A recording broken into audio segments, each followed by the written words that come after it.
The Woman in the Water by Kelly Hurd. Read by Laurence Bouvard for Saga Egmont. For Lillian with Love. I hope you would have liked this one. Chapter 1. Now. A fisherman found my sister's body in the swamp, washed up over the giant root of a cypress tree, only 2 miles from the house where we grew up. It was the day after Thanksgiving. Her legs were tangled in a fishing net, and somehow an arm of moss had wrapped itself around her head, giving rise to 6 nicknames when the story hit the local news. The Reverie Girls claim another, Swamp Babe. One of the more salacious headlines read, Murdered Mermaid. Though, from the beginning, everyone seemed to agree, her death was an accident. The day before I heard the news, on my evening run along the beach, I stepped on a piece of glass, and when I picked up my foot, wincing, I saw that the glass was the same green as my sister's eyes, a wisp of blood spreading across its surface. I had to pick fragments out of my foot, and as I did, I couldn't shake the feeling I was pulling Holly away, that she was leaving me somehow. Returning to my apartment, I continued with my standard routine and went to bed early.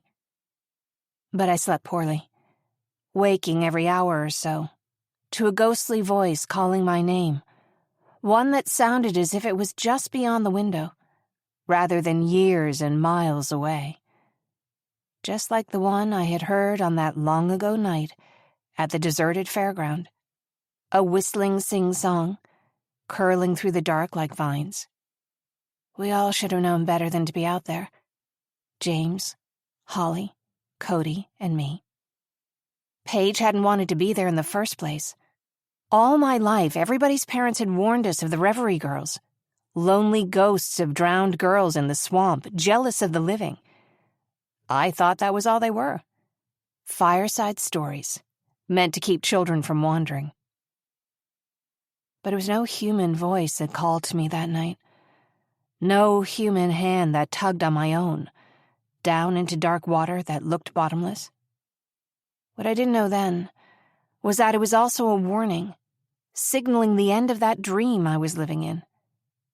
The next few months would see every last person I trusted give up on me. My parents, the boy I loved, even my own sister. But those breaking points were moments of truth, not anomalies. Nobody ever turned on me who hadn't already seen me as deceitful, unbalanced, a cautionary tale for other people's children. In other words, a teenage girl from the wrong part of town. Like solving both sides of an equation. Simplifying, combining like terms, isolating the variable. What it came down to was this. My heart got it wrong. So wrong I almost chased it to the bottom of the lake. From that understanding, I was free to make good, sensible choices for the rest of my life. I woke at 3 a.m, my heart beating a steady, echoing rhythm that let me know I'd be awake for the day. I hurried to the shower, standing under the scalding hot stream, washing away the memory of swamp water and mud. The beaches here are bright, the water's sparkling. Even when things are washed up, they wash up clean. That's how I think of myself now. A piece of beach glass, or a smooth piece of driftwood, in the form of a woman. That's what rests beneath my ribs. So, despite my sense that Holly was in trouble, I didn't call her. I moved forward as I always have done, a well-established habit. Working as a nurse, especially in pediatrics, I'm used to long days and hard work. People say nursing saps you like it's a bad thing, but that's what I was looking for. When I leave for the day, I don't have much left for myself. Of energy, of empathy, of feeling in general. And I don't want much either. After a few years working in the States, I applied to a travel nursing agency offering temporary placements, often no more than a few months at a time. There's always work, but no promise as to where, which suits me perfectly well. My last placement in San Antonio Went through last spring, which was coincidentally when my last relationship ended. Derek Hannon, a soldier from Montana who fell in love with me, another small-town stranger far from home. Maybe I thought I could extinguish it. This old strangeness that still calls to me. For better or for worse, tie an anchor to it. Derek was steady, handsome, even-tempered. I couldn't be my whole self with him. I'd put it at around half. But the part of me left behind wasn't the smooth part. It wasn't the good part. I could not find one reason not to marry Derek. I thought I loved him, too. I did, really, until he proposed, and I knew I had to end it. I wanted to say yes. Or maybe I wanted to want to say yes. I'd even practiced writing my first name next to his last name. Felicity Hannon. But they had never looked like one whole. Just two pieces next to each other. I called the agency and told them I needed a new assignment, and wound up here, in the Virgin Islands. Despite my foreboding dreams, I was feeling better by the time I went home to begin my evening chores. Cleaning, dinner, perhaps a walk on the beach, and then bedtime. And then the phone rang. I'm trying to reach Felicity Wheeler. A man's voice, asking for me by name, in a southern accent. This is Felicity. I'm Rob Dawson, Brightwater PD. This is... Dawson, is that really you? Smiling, I walked toward the kitchen, opened the freezer and filled an etched glass with ice. It's a nice surprise to hear from you. But how did you get my phone number? I got your phone number from your mother. Oh. I was a bit surprised to hear that my mother had my phone number, as we spoke so rarely. How are you? It's only been 13 years. Rob Dawson, who had been called by his last name for as long as I could remember, was one of the rare people who had never in my life given me reason to worry about anything. He did not drink, never flirted, and rarely even made jokes. And though he was a bit dull, if I could have chosen anyone to be my big brother, it would have been him. Yes, Rob Dawson from Brightwater. Did you say PD as in police department? With my phone tucked between my ear and shoulder, I measured and poured 1/2 shot of rum over the ice in my glass, topped it with sparkling water, then reached for the bowl of limes. Yes. Dawson was on the wrestling team and had a strong jaw, dull eyes. He went to public school, not the academy Holly and I attended, but we knew him the way you always know your neighbors in a small town. I remember him always showing up where Holly was, wistfulness so out of character on his straightforward features. I figured he'd always be in love with her. Holly let Dawson take her to one party, but she must have lost interest quickly, because she was married to Silas McDaniel before the end of that year. She was never interested in safe choices. It somehow doesn't surprise me that you're a cop now. It was a mechanical series of motions, making my 7 p.m. drink. Slice of lime, squeeze it over the drink, nestle the slice onto the rim of the glass. It just seems like a good fit for you. Well, thank you. Felicity, did you hear what I said when you answered the phone? No, I answered, tasting the lime juice on my fingertip. I carried my glass into the living room and took a seat on the chaise, facing the window. But you did hear that I said I'm calling for work, Felicity. He pointed out. You said being a cop was a natural fit for me. Something unpleasant flickered across my mind as I sipped my drink, crossing my knees and leaning into the cushion. Maybe there was something I didn't like about Dawson. Maybe he always did this, pointing out any tiny, harmless inconsistency. A natural fit, indeed. Are you sitting down? Yes, I sighed, as if brushing off an overprotective older sibling. Why?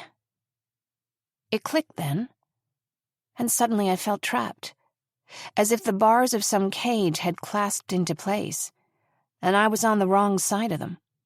That wrong feeling in my stomach all day, the bad dreams I'd had, the certainty Holly needed me somehow, and a voice whispering through the dark from hundreds of miles away. Felicity, your sister Holly's... No. My voice came out petulant, shaky. That's not possible. I had been so certain that she needed to talk to me. Shock, mingled with guilt, set my limbs tingling with dread. Your sister Holly has passed away. I could hear my ragged gasp echoing on the line. Felicity, there's more. I tried to put the words together, Holly and passed away, and the combination kicked up a confusion in my mind that almost knocked me to the floor. But I need to talk to her. I knew something was wrong. I'm so sorry, he repeated. And I'm sorry to have to bring up travel plans, but... I'm not coming back, I answered mechanically. Holly knew that. Everyone does, he allowed. But Holly's will establishes you as the emergency guardian for the girls. Me? But why? I hadn't even thought of Tess and Frankie. Are they okay?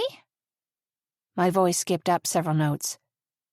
Dawson, what happened to Holly? She drowned, he said. If it's any comfort, and this isn't official yet, we're all but certain it was accidental. And the girls are safe. Why me? Felicity, if you can't manage it, the courts will appoint someone. I'll come. Standing up, I take the lime from my drink and chew on it, only barely aware of its bright, bitter flavor. Realize I'm crying. Is my mother okay? Well, she... Why isn't she calling me? Why you instead of her? An uneasy pause followed. I have no doubt she'll be glad to see you. Then why'd I have to hear this from you instead of her? Dawson cleared his throat. She's been refusing to speak to anyone since she identified the body. Oh. If you'd like, I can meet you at the airport, talk you through picking up the girls. As if he already knew I didn't have any family willing to meet me. Thank you, I murmured, forcing a sense of control over my voice. That would help, Dawson. I'll be on the first flight tomorrow morning. I'll let you know the details when I get my ticket. When the line goes silent, the words crystallize. It's real. I let the phone drop, feeling a distinct sense of weight above me, something heavy, dangling only by a thread. In an effort to shake off the dread materializing around me, I toss back the rest of my drink and stand up straight, sweeping my hair into a ponytail.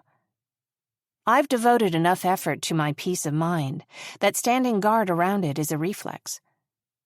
But now, I sense all the things that follow me, these unwanted companions. Cold night air on scraped knees. Swamp water on Holly's jeans. This isn't what I do. I can't afford to. The smell of whiskey, sharp enough to make you forget things you shouldn't. Holly's eyes in the dark, bright with hurt, calling me a liar. Holly and I were always mistaken for twins, though she was a year older. Only people who paid attention would notice that she was stronger than I ever was, that she was our voice, and I was our conscience. The same things had always befallen Holly and me one way or another. I was pregnant. She was a mother within a year. And today, I dreamed of drowning, and woke up to learn that Holly was dead. A wave of foreboding shocks me, and I nudge it back. Numb, my mind wandering. I begin to make travel arrangements, but I'm lost in my mind, tripping through the empty fairground from that long-ago night. I move on autopilot to pour a second drink before sitting down at my computer to book a flight. Morning finds me a shaky mess. I'm a lightweight, and a second drink, in addition to my standard one, is enough to throw me off. I call the hospital to double-check they got my message. I've saved up all my time off, just like I do with my paychecks. I'm at the airport before I'm fully awake, thankful I'm feeling rotten enough to keep the larger swamp of grief and shock at bay for now. My hangover's just clearing as the sun rises over the Caribbean Sea, leaving me blinking. The clouds gleam like mother of pearl, and I pull down the shade on my window. The man in the seat next to mine grumbles quietly, and I nod an apology, but I can't manage words. I see the little boy at his side gazing longingly at the closed window. "Sorry," I say, giving in. "Would you like to switch seats so you can look out the window? It's a nice view, isn't it?" The boy smiles and we shuffle to trade seats. As he slouches into the window seat, he gives me a shy nod. Yes, it's a nice view. I guess the boy and his father are on their way home from a vacation. As the morning passes, they trade observations. The sea is so blue, almost green, and it shines in the light like jewels, much brighter than at home. What they don't know is that all water, no matter where, is really the same. Water hides, and it takes, and what you're lucky enough to get back is irreparably changed. Even from this height, even far from home, I cannot imagine a body of water without seeing a cold, pale hand breaking the surface, whether seeking help or to pull me down. The only thing certain is that it reaches for my grasp. It took hold of me once and has never really let me go. Chapter 2. Before.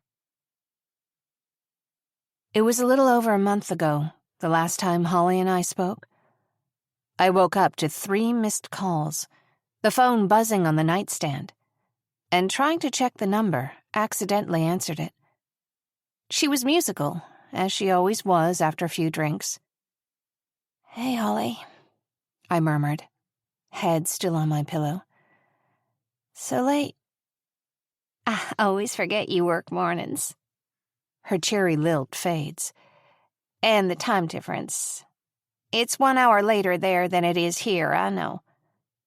I was wrong. She wasn't drunk at all. "That's okay," I said. "What's up?" "Lissy, Tess started her period. 12 years old, can you believe it?" "Hardly."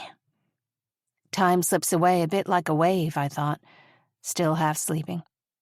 One moment can rise tall enough to knock you flat, then slip out of your arms, years washing away into the distance. "I've been thinking. I can't stop thinking about it." "About what?" I asked, groggy. "I didn't realize how young teenagers are. Now Tess is almost the same age you and I were when you left home." "Ah, right." My mind slipped into something like work mode. Polite. Surface level. "Well, there's really no need to." "She's a child," Holly continued. "Like you were back then. I'm so sorry. I wish I'd done more for you." I sat up in bed, rubbing my eyes. "Enough, Holly." The polite note in my voice bordered on warning, but my sister either failed to notice or pressed on regardless. "I always kind of knew something bad happened to you. You never told me, but I should have seen it. I just didn't want to look." Just like that, I was back there again, in our shared bedroom on the night before I left. He would never even look sideways at you. You were just my stupid baby sister tagging along like always. I stood before her silent with shock. Had she felt this way all along? I thought we were best friends. Then I realized it was only one more thing I'd been wrong about. Now I tried to imagine her saying these different words instead. I always kind of knew something bad happened to you. In that alternate reality, her rage would have melted into understanding, and her arms would have folded around me, restoring the seamless closeness we once shared. In that version of events, maybe I didn't creep out before dawn, suitcase in hand, and book a bus ticket for the furthest destination I could afford. But that wasn't what happened. When I answered her, my voice was icy. What exactly would you like me to say? I'm sorry. No, that's not what I want you to say. I mean, I'm the one who's sorry. At least you're being honest for once, right?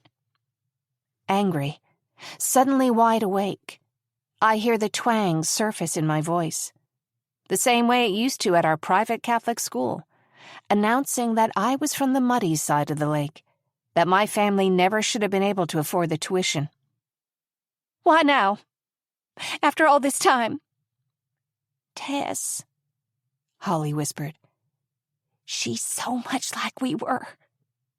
She's old enough to get herself in trouble, but she's still a child. Well, I hope you feel better now you've told me. I paced in front of the open window. That's what you're after, right? You want me to tell you it's okay? No. Holly's voice softened, and when she paused, I could picture her pressing a hand to her eyes. There's something else I need to tell you that I haven't been able to for all this time. Save it, okay? I felt myself regaining the impersonal territory where I was comfortable. I don't want to process anything else tonight. I tried to tell you then, but I wasn't brave enough. Holly went right on, as if she hadn't heard me. Especially with everything else you were going through. You wanted that baby. I didn't, I spit, and you're crossing a line. The baby was the one thing I couldn't talk about, not even to Holly. My own reverie girl. As much a phantom, to me at least, as the rumored ghost lurking in that tangled swamp. Between my own insides and the murky land where I grew up, it's hard to say which is the more haunted. You think I would have been happy stuck in a dead-end town with that man's baby? Oh, stuck like me. I gave up everything for you. My voice was blank, as if I was reading a grocery list, holding those recollections safely at bay. Don't talk to me like I left you in the dust. I have to pause, rubbing a hand at my temple. You don't know what it was like. What if I did know? The quiet exhale that followed her words felt like a knife in my ribs. If I can fix it, will you come home? Holly, if you had any idea what you're talking about, you wouldn't say that. Where was this tenderness when I had needed it so badly? And why was she showing it now, when it could serve only as a reminder of what we'd lost? You can't fix it. Nobody can fix it. I felt my chest soften as she cried quietly. I told her I loved her, but if there was any love in my voice, it was distant. I told her I wasn't ready to talk about it, that I might not ever be. Now, I know, that will always be the last time we spoke. Chapter 3. Now. When the flight attendant passes by, I reluctantly order a cup of coffee, which I hope will clear my head before landing. As we approach the Atlantic coast, the ground beneath looks gray, almost as gray as the water. From the air, home is a spongy-looking expanse of deep, lush green and brown, veins of water creeping through it here and there. The lake is clear and beautiful toward the west, while the east side blurs land and water in an expanse of swampland that stretches on for miles near Virginia's southern border. It was back in the 1950s that a businessman from New York built a fairground, which he called the Reverie, right where the water meets the land. The population was booming, and it was meant to bring tourists and locals alike, linked to the town over the water by a long, scenic boardwalk. Just a week after it opened, the disappearances started, his own daughter the first among them. By the time the fall came around and 5 girls had disappeared there, it was closed and deserted. A few years later, a worse-than-usual hurricane disturbed the water level, moving so that the fairground was firmly located within the swamp, vines and murk overtaking the curvature of its structures, the boardwalk half submerged. In the heart of the fairground, where the ground was driest, the old dance hall still stood, fragile as a gingerbread house. But to those of us too young to remember the disappearances, it was just the Reverie, the best spot for parties or late-night walks. Could there have been anything more American than growing up by an abandoned fairground?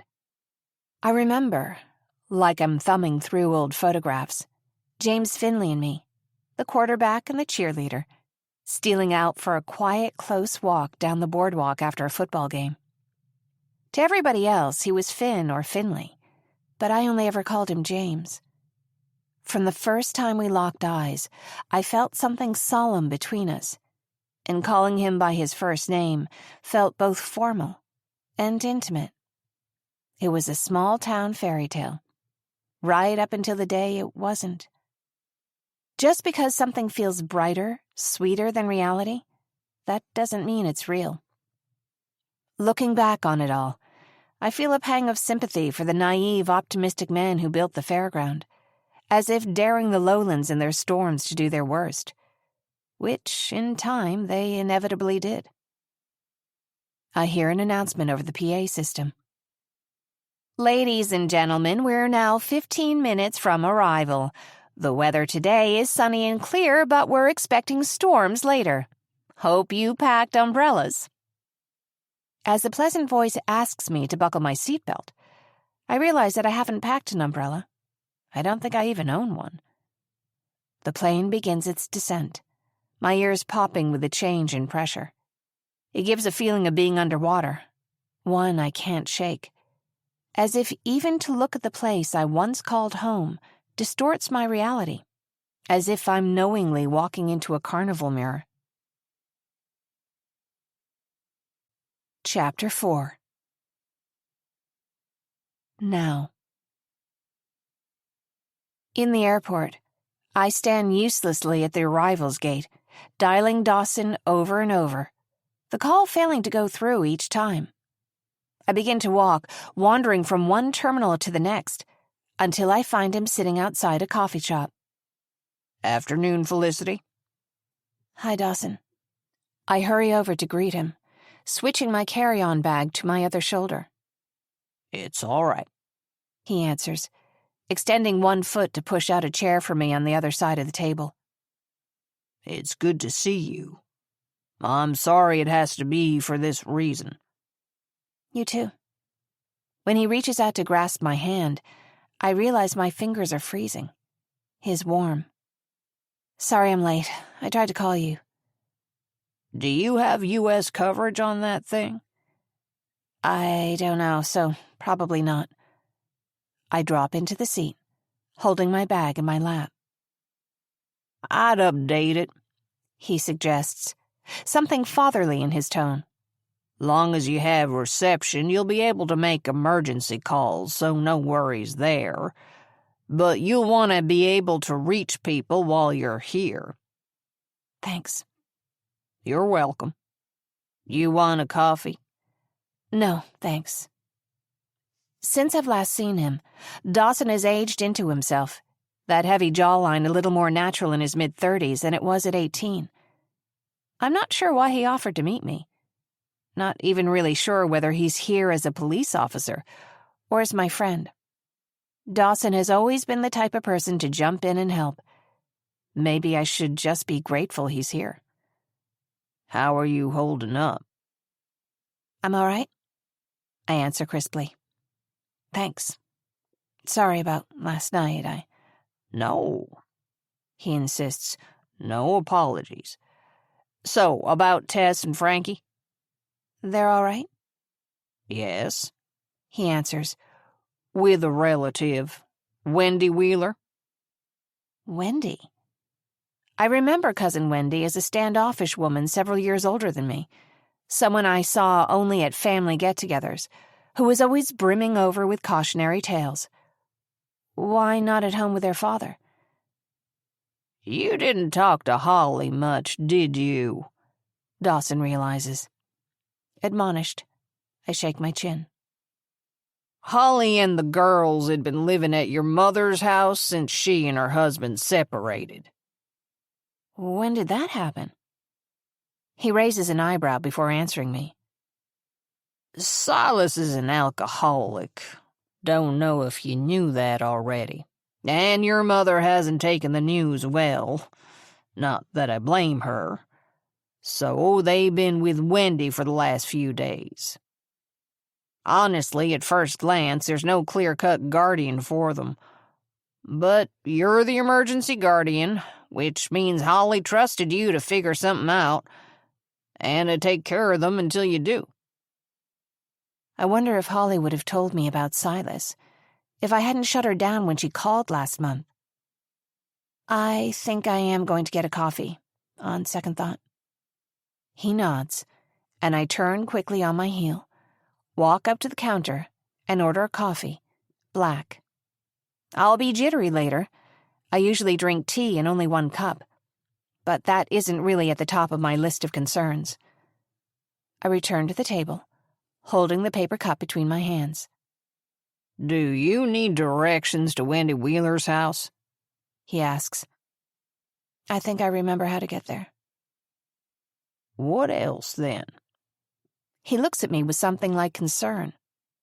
I could have sworn that in my memory, his eyes were blue, though now they are a puzzling tone of gray. Car rentals are that way. I hope you know that I appreciate this. I sip my coffee. I know what Dawson must see when he looks at me. I know well enough what people said behind my back, and even if Dawson wasn't saying it, he surely heard it. The private school homecoming queen turned pregnant dropout, the daughter who skipped town rather than face the rumors. But I want to be clear. The past is in the past. If I couldn't handle this, I wouldn't be here. Holly would have wanted me to look out for you. I nod, staring down at my coffee cup. I need you to tell me what happened to her. The details are unpleasant, Felicity. I level my eyes at him. I said, I can handle it. He sighs and pulls his chair a bit closer. She attended a Thanksgiving party at Cotton Blossom. That's the diner where she worked. I remember. It's the only diner in town, or it used to be. So that's the last time she was seen. And then nothing. Your mother got in touch with us when she wasn't at home by the next afternoon. We found her body. He pauses, squeezes his nearly empty paper coffee cup in his fist. We found her the following evening. Are you quite sure it was her? Dawson nods. Your mother confirmed it. I bit down on my lip, pondering the sense that it must be a mistake.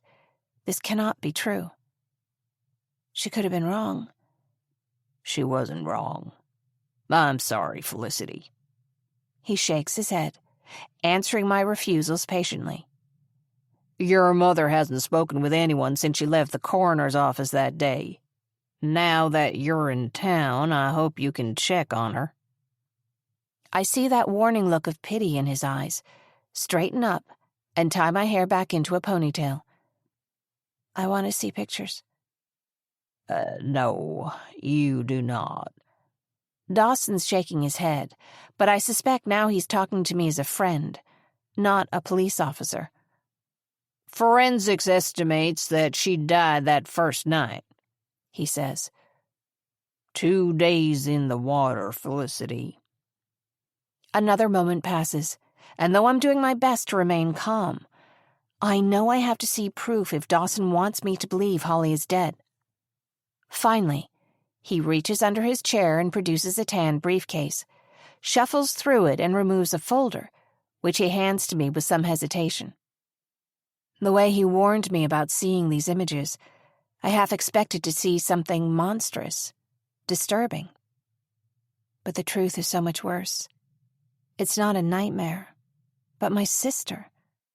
I can't help tracing over her limbs, wishing I could feel some warmth there. Holly was all long legs and weightless blonde waves, a mermaid's golden hair. I used to think she was what I'd look like if I were beautiful. But she had something else, too, something that lit her up from the inside, that made her special. Even now, the difference between us strikes me. I was just the stupid baby sister, tagging along. And there are those long legs, bare, tangled in fishing line, and I observe that the curve of her body over that root does look a bit like a mermaid's tail. Face forward, her arms hanging down in an almost graceful gesture, a tangle of seaweed or moss around her hair. Nodding, biting my lip, I look up as Dawson reaches for the folder, pull it back toward me. How did she die? She drowned. No signs of assault. No real injuries other than a couple of scratches and a mark on her head. All signs point to her having slipped into the water. That place is disorienting enough without bad weather. Did she leave the party with her purse? I ask, staring at this photo as if I can disprove it, logic it right out of existence. Nobody's seen it. If it went in the water or made its way into the lake in the storm, there's no telling. Nodding dismissively, I turn the first picture aside to find a close-up image of Holly's wrist, marred with a small line. Which hand is this? Why? It's her left hand, I whisper, tracing the image as if I could hold her hand. Where's her charm bracelet? My mother gave one first to Holly, then to me when we turned 17. My own bracelet was long since misplaced. Dawson props his elbow on the table, looks at his watch. She always wore her charm bracelet. If she was wearing it that night, likely it could have snagged on a branch. Or slipped off. Anything, really. Dawson watches me carefully. You know that swamp, Felicity. It's dangerous enough in good weather. That night, there was a storm. Late-season hurricane. I'm holding the pictures, struggling to look away from them, when Dawson holds his hand out. I do need those back, if you don't mind. Of course. With an energy that seems to shock him, I return his photographs, push my chair back, and stand up. Let's keep moving then. Where did you say the car rental is? He nods, quickly gathering his things from the tabletop. This way. I follow him past the terminals to wait in line at a rental office. Dawson's watching me cautiously, waiting for me to burst into tears. But I stand patiently, listening to the tick of the clock on the wall. I tell myself that if I can only make it to pick up the girls, I'll be all right.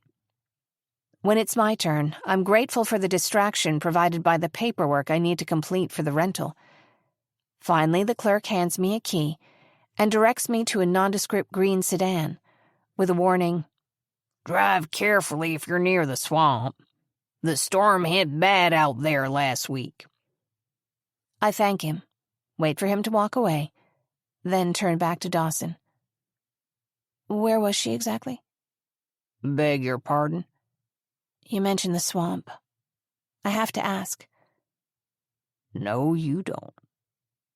He looks back at me, mouth pursed with regret. In reverse, they're the same words we spoke to each other, that one night he found me walking by the roadside and drove me home. My disheveled cheerleader's uniform? The jacket around my shoulders that wasn't mine? I have to ask, he'd said. No, I answered, you don't. Of course, he must have found out something about what happened. Everybody did eventually find something out. Where exactly was she? You know the fairground, right? I nod yes. Just past the far edge of the old Ferris wheel. No, that can't be right. Reaching to put the key in the car door, I miss, dragging it across the green paint with a jagged, tinny screech. No? She would never go there. You mean alone? He offers. She'd had a few drinks, Felicity, and a rough year by any measure. She might not have been. She wouldn't have gone to that spot in a crowd in broad daylight on the nicest day of the year, let alone in a hurricane. A lot of time has passed, he answers softly. Excuse me. I drop my bag onto the passenger seat and turn abruptly back toward the building. Just going to find a restroom before I start driving. I push through the doors and rush through the rental office back into the airport. I'll be damned if Dawson sees me cry again. Holly wouldn't even speak of Paige. Wouldn't even mention the swamp, let alone go near it. Dabbing at my eyes and nose with a tissue, I check in the mirror to make sure I don't have makeup running down my cheeks. Somehow I'm certain Holly would never go there again. If I'm wrong about that, then my sister and I had grown further apart than even I thought possible. But what if I'm right? When I walk back to the car, Dawson gives me a handwritten note with directions to Wendy's house, handing it over with a lingering touch and a glance that makes me certain he knows I've been crying. I'll check in, he says. Call if you need anything. And remember, you don't have to do this. Yes, I do. You can walk away if you want to. I'm sure I'll run into you, Dawson. Have a nice day. As I drive away, I catch sight of an airplane ascending from the corner of my eye. Give it a longing nod. I wonder if Dawson knows how wrong he is when he says that I could leave now if I wanted.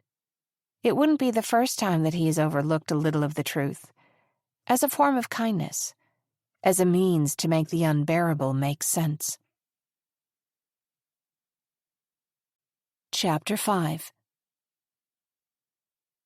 Now. Wendy Wheeler, 8 years my senior, lives in a pert, white-painted suburban house, about a half hour outside of the city. It's a maze of crisscrossed bridges and highways to get there, and this area confused me even driving on a good day, back when I was familiar with it. I'm in the car for more than an hour, turning back and checking street names, before I finally find it, park on the street, and approach to knock at the door. Oh, Felicity. She's well maintained, seems certain of the correctness of whatever posture she affects, pulls me into a too fragrant hug.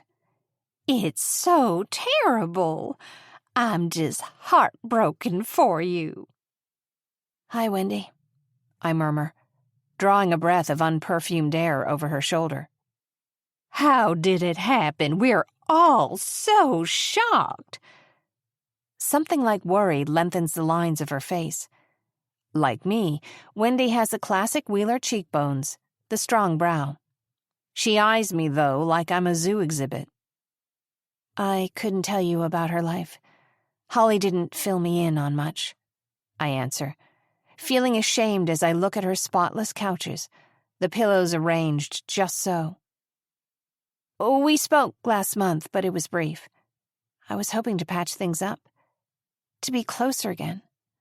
I'd wanted to do that for years. Why did I wait? I almost speak these words aloud to Wendy before I recognize her expression, the unmistakable sparkling eyes of someone always on the lookout for weakness. That's so. Wendy clicks her tongue. I remember you two being so close. Ah, well, Sisters always love each other, even if you don't talk often. Yes. Well, she left Silas a few months back, and I don't know whether it was because of his drinking or if her leaving him kicked off this binge he's on, but he can't be there for them. I sense she is enjoying this, imparting this sort of knowledge, but there's something about her tone I distinctly dislike. Holly and the girls were staying with your mother, but she's in no shape to care for the children, Felicity. The way she's taken this news, she needs caring for herself. I don't doubt it. But I can't be the person to do it. Poor thing, she says. I suddenly feel like she knows about my headache. Here, sit down. I haven't seen you since that picnic your mom had. What was it, 13 years ago? Yes, that sounds right. Who was that boy at the picnic with you? This is the Wendy I remember, with her preternatural homing instinct for whatever topic you'd most like to avoid. Like you said, it's been years. Honestly, that could have been anybody. I remember he was a football player. Wendy's eyebrows lift gently, as if she wants to help jog my memory. Tall, nice-looking, beautiful eyes. Trying not to roll my own eyes, I mumble a response. I suppose it could have been James Finley. You two looked really in love. Young love's about as real as a tooth fairy. What James and I had was like a meteor that put all the stars around it to shame. A short-lived blaze that had left my heart a cratered and foreign place. My first week rehearsing with the cheer squad, we were warming up while the football team was practicing across the field. My first glimpse of him was just broad shoulders, a tousle of dark, almost black hair that gleamed under the lights. But when he turned and saw me, we locked eyes and smiled. Half a second later, the football hit his chest, and he blinked at me like he'd just woken up. I shook a pom-pom and grinned. We hadn't spoken a word to each other, but I swear my heart flipped over inside my chest. Even from this distance, I can admit that nothing since has ever felt that real. James wasn't a great quarterback. The coach said he had the size, the strength for it, but not the temperament. "You're not playing chess here, Finn," the coach had yelled. James stood up, brushed himself off, and turned that warm smile back my way. I thought everyone was wrong, that he had a depth that made brute strength unnecessary. Turned out he wasn't much for fighting for anything. I met my husband when we were 17. I know it looked like it happened fast, but when you actually fall in love, you know it's real. We were married with kids within a couple years. For some reason, this spurs my temper. I've been in love. I've been pregnant. I haven't been married, though Derek proposed. I wonder what it would feel like to have your life all in one place, all those milestones linking you to a single person. Oh, I looked down at my sandals. Sorry. I mean, not that you found the one for you early on. Sorry for... Anyway, Wendy cuts me off. Well, these two... Her eyes begin to water, and she takes a tissue from the box on the table. I'm worried for them. What a horrible, frightening thing. Her tears could be contagious. I bite down on my lip and force myself not to think of Holly. Not yet. And nobody to care for them. I'm here, I offer. Wendy responds with a manufactured smile that lets me know she's got about as much faith in me as I do. They need stability. Right now, of course, but they have needed it for some time. Tess has run away from home more than once.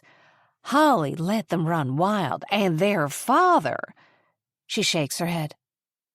Felicity, you left your family for a reason. You know children need someone dependable, a predictable life. The quiet run's thick out there on the swamp. You know what I mean. Oh, I do? I turned to the doorway at the side of the room. Where are they? And I'm concerned about what their home life was like. Wendy continues. I believe Holly was unfaithful to Silas. Holly had things she couldn't explain sometimes. Nice things. I wouldn't be surprised if those girls aren't his children.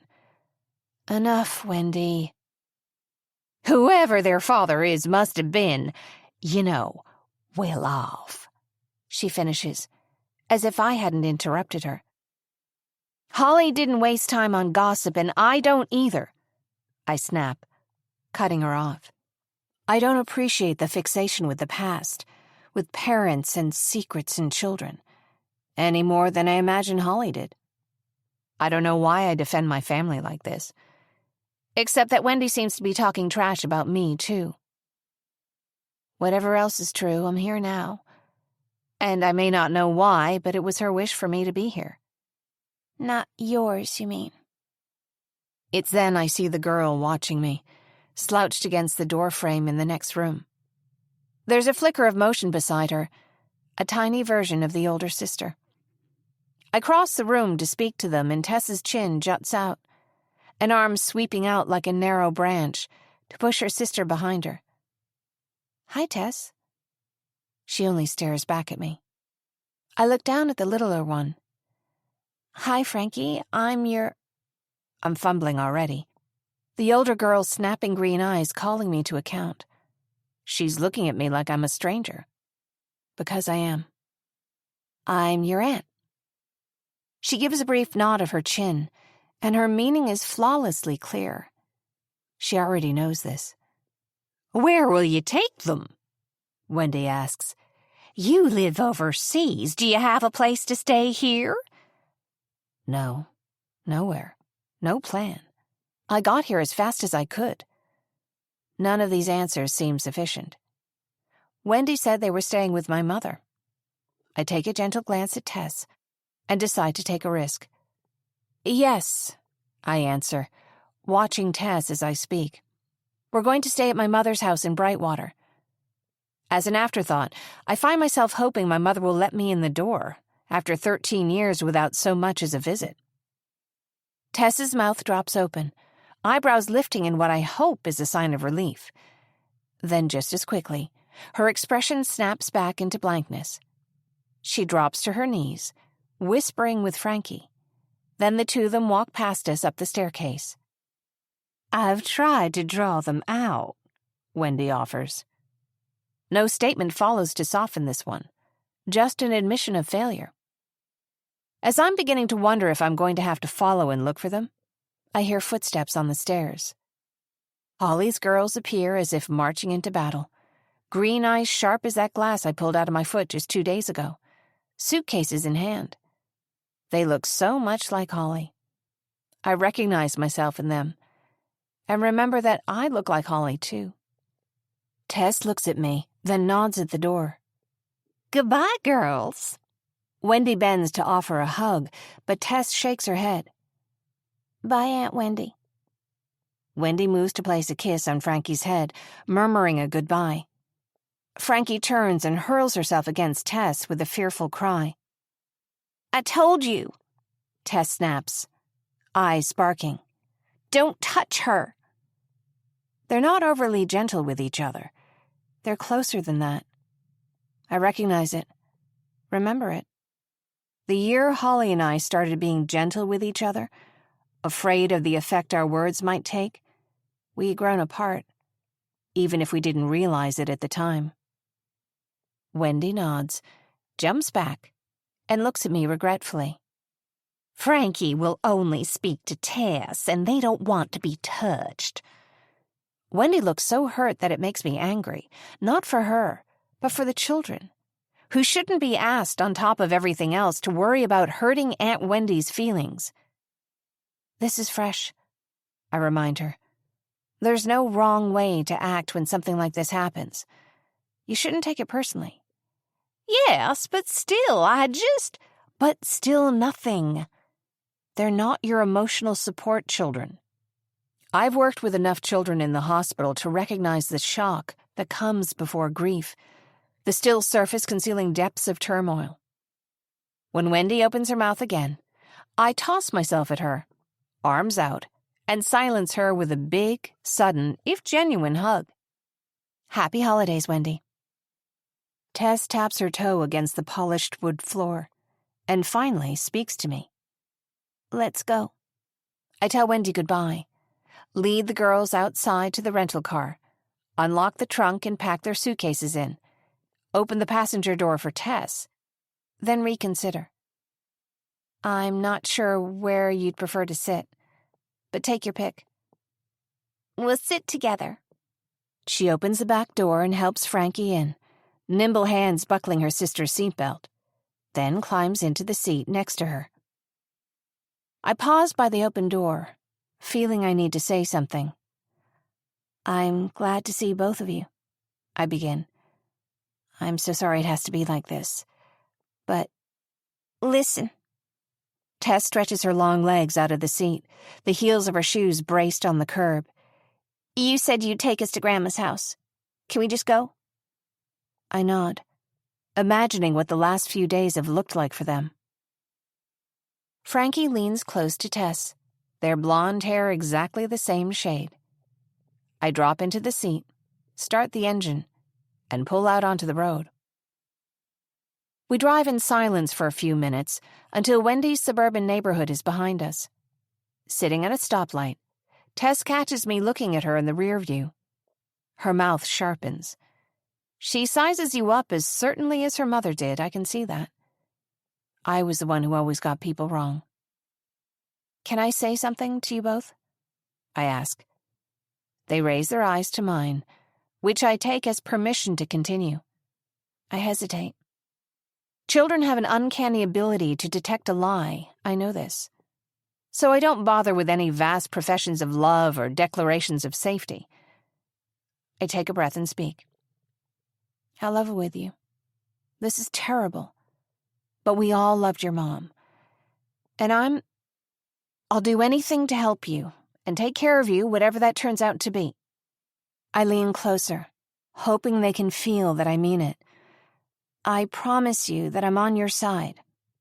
I don't expect an answer. I watch them for just long enough to know that they've heard me. And then, a couple more turns, and we're off, heading south and east toward the coast. Just because you're family doesn't mean we're going to be friends, Tess says, her voice flat. That's okay too, I answer. I remember how it feels to be young with nobody on your side. Tess doesn't know it, but that's something we have in common. Even if they weren't my blood, that would be all it took. Do you even know how to get there? She asks. Yes, I answer. Of course I remember. Chapter 6. Now. Another hour down the road, and the highway's narrowed to two opposing lanes. The trees and plants take on that gray-green look that I know so well, and the smell of marsh water comes in through the car vents, like incense that's gone sour. The roadside is dotted with tiny ramshackle roadside houses, and occasionally livestock. We pass a feed and seed shop with a faded hand-painted sign at the edge of an expanse of marshy field. My heart leaps. This bare delight at the place I grew up was here before any of the things that sent me running away from it, and it seems it's here still. In the summer, these lowland fields explode with flowers, wild daffodils and chicory, and, my favorite, swamp rose mallow, looming white blossoms with magenta at the heart of the petals. Now late fall, only a few scattered faded blossoms remain amid the jumbled greenery, but it whispers with familiarity just the same. Every few minutes I hazard a question, but receive only Tess's non-answers. Tess and Frankie aren't hungry. They don't want to listen to music. They don't want to stop and stretch their legs. We haven't been on the road more than a couple hours when I hear a chattering, Then a groaning cough from within the car. It jerks a bit, then follows with a roaring hack. The engine shakes, the wheel tugging wildly side to side in my hands. What the? My hands turn to stone on the steering wheel, my eyes scanning the dash for anything amiss. Plenty of gasoline, the temperature seems fine. Nothing wrong so far as I know how to read. But then it happens again. What the Tess, how do you know that word? I gasp, speaking loudly over the noise. I'm 12 years old, she shouts back, as if she was just saving this admonition for the right moment. I notice that Frankie's absolutely silent. They're both watching me, for how I respond to this.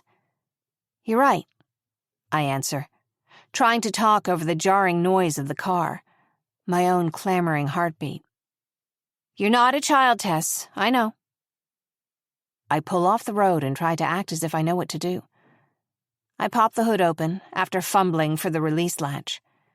I stare at the tangle of metal and wires as if it could tell me anything. Nothing seems to be smoking or obviously on fire. Thoughtlessly, I brush a hand over its interior, pull back with a yelp as my fingers land on something hot. I brush my hand on my dress, leaving a dark smudge. I return to the driver's seat and look into the back seat to face them.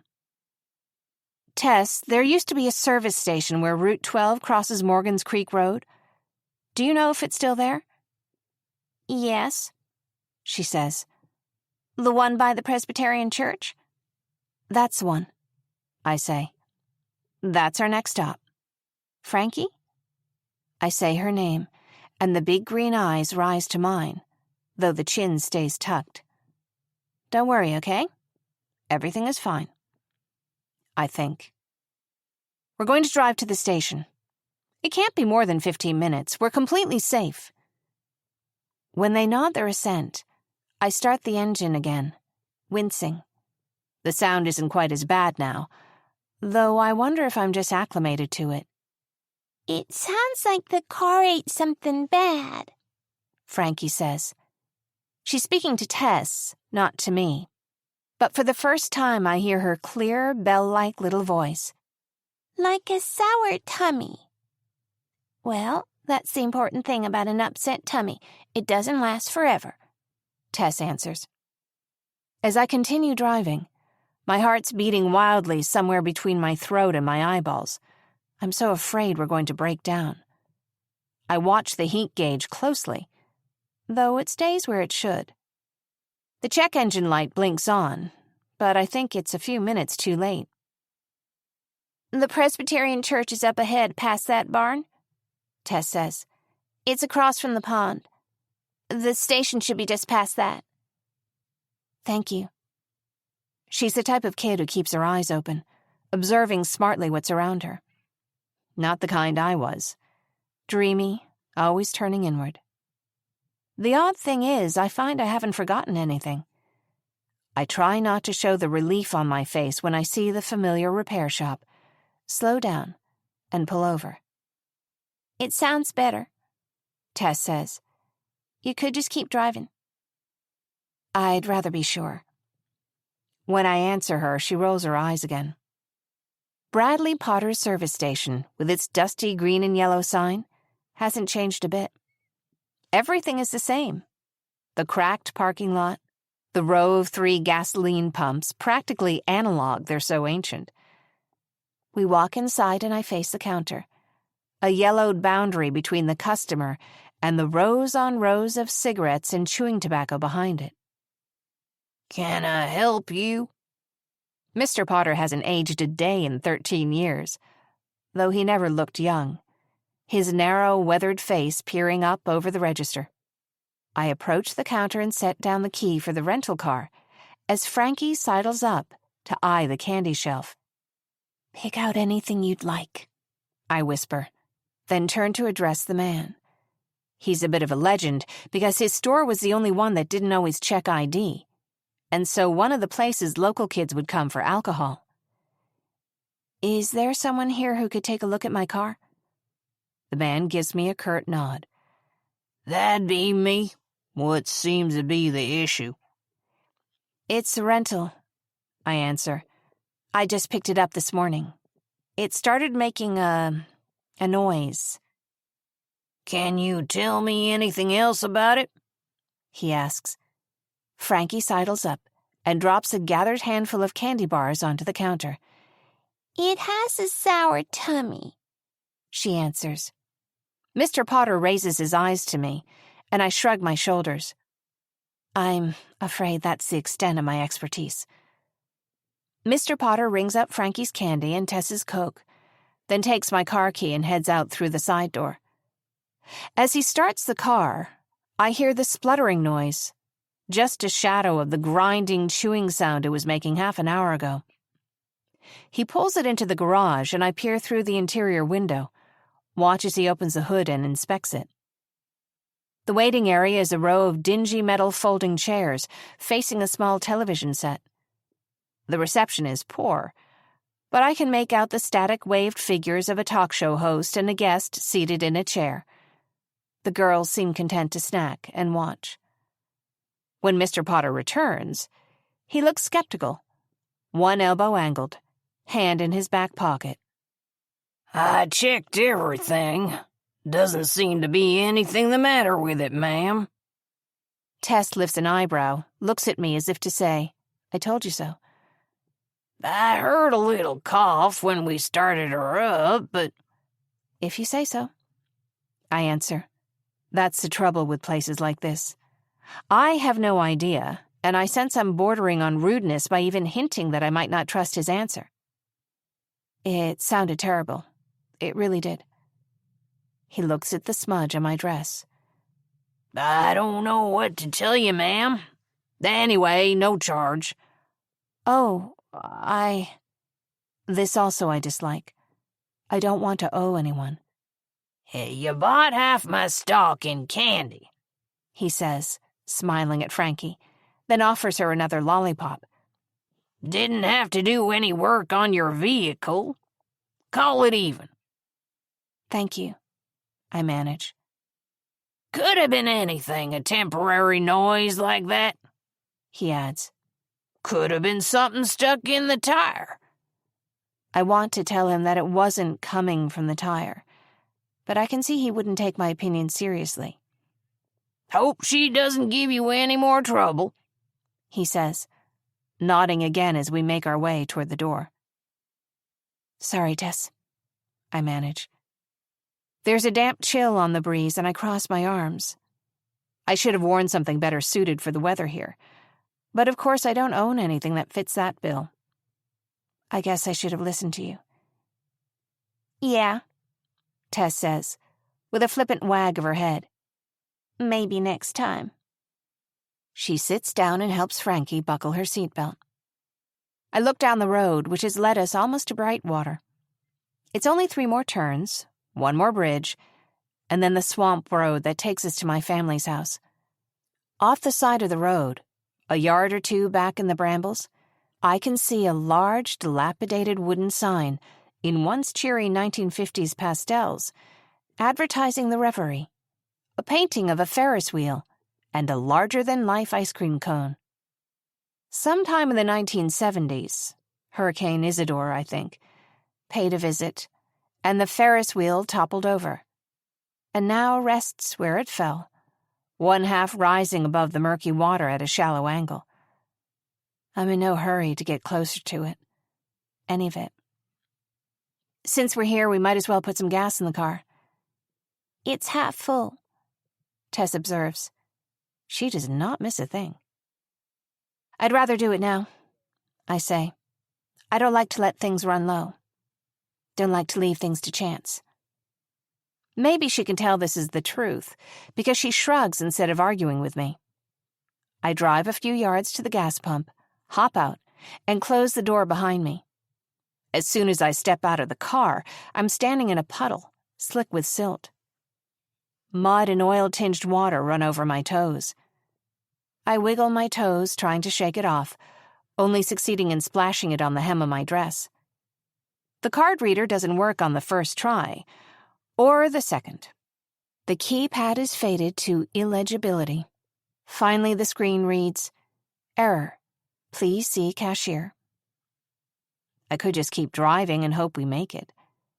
After all, it is half full. Glancing back toward the door where I so recently made a fool of myself, I see a row of newspapers that I'd missed. Swamp mermaid. Local bartender found drowned. I realize with a jolt that there's every chance the girls had to walk past a headline or a photograph featuring their dead mother. As I'm trying to decide what to do next, I'm smacked with a grainy black and white photograph of a stretcher being loaded into an ambulance. Beneath the headline, "Decades later, Reverie girls claim another." Thanks a lot, I hiss, slapping the screen with resentment I didn't know was there. I walk back to the newsstand, pick up a copy. Local woman found dead after 2 days missing. In a shock to the small town of Brightwater, the body of Holly McDaniel was discovered on November 27th. The fisherman who found her thought at first he'd seen a mermaid. Holly, who had lived her entire life in Brightwater, was a former student of the exclusive St. Benedict Academy. Across the parking lot, a car door closes. Footsteps pick up, then slow. I take the whole stack of newspapers in my hands, cast a guilty glance to either side, and carry them to the trash can at the side of the gas pump. I attempt to drop the entire stack in, but the lid is too small, and it's already nearly full.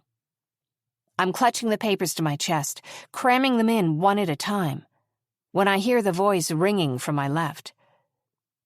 "Excuse me, but what do you think you're doing?"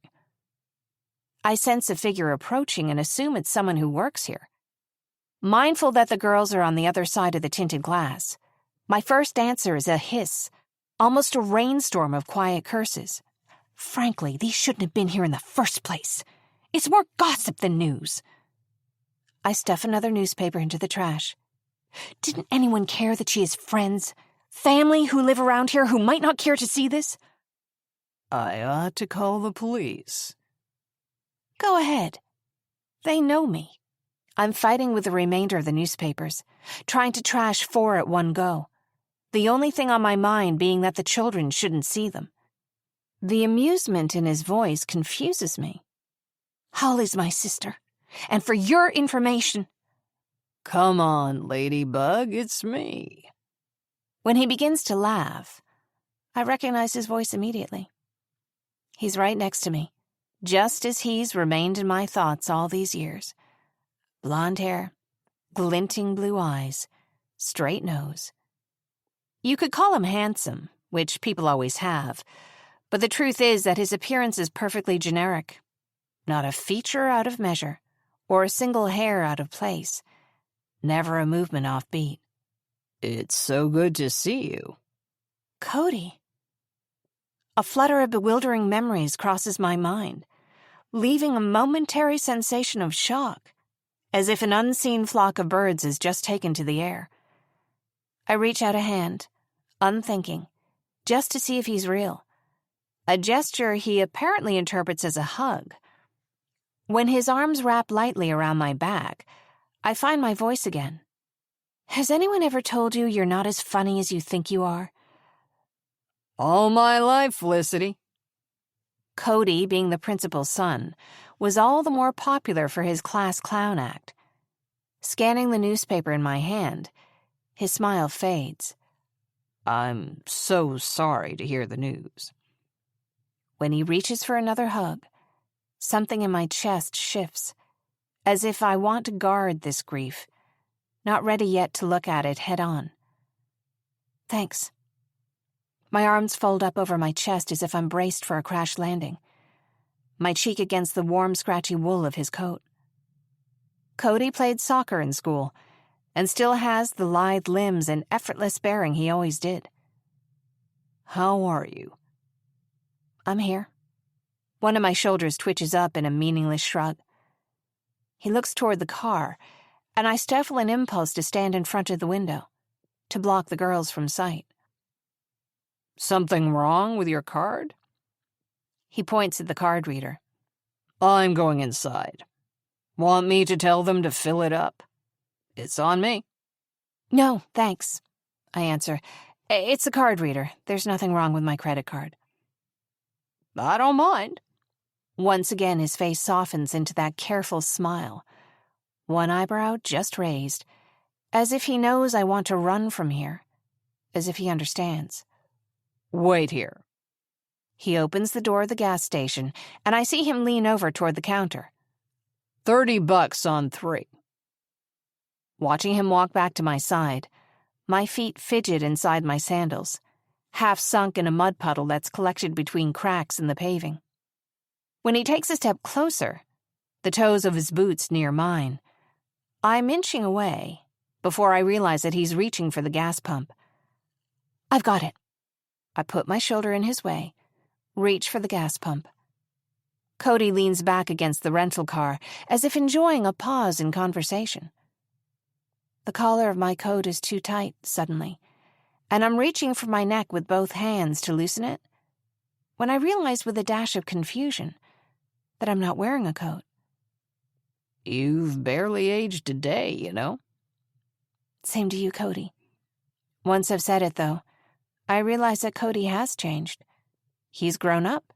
His sharp blue eyes balanced with broader shoulders, the once pale blonde of his hair, now a sandy wave. As for me, I think I might have been pretty once, in a straightforward milkmaid sort of way, with yellow hair and pink cheeks. I was a cheerleader back then. The cheer squad at St. Benedict's was small-town famous, with our red and black outfits. Everyone called us the Ladybugs. At away games, the opposing school would yell that old song, dozens of youthful voices turning into a cloud of mist on a chilly night. Ladybug, ladybug, fly away home. You're wrong, though, I murmur, looking down. I've got little lines around my eyes. Nope, he announces. You definitely have a portrait aging in an attic somewhere, collecting all your secret sins. If you say so. I can't help it. With this one, he finally wins a laugh. And how are you? I just got into town a couple days ago myself, he says. Home for the holidays as usual. It was hard to get a day away from work, though. I glaze over while he goes into some detail, and I gather something about finance, an office in a corner suite. Cody never needed luck. I hear the gas pump click as the handle pops up, letting me know the tank's full.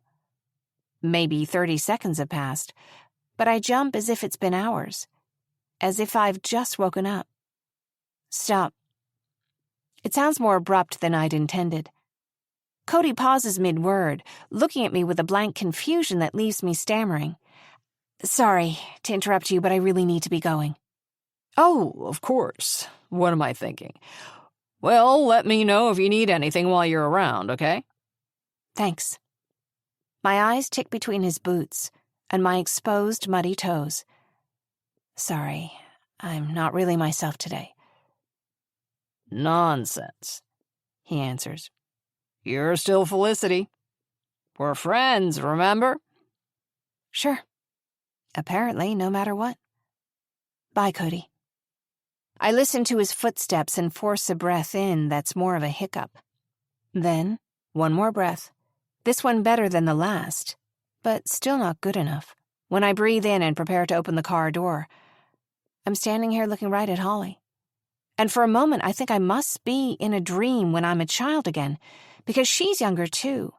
And she's fixing me with that terrible, sad stare that says she knows I'm holding something back, but she's afraid to ask what. Holly reaches out to touch me. Her hand is cold on my wrist. What are you doing? The rain is blowing onto my hair and my face, and I blink, the mirage lifting as quickly as it descended. Tess has gotten out of the car, and she's standing in front of me. Sorry. I summon a smile. Just lost in thought. Let's get going. I slide into the driver's seat and turn up the heat on my toes. Okay, Tess Frankie, I say, trying to rally. Let's go home. Frankie looks to Tess as if to ask her to confirm this information, while Tess is studying me in the rear view. I stare straight ahead, squeezing the steering wheel. "What's wrong?" Her eyes are sharp, like a hunter. Like she knows she's seeing something I don't want her to see, and seizing onto it all the more for that. "Nothing. I'm fine." She glares back, and we both know I'm lying. Chapter 7. Now. I start the engine and pull onto the road. Evening is falling, and dusk here is all cast with shades of green and murkiness. Soon a fog hangs in the air, clinging to the car like dust. We pass farms, great patchwork chunks of land, where they grow soybeans and cotton during the warm weather. They're a sight in the springtime, the cotton blossoms opening like tiny, buttery full moons, blushing to pink in just a day or two, the fields dotted with white and pink. I had forgotten until just now that those fields are the namesake for the diner where Holly worked, the Cotton Blossom. A few flecks of cotton puffs linger at the roadside, but this time of year, the plants are long past blossoming. At the border of the pastures, tall, swaying pines rise. As we pass over a bridge, the pine forest gives way to looming dark cypress trees, inhabitants of the swampland. Their buttress roots stand taller than I am, extending from the water. Here and there, the cypress knees extend above the surface, outgrowths from the submerged roots that reach upwards. It isn't deep in most spots, but the water is dark even in daytime, stained with the tannins of decaying leaves and wood. Sometimes in sunlight, it has a look of oversteeped tea. Other times, on a cloudy day, the water looks dark as night. I've always thought the name of our town, Brightwater, must have been intended as a joke. For those who aren't careful, it isn't difficult to fall into water deeper and trickier than you expected, or find yourself outnumbered amid the swarm of life that thrives in the swamp. The snakes and gleaming frogs, the innumerable insects and birds of all sizes, the open mouths of ghosts calling you down, just out of sight. As I drive past the last cluster of pine trees, which seem to protect the house both from outside noise and sights, and over the tiny bridge that separates us from the mainland, it leaps into view as if to block my path. Seated on a bluff that reaches out into the water, the house is nearly 100 years old, and looks more like it belongs somewhere in New England with all its bay windows. A house designed to breathe the air around it. Hardly practical for a place like this, prone to storms and floods. A rooster crows somewhere nearby, shockingly loud as it announces an arrival. Following the rooster, the chickens cluster around the car. Mom always called the chickens her alarm system. Glenn, my father, had never permitted them. 2 weeks after my mother finally put her foot down in an argument with him, he decided he had been miserable with us all along and needed to leave. I was 17, newly pregnant. My mother was too kind to admit it, but I've always known that my refusal to name the baby's father was part of why Glenn left. And he didn't just leave. He moved across the country and started a new family inside of a year. Mom bought 4 chickens that day, and from the looks of it, the flock has continued to grow. I crack the door open, then hearing the din of their crowing, quickly pull it closed again. The rooster sounds more like he wants to chase us away than welcome us. Tess is unbuckling her seatbelt before I've even put the car in park. "Pop the trunk," she says, "so I can get our bags." What? She opens the door, swings a leg out and pauses. "You scared?" "Why don't you go ahead?" I offer. "I'll bring your bags in." With light footsteps, they hurry ahead of me, making a beeline for the door, stopping to greet the chickens that follow them to the steps. as I step to the ground and begin collecting suitcases from the trunk, bracing myself for the mud that squelches around my toes and heels. A couple of hens trot behind me, following me back up to the porch. "Haven't you got anything better to do?" I murmur, cursing myself for not thinking to bring any more practical footwear. One of the hens pecks at my ankle. "Go on," I say, swaying my foot to shoo her away without kicking her. "Go lay an egg." The front door swings open when I turn the handle, and I remember my mother's perpetual habit of leaving it unlocked. Hear a long-ago memory of my father's voice asking, "Who left the damn door open again?" The front corridor is dimly lit. The stairs to my right, leading up into darkness. I put an arm out, give Tess a quick look, asking her to wait, walking ahead of them. The hallway is dark. Living room, empty. The familiar shapes of the sofas huddled in the gloom. I'm not sure why, but even from here in the dark, I have a sense that nothing about the house has changed. At the end of the corridor, the space widens into the kitchen, occupying most of the first floor. Frayed screen doors that open onto the screened porch. The lights are on, but the room is still. The open cabinet doors and cluttered countertops giving an impression of a freeze frame. Only ashes and remnants of a charred log rest in the fireplace. And then I see her, asleep, I think, in her seat in the corner by the table, behind a small mountain of knitting.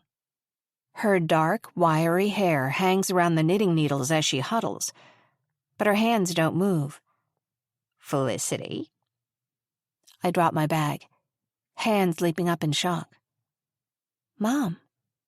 She's not asleep, just sitting there, holding her knitting, as if she wanted to catch me out at something. Her expression shifts, and I see what Dawson and Wendy made reference to. Her thoughts are far away, unanchored.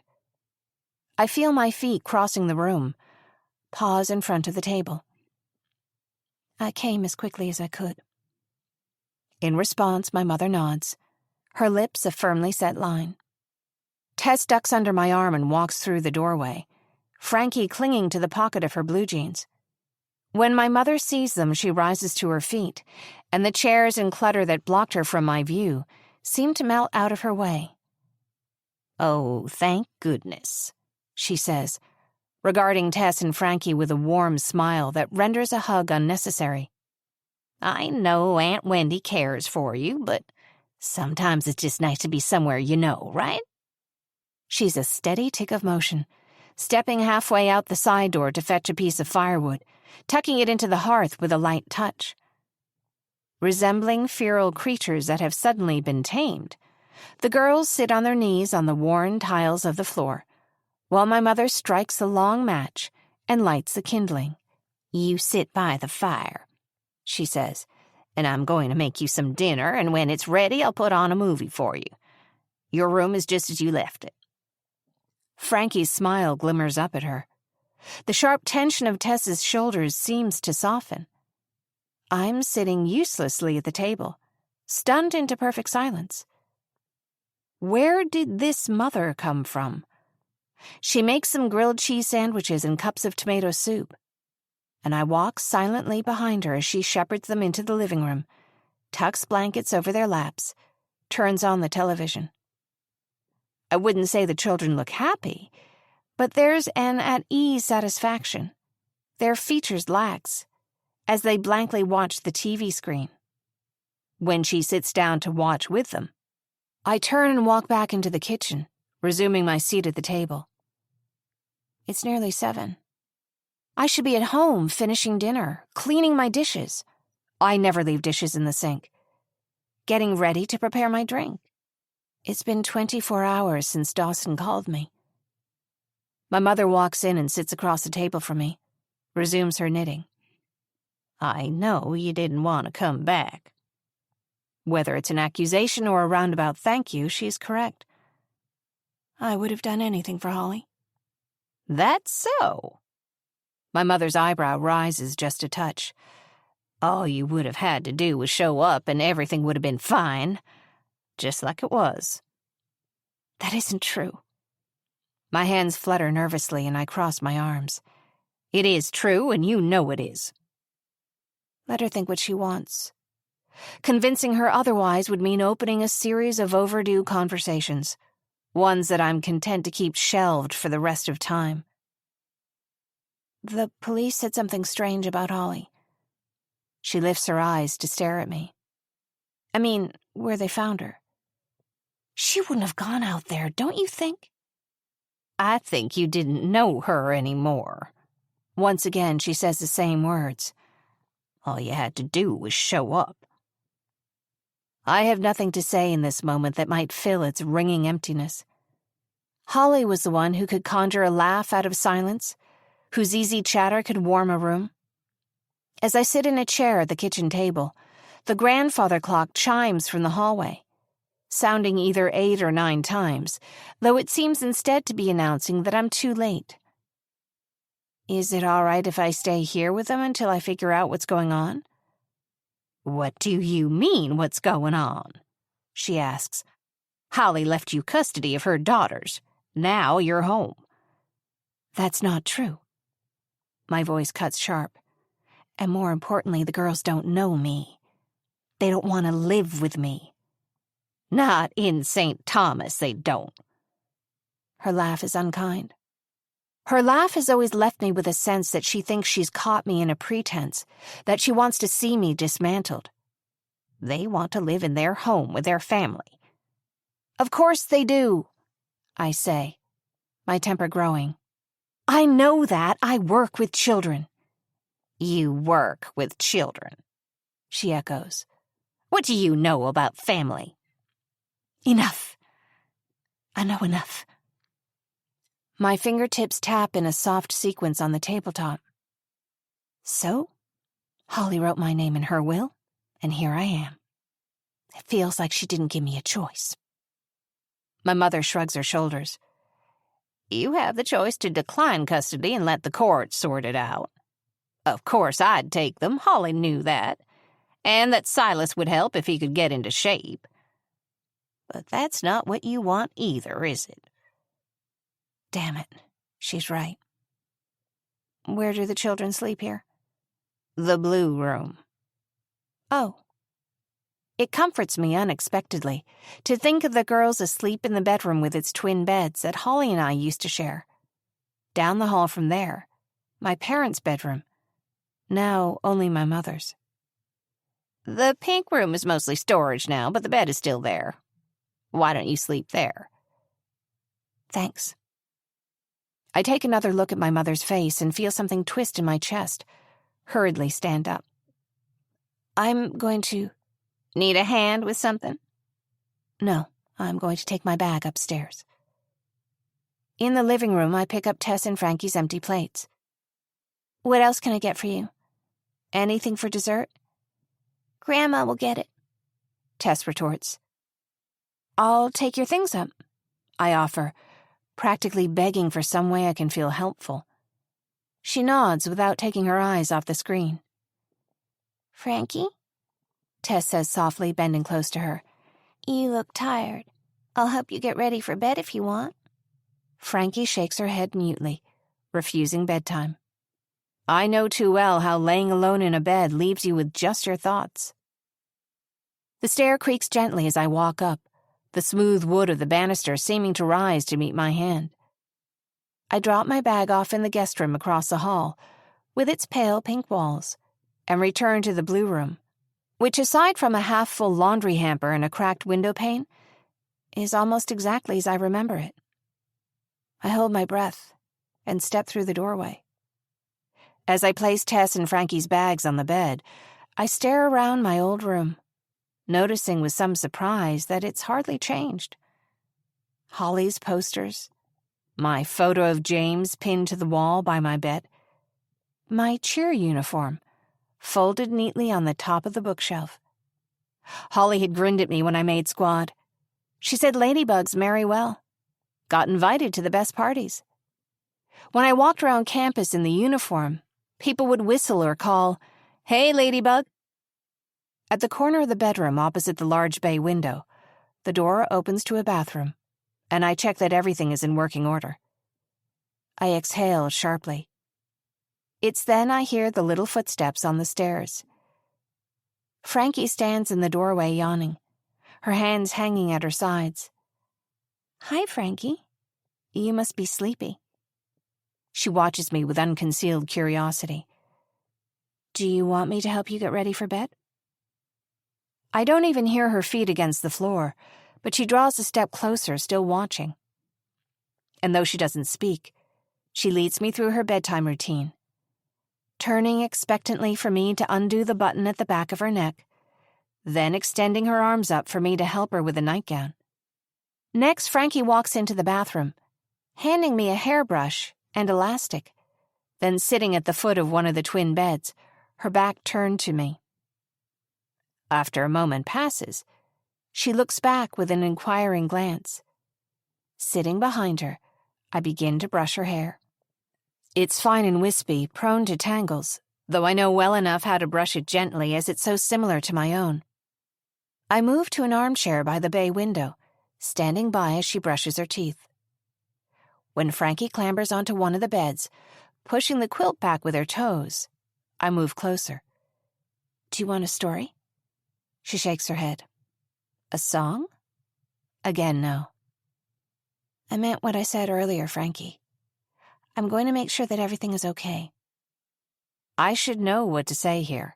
I've talked children through situations that make no sense many times before, but never children I was related to.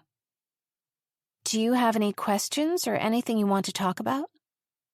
With some finality, Frankie shakes her head once again and points to the light on the table that sits between the beds. Okay, so lights out. I click the light off, leaving a band of yellow light coming in the door from the hallway. Grandma said I could sleep in the pink room. Call if you need me. I'll wake up right away. I've a feeling I won't be sleeping much, but she doesn't need to know that. Chapter 8. Now. With Frankie in bed, I tiptoe back down the stairs into the living room. The movie is ended. My mother is knitting, now in an armchair, while Tess dozes on the couch. She opens her eyes immediately when I sit at the far corner of the couch, near her feet.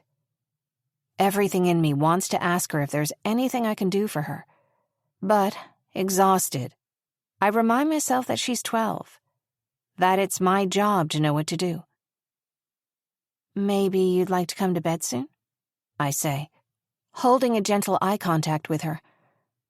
Would you like anything else to eat before you go to sleep? No, she says, then sullenly adds, Thanks. I'm not tired enough to come to bed yet. I will in a little bit. I nod and look over to my mother. What can I help you with? Oh, nothing. I need to go round up the chickens before I go to bed. There's things that need doing, she continues, the needles clicking together. Even now, you know. Her voice dwindles and I sense her fragility. Yes, Mom. And I'll help you if you just tell me what I can do. Maybe Dawson was right. She does need caring for. You don't even need to tell me, okay? I'll clean up the kitchen before I go upstairs, and she drops the knitting in her lap, glaring at me. I'd like to keep my hands busy. Yes, of course. She recedes with a bustle and a bit of a resentful look, and I remember her insistence on keeping busy. I've heard people use the word willowy to describe her, but they're not quite right. Her expression with her high forehead and our family's cheekbones is unyielding. I think her beauty resembles more an oak, something firmer than willow. You could have visited. I've been busy. For 13 years? I called you to check in. I say this, and though it's technically true, I know it's a lie in spirit. I called to let her know I was still living, to assuage my guilt. Yeah, she says gruffly. Suppose you did. Good night, Felicity. As I retreat up the stairs and into the cluttered guest room, I reflect that I'd like something to keep busy with, too. My mother needs a foil, not someone who takes things on the same way she does. Maybe that was why she tolerated Glenn, despite his sour temper and tendency to yell at the television. He drew her out, into the world, in a way that Derek, a soft-tempered man, the perfect opposite of my father, had done for me. The same way Holly did for both of us. For a moment, I consider calling Derek, craving his steadiness and warmth, before I realize how unfair it would be. Pacing around the pink room, I hum to keep from crying, then unzip my bag. I take everything out of my carry-on, fold my clothes into the tall, narrow dresser. I take a shower, though I've never liked the smell of the tap water here, as if it came right out of the swamp. Which probably it does. Back when I was in school, I was always afraid I smelled like mud. I was fooling myself to think I could ever really fit in. Holly and I were always the girls on scholarship. Even when my school uniform was clean, there was never a damn day there wasn't mud on my shoes. The clock in the downstairs entryway has chimed 11 before I hear Tess's footsteps up the stairs. With her in bed, I feel a gentle tick of relief, realize I'm tired, and begin to get ready for sleep.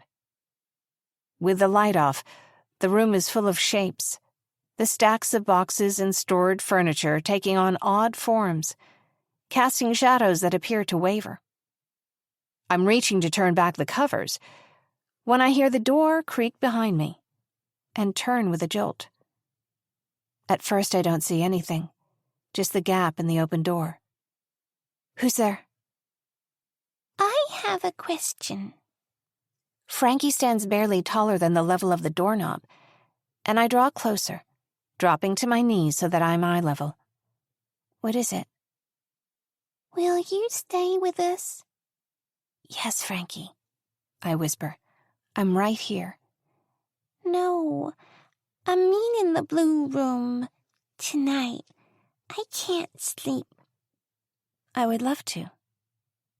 I follow her across the hallway and into the blue room. Note Tess's sleeping form in the bed opposite the door. You know, I'm happy to be here with you, I say, standing by as she climbs into the bed. I'm so sad that your mom is gone, but I'm glad to be here with you. Me too, she answers, watching me with a guarded eye. Why is Mom gone? Truthfully, I don't know. It never does any good to smooth over the worst of things. I don't know, Frankie, but I'm so sad that she is. Are you sure? Her little chin tilts back as she looks up at me from the pillow.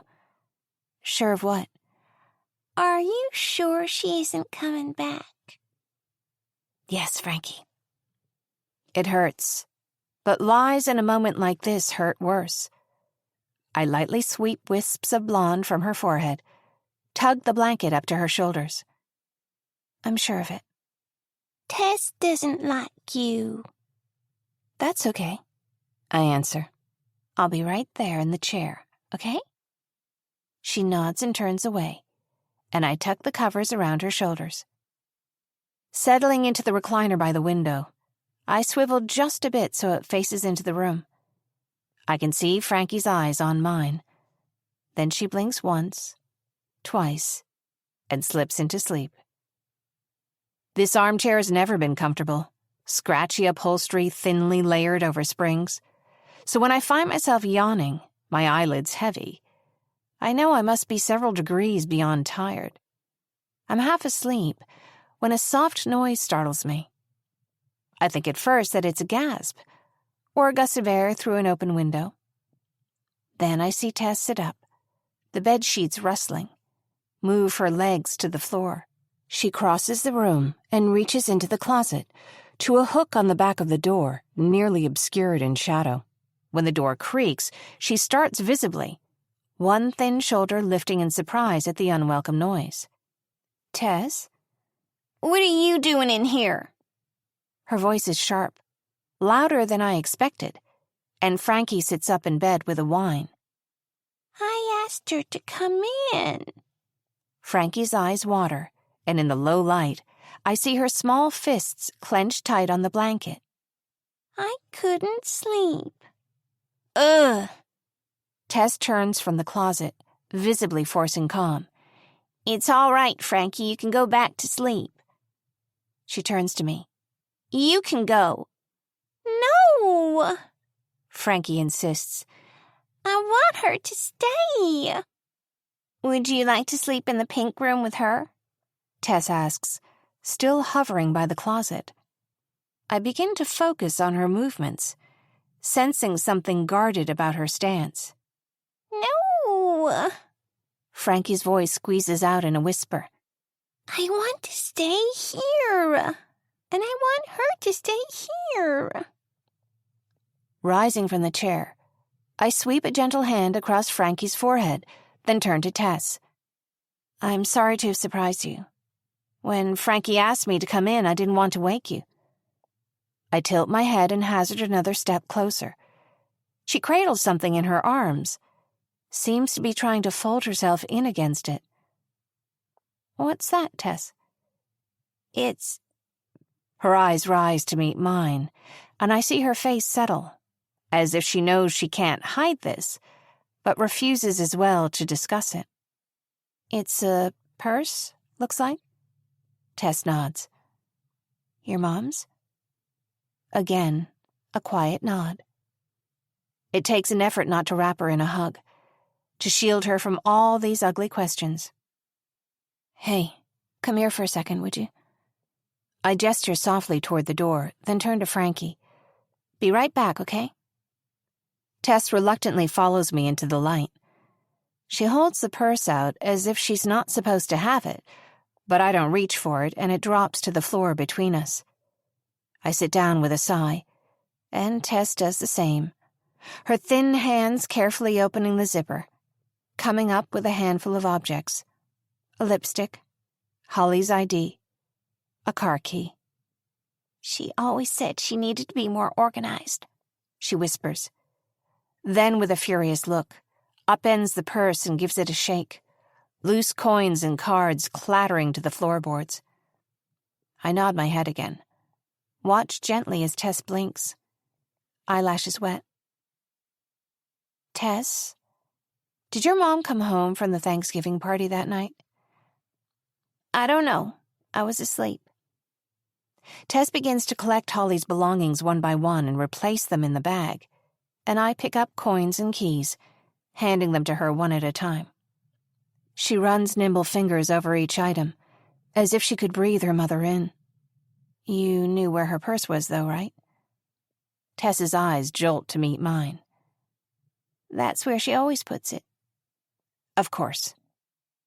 I start to hand her a red and white striped peppermint, and she snatches it, the wrapper crinkling in her fingers, then leans over and sweeps everything toward herself, stuffing the items back into the purse. I meant what I said to you earlier. You can talk to me about anything. I'm on your side. And I meant what I said. Tess clutches the purse to her chest. We're not gonna be friends. That's okay. Listen, if you'd like your privacy, maybe you'd prefer to sleep in the pink room? Frankie asked me to stay with her, so I'd rather not leave her alone. It's my room, too. Her mouth sharpens into a scowl. I guess I don't mind if you stay. With this uneasy truce, we return to the bedroom. Tess places the purse on the bedside table before climbing back into bed, while I settle into the armchair again. And though I feel the weight of exhaustion in my limbs, I can't sleep. Dawson didn't know where Holly went that night. Dawson didn't know that she came home, left her purse, and somehow, by that morning, she was gone. Drowned in the one place I know she would never go. From the corner of my eye, I see a flicker of light from the window, and my attention is called to a half-circle grove of cypress trees a few yards off the shore. I stand up in the dark, trip over something, and grab the windowsill for balance. like a tall, skinny phantom with a spiderweb of stilts. The trees stand almost as if in conversation. I wonder, suddenly, the clock creeping toward 3 a.m, was this what it was like? The place where they found my sister? In the cypress trees? Beyond the old Ferris wheel? I hold back tears, watching her girls sleeping peacefully. I hear her voice again now, as if she's right here. We need to talk. You know we do. Chapter 9. Before. Holly had always liked Cody Redford. Since junior year, he had been dating Paige Winslow, who I knew from Cheer Squad. Paige was regal, tall, and dark-haired, and rarely laughed. It was an odd match for her to be dating the boy who could make anything funny. I suspected Cody was drawn to her precisely because she didn't fawn over him. At a party the August before senior year, Paige screamed at Cody and threw her Diet Coke at him. People were a little afraid to talk to Paige, leery as high schoolers are when it comes to scandal. But Holly, who was always braver than the rest of us, saw their breakup as an opportunity. "Tell James to tell Cody to hang out with us," she begged. Enough times that I finally agreed. Labor Day weekend, the last Saturday before our last year of high school, Holly and I had planned a quiet night out, and James had promised to get Cody to come along. Brightwater offered nowhere to party, not that I partied anyway, so we'd planned to meet for ice cream. I was nervous around Cody. Too handsome, too funny, he seemed to glimmer like a mirage, with an energy that made me recede into myself, while Holly appeared to enjoy it. I thought he liked her too, until he showed up at the ice cream shop with Paige, turning a double date into an awkward group of 5. James and I retreated to a corner of the table, and my sundae dripped as I watched Holly. "He didn't mean anything by it," James said quietly. "I'm sure he just misunderstood." I nodded and agreed. Holly chattered brightly and joked with Paige and Cody both, though I knew she'd taken Paige's appearance here as some kind of challenge. Paige followed me when I went to the bathroom, stopped me nervously by the sink. "Was this meant to be a date?" she asked. "He didn't tell me.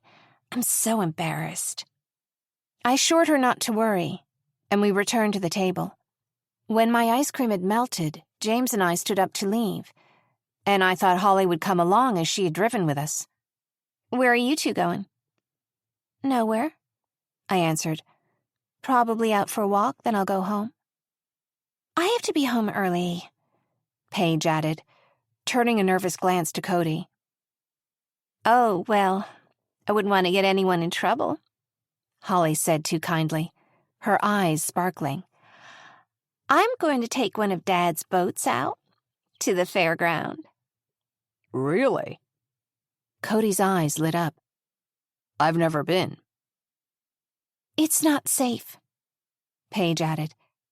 "It's perfectly safe," Holly said. James nudged my foot with his under the table. "Isn't it dangerous? Frightening?" "It's beautiful," Holly answered, "and peaceful. You can take a boat to the old dock and then walk right in, so long as you watch your feet." "What about the ghosts?" Paige asked. "The Reverie girls?" I couldn't help but jump in. Out of all the silly things people said, this was one of the easiest to correct. "Paige, there are no ghosts out there, I promise." "If you're too scared," Holly said, speaking in a tone that was a little too sweet. "I don't blame you." She finished her ice cream and helped herself to a taste of Cody's. "What about you? Scared?" He watched her with a carefree smile before answering, No. Holly turned her daring green stare toward Paige for one wordless moment, then broke into laughter.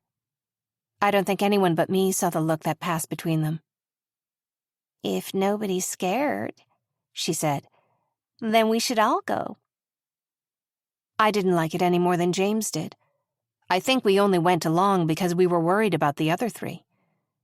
But once we were there, in the comfortable musical evening, we drifted off on our own, first walking down the boardwalk, which was still mostly sturdy, if coated with moss in spots, then across the marshy ground to the old dancing hall.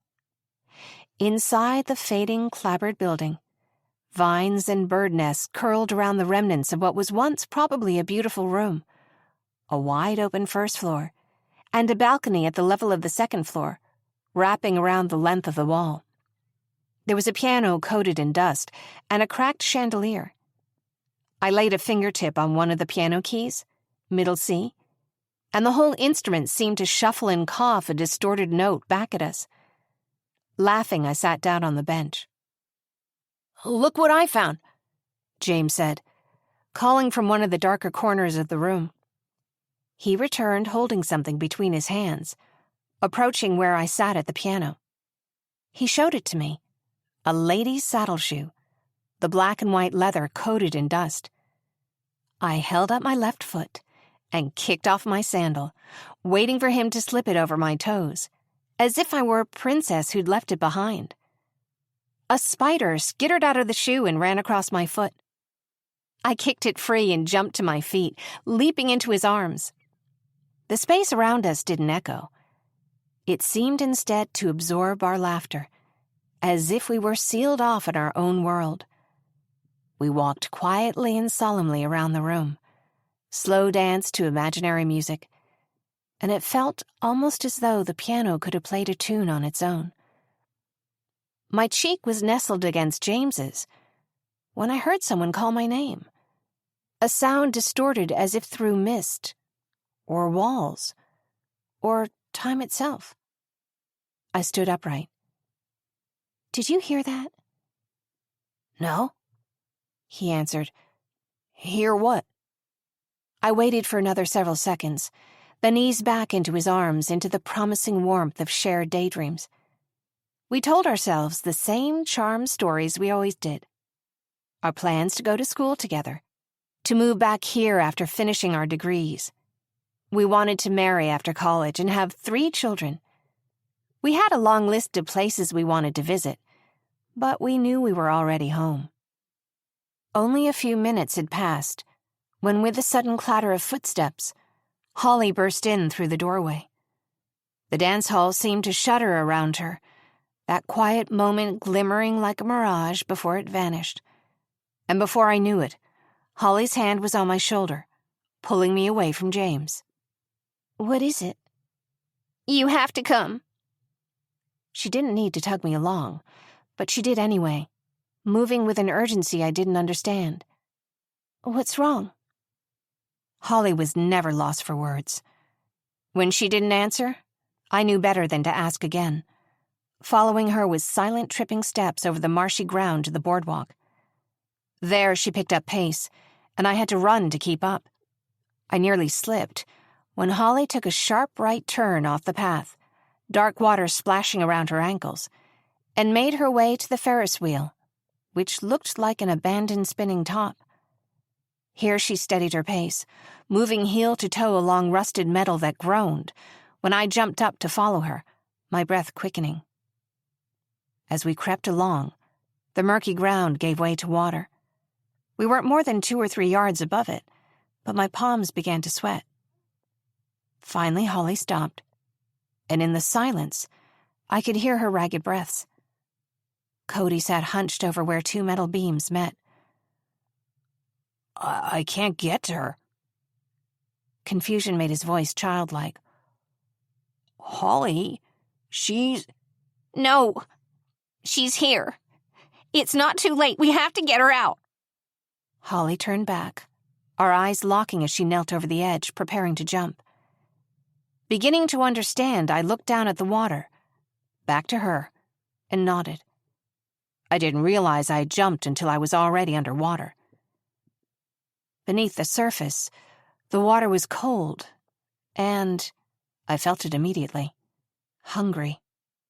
Sensing my sister's warmth behind me, I pushed in the other direction, both hands reaching forward, forcing my eyes open as if I could have seen anything in the dark. When my hand closed around a tree's root, I clung to it like a rope, pulling my body downward, waving my arms about blindly. Before long, I had to surface for air, rising back up with a kick. With water dripping from my ears, the sound of Holly's voice was distorted, but I heard that she was arguing with Cody. I heard his voice pleading with her to be careful. I couldn't make out Holly's response, but her tone and volume signified a refusal. When she disappeared beneath the surface once again, I took a deep breath and did the same. It had taken Holly and me 3 minutes at least to walk from the dance hall out here, which meant 6 minutes since Holly left. If Paige had been underwater for at least 6 minutes, then... Suddenly, grasping for warmth in the murky water, it occurred to me to be afraid. That this could be a hopeless endeavor. But then my hands met something solid. I felt fabric and skin, and as my lungs burned for air, wrapped an arm around a limb. A leg, I thought, and pulled. Halfway to the surface, she slipped from my arm, and still kicking my feet, I bobbed upward. I shouted something and took a desperate breath before going under again. The dizzying rush of oxygen buzzed in my throat, and disoriented, I took in a gulp of water. But I couldn't lose a moment. I felt arms near mine, motion in the water. Paige. No. Holly, her hand holding mine. No. I couldn't tell. I was pulled nearer, relief flooding my mind, despite the painful cough caught in my lungs. And then the grasp tightened, a cold two-armed embrace, pulling me harder. Downward. Surfacing wasn't a conscious decision. I was breathing air again, kicking to stay afloat, one hand clinging to a weight that wanted to pull me down. Blinking water from my eyes, I saw my sister come into focus, only her face above the water. "Let go," I managed. "She's too heavy." "No, we can't leave her." I looked up to realize that Cody was shouting frantically to us. I reached for Holly, for Paige, unsure whose limbs were whose. My legs burned, and though I drew deep breaths, they didn't seem to be working. When James pulled me out of the water, I could see fear on him, eyes wide, jaw tensed. Holly tried to push James and Cody both away, tried to go back in. I had to say it out loud for her to be still. "We can't save her now." Cody called the police. As we waited for their arrival, I thought I heard him crying. Holly was silent, limbs rigid, and I could feel how badly she wanted not to give up, to tell the water to give our friend back. James wouldn't let go of me, his hand tracing my damp hair, my shaking shoulders. "I saw the 3 of you in the water," he said. "I couldn't tell which was who. I was so scared." He hugged me close, sweet-natured, with a natural inclination to good manners. Part of James's charm was that he carried himself the way those from money often do. He took it for granted that people would give him the benefit of the doubt, that they would assume he had pure intentions. In that way, Cody and James were the same, close friends as they were. "Why was Paige in the water to begin with?" I asked. Even on a perfect summer night like this one, it was hardly the place for a swim. "We were playing truth or dare." Holly wept into her hands as she spoke. "I dared her to jump in, and she did.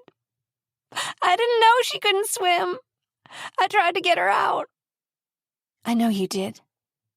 I leaned away from James to grasp her hands. "It wasn't your fault." The eerie voice echoed in my ears. The memory of hearing my name called. When I saw the flashlights and heard the police calling for us, the relief I should have felt turned to guilt. My parents' warnings about the swamp, about the young women lost out here, had been wasted on me. But that was before I felt the weight of that dark water, felt how it wanted to take and keep us, would have kept all three of us girls if it could. I didn't tell James, but in that moment, I couldn't have told Holly from Paige, from myself. I couldn't have told him that there was a part of me, despite the air in my lungs, that still didn't know which one of us girls was lost, or whether any of us came out of the water in one piece. Chapter 10. Now.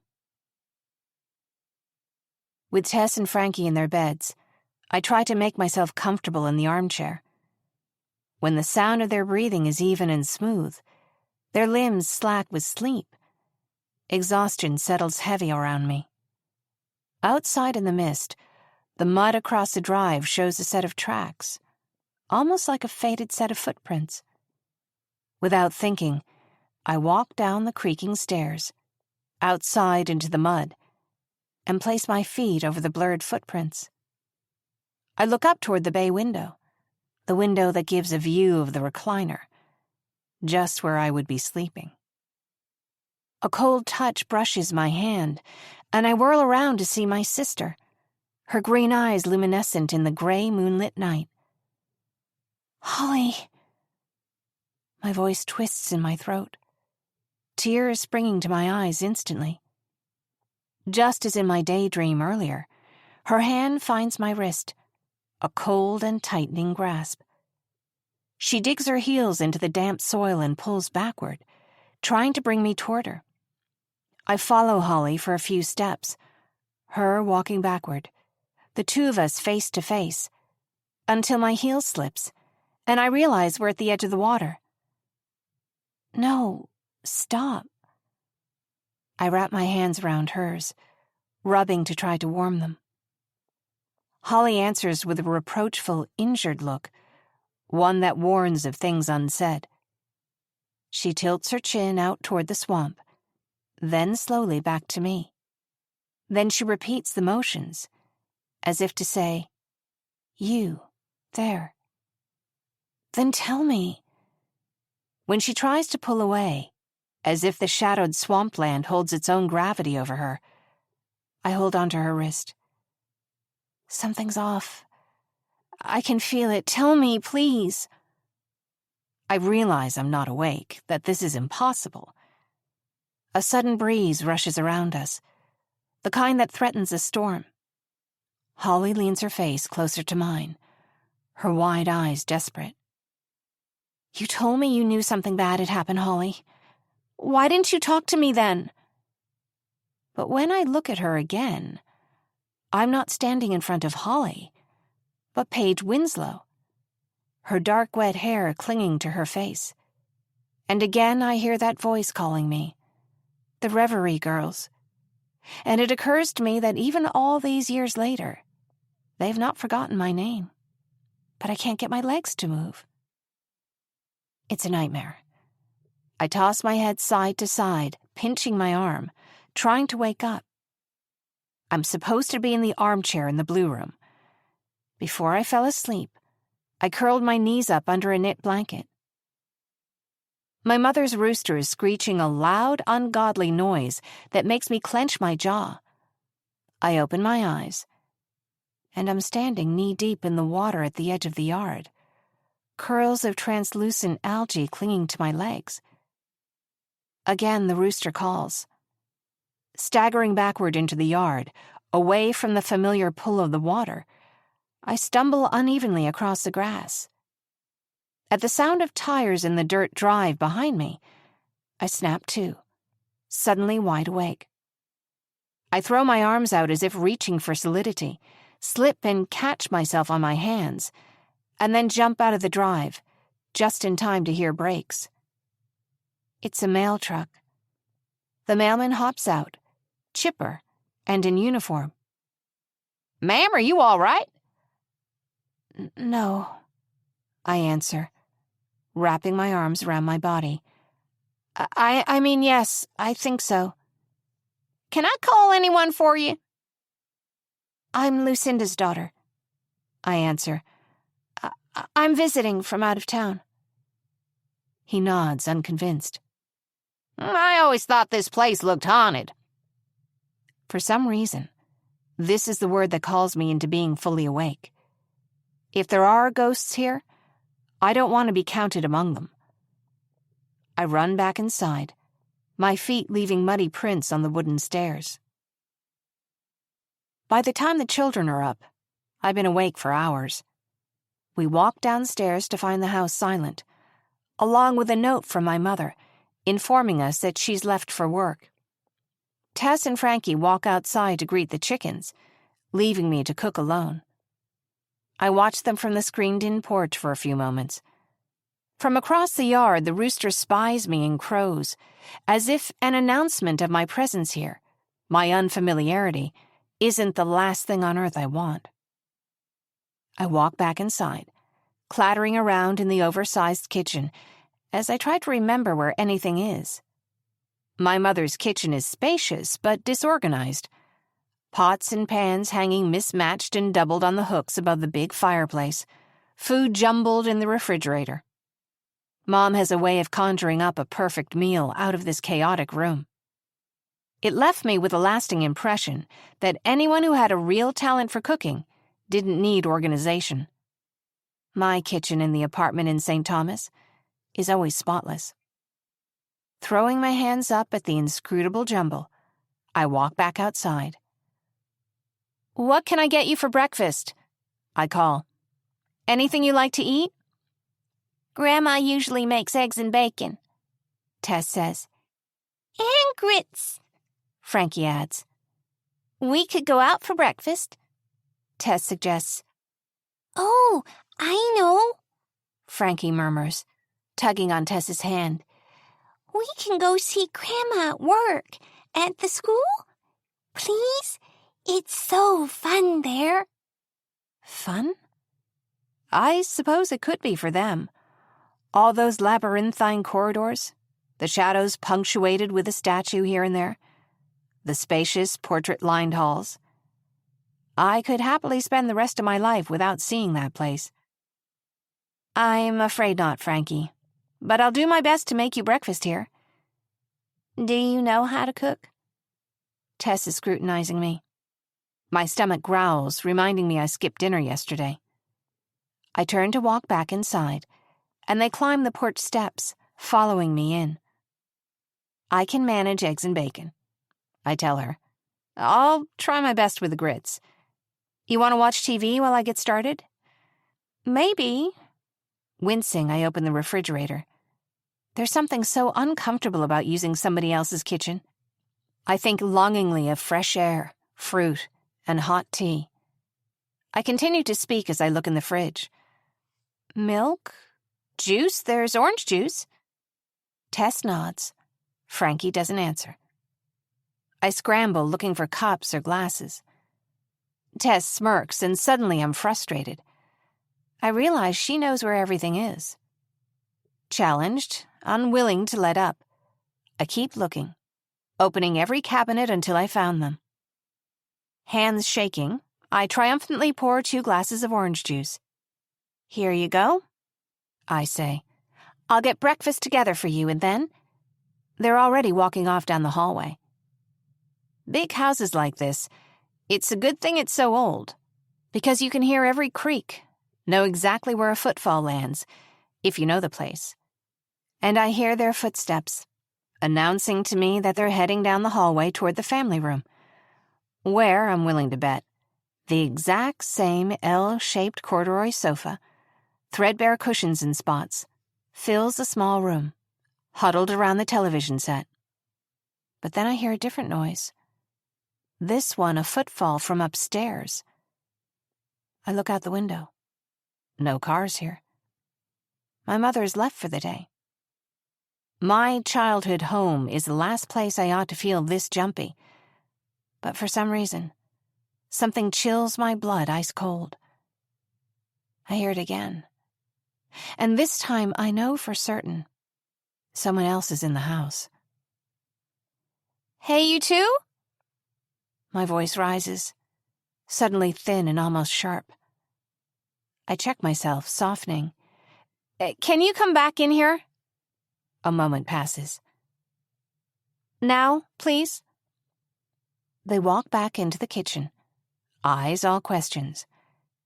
You didn't do anything wrong, I say, hushing my voice. Someone's in the house. Chapter 11. Now. Who is it? Frankie asks. I raise my eyebrows and direct my voice to Tess. Does anyone else live here? I ask. She shakes her head. We stand still as statues, and I listen again. Footsteps, from the second floor, upstairs corner bedroom. My eyebrows rise at the same moment as Tess's, and I think we're thinking the same thing. That's the blue room, she says. What's going on? Frankie asks. I give her shoulders a quick squeeze, trying to pretend I'm not scared. Someone's in our room, Tess repeats, her voice rising with something like anger or excitement, I'm not sure what. Suddenly she shoots down the hallway toward the stairs. Frankie?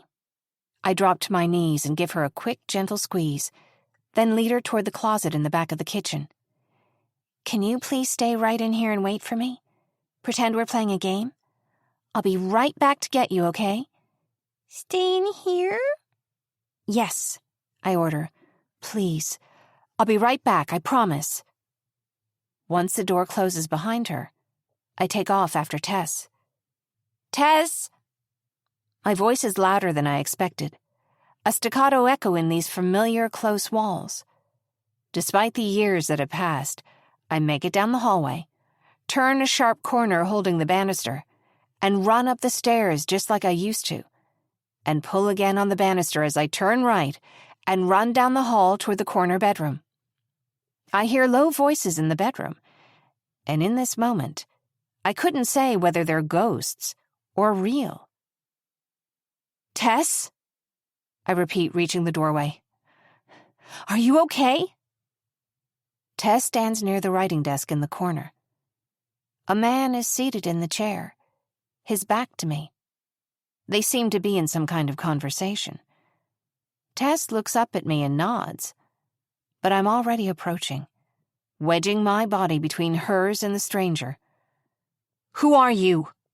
I demand. What are you doing here? He's a heap of slumped shoulders, a wrinkled flannel, sad but sour brown eyes over a gritty expanse of stubble. I've seen him in photos.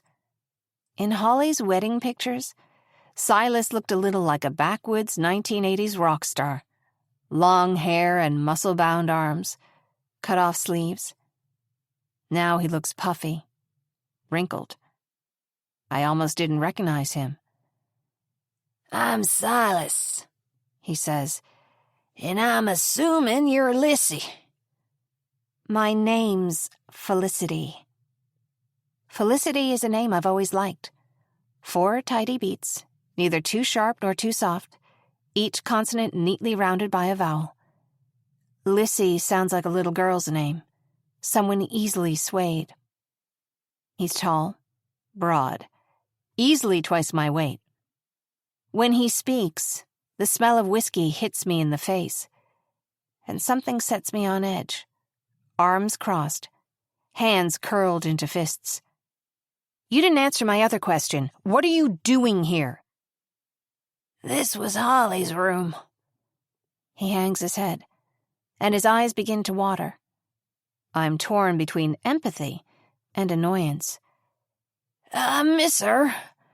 It still doesn't feel real. I guess I wanted to feel near her. Yeah, well, this was my room, too. Thing about Grandma's house? Tess says, grudgingly making excuses for him. People who know her, they just kind of come over. She never locks the door. She wouldn't have thought anything of it if Silas came by. Dad, he corrects her. giving her a terribly needy stare. "Dad," Tess says, with a diffident shrug. "Well, I still don't like it," I say. "I can't have people just showing up, especially people I don't know." "You don't know us, but we know who you are," Silas answers, his voice wavering just a bit. There's something I don't like about a man who's crying, but also angry. Something that frightens me just a little. "You forgot about your family. It hurt, Holly. She never gave up on you."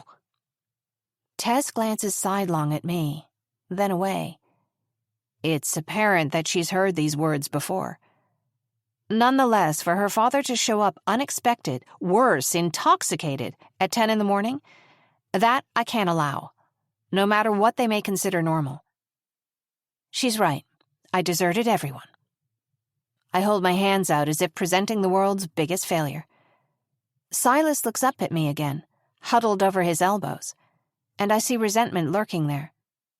But I'm here because Holly asked me to be here, I answer evenly, neither aggressive nor backing down. Silas exhales and watches me, then glances around the bedroom again, clearly trying not to cry. "Let's get you back outside." Just when Silas looks up at me, hopefully, I'm finishing my sentence. "So you can get going." "Are you driving?" I ask. Silas shakes his head no, and gestures out the window at a little canoe that's tied up to the rickety dock. "Of course," I sigh, looking at him with reproach, trying not to spell out too much in front of his daughter. Well, not like that's much safer. But okay. You'll come back and visit this evening, maybe. First, get some rest. He wipes his nose on his sleeve and nods toward an old photograph of Holly, pinned to the wall above the desk. "She was proud of you." I hear Silas's voice interrupting my daydream. "Why?" I scoff, an involuntary show of bad temper, the kind of thoughts I usually try to hide. "She said you were tough," Silas answers. "that you had a heart that could see you through anything, as long as you would listen to it." She did see the best in people. I don't say it, but I'm afraid it's obvious that Holly was wrong about me. In answer, Silas openly begins to cry. "All right." With both hands, I grab the chair and pull in a futile attempt to scoot it back from the desk. It doesn't even budge. "Come on, Silas, on your feet. Downstairs." Despite the firmness of my voice, I can't help it. I jump back a little when he rises to his feet, holding my breath rather than inhale his whiskey-laced body odor again. The room still seems filled with the magic whispers of teenage girls, of secrets both shared and unspoken. I lead him down the hallway, down the stairs, leaving that haunted space behind us as if walking forward in time. Tess is lingering behind us. I stand a little closer to him, so hopefully she can't hear us. "You're their father, Silas, and I want you to be here supporting them. But do not show up here drunk at 10 in the morning. Your daughters shouldn't have to see that." "My daughters," he repeats. Where's Frankie?" I sent her to hide when I heard footsteps upstairs. It's probably clear enough that he's frightened me, but that doesn't mean I'm going to admit it. "Hey," Tess says, suddenly sounding sorry. "Silas, we're making breakfast. Why don't you stay and have some coffee at least?" "Oh, well, I really couldn't." He looks at me, waiting for my permission. It's no trouble. I try to conceal my frown. "You want to go get Frankie?" Tess asks. "I'll go in the kitchen and pull out the food in the frying pan." "Would you really?" My face must show my relief. She gives me a hint of a smile. I hurry to the hallway closet, where Frankie's peering out of the barely cracked door, waiting for me with a luminous, expectant stare. So, is she here? Is who here? Tess said somebody was upstairs, Frankie repeats, smiling. Is Mom back? Oh, Frankie. I bend down and swoop Frankie into a hug, rocking her just a little. No, honey. Your mom isn't coming back. I'm so sorry. She swivels her head around to face me, her smile receding, face slack. Am I in trouble, Aunt Lissy? I realize this must be how Holly and the family have referred to me. Aunt Lissy. Out of Frankie's mouth, it has a small-town ring to it, but a sweet one. No, Frankie, you're not in trouble at all. Listen, I have a surprise. Your dad's here to see you. When she grins in response, I think I'm seeing her for the first time. She's all eyes and cheeks and that glowing blonde hair. Daddy? She yells, running past me and around the corner, not knowing where he is, only trusting he'll hear her voice and find her. Silas greets Frankie, who seems overjoyed to see him, giving her a long, tight hug. I see her relief in his arms. I struggle through making breakfast, until Tess offers to help. We serve the food, and I reluctantly agreed to eat a little. As the girls eat, I stare at Silas, not sure whether his tears are genuine, or exactly what they're for. He needed to feel near her, he says. That's why he came here. Sure, if I wasn't worried for her safety, it's innocent enough. But since when is it okay to walk into someone else's house just because you need to feel something? I'm relieved when he drains the last of his coffee with a sigh and rises from his seat without needing any prompting. He gives me a nod, as if acknowledging the uneasy silence here, and heads down the hall toward the front door. Felicity, he says, rubbing his eyes. I'm sorry. It's all right was going to be next, but then I realize it really isn't. I rise from the table to follow him, choosing my words as I catch up. I know I'm a stranger, but please let me know what I can do to help you. You? He laughs, reaches to brace a flippant hand on the doorframe, misses it by about a foot. If you could do anything to help your family, you'd have been here years ago. Regardless, please don't show up here like that again. I push the door open, ready to send him on his way, and then pause. Silas, the police said Holly went to a party the night she died. The Thanksgiving party at the diner? Did they? Were you there? His eyes jump to mine, and I wonder if he's more sober than he's letting on. Tess is coming toward us in the corridor. Silas, I repeat, lowering my voice. Were you there? You want to do this now? He nods at Tess, then turns his chin toward me. I turn back to Tess, then Silas. He's so tall that he blocks the doorway. I don't know. Silas gives a warm, knowing laugh, as if I know the answer, but I'm playing coy. Another time, then. The overly friendly, shrewd tone of his voice makes me distinctly uncomfortable. He calls goodbye to Tess, and then walks with a rambling, uneven gait to the dock. I hear the water whisper around the canoe, and then he's gone. I turn back to Tess, trying not to let her see the pity in my eyes. He gets paid every other Thursday, Tess says. Plan on him being drunk until Monday or Tuesday? He'll come around and visit again after that, all cleaned up.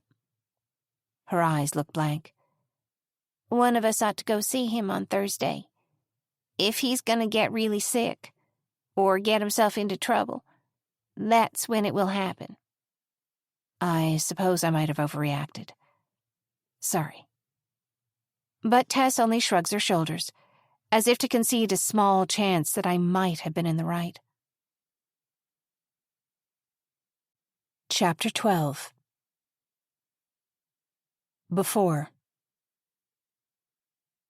From the street, St. Benedict's appeared as just a steeply pitched roof, guarding the spire that rose from the chapel. Behind a wrought iron fence, over the gently crested hill, it yielded a quiet wealth of enchanting details. Holly and I had always loved the statue of the school's namesake, standing in the courtyard below the cross gables of the main hall. The first day of school saw it humming with activity, the warm chatter of voices, the undercurrent of whispers, accounts of the accident, mutating and spreading. They were playing Truth or Dare. Someone said Holly dared Paige to jump. Holly thought Cody was her date until he showed up with Paige. Of course, she didn't want her there. I was no stranger to feeling like an outsider here, and following the shock of Paige's death, the multiplying rumors seemed small and distant, at first. By lunchtime, my neck hurt from ducking my chin and pretending not to hear. Fourth period was art history, and when the teacher paused to click to a new slide, I overheard a classmate whispering to a friend from the desk behind mine. I heard she pushed her. Sure, maybe it was an accident, but that doesn't mean nobody was to blame. In a streamlined motion, I rose from my desk, murmured an "excuse me," and hurried out the door, a bewildered sob sticking in my throat. But instead of heading for the bathrooms, I crept down the corridor and through the exterior door. A chill passed over me, and I felt again the weight of the water that night. Holly had not spoken to me of it, and I understood nothing of what had happened, except that Paige had died. Except that I was stuck in that moment where my own body and voice were indistinguishable from the others, alive or dead. In the courtyard, I heard footsteps and ducked into an alcove behind a stone bench. Seniors were given a certain amount of leeway, but it would not extend to sneaking outside during class. When I thought the steps had passed, I walked into the chapel through a side door. From inside, the sunlight illuminated the rose window's colors with a glow that felt almost brazen. I sank to a seat in a shadowed pew, the multicolored light falling over my knees like a blanket, and folded my hands over my eyes. The flute-like whisper of that voice rang in my ears again, musical, as it was insistent. I tried to calm myself by running my hands over my arms, tapping my knees. When I heard footsteps drawing near, I knew it must have looked as though I was in prayer, my lips moving, hands tracing the lines of my ribs, trying to find proof that this body belonged only to me, finding none. "Hey, Felicity." "James?" He sat an arm's length away from me, and a searching look bounced between us, each unable to look at the other, an invisible fear crowding the space between us. "I saw you pass by in the hall." I nodded my understanding. "I guess maybe you wanted to be alone?" "Sorry." Again he paused, all but pleading with me to speak to him. "Are you—" "Oh, I'm all right." I rubbed my hands along my arms to warm them, but my fingers were just as cold. James's eyes, deep brown, widened with what I recognized as hurt. He knew I had lied to him. I closed my eyes against the tears and turned my chin away. I didn't know how to tell him the truth, which was that my sister had barely spoken to me since that night, that I was afraid of what she might say if she did. Could those rumors be true? We had always talked late into the night after bedtime, But since Paige, she slept facing the wall, her back to me, a chill of reproach deepening the distance between our beds. When I felt James's hand on mine, I seized it, still facing away, holding tight until it warmed my own. He inched closer, laid an arm around my shoulders.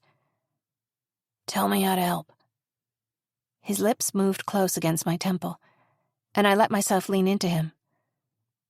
"I don't know what to do, Felicity." "I wish I knew." The response came out sharper than I meant it, and I pressed closer to him in apology. "I love you." He spoke as if it were an offering, as if it were the wrong currency, but all he had to offer. "For whatever it's worth, Lissy. All my heart." "I love you," I answered, my courage warming. "Everything will be okay." "They'll be looking for you." "You're right." Still holding his hand, I got to my feet, wiping my eyes. "I need to go back to class. I guess you do too." We crossed the courtyard together, then parted ways, back to our respective classrooms. If only I could have read my sister's thoughts. I was certain I could fix the distance between us.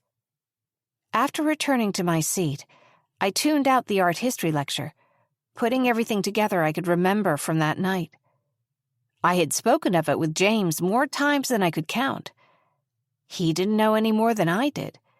He'd been at my side that entire time.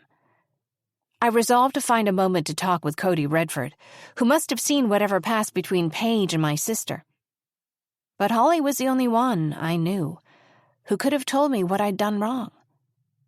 We had never had to guess at the other's thoughts, any more than we would have considered hiding anything.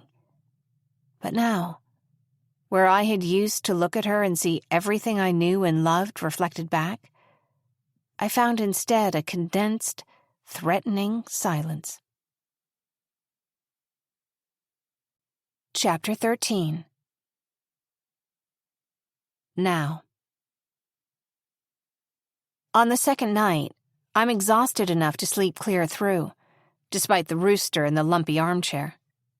My mother wakes early and prepares breakfast, and she is already dressed for work by the time I walk downstairs with the girls. Tess prepares a plate for herself and one for Frankie. Oatmeal with butter and raspberries for Frankie, along with a glass of chocolate milk. For herself, she takes only a bowl of raspberries, then announces that they'll eat their breakfast on the porch, leaving me with nothing to buffer the silence between me and my mother. "Did you sleep well?" "Well enough." I wince as the rooster shrieks outside. I slept through that, apparently. That rooster's dreadful. I thought they only crowed at sunrise. "That's Elvis." Her eyes find mine immediately, and he's letting me know there's someone new here. "Elvis?" I can't help but smile, trying not to laugh. "Well, he's no Elvis Presley, but he is very loud. No need for an alarm clock with him around." She glares at me across her coffee cup. "Or an alarm system, for that matter." "That reminds me," I interrupt. "Silas came by yesterday. Not in great shape. Were you expecting him?" "It's Silas," she scoffs. "He's fine." "Is he, though?" I ask.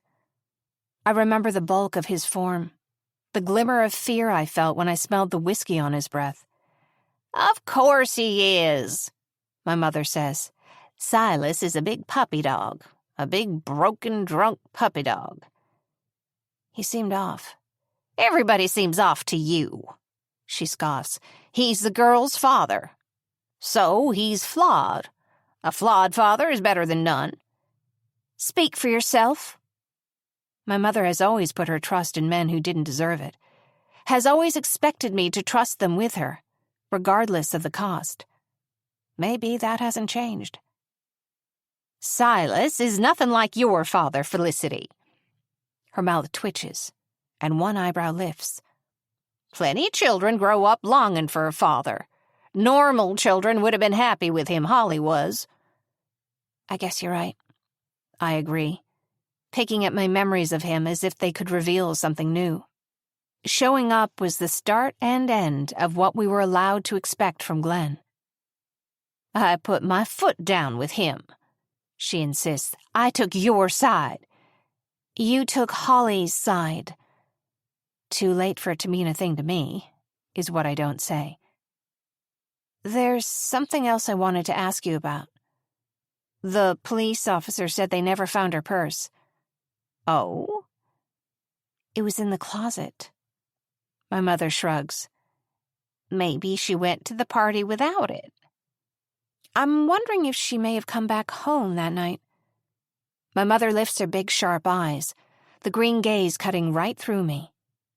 I don't think so. I was asleep. I can't stop wondering, I admit. I can't imagine Holly would have gone to the fairground for any reason. They found her near where... Don't say it. My mother's voice lowers to a hiss. You should know how painful it is for me to have to hear about that night. For you, I answered dryly. Of course. You and Holly should have never taken your friends out there. Your father and I always told you to stay away from the fairground. That was years ago, and it's over. I need to know what happened to Holly. Why was she out there? You had all these years to patch things up. Where were you then? My mother rises from her seat and puts the coffee cup, half full, in the sink. I'm going to work. I'll be back this evening. All right. I nod. Have a good day. Once she's left, the kitchen feels both too large and too close, crowded with memories, and I'm anxious for fresh air. Walking outside to join the girls on the porch, I sit in a rocker. How does a change of scenery sound? Yes, please, Tess mumbles. I was thinking we could go out for lunch. I'd like to see the diner where your mom worked. Oh, Frankie loves going there. Tess smiles, the corners of her eyes tilting up prettily, before she remembers that she doesn't like me. I mean, yes, that would be fine. Perfect. We'll leave in 10 minutes, if that sounds okay to you. I turn back inside, pour water over the fire to extinguish it, and go to collect my purse and car keys. My mother is too lost in her grief to be of any help, and Silas may not want to tell me anything about the night Holly died. But I'm going to find someone who can. Besides, this house feels like it breathes memories in and out, old conversations and whispers teeming around me. And I don't think I could stand to be here for another minute. Outside, a gentle rain has picked up. I'm guarding my eyes with a hand as we walk to the rental car, but the girls seem almost not to notice it. Unbeckoned, an image of my sister's body in the water flashes across my mind, and I imagine my hair turning slick and green as I gratefully open the car door and duck out of the rain. Scared of rain? Tess mutters. You're not going to last long around here.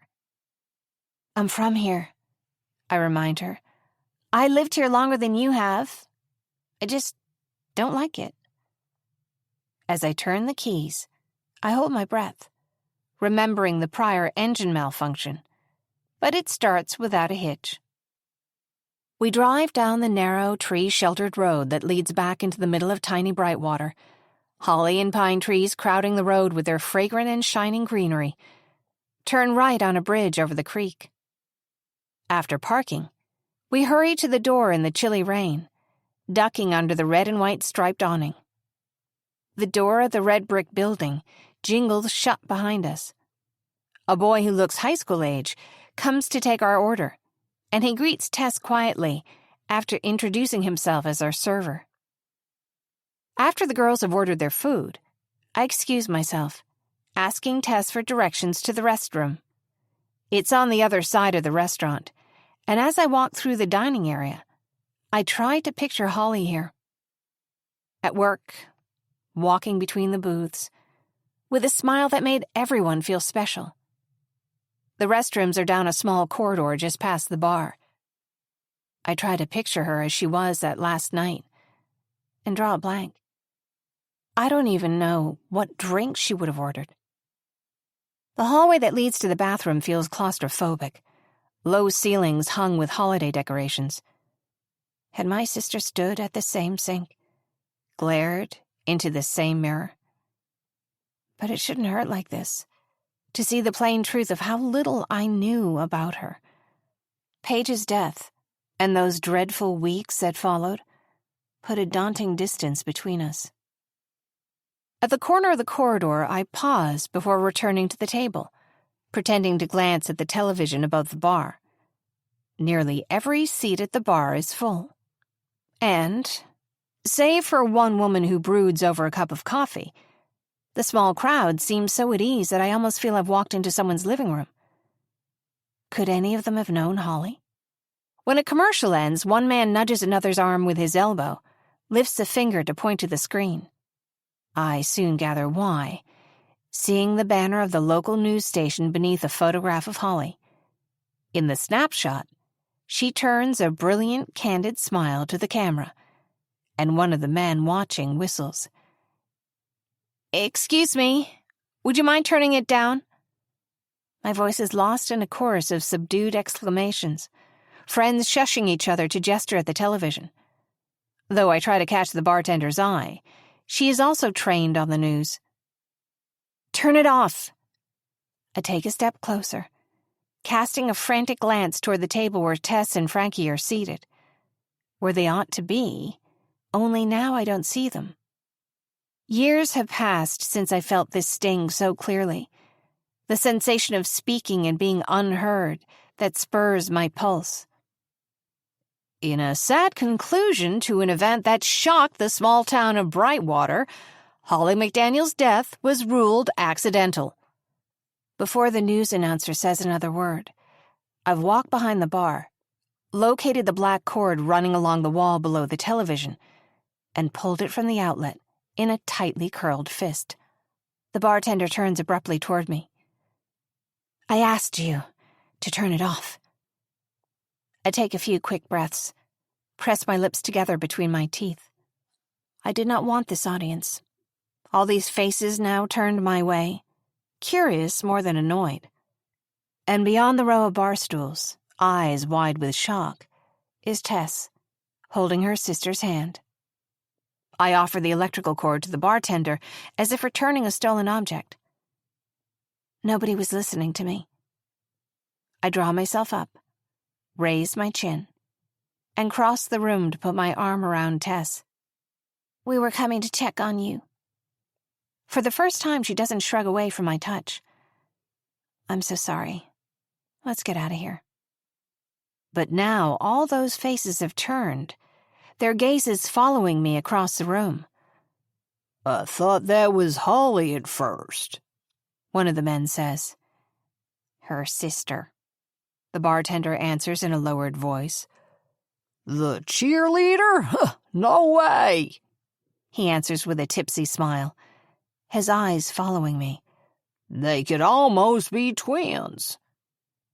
I wonder now if he was the one who whistled at her photograph. My hand tightens on Tess's shoulder. "Would you be quiet already, Chris?"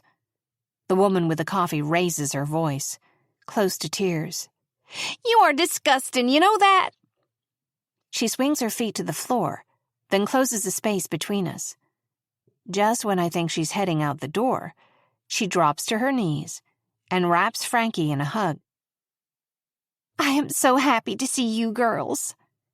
She stands up and gives Tess a meaningful pat on the shoulder. When she looks to me, I see that she's struggling not to cry. "Why don't you come sit down with us?" She nods, and I steer her back toward our booth, where I offer her a napkin. She blots at her eyes while Frankie scoots close to her on the bench, leaning quietly against her arm. Gathering that she was a friend of Holly's, I decide to give her a few minutes to collect herself, turning protectively away from the rest of the crowd. When the bartender approaches to place the woman's coffee on our table, I'm half afraid she's going to ask me to leave. I'm so sorry. She pauses, clears her throat.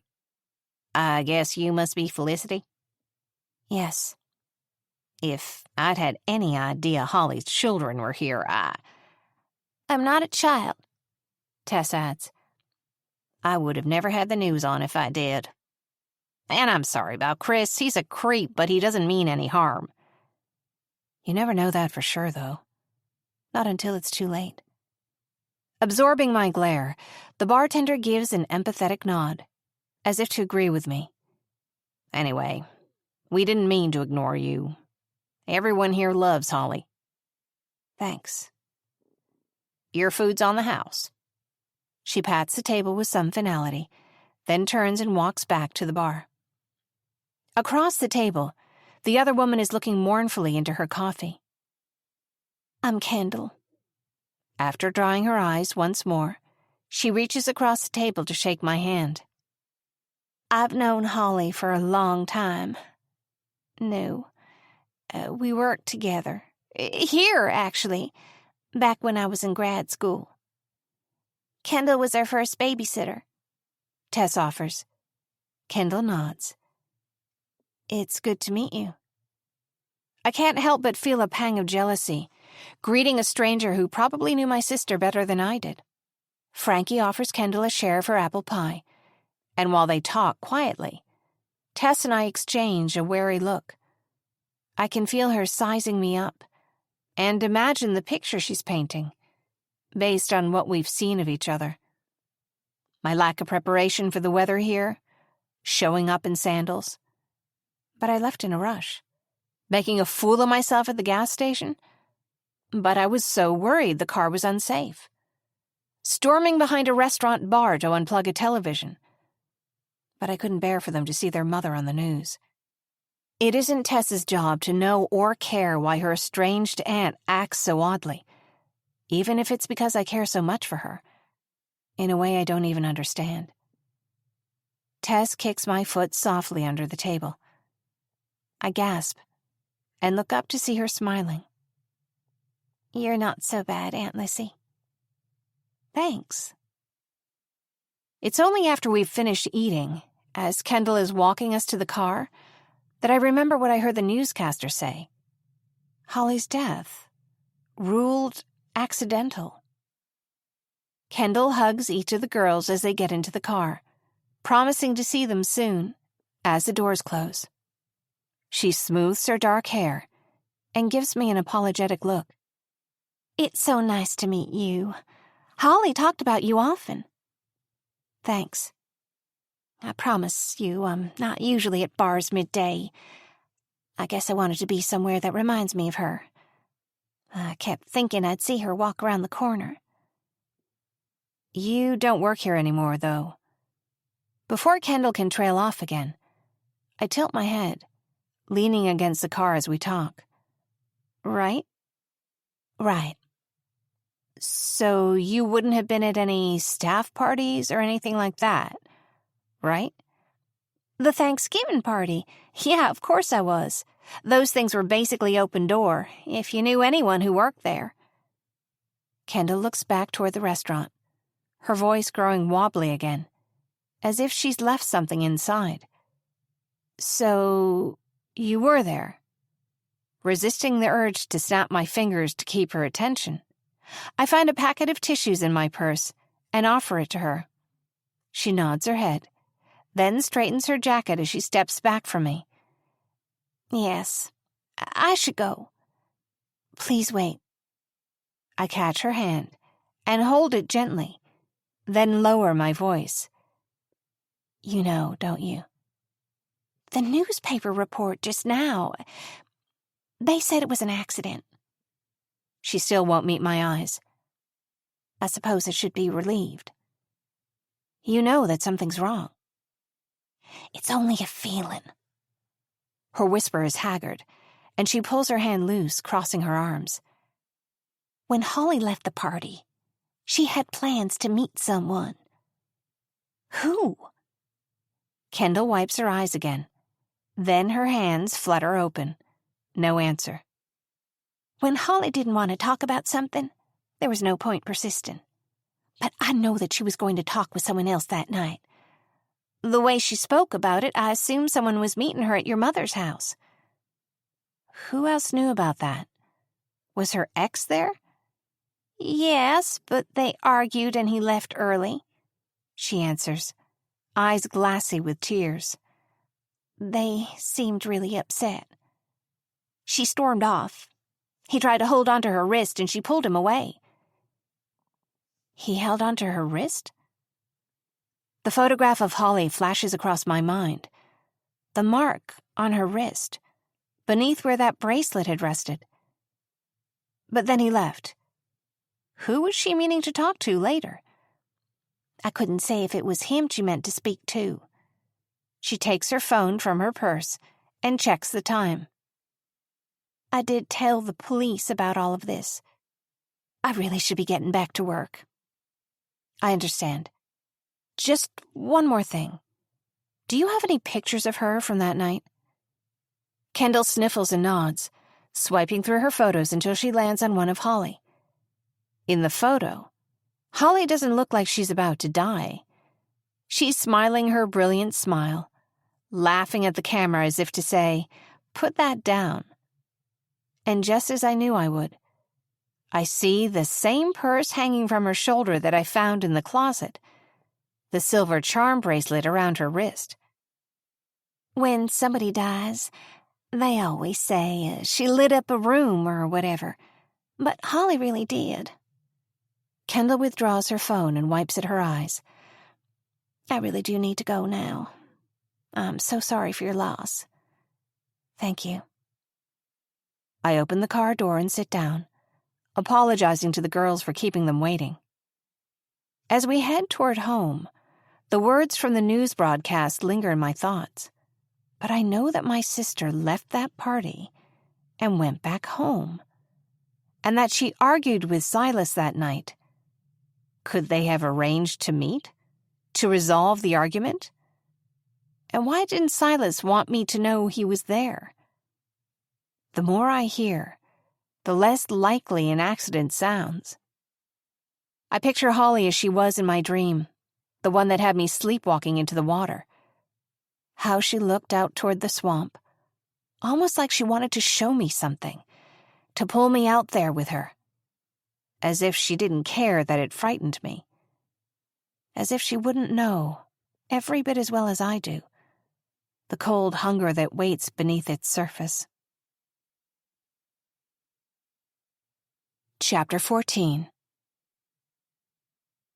Now. All the drive home, Tess is quiet.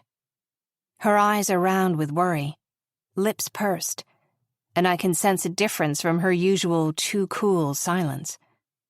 In the rearview mirror, I catch her eye for a brief moment, then look back to the road. She knows I'm here, for whatever it may be worth. No sense asking her what the matter is. It's Thursday? When she finally speaks, she seems to expect I should know what this means. Will you go over and see Silas later? I can see how difficult it is for her to ask this, to ask anything of me. Oh, right, yes, I'm sure I can do that. Frankie should stay here. She looks at her younger sister as if gauging how much she can say without frightening her. I could, if you want, just... No worries, Tess. Despite my very real worries, I nod and smile. I'll go after my mom gets home from work, and you can stay at the house with her and Frankie. She watches, as if waiting for me to add a condition, or take it back, then gives a single nod and falls back into quiet. Are you talking about Dad? Frankie asks. Yes, Frankie. I steer carefully around a wide puddle on the road. She leans over and whispers to Tess for a moment, who gives her a reassuring look and addresses me again. Grandma promised to get a Christmas tree next Friday. Mom said Dad could come over to decorate the tree with us, Frankie adds. You'll let him, won't you? It's not up to me, I answer. Your dad can come if you want him to. It is, though, Tess observes. You're a legal guardian. Doesn't that mean you could say no if you wanted to? I promise I will not go against your wishes. Tess isn't convinced. That's a pretty big promise. Your dad will be there to decorate a tree with us next week, even if I have to go and fetch him myself. And not least because I intend to make him tell me exactly what happened the night of that party. As we drive across the bridge, the house coming into view, I sense something different. Tess, too, is craning her neck, looking out the window. Where are the chickens? Who knows? I murmur, relieved as I step out of the car with nobody clucking and pecking around my ankles. As we're walking toward the house, I see them, the flock clustered around the edge of the yard, where the pine trees grow closer together. Their clucks are murmurs, and something gives me the impression they're alarmed. Go on inside, okay? I'll catch up. When they've walked in the door, I hurry over. The chickens don't scatter as they usually do, a few of them turning to me almost expectantly. Something's quieter than it ought to be. It's then I see the rooster on the ground in the middle of the huddle. Instantly, my eyes begin to water, as they always do upon seeing a dead animal of any kind. I bend to pick him up, trying not to focus on the warm dampness on my hands. Elvis might have had natural predators around here. Foxes, dogs, even hawks. But his body's surprisingly intact. The sound of my car could have scared off whatever animal killed him. It makes enough sense. Except for this.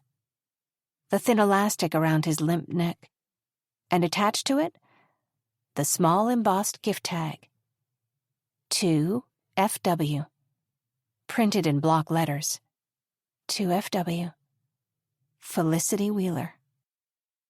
The from field is every bit as blank as my mind, except for the impulse to get inside and lock the door.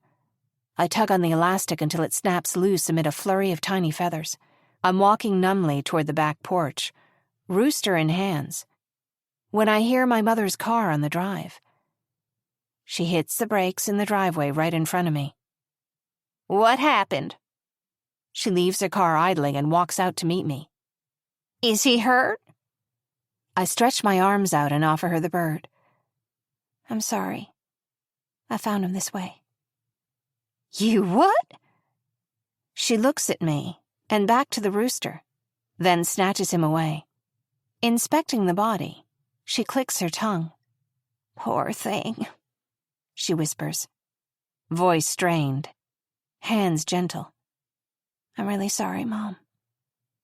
Why? She lifts her eyes from the animal to look at me. Did you? I found him like this. I can smell the swamp, hear its whisper. Whoever killed the rooster could easily be watching, listening to us right now. A fox, maybe? No. I reach into my pocket and feel feathers under my hand, lift my eyes to my mother's numbly. Somebody did this. Somebody, Mom echoes, eyes narrowing. Did he get under your car or something? No. She trusts me less than she would trust a perfect stranger. Her arms fold around the animal as she turns away from me. Somebody... I found... Grasping for the gift tag, I pull at the lining of my coat pocket until it turns inside out, coins and receipts scattering in the breeze. Sinking to the ground, I part the scraggly grass until I see the damp ground beneath it, but find nothing. My mother is watching me with growing suspicion. You said you didn't like him. I didn't say that, I answer, trying to keep my tone even, though the implication offends me. Somebody did this on purpose. You said he was dreadful. I only said he was loud. I'm so sorry he's dead. He isn't. My mother's eyes light up with a purely irrational glow. Mom. He's alive. She hurls this announcement at me, daring me to disagree with her. Then, with the bird in her arms, she turns away from me and stalks across the yard. As her footfalls land on the steps, across the porch, and in through the door, I look outward, to the trees and their shadows, wondering if anyone is looking back. My gut reaction is to let her go, as I always have when her emotions are this high. Glenn would have gone after her, calmed her down somehow. But she and I don't have that effect on each other. With swift, even steps, I walk over to my mother's station wagon and turn off the engine, then close the door. Tess and Frankie are seated on the porch swing side by side. My body itches to run back into the yard, dig through the grass and moss, even the thickets at the boundary, until I find that note. Or better, whoever put it there. But their expressions are so tranquil, so accepting.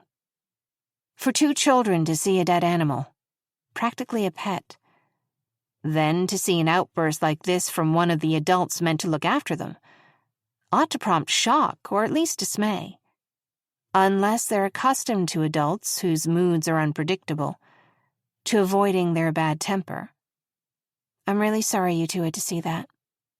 I sink into a wicker chair across from them and draw a breath. She's upset, not only about Elvis. And I'm so sorry you had to hear me raise my voice. Their eyes flutter up toward me, then away. Frankie staring at her hands. Tess looking right through me. None of it is your fault.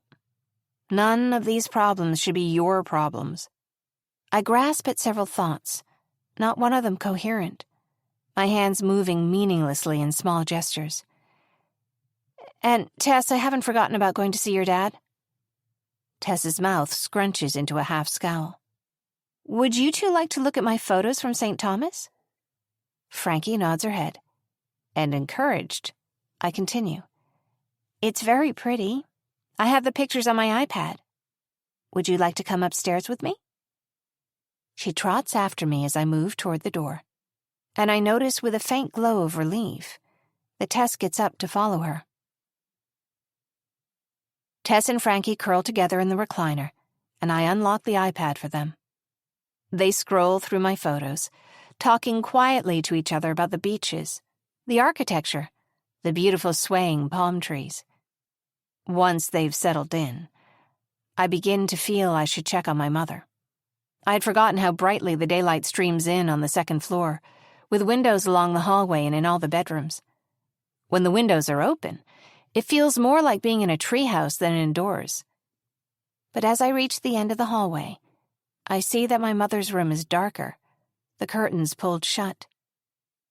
I knock at the door, then peer in. Hi, Mom.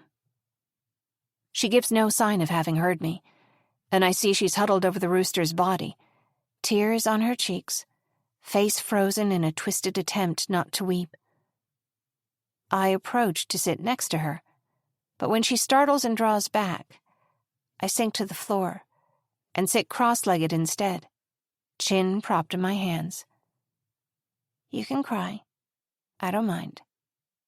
She huffs a sigh in response, and I let myself absorb her anger, pretending I'm at work, dealing with someone else's impossible situation. We don't have to talk about any of the rest of it. I'd rather we didn't, really. She lifts one hand to her mouth and covers a sob. Whatever you're feeling, it is normal. When she finally looks at me, I sense betrayal in her expression, though I'm afraid I might be projecting it. These are words I've spoken to strangers, no less applicable here. I should know the right thing to say, I know that. I'm not what you want. That's always been true. Suddenly I'm veering hard back toward impersonal. But I am here to help for whatever that's worth.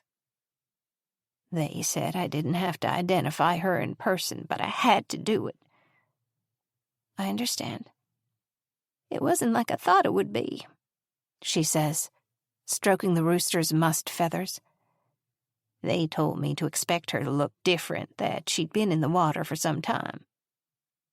So I went in expecting something hard to recognize. My God, Felicity. Then I was just looking right at her. I only saw a photograph, I tell her. But it made me feel the same. I can't imagine. Whatever you think of your dad, it would have been easier if he were there.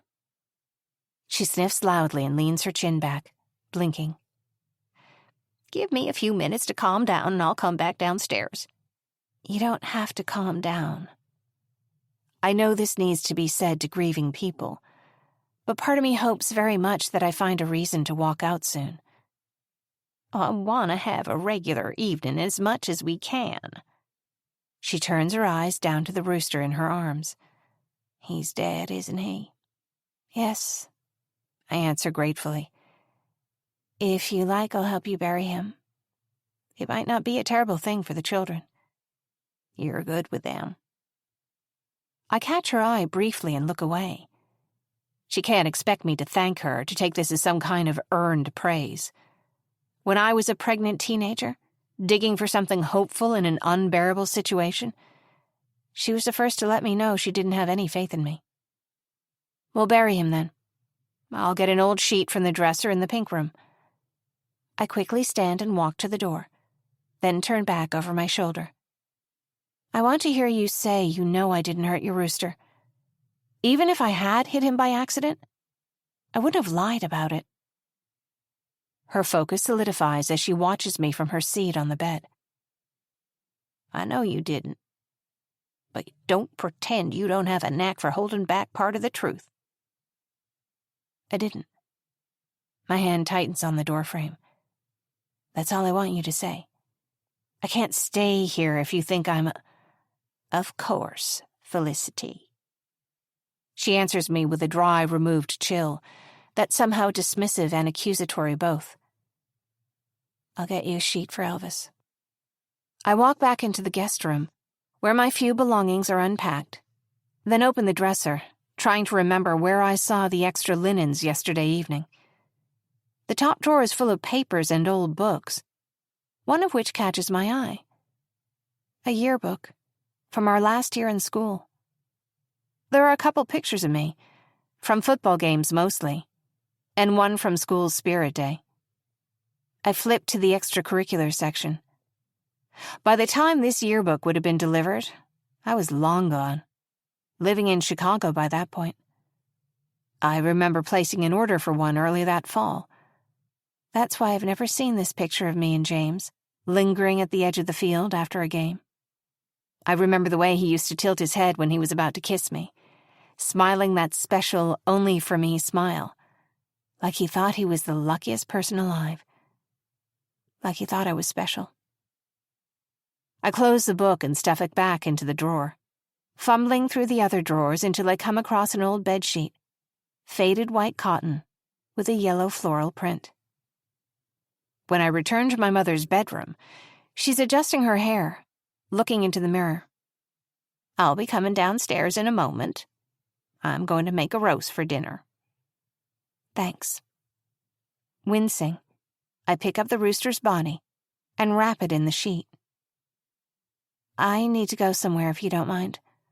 Will you keep an eye on Tess and Frankie for me? Yes, she says. Where are you going? Visiting old friends? No, I answer, stifling an impulse to laugh sharply. I don't have any friends here anymore. Maybe I never did. Chapter 15. Now. After years without practice, I expect the canoe to be tricky, but I find I haven't forgotten how to balance my weight as I step in, how to hold the paddle in my hands. Leaving our yard, the boat slushing through the thick water and grasses, I skirt around the edge of the lake, where it's a bit easier to navigate, then to the canal. The houses are small here, built to withstand flood after flood, Some just painted cinder block. Some adorned with a screened porch. One of these houses belongs to Silas, but I don't know which. Farm fields to the west side of the water are low, tender. The grass bright, soft green despite the season, verdant with frequent flooding. Outside one house, a radio playing country music disturbs the stillness, the quiet rush of water noises around me. I tie up at a tree and splash through the last 18 inches or so of water.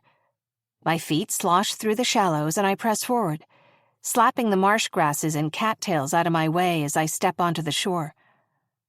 Walking down the strip of land that borders the backyards of these houses, I try to guess which house might be his.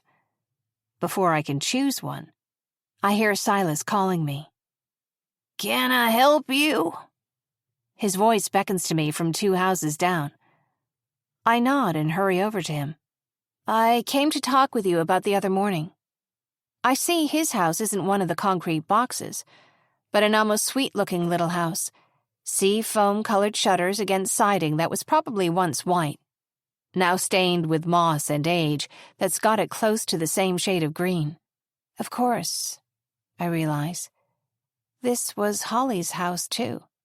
This was Tess and Frankie's home, until something came between them, and it wasn't.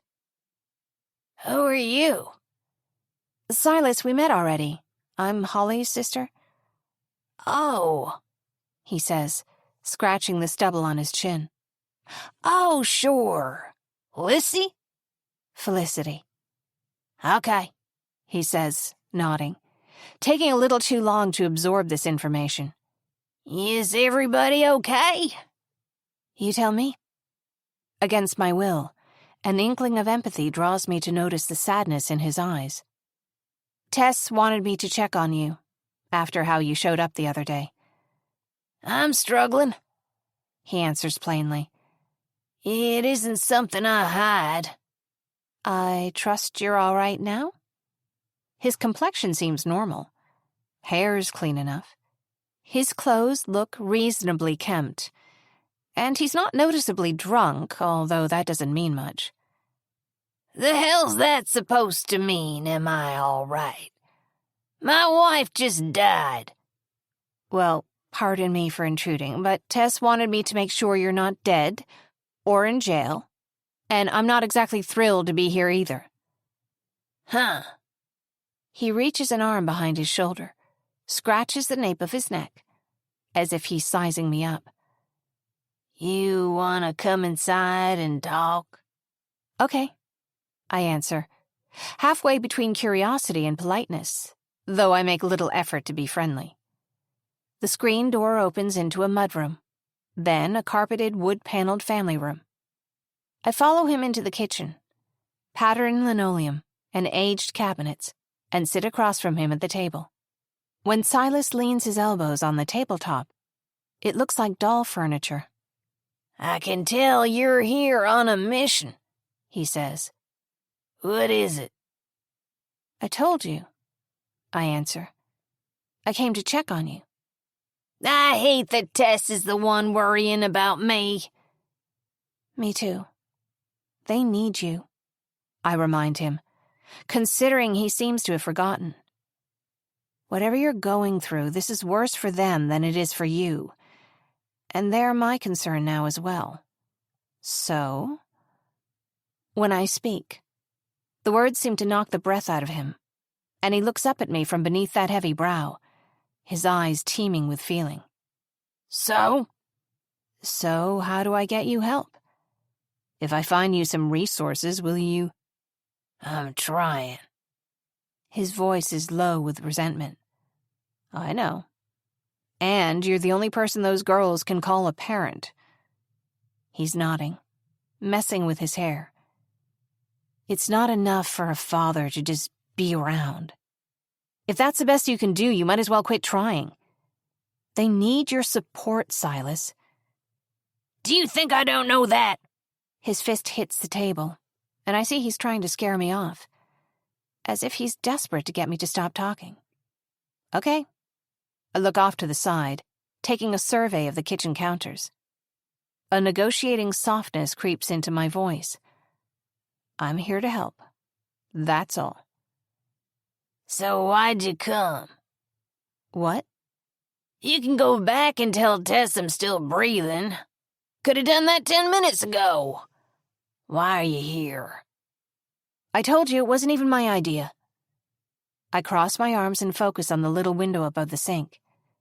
Tess asked me to check in. Tell me why you're here, Felicity Wheeler. He unwinds the syllables of my name with a lazy precision. Something too close for comfort about the sound of it. You don't know.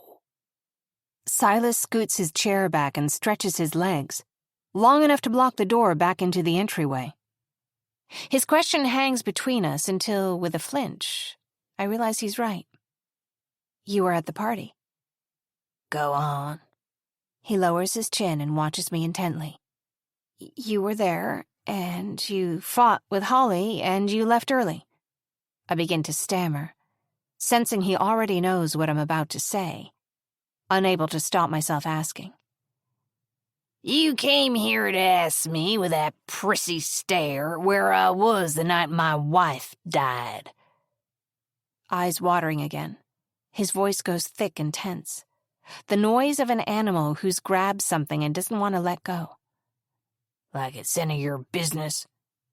I came back here, fell asleep on the couch, woke up wondering where Holly was, why she didn't come back to me yet. Like I always do. Maybe he's already talked with the police. Maybe they have reason to know that what he's told me is true, that he came home and stayed at home. Or maybe not. But something convinces me to drop the subject for now. You haven't talked with anyone about losing her, have you? He doesn't answer me. It's good to, process your emotions. But I'm not the person you need here. You're not kidding. He laughs unkindly and sprawls forward in his chair. Without meaning to, I scoot my chair back from the table a bit. Processing emotions? I can tell when people don't have a damn clue what they're talking about. What do you mean? You're so uptight you look like you haven't processed an emotion in over a decade. Sucking in a quick breath, I find I'm standing up, shuffling toward the door. He shakes his head and sits up straighter, a conciliatory gesture, but I'm already moving.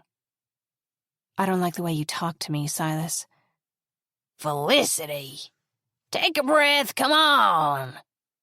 He lets out a great thunderclap of a laugh, as if we're friends. I wish I could hit him. Imagine throwing my small, sharp fist against his big chest. Did I scare you somehow? No. As if it's something to laugh about. As if a woman needs a reason to be scared in the house of a man she doesn't know. Someone who slams tabletops to make a point and smells of liquor. There's something not right about you. I recoil as he speaks. I need to get going. Oh, yeah. You definitely know it. He's using a friendly tone, as if he's joking. I'm hurrying toward the door before it occurs to me to say goodbye. My mother's getting her Christmas tree next Friday. Frankie asked if you'd come by. Silas doesn't answer. Standing in the entryway, the kitchen is just out of sight, and I have to take a step closer to lean my head around the doorway. With a faint ticking noise, I feel a soft breath from the empty space behind me. A shout frozen in my throat, recoiling from the smell of whiskey that lingers in the room. And then I see him, still sitting at the table there. Did you hear me? Yes, he says. Thanks. I'll be there. Take care, I tell him. Please, they need you. Take care of yourself. He lifts a hand to wave goodbye. You look like you've seen a ghost. Chapter 16. Now. Through another sleepless night, I pace around the house, afraid to go to sleep and wake up somewhere strange. The sound of Silas's laugh echoes in my ears, fueling an argument between my thoughts and gut instinct. He didn't act as though he had anything to hide, did he? But his voice, his look, there is something wrong about him. A flicker of motion catches my eye, and I pause in the downstairs hallway to slide open a window, lean out into the cold, fragrant breeze. I don't trust him. Then again, that doesn't mean much. Whatever mechanism people have that balances instinct with thought and context, mine's calibrated all wrong. Before sunrise, I go outside to collect eggs from the chickens, taking the basket my mother keeps by the door. By the time anyone else is awake, I've started a fire in the hearth and prepared a full breakfast. When my mother sits down at the table, she takes one knowing look at me before her eyes soften with sadness. I know how you feel, Felicity. I'm fine. She shakes her head gently. I'm the same way, remember? I understand. We are not the same. She's emotional and unpredictable. I'm the practical one here. I'm not going to tell you to try to rest, she continues. Goodness knows trying to wish that feeling away won't help you. Why don't you go out for a drive? I don't know. That antique store you and Holly used to like is still open. There's a new cafe next to it. A change of scenery might give you a little comfort. With the rest of the house still quiet, I realize that my options are staying here with her, continuing to avoid conversation, or following her suggestion. I think I will go out. Thanks. The car starts smoothly, though as I drive toward town, I can't shake the fear that it is only waiting to break down at the worst possible moment. With a touch of amusement, I realize that my mother was right. To see different sights, breathe different air, it's a relief I didn't know I was craving. The oppressive haze of guilt, of exhaustion, of the paths my thoughts have trodden these last several days seems to thin. And by the time I park the car outside the antique shop, I'm feeling almost human. In the adjoining building, a converted warehouse, is the new cafe my mother recommended. The facade of the antique shop, though, is welcomingly unchanged. As the doorbell jingles behind me, I call a greeting to the clerk, who doesn't seem to take much notice. I soon lose myself in the aisles of shelves, laden with beautiful trinkets and decor, each item carrying a secret history.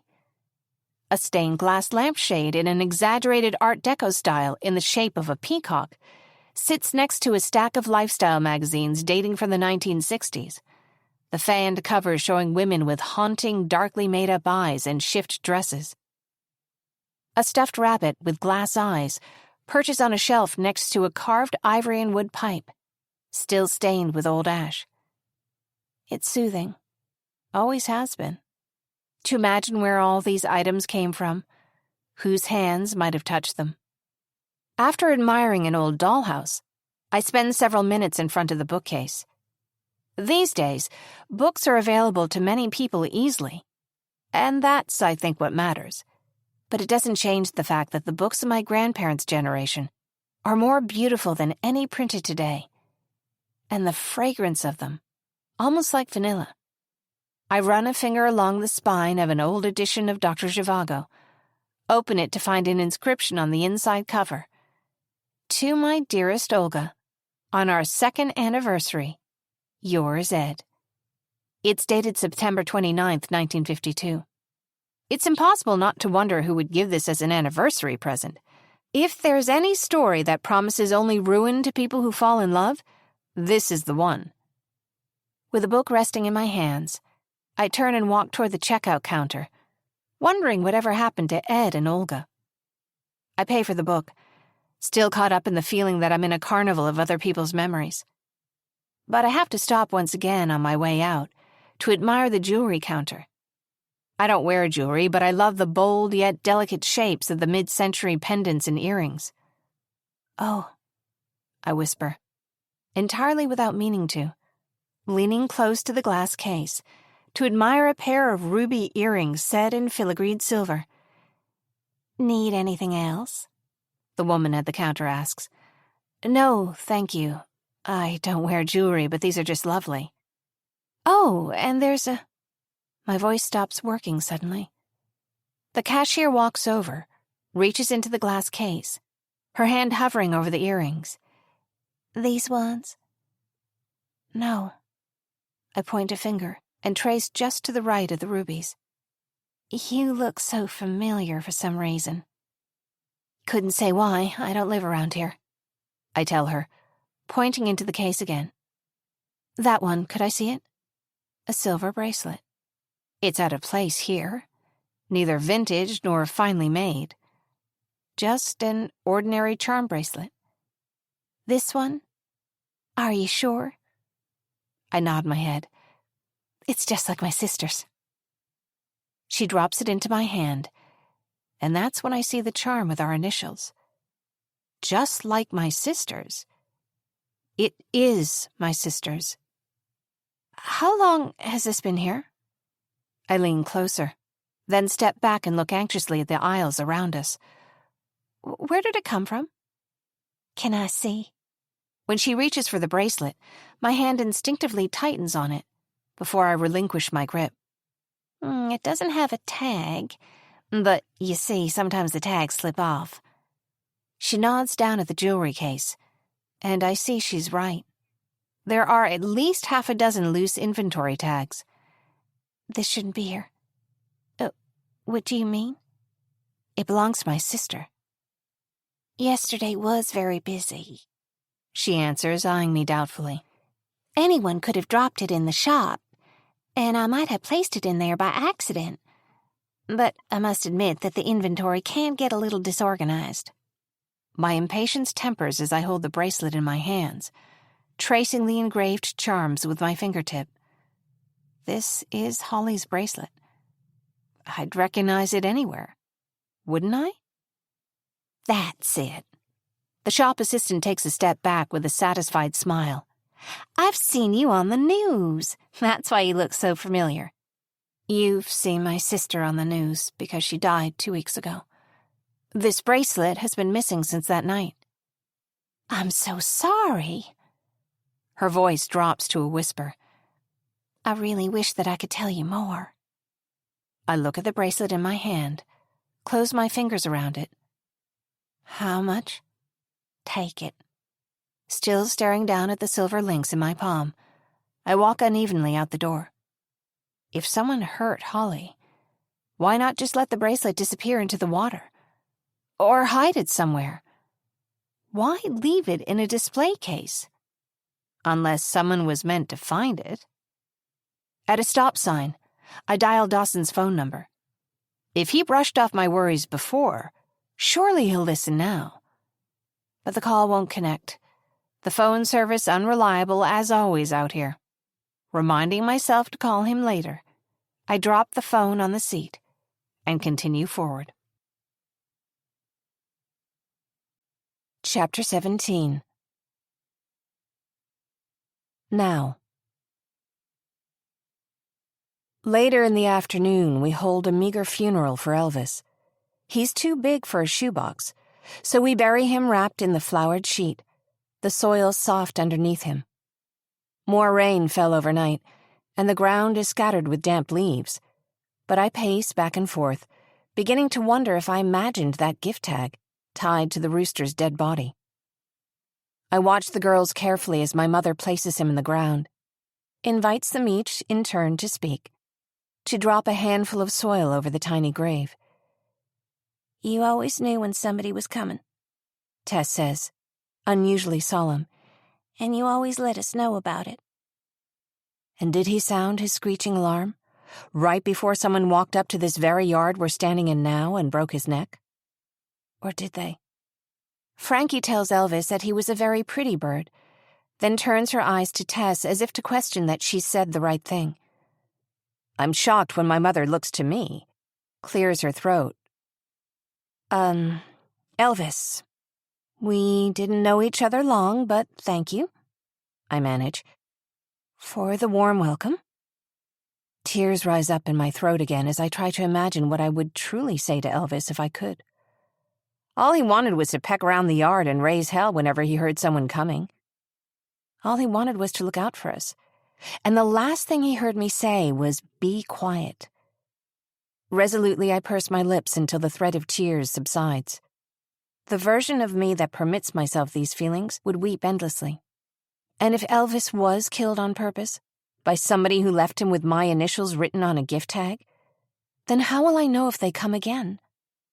Maybe practicing rituals of loss isn't a bad thing here. They're all lies, even Tess. Maybe death is less of a horror when we can admit it's not a stranger. After the rooster is buried, the girls scamper away and begin to kick a soccer ball back and forth. Of the two of us, I think my mother is more uneasy in silence. She always speaks first. "Why were you so sure somebody killed him?" "I thought I saw something on him, but when I went back to look for it, it was gone." "I see." Her response is a frown of concern, a familiar expression that feels like a threat. Sometimes when people say they're worried about you, what they really mean is, "You're wrong about things. I don't believe you." Holly's bracelet was at the antique store. "Felicity, be careful. You feel things so deeply. Sometimes you get lost in that." As if I don't pull myself back from that edge several times a day. When I glare, my mother gives me a maddeningly knowing look. "You don't believe me?" I take the bracelet from my pocket and hold it out in my palm. "That could be yours, you know. Yours look just the same." She barely even glances at it, her expression unchanging. "It isn't mine. I lost mine years ago." In response, she sighs sharply, as if I've wounded her again. "You never liked that bracelet as much as Holly did." "I'm trying to tell you something, Mom. I wish you'd listen." But she's measuring me against an idealized version of myself, so focused on my failure to be the daughter she wanted that she cannot hear or see me, even standing this close. I shake my head and stare out at the water, unwilling to jump into another round of having my senses, memories, feelings marched out and interrogated, as if they have anything to do with her. I had seen the gift tag so clearly, held it in my hand. Like anyone else, my imagination grows louder, darker, when I haven't slept. I have the common sense to know when to dismiss what my eyes tell me. An imagined slip of paper, a pale hand beneath the water. Right? Is it all right if I take the canoe out? "Yes. Why?" Just want to clear my head. She's still nodding as I walk down the dock and ease into the boat. Maybe my imagination does push its boundaries, try to create something more real. But why does that only happen here, and nowhere else on Earth I've ever been? Chapter 18. Before. The days and weeks passed quickly, with no regard at all for my inability to make peace with what had happened to Paige Winslow, or to this new version of Holly, who spoke largely in furious, silent stares. I didn't need to ask her out loud to tell me about that night, about what I wasn't there to see. There was no doubt in my mind that she knew I wondered, that she read my awkward silence, my fear of the answer, for precisely what it was. Though, to my relief, the suspicious whispers and stares over Paige's death subsided, as gossip always finds a new target. On an October morning, I brushed past Holly in the hallway as she left the bathroom, headed back toward our bedroom. "Hey." "What?" I swiveled to face her, certain I'd misheard. "Did you say something?" "Yes." She gave me a reckoning sort of stare, looking closely at my eyes, her gaze skimming over my body. "We always get our period at the same time." "So?" "So, we haven't had to buy tampons since September." I had shrugged it off. We were out of sync in a dozen other ways, and this one seemed only another symptom of the distance growing between us. But then, later that day, as I tried to hide the fact that my cheer outfit no longer fit properly, I realized it could also be another kind of symptom. On a day when my mother was working late, I drove to the next town over and bought a pregnancy test. I couldn't risk using it at home, inviting disaster by trying to hide it in the trash. I carried it to school, hidden in my backpack, the second Friday of that November, which I recall because it was the last football game of the season. My plan was to use the test and then hide it in the trash in the locker room before the game. I wasn't surprised when it was positive. A sense of dread rushed on me, paralyzing. I felt suddenly light, knocked sideways. I took a quick account of everything that would break under this weight. I skipped over one particular question, never even asking myself if I wanted to have a baby. Instead, my thoughts had leapt immediately to a kind of preparation as I considered what it would mean to tell my parents, to tell James, of what it would mean for my college plans. In a rush, I left the locker room to catch up to the rest of the girls. And in what might have been the first truly unexpected turn of events that night, our team won.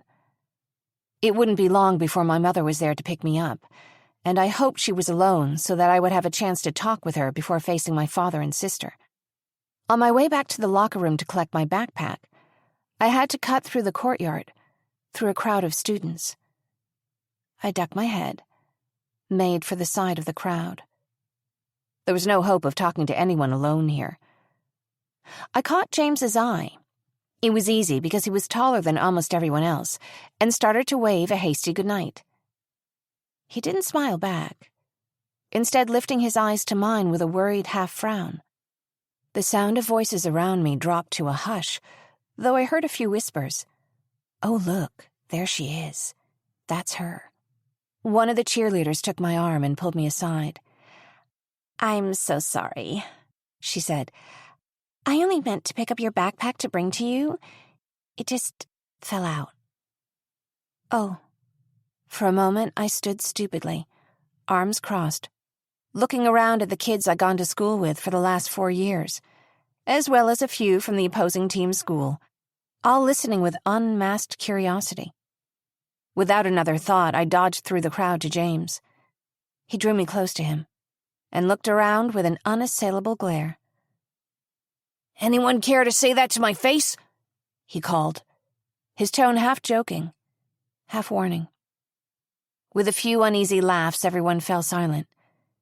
"Ignore it," he said. "Idiots. It's someone's dumb idea of a joke." "Come on, I need to talk with you." When I reached for his hand, he drew back as if he thought I'd hit him. "Don't listen to them." I was certain that we were above this. The stupid way that children joked with each other, misunderstood each other. "Look at me, please."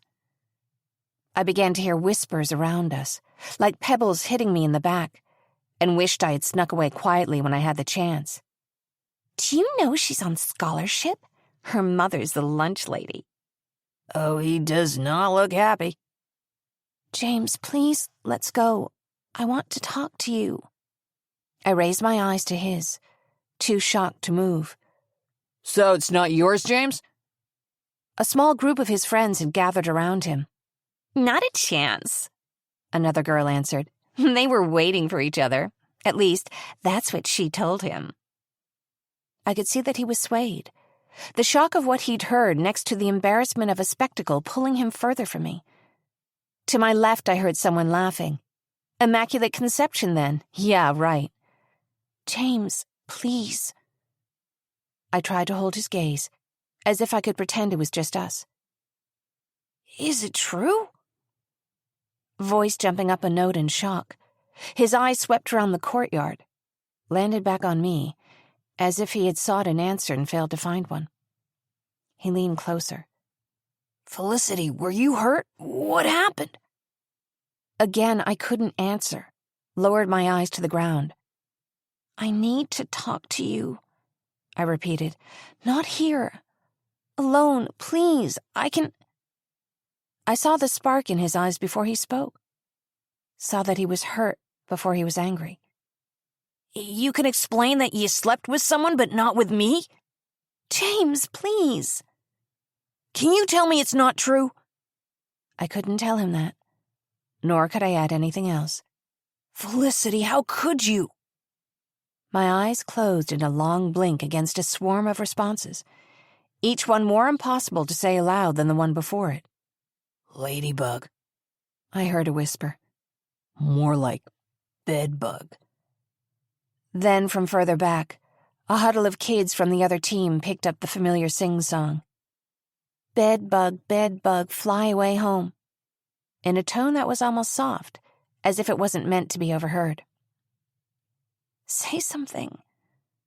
My ears were ringing with shock, so that I could barely hear the words I whispered to him. "Say something, please." He only stared, keeping back from me as if something about me were contagious. I knew him better than this. I knew he was kinder than this, than watching me stand here with my eyes burning as everyone tossed insults at me. But maybe that moment changed both of us. My readiness to expect the best, his impulse to trust. He could have made it stop.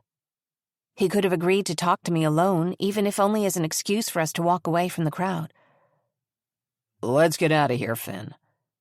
Don't let anyone make you say something you'll regret." Cody appeared at his side, stepping in between us. He was James's friend before he was my friend. I knew this, but it hurt nonetheless.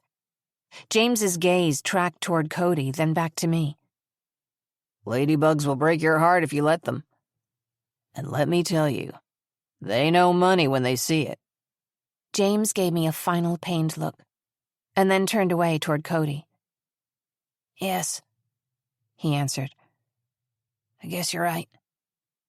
"Come on, man, let's go." Cody blinked and nodded at me as they turned away.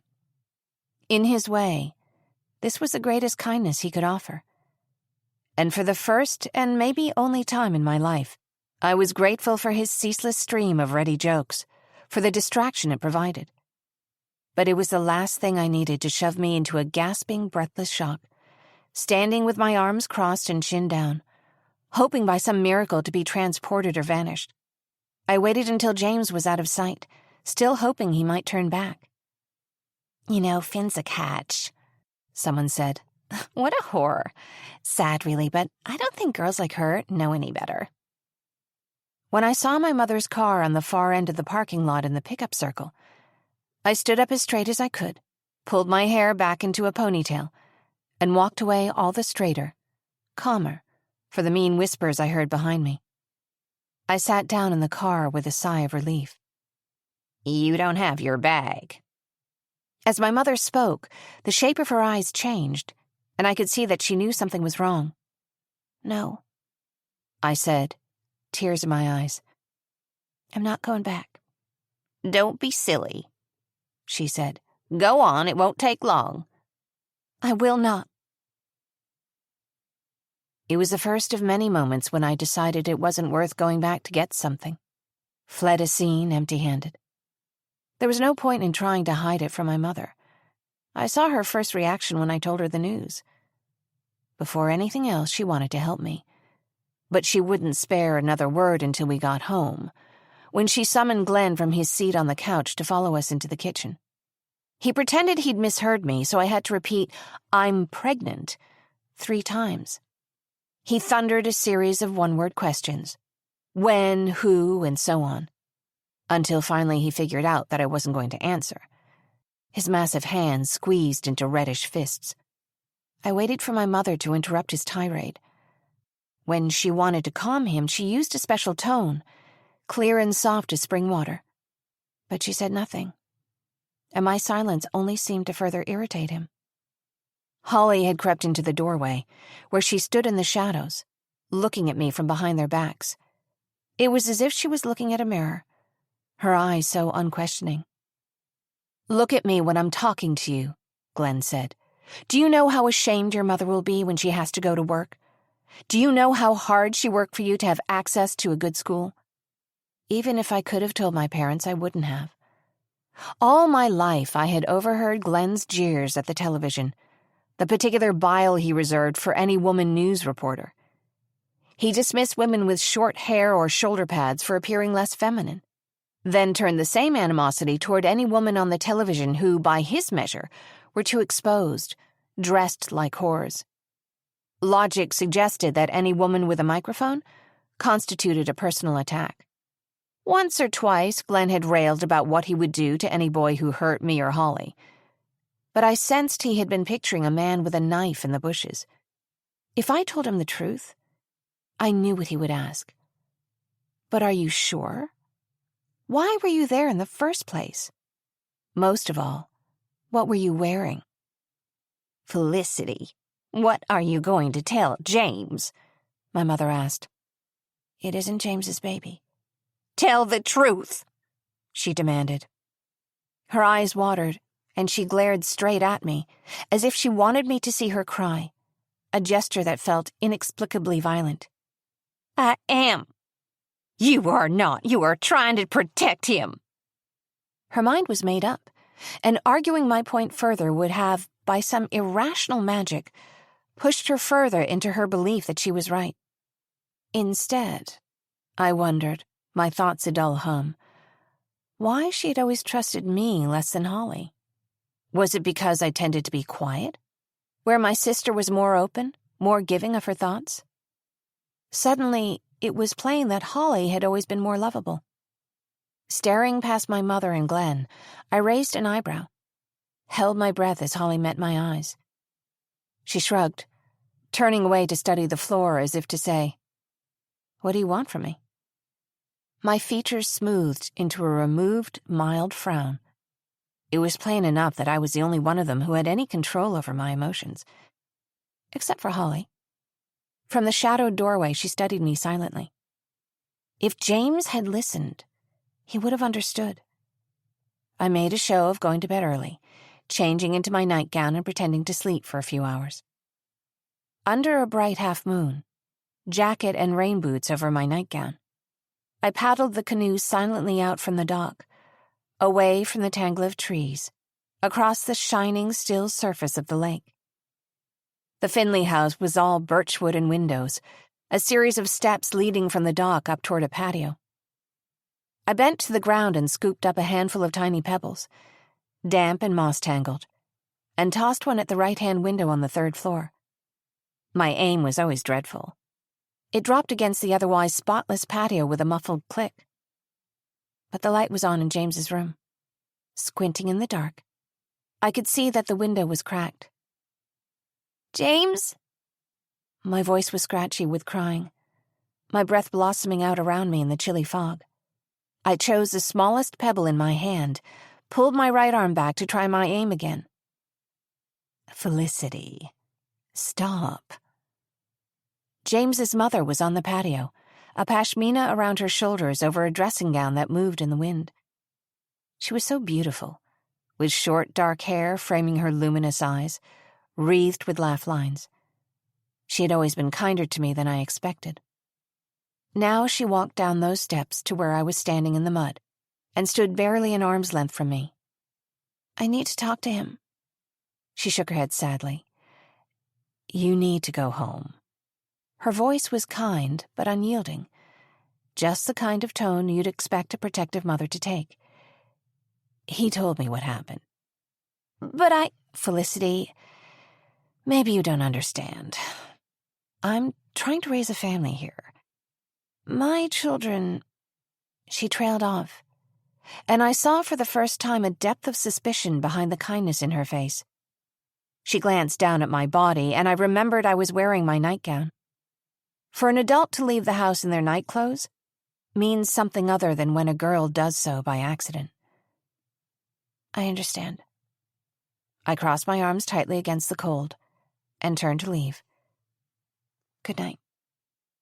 She watched as I left, giving me a sense she thought I'd tried to sneak in and steal the silverware. I held myself up straight, stepped into the canoe as if I were weightless, and closed my hands on the oar. It was only as I was pushing off from the dock that I saw James, silhouetted against the window. So quiet, I hadn't even known he was there. His silence felt like a meteor hitting the ground. What had once lit up my sky, now fragments sunk deep in my mind. I couldn't bear to go home yet, steering across the lake, into the dark of the swamp. Cypress and ash limbs seemed to drape close around the canoe in the dark. Still, each branch, each curtain of vines somehow yielded to let me through, inviting me deeper into their midst. When I passed under the rusted beams of the Ferris wheel, I willed my breath silent, praying that the voice that summoned me once would do so again. My lips shaping the form of the word, please. The answer, though silent, came sharp and cold. The numb persistence I'd clung to, that had kept me afloat for weeks, disappeared into sadness. What was left that I could count on? How had I been so wrong about everything? At the edge of the canoe, the water lapped dark and thickly, and whether imagined or not, I glimpsed a pale form just inches beneath the surface that could as easily have been a branch as it could an arm or an ankle. I saw a body beneath the water with waving open arms, as if welcoming me down to where my loneliness could be gone forever. A jolt of fear woke me from my stupor. My mournful reflection stared back at me, ghost-like. The water was hungry. People always said that girls disappeared out here. I didn't need to wonder why or how. I turned and headed home as quickly as I could, through foliage that seemed now reluctant to let me through, to let me back into the open air. Chapter 19. Now. I use the oar to nudge past the tangles and plants of the swamp, find my way out to the canal. Before I know it, I'm heading to the old fairground, tugged forward by memory or curiosity, bending toward it as if I have no choice. I could say that I need to see it, to lay eyes again on the place that has haunted me, that came so close to claiming me for its own not once, but twice. But the truth is that I needed to prove something to me. The darkness of the forest, which seemed so conscious, so ravenous, had made me believe once that I'd seen impossible things.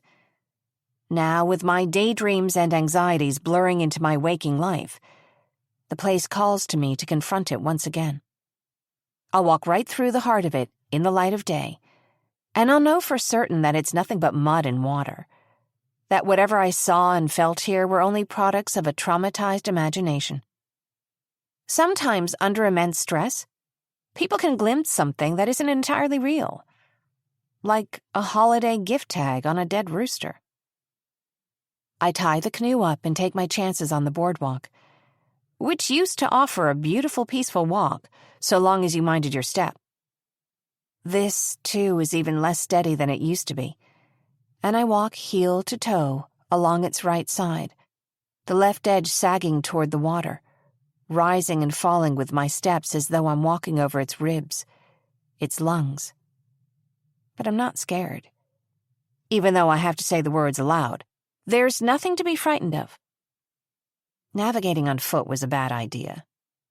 I turn to go back to the boat, but up ahead, something flickers in the fog. I lean forward, squinting, and keep walking. The boardwalk trails through the swamp, past beautiful buttress roots and under vines, over patches of marshy ground and water that, impossibly, seems to glimmer. The sky is clouded, fog thick in the air, so it's as if some light has become trapped beneath the filmy surface. I blink again, take several more steps, the wood planks here just inches above the water, which looks deeper than I remembered. Again, ahead I see a flicker of light, or a movement. It reminds me of the pale yellow gold of Holly's hair. And I'm transported back to my dream, to the sadness in Holly's eyes, her confounding silence. All these years, she had told me, she knew something wrong had happened, that it wasn't just kids messing around. I want to reach back into that mist and grab her. Hold on, whatever it takes to make it possible. Anything so that I could ask her, why didn't you talk to me? Where were you when I needed you, when everyone else turned on me? I gave up everything to protect you from being blamed for Paige's death, upended my entire life, and you wouldn't even talk to me. Up ahead, a shuffle of movement snaps me out of my thoughts. Something stirring in the trees or the water, and I quicken my pace. I keep walking until I see the Ferris wheel, resting at a shallow angle in the water. It's coated with vines, trees growing through its spokes. As I approach, I hear the scatter of animals as they sense an intruder, and imagine the shelter these rickety structures must offer now to birds and other forest animals, though it's hardly inviting for people. I lean a little bit over the handrail, looking across the dark water beyond, to the rather leaning structure of the dance hall. And suddenly, the entire section of the boardwalk tips precariously forward. And there in the water, I see a flicker of butter-hued light, twisting away into the dark. But it's only a glimmer of light, my own reflection, lingering over the surface of the water. Again, I force myself to speak the reassurance out loud. It's only your reflection, as if I'm already down there, looking up at a different version of myself. For a moment I flail, and I can almost taste the water in my mouth. I run back off and get away as fast as I can, shivering. It felt for all the world like something wanted to pull me down. But then it does that sometimes. I hurry back to the canoe, rubbing my arms against the damp chill in the air. My last visit here before I left town, I was alone, late at night, bare-armed in my nightgown. The water had seemed to invite me, to whisper of comfort. I was so frightened, or so tempted, that I never came back. Never until just now, to find it whispering the very same song. My intention is to get away as fast as I can, but I forgot you can't go fast, not in this water, navigating a path for the little canoe between trees, the half-islands that rise out of the water here and there, the remnants of the fair. Trees and vines whisper, and the grasses brushing together seem to be saying, reverie, reverie, until my heart's racing, and I wish I'd just stayed at the house. I wasn't ready for this, to feel so near my sister, and I'm suddenly powerless against this sorrow, paused with tears in my eyes. Holly always knew what to do. She was the one of us who was brave. Who did she expect me to ask for help now, without her here? As I paddle back to the house, I'm eye level with tall grasses that grow in clumps where the mud is high. Then, a few minutes later, ducking under a tall cypress root, brushing cobwebs from my face. I startle a heron on the water, but it doesn't fly off, only looks at me with annoyance. The wind blows over me warm, like rain's coming. I reach the dock at the edge of the yard in mist, so thick that I don't at first see Tess where she sits hunched at its edge, dangling bare feet into the water. Tess, look out! My gut reaction is fear, not just that her feet will be cold, but of this image that steals across my mind, of a hand reaching from beneath the water to grab at her ankle, pulling her down. For what? She turns her face up, and I try to readjust. Nothing, just, aren't you cold? She stares back, chewing on her lower lip. What are you doing out here? You left. She cowers away from me when I sit beside her. Why did you leave? I just went out for some air. You argued with Grandma and then you left. She's furious, hands gripping the planks tightly. But I stop, realizing this isn't a question of logic. Tess, you were afraid I wasn't going to come back. I wasn't. Tess answers without looking at me, and her voice grows thick. I don't even like you. Her shoulders tremble, and I imagine the feeling of breath held in small lungs. You barely know me, so I'm not asking you to trust me. I lower my voice, not demanding she answer, though I know she's listening, has been this whole time. But if you give me a chance to earn your trust, I'm not going to let you down. What does that even mean? I'll always come back, okay? No matter what else happens, if you need me, I'm going to be here. I lean over to hug her. That's what Mom said too. How long is it going to take for you to go off into the swamp and never come back? Tess leans into my arms, crying softly, and I rest my chin on her hair and look out into the distance. To go off into the swamp and never come back. It sounds almost like she's talking about her mother leaving. Though, in fairness, she could be making reference to any time Holly promised to come back. When did she say that? She ducks her head to wipe her eyes on her sleeve. I don't know. You know, whenever she went somewhere, she was always going to come back. When the cooler evening breeze picks up, I inadvertently scoot closer, my hand pressing over Tess's. Your hand's freezing, she says, wiggling her hand away from mine. Is that your only sweater? Yes. Mom wouldn't mind if you wore some of her clothes, Tess says. Just while you're here. What about you? She turns to me with a soft curve in her brow. Mom wouldn't want you to be cold. As we sit huddled together against the breeze, my chest fills with a sense of relief. There is an explanation for every earthly occurrence. For each trick of the light, for each troubled mind that misinterprets a play of light on water. Oh, I almost forgot. Tess shifts to reach into her pocket. Her thin arm darts out and places something on my knee. I found it in the yard. What? It was over there near the driveway. 2FW. On the rain-warped card, the block letters remain, so tidy that they look as though they were printed with a stencil. Oh, no, Tess. My hand lands on her shoulder as I begin to stand up, tugging her to her feet.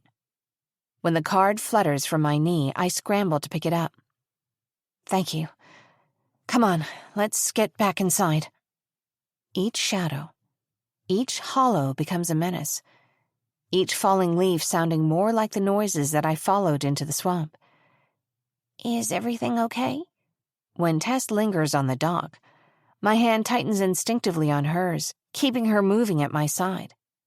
I pull her several steps, until we're nearly at the door, before I find my voice, managing to speak over the hammering in my chest. I don't know. I cast another look over her shoulder, then pull her inside. But I'm afraid not. That night, after my mother and the girls are asleep, I walk the house, checking each door and window to make sure they are locked. I place the water-stained gift tag in a drawer next to Holly's bracelet. I didn't imagine that gift tag. Somebody killed Elvis and left him for me to find. I repeat the lap, looking out into the dark from each window pane.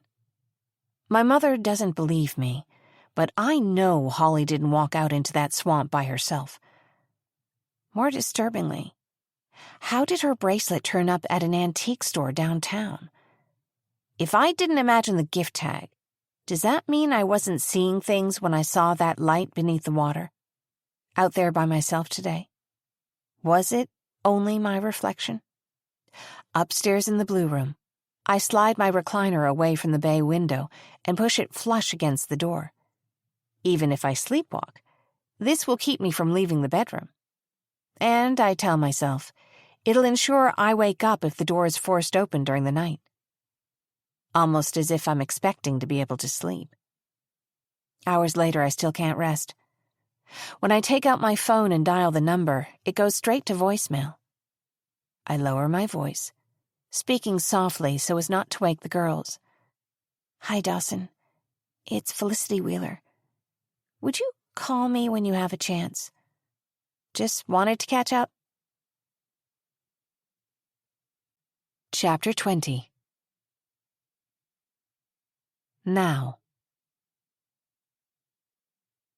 As promised, Friday is the day my mother brings home a Fraser fir. I jump up to help her carry it up the steps, but when I'm holding the prickly, sap-sticky branches at one end, with her grasping the trunk, it's plain I'm not much use. She scoots the couches in the living room around to make room for it in the corner by the window, and screws it into a tree stand, while Tess and Frankie chase each other with tree branches that have fallen off. Frankie pauses to whisper to Tess, and I know she's asking her where their father is. I know I promised I'd make certain he would be here. When my mother goes to the basement and returns with a cardboard box full of ornaments, I spend a few minutes looking through them. Some of them I made by hand, in school. My mother adjusts the tree in the stand, and then trims a few stray branches until it's even. This is the first Christmas I've been here without my father. When this was Glenn's job, it was punctuated with growled swear words and hisses of impatience. Now, to my surprise, it's almost a tranquil scene, and missteps or corrections are made with gentle laughs, extra sets of hands appearing to help. Next, they plug together several strands of lights, wrap them around the tree starting at the bottom, looping over and around all the way to the top. But when my mother plugs the cord into the wall, the lights pop, and all the strings short and go out. "The hardware store should have them," she says. "You wouldn't mind running up there, would you?" "Not at all." I cross the room to the hallway, take my purse from the hook by the front door, and then turn back to give Frankie a hug. I stop short of making a promise to return with her father in tow. Better not make a promise I might not be able to keep.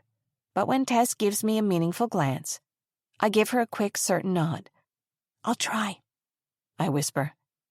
"Thanks." I pull on my sweater and head to the car. The green sweater I'm so fond of has seen more wear this last week than in the entire year I've owned it. It's not meant for everyday wear either. I notice the delicate knit on the sleeves has started to unravel over one of my forearms. I haven't taken Tess up on her offer of Holly's clothing.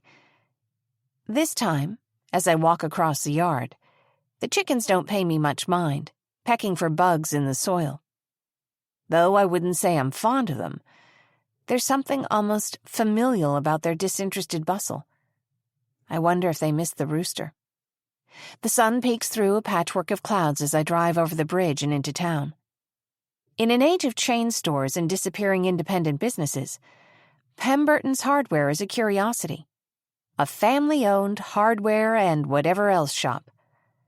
2 streets up from the Cotton Blossom Diner, it's a long, narrow building, cluttered with rows of tools, paint, miscellany, in no discernible order.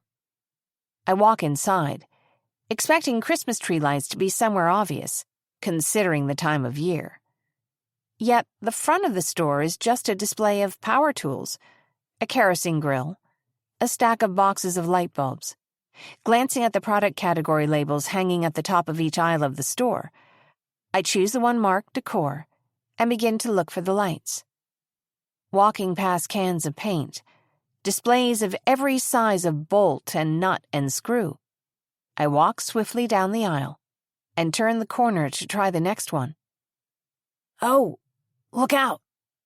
At a shuffle of steps, I pause. Trying to catch my bearings, I find myself face to face with an armful of 2x4 beams, stacked high enough to block the stranger's face. "Excuse me." I move back, at the same time the stranger sidesteps, the mumbled apologies only distracting me.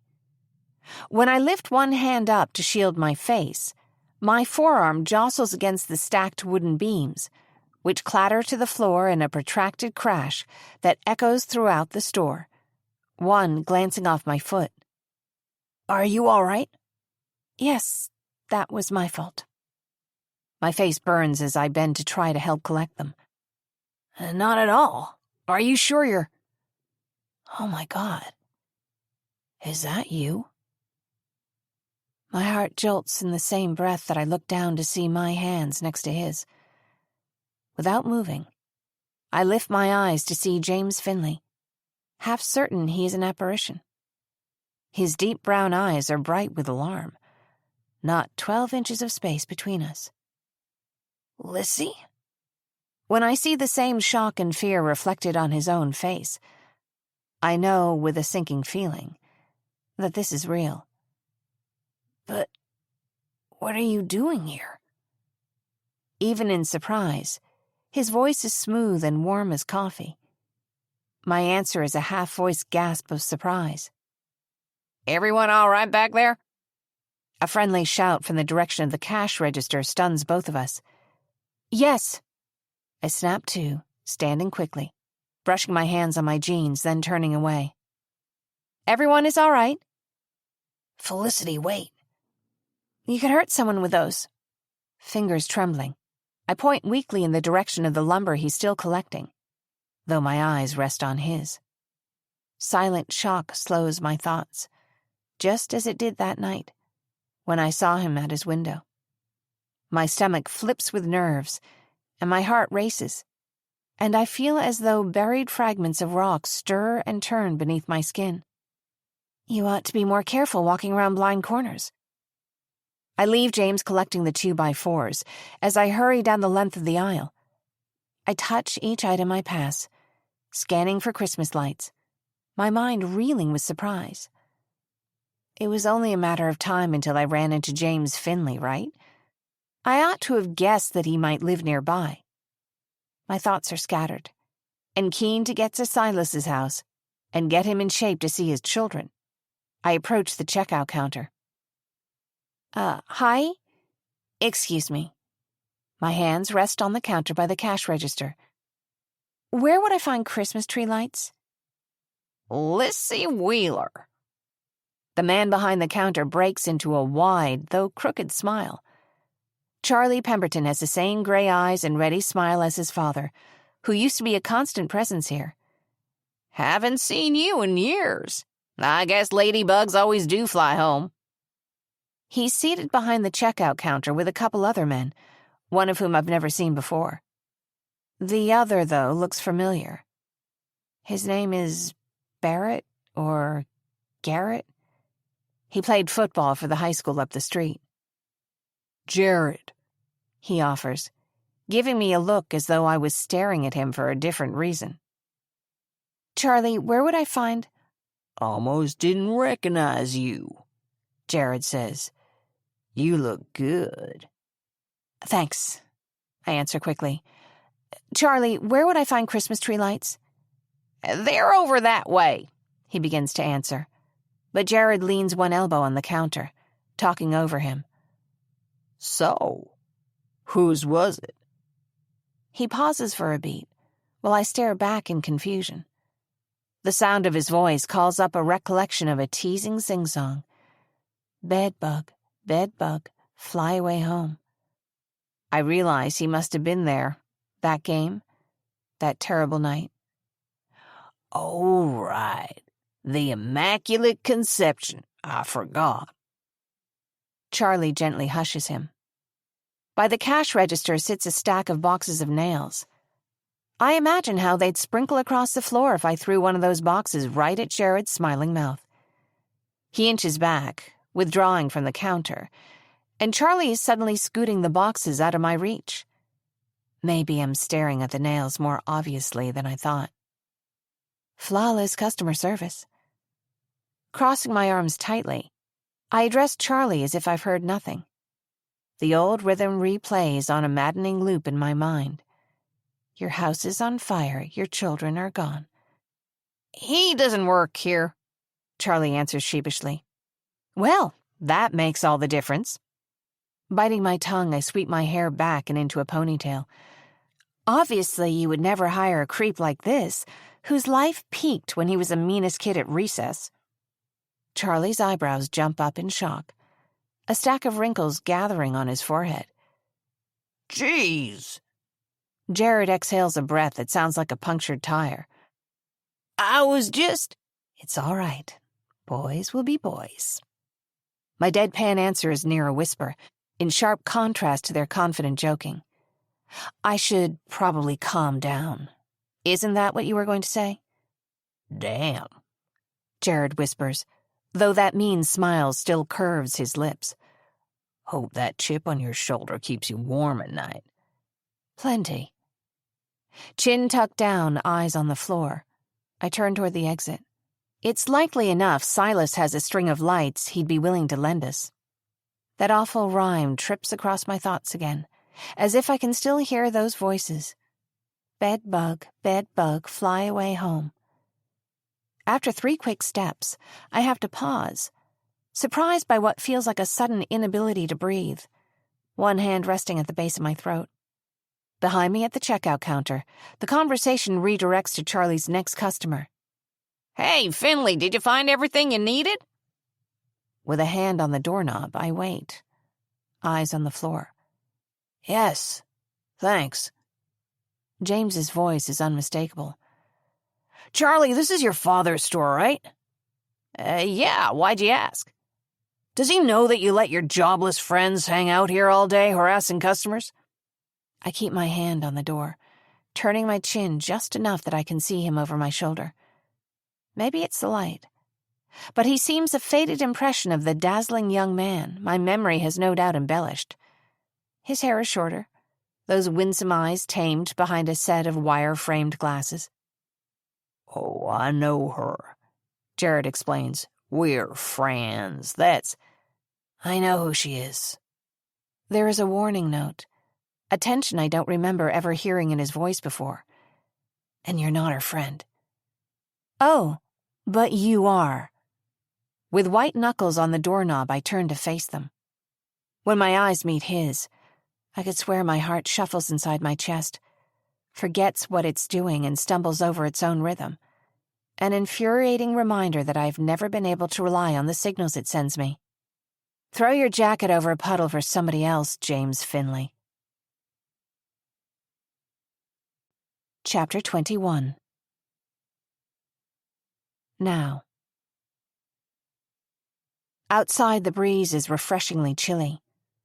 The parking lot is empty, save for 1 or 2 cars I assume belong to the men inside. Behind me, a sign outside a nearby store clatters to the ground, knocked over by a sudden wind. I don't remember leaving the car unlocked, but the door is just barely ajar, the cab light on. I slouch into the seat, leaving the door open, swallowing big breaths of cold air that leave me lightheaded. I turn the key in the ignition. The car coughs, misfires, the whole thing jolting.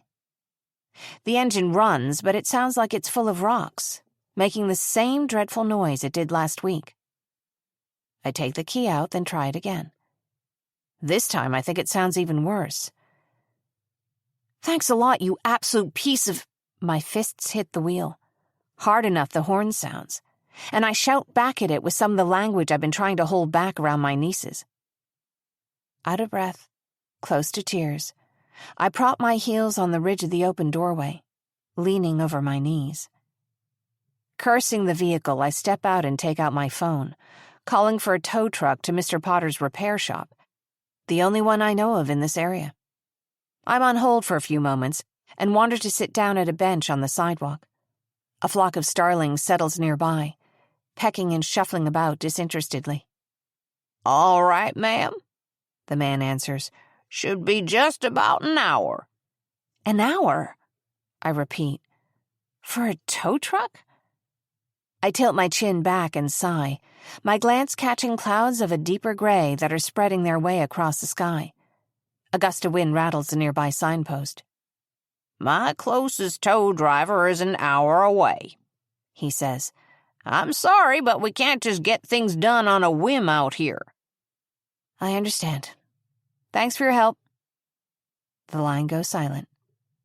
A steady rain picks up like a chilly shawl settling over my shoulders, sending the starlings to seek cover in the branches of a nearby sycamore. I was certain that I had locked the car before I walked into the store. Someone coughs nearby, and my shoulders lock with tension. It's then I see James, standing on the front step of the hardware store, one arm holding the 2x4s he's purchased. He takes a step forward, then looks pointedly at the distance between us, raises his eyes to mine as he takes another step, as if asking for permission. I recall the day I first saw him at practice, the coach yelling, "This is football, not chess." But his combination of precision and daring seems tailor-made for this moment. He approaches to stand next to the bench. "Hi, Felicity." Before I've had a chance to respond, he places a small shopping bag on the bench at my side. Through the translucent plastic, I see a package of Christmas tree lights. I have to lift my chin to look at him. He's taller than I remembered. Maybe I'm the one of us made smaller, worn down by the years that have passed. I open my mouth to speak, but find no words. 13 years have given me time enough to play out this meeting in dozens of variations, to craft plenty of eloquently damning conversation starters should I ever see James Finley again. It's plain now that none of those thought exercises has prepared me for this, for the undiluted confusion that blossoms inside my ribs when I look at him. Thank you, but... I shake my head. "Is something the matter with your car?" No, not at all. "Okay." He speaks softly, taking a step away. "I get it. I'll go." I couldn't just stand there and say nothing. Pretty funny, I'd like to say. Isn't that what you do best? But I don't say it. Instead, watching silently as he walks back into the parking lot, takes his time unlocking his car. After placing the wood in the trunk, he turns back one final time, with a faint smile that makes him look, for a moment, younger than he is. "You probably think that's pretty funny coming from me." James, wait. As if waking up, I stand from the bench, picking up the shopping bag. Thank you, I say pointedly, indicating the tree lights. I didn't mean to talk to you like that. "It's all right, Felicity." No, it isn't. I'm sorry. My behavior would have been defensive, bordering on unpleasant if he'd been a stranger. But what is the appropriate way to speak to the person your heart broke for in a dozen different ways, who's not even properly to blame for it? "I heard about Holly. I'm so sorry." You did? A different curiosity grabs me. How much does he know about my sister? So you still live around here? "I wouldn't say still," he answers, and I get the sense he's condensing some detail here. "I moved back about a year ago. You?" I'm only here temporarily, caring for my nieces until we get things a bit more settled. He answers with a slow nod, as if it's just as plain that I am also omitting a good deal of detail. Also, I might have misspoken when I said my car is fine. "I heard."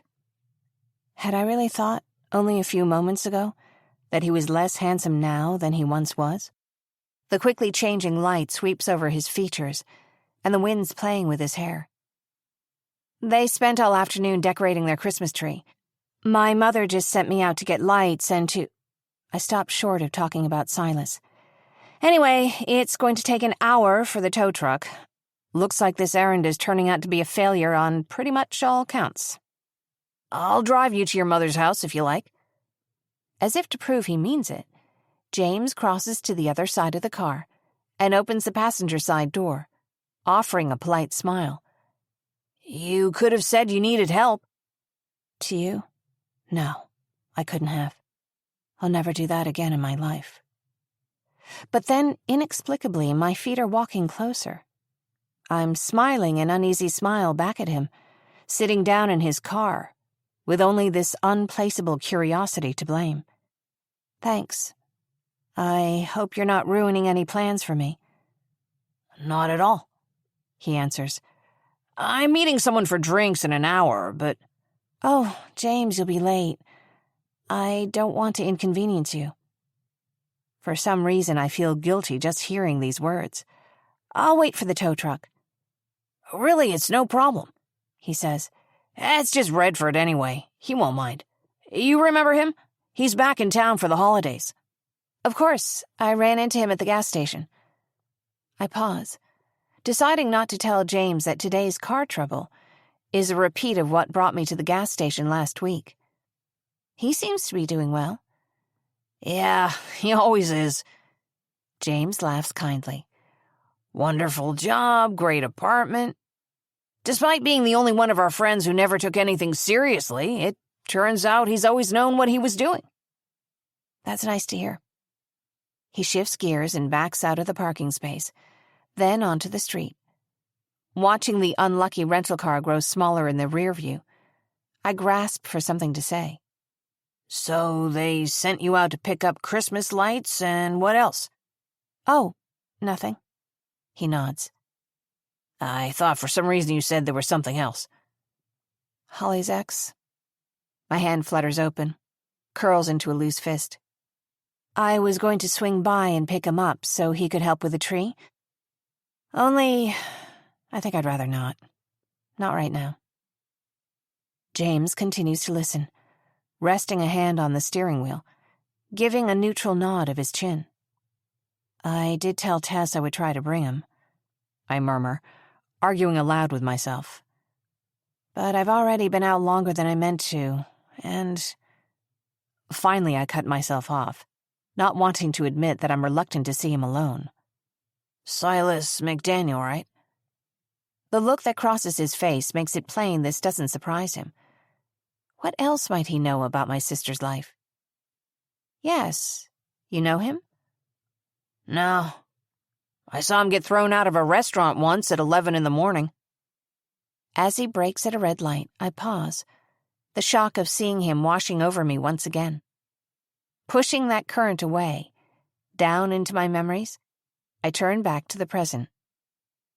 How long did you say you'd been back? Looking up through the windshield, he seems for a moment to be studying the traffic light intently, waits until it turns green, and resumes driving. It was a year in August. Why? Why? He echoes with a gentle laugh. I wouldn't know where to start. At the beginning, my heart insists. Start where we ended, and tell me all of it. I'm nearly bold enough to say it, but not quite. I didn't really plan to move back here, if that's what you mean, he adds. I want to ask him why, but again hold back, worried I might already know the answer. Sometimes, I don't know, one piece of the puzzle changes, and it just seems like a good time to leave. Yes. I've employed the same sort of intentional vagueness with enough regularity to recognize the tactic when I see it. Sometimes it does. What do you do now? He asks. Pursing my lips, I turn to face out the window. Sorry, that was a bit blunt. It's fine, I answer. I'm a nurse. After I left St. Ben's, I moved to Chicago, waited tables, finished high school online. I didn't move right away, but he doesn't need to hear the details. I live in St. Thomas now, in the Virgin Islands. It's plain that neither of us is ready to talk. 13 years after the fact, maybe we never would have been. Maybe we still don't have to. But if he's been living here for over a year, he must know more about this town than I do. Did you ever talk to Holly? James shakes his head. Only when I happened to go to Cotton Blossom. How often was it? Did she...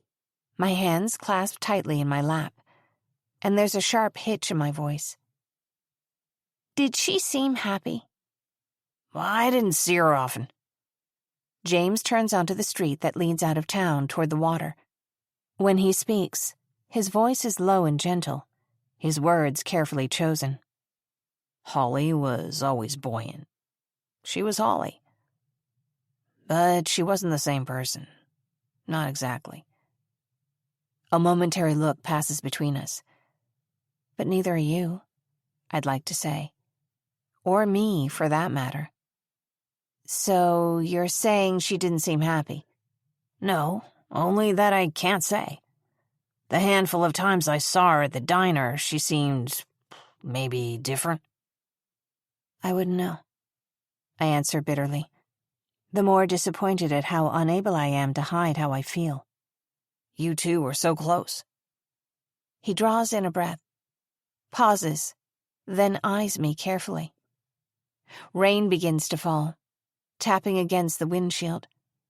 It's no help, but considering what happened, I doubt Holly would ever have been glad to see me. For all I know, if she looked unhappy when I saw her, it was just because the jerk she went to school with happened to be sitting in her diner. That's not it. I bite my lip until I can control my voice again. Holly never really spoke to me again after what happened. If you think she would have felt protective of me, you're wrong. She didn't care. I barely stopped myself from adding, she didn't care any more than you did. Finally, the wind brings what it's been promising, a sudden sky-cracking downpour of rain. With the vehicles ahead of us slowing down, he taps the brakes, bringing the car almost to a stop. I'm so sorry, Felicity. For what? Turning to him with a blank expression, it takes me a moment to catch up. And when I do, I hold both hands out as if I could push it away. Oh no, we are absolutely not talking about that. My hand lands on the door handle, a reflexive grasp at escape, until I remember we're in a moving vehicle. I should have waited. Without turning to face me, he raises an eyebrow and nods. James, I meant back at the hardware store, waited for the tow truck. You should... Up to you. He nods. Do you want me to turn around? Would you, please? We're coming up to the bridge that crosses the canal, beyond which the buildings will thin out. The trees grow taller, leaving us, I can only imagine, that much closer to the wilderness, alone with all our ghosts.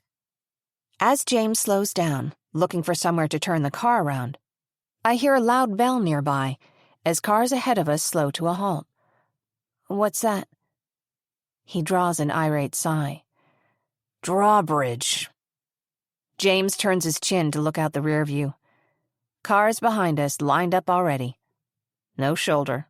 The road narrow. I think we're stuck for a minute, he says. I give a resolute nod and watch furiously as the little drawbridge raises, a boat passing on the water that seems to be moving at an impossibly slow pace. I shake my head, firmly clearing my throat, and we sit in silence for what seems like ages. People talk about denial like it's objectively bad, but sometimes it's a survival tactic. This polite distance between us is fragile, and were it to break, I know we couldn't cross back into pleasantries. You're right, of course. Speaking calmly, he nonetheless pauses between words, lips pursed to the side, tossing fretful glances my way. I shouldn't have brought it up. It was a long time ago. When you're a kid, it feels like a relationship ending badly is the worst thing that could ever happen. Everything seems so high stakes. But now it doesn't. No, not really, he agrees. It's almost like, even when I'm in a relationship that has every reason to be ideal, it just... Leaning against the headrest, I turn my cheek so that I'm facing him. Even when you can't find a reason to leave, it's like you still can't find a reason to stay. You too? Yeah. A man proposed to me last year, actually. Oh? James looks at my left hand. Yes, I answer, aiming to change the subject. I panicked. Left the country, in fact. He almost smiles, then appears to remember. The rain falls so thick around the car it feels as if the outside world is gone, that it's only the two of us here. I don't want to dwell on it, he says. But it's hard not to wonder. Then don't. I watch the boat pass by, the water churning under the falling rain. That's for the best, he agrees. But what's simple isn't always easy. Only another moment passes before he opens his mouth again. I was so in love with you. He says this so softly, it almost knocks the breath out of me, the pain of it spurring me to anger. You shouldn't even be allowed to say that word. His eyebrows raise, turning to me with a look of shock, this infuriating innocence of his. If you loved me, you were awfully quick to think the worst of me. It was clear enough what happened. Fine, but admit to me you never loved me. I straighten my shoulders and attempt a calming breath. He won't admit it, though, fixing me with a troubling stare that keeps us at a stalemate.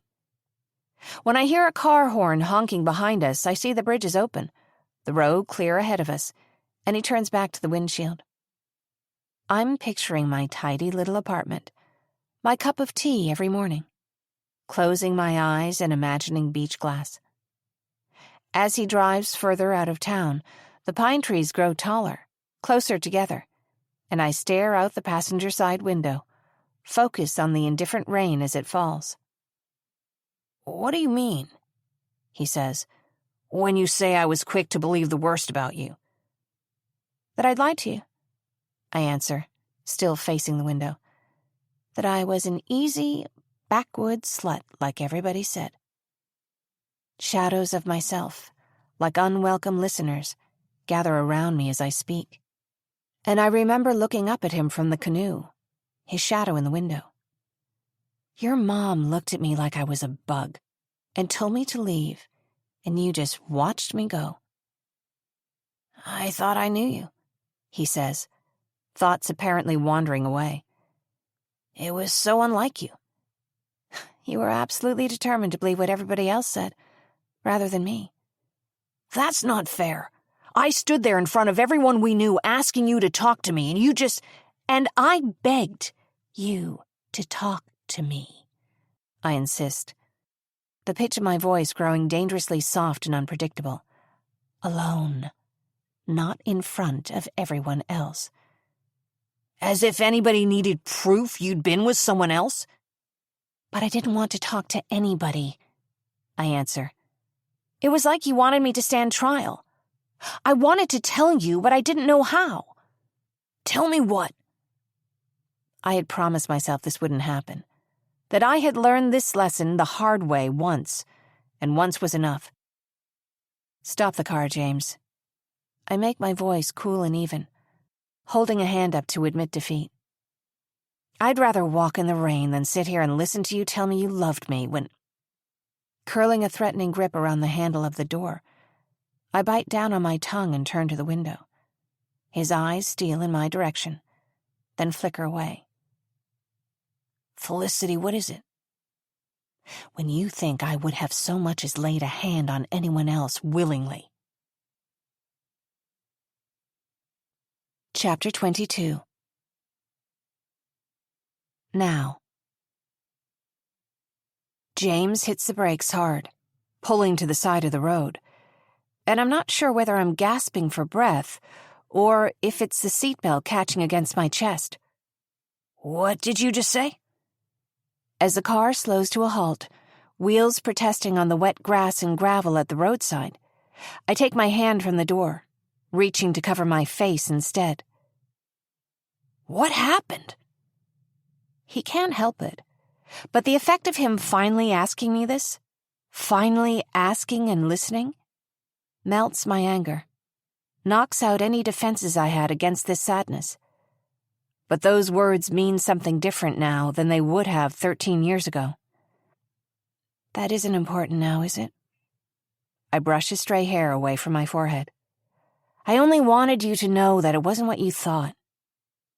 "Jesus Christ, Felicity, not important?" He's talking through his hands, his voice breathy and low. "How can you say that?" He shifts the car into park, exhales softly, then throws on the turn signal as an afterthought, even though we're already parked at the side of the road. Could I have been any more thoughtless, to fail even to consider how our past hurt him as well? It's like seeing a bandage pulled back, finding hurt worse than you expected beneath. It's possible that I'm so used to thinking about it didn't occur to me to say it more gently. "That's all right." But he's staring out at the rain-blurred trees with something I can only describe as numbness, a bewilderment in his eyes I can't bear to sit with, as if he's trying to measure an ocean with a yardstick. "What happened?" I paused to breathe, shaking my head. The specifics aren't important. I was raped. There was alcohol involved. James nods slowly, looking over at me through those dark lashes. Who was it? An acquaintance. And you didn't tell anyone because... Because I couldn't. I almost say, you just have to believe me, before I realize that he doesn't have to believe me, that I don't need anyone to take my word for it to be true. So that's it, James. That's what I wanted to tell you that night. He wrings his hands, then crosses his arms, giving the appearance of wanting to do something very much, but not knowing what or how. His hand rests finally on the back of my seat, as if he'd touch me but doesn't want to draw too near. I raise my arm, a muscle memory I didn't know I'd held on to, guarding the soft space between my collarbones and my jaw. My throat burns, and once again, I have to fight to take a breath. Almost as if there's an arm across my throat. Not enough to make me fear for my life, but enough to remind me of my lesser size. I remember it now, more clearly than I have for years. The struggling to breathe. James's jaw tightens, eyes darting between me and the distance beyond the window. It wasn't your fault. Why do you say that? Because I'm looking at you and I can see you blaming yourself. And I don't want to pretend I could make any of this better, okay? But it wasn't your fault. You can't possibly know that. Anger sharpens, stretching me thin, as if I'm carrying knives in my pockets, seconds from cutting through whatever fabric is holding me together. For the third time I say out loud the words I'm beginning to fear aren't true. It doesn't matter now, James. It matters to me. James has always been like this, so naively confident that the world will bend to his sense of right and wrong. I never thought something like that could happen to someone I knew. Don't tell me you're that naive. I mean, I didn't think it could happen to someone I... He stops suddenly, rests his chin in his hand, and looks out the window, shaking his head. I did love you. Turned to the window, I wait for an overwhelming sadness to fade. But it doesn't. Was it somebody I know? Unable to look directly at him, I shake my head as if to say, no. I wish you would tell me. Please, I cut in, voice sharp again. Just give me a moment. I know better than to dwell on these dead-end memories, but my body remembers. Those solid forearms, their weight on my clavicles, which felt like matchsticks. I let my eyes close, rest my forehead on one hand against the window, waiting for my heartbeat to slow to a manageable pace. My other hand squeezes into a fist, closing on thin air, looking for something concrete to touch. And suddenly his hand is holding mine. For a single breath, I let myself feel the warmth of his touch, my smaller hand inside his. Then, opening my eyes, I nod my head, as if to tell him I've got it, and pull my hand free. Why'd you leave? What do you mean? Why did I leave school? And at some point, not long after, you moved away. Yes, well, you know. Though I don't say it, my memory turns up images like a tide. I could see how much it hurt him to look at me that day. And I knew it would only be immeasurably worse if he knew the truth. I let my answer trail off, making it plain enough that I don't want to explain any further. Because that's what girls like me do for boys like you. When you need us to, we disappear. Are you okay to keep driving? It's just that my nieces are waiting for me and I don't want to be gone all afternoon. Right, of course. I tilt my chin back and watch the waning daylight through the trees, the water on either side of the road a brazen reflected amber. It's tiresome to speak of these things aloud, somehow both traumatizing and tedious. My gaze ticks left, and I find myself studying his rather numb expression on the sly. And amid the tangle and annoyance of loose ends, feelings long ago hurt, there's something different. I'm glad he knows. What are you thinking about? Nothing. His response is sullen and too ready. Then you won't mind if I change the subject. Resting my weight on my other shoulder, I turn in the passenger seat to face him, knees crossed. Pretending I'm not watching him is taking more effort than I want to give. Why did you really move back? I mean, how have things gone for you? He lifts one shoulder in a shrug. Not bad. Outside the car, the forest is closer, thicker, the ground on either side giving way to mud and water. Undergrad's kind of a blur. I had a double major, so, not a lot of free time. He speaks as though he's reciting from memory, but gestures nervously with his right hand, as though offering an explanation for a series of missteps. Moved to California for grad school, then back here. I'm watching James as he speaks, the careful part in his hair, the gentle set of his mouth as he chooses each next sentence, the steady but constant motion of his hands. You're not married? No. I can't help but wonder why. This is an overstep, but one I allow myself, figuring he'll forgive me given the circumstances. What do you mean? Come on, James.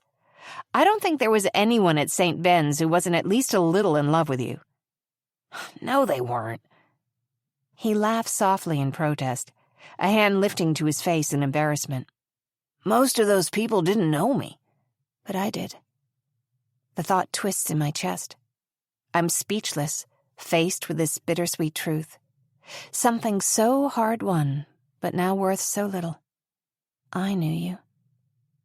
It's not for lack of trying, I don't know. Not to overshare, but... Please, I murmur. We're past that, I think. Well, meeting someone was never the hard part. It's just that I don't want to be the guy who pretends to want something real, only to fail miserably when people need me to show up. What had happened was, I went to a wedding with my girlfriend. We'd been together a few years, and the bride threw the bouquet right at her. He laughs, shaking his head. As in, I could tell they'd talked about it. And she gave me a look. All of a sudden, everything fit together. Why, she never seemed quite happy. When I found a house for sale in Brightwater, I made an offer. I was here a month later. The road narrows, and he drives over the tiny bridge that leads to my mother's house. Maybe you saved yourself some trouble leaving me when you did. I'm not good at the real thing. I can't do that. I didn't leave you. What would you call it? You were the one who walked away, I remind him. You were the one who watched me leave that night and wouldn't talk to me.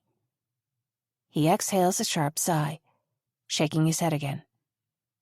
Change the subject again? I offer. Man, we're bad at this, aren't we? I'm a little surprised you're in nursing, he says. You always said you wanted to teach. Back in that fairy tale we dreamed up in the swamp. We were supposed to be married with 3 children by now. I didn't have any idea what I was talking about back then. Is that so? This seems to pique his interest, and I can't tell whether he's teasing me or actually asking. Already we're passing over the bridge. Even from here, I can see the house, see right in all the windows. Thank you for driving me. Unclasping the seatbelt, I shoulder my purse and pull my coat tighter. Will I see you again? Oh, James, I have to avoid his gaze, my eyes falling to his hand, resting on the console between our seats. It isn't that I don't want to, but this isn't easy for me. You understand that, right? Yes, he answers. Of course. Thank you. I cannot help but feel that between the two of us, I have more to lose.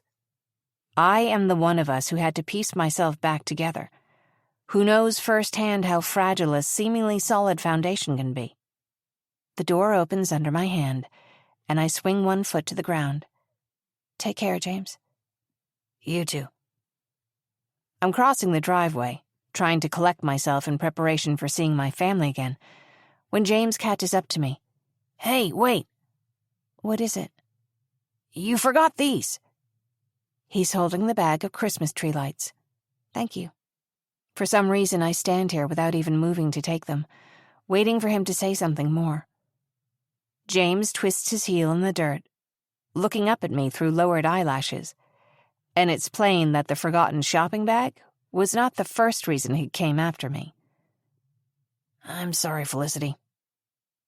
I look uneasily toward him without meeting his eye. For not listening when you needed me to.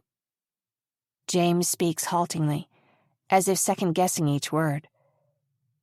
Even before what you told me today, I've always wished I could change how I acted then. Every few moments he looks up at me, anxiously guessing at my response, then back to his shoes.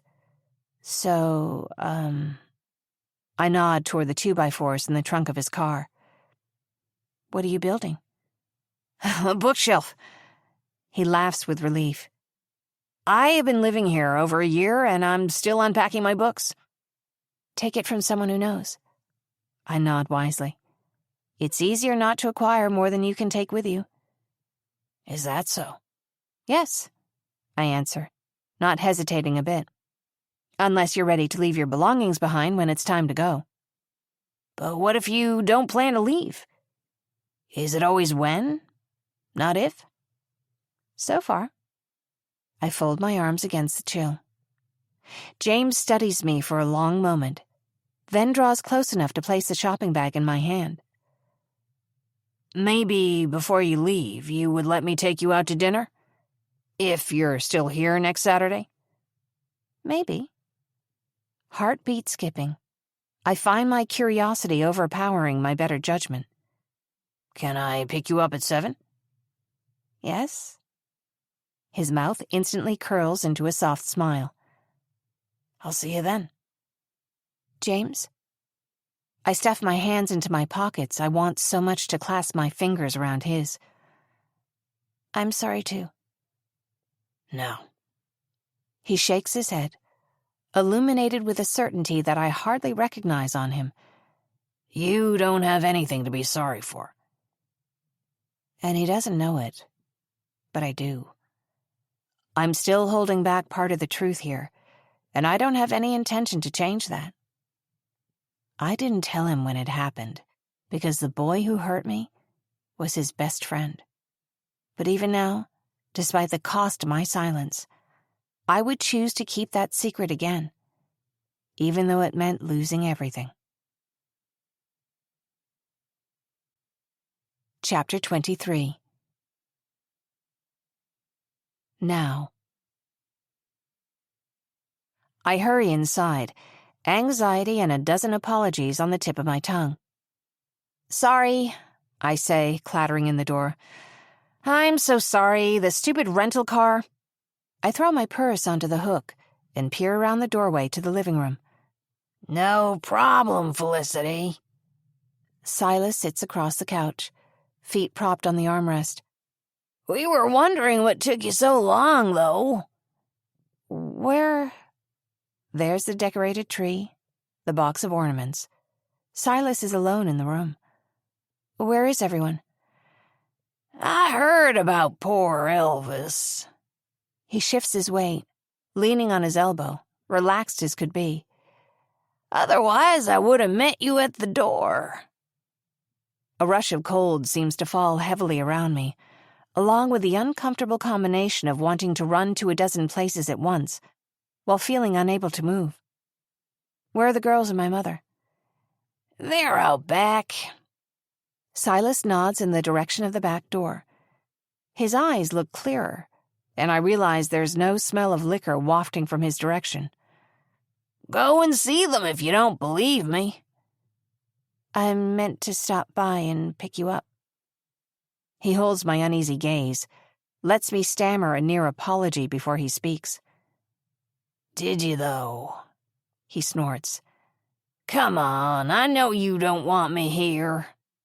That isn't true.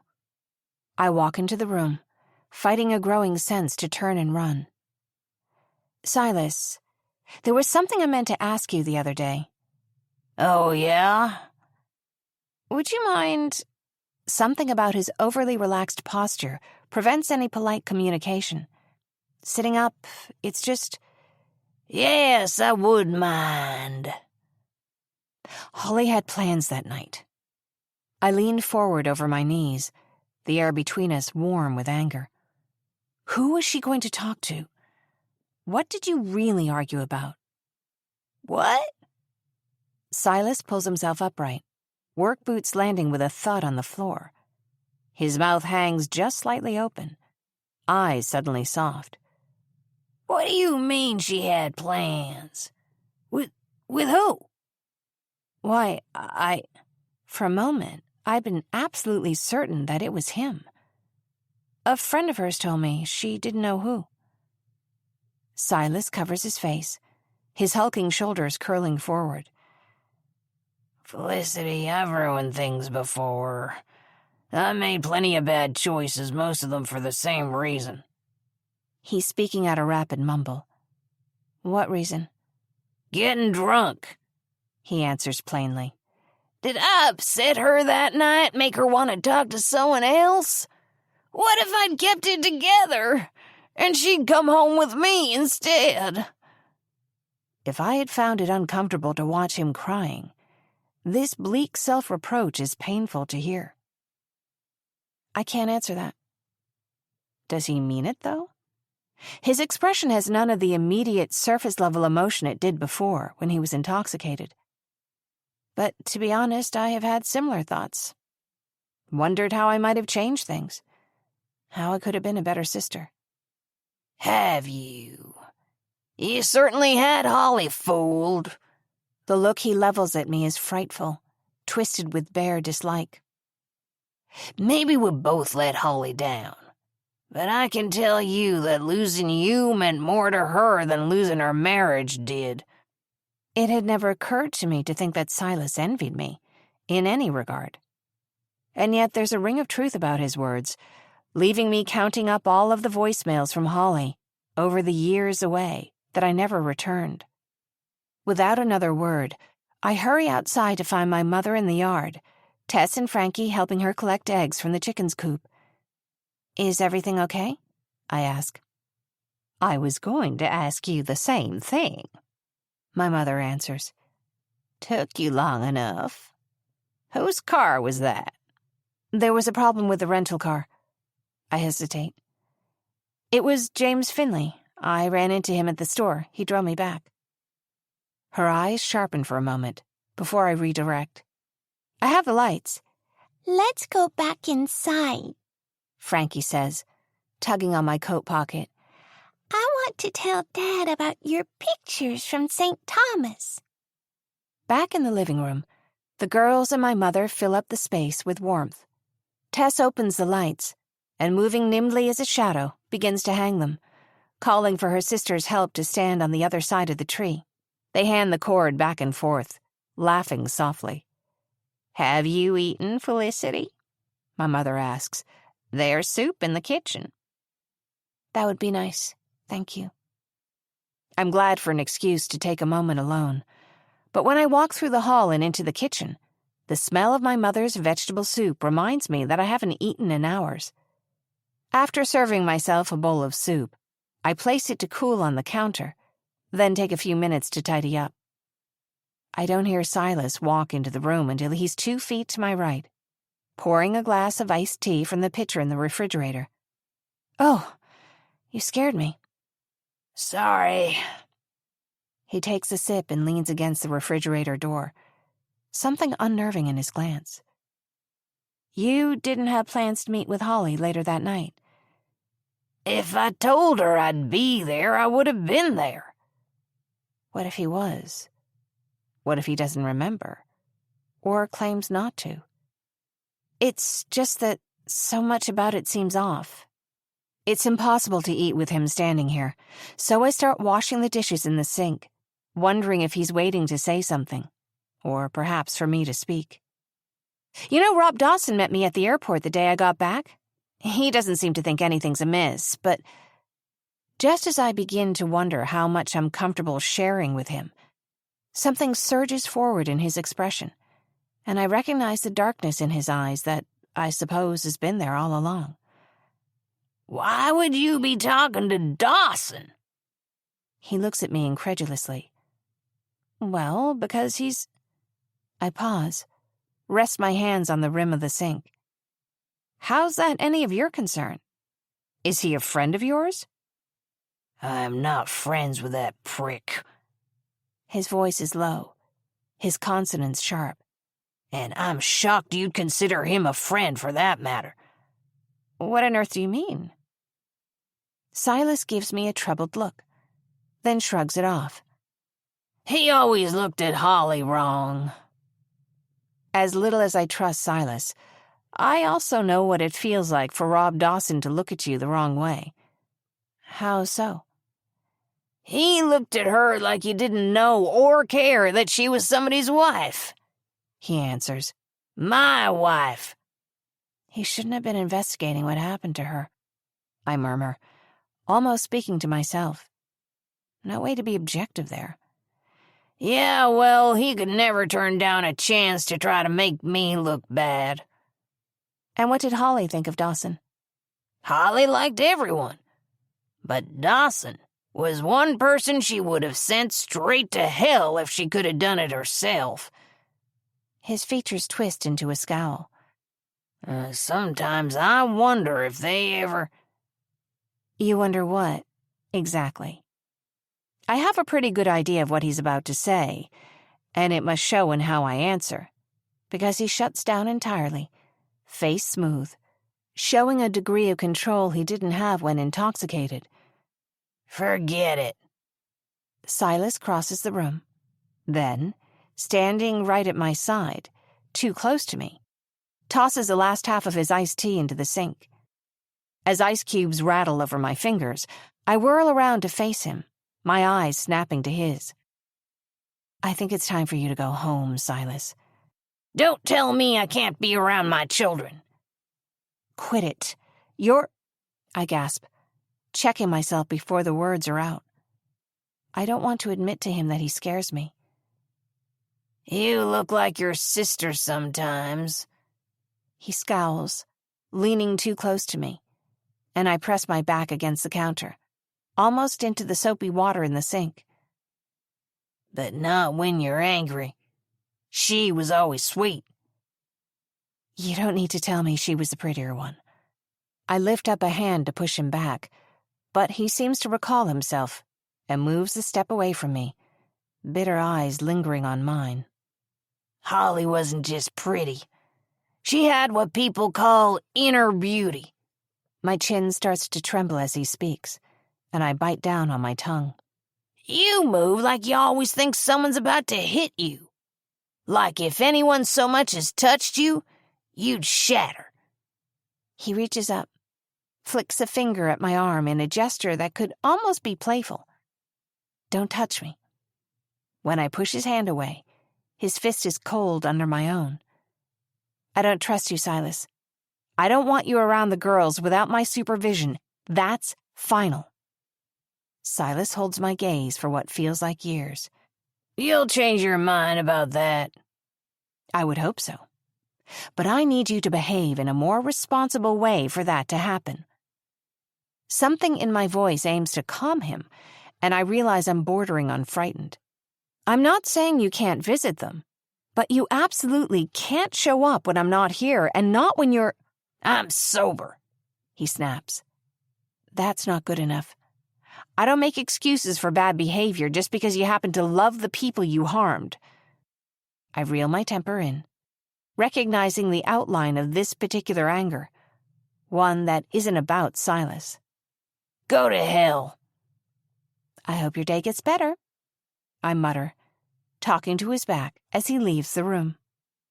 Forgetting my food altogether, I follow him into the living room, see him put on a cheery face as he tells the girls goodbye, then walks out the door. Doesn't the Christmas tree look nice, Aunt Lissy? Frankie climbs onto the sofa and tilts her head, so I sit next to her, while Tess stretches out in the armchair. It's wonderful. They've dimmed the overhead light to let the tree sparkle. Yes, she agrees, with a precious solemn nod. I'm sleepy. Would you like to take a bath and put on your pajamas? She answers with a nod and a yawn. Why don't you go and pick out your night clothes? I'll be right up to start your bath. Frankie walks up the stairs, humming softly as she goes. Mom, can I help you with anything? No, thanks. I'm gonna put away the leftovers, she answers. With a pang of hunger, I remember that I forgot to eat, then notice Tess's eyes on me in the low light. I'm sorry I was gone so long. It's okay. The car made that noise again. I'm going to switch it for a different rental. She nods, scratching at a hangnail. Why were you so upset when you came in? I wasn't, I answer. Just in a hurry to get back, probably. Hey, did you have enough to eat? She doesn't answer, her cat-like eyes watching me in the dark, giving me an impression almost that they somehow widened to let in more information. Words unsaid. I'll get you another bowl of soup. Or maybe you'd rather have something else? No, I'm okay. She stretches, rising to her feet, turns to walk toward the stairs. I'm gonna change into my PJs too. I'll be right there. I hurry into the kitchen, where I nearly collide with my mother. Oh, sorry, You didn't eat anything. It's that vegetable soup that used to be your favorite. I realize she must have made it for me. I was going to, I answer. Is my bowl still out? I got distracted. If I can leave it out until they're done getting changed, I'll eat then. Climbing the stairs, I reflect that it's not difficult to see how an entire evening could disappear like this, without a moment to eat. Always another task at hand. While Frankie's bath is running, I check my phone, then step into the hallway to listen to a voicemail. It's from Mr. Potter from just an hour ago. He must have called when he was closing up for the day. My heart sinks at the familiar, half-amused lilt in his voice. He's checked the rental car over for a second time. Not a thing the matter with it. A soft chuckle follows, as though it's a kindness in the face of my obvious mistake. His voice on the recording is kind but maddening, and the question he asks will echo in my ears for the remainder of the night. Are you sure you're not hearing things? I make myself a note to call the rental company in the morning, to request a different vehicle. Even if Mr. Potter is right, I know I won't be able to look at the car again without wondering if I'm losing my mind. Chapter 24. Before. That night when I saw the headlights, I hoped they'd pass on by. When the truck slowed to a crawl, matching my lopsided pace, I knew I was being followed. Finally, the truck stopped behind me, though I kept walking. I should be afraid, right? Then I realized that I must already have been afraid. Heart racing, my head buzzing with adrenaline. My arms and legs trembled, my chest tight and burning with adrenaline. Over the idling engine, I heard footsteps land on the ground, then circle around the truck to catch up with me. Hey, do you need help? Can I call someone for you? I tightened my crossed arms, half-turned my face to speak. I had intended to say, I'm fine, or leave me be, or get the hell away from me. But I couldn't decide which it was, and some jumbled mess of syllables spilled out. Jesus Christ, I didn't know it was you. Hearing steps draw closer, I threw an arm out to the side, a gesture that wanted to say, don't touch me, but instead sent me off balance to land on my elbows in the roadside gravel. Felicity, it's me, Dawson. Come on. He offered me a hand and put a steadying arm around my shoulders as I stood up. I could feel his eyes on me, heard his breath rush as he gasped. So I scraped my knee, I thought. Big deal. Dawson had to lift me up for me to get into the pickup, its tires splattered with mud. He closed the door behind me and reappeared in the driver's seat moments later. I fidgeted in the seat, looked down at my legs, feeling that the cheerleading skirt left an awful lot of skin exposed.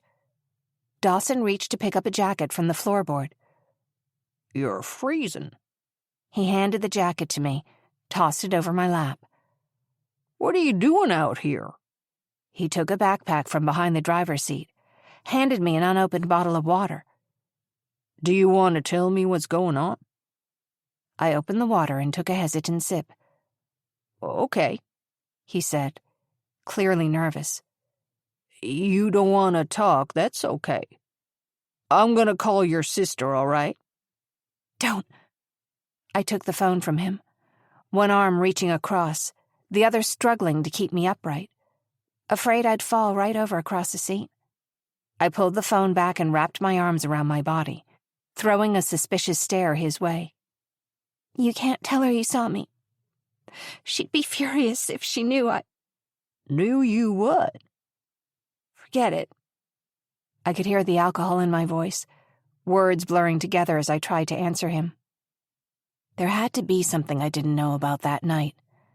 Cody had been there with Holly and Paige. I needed to know what he had seen.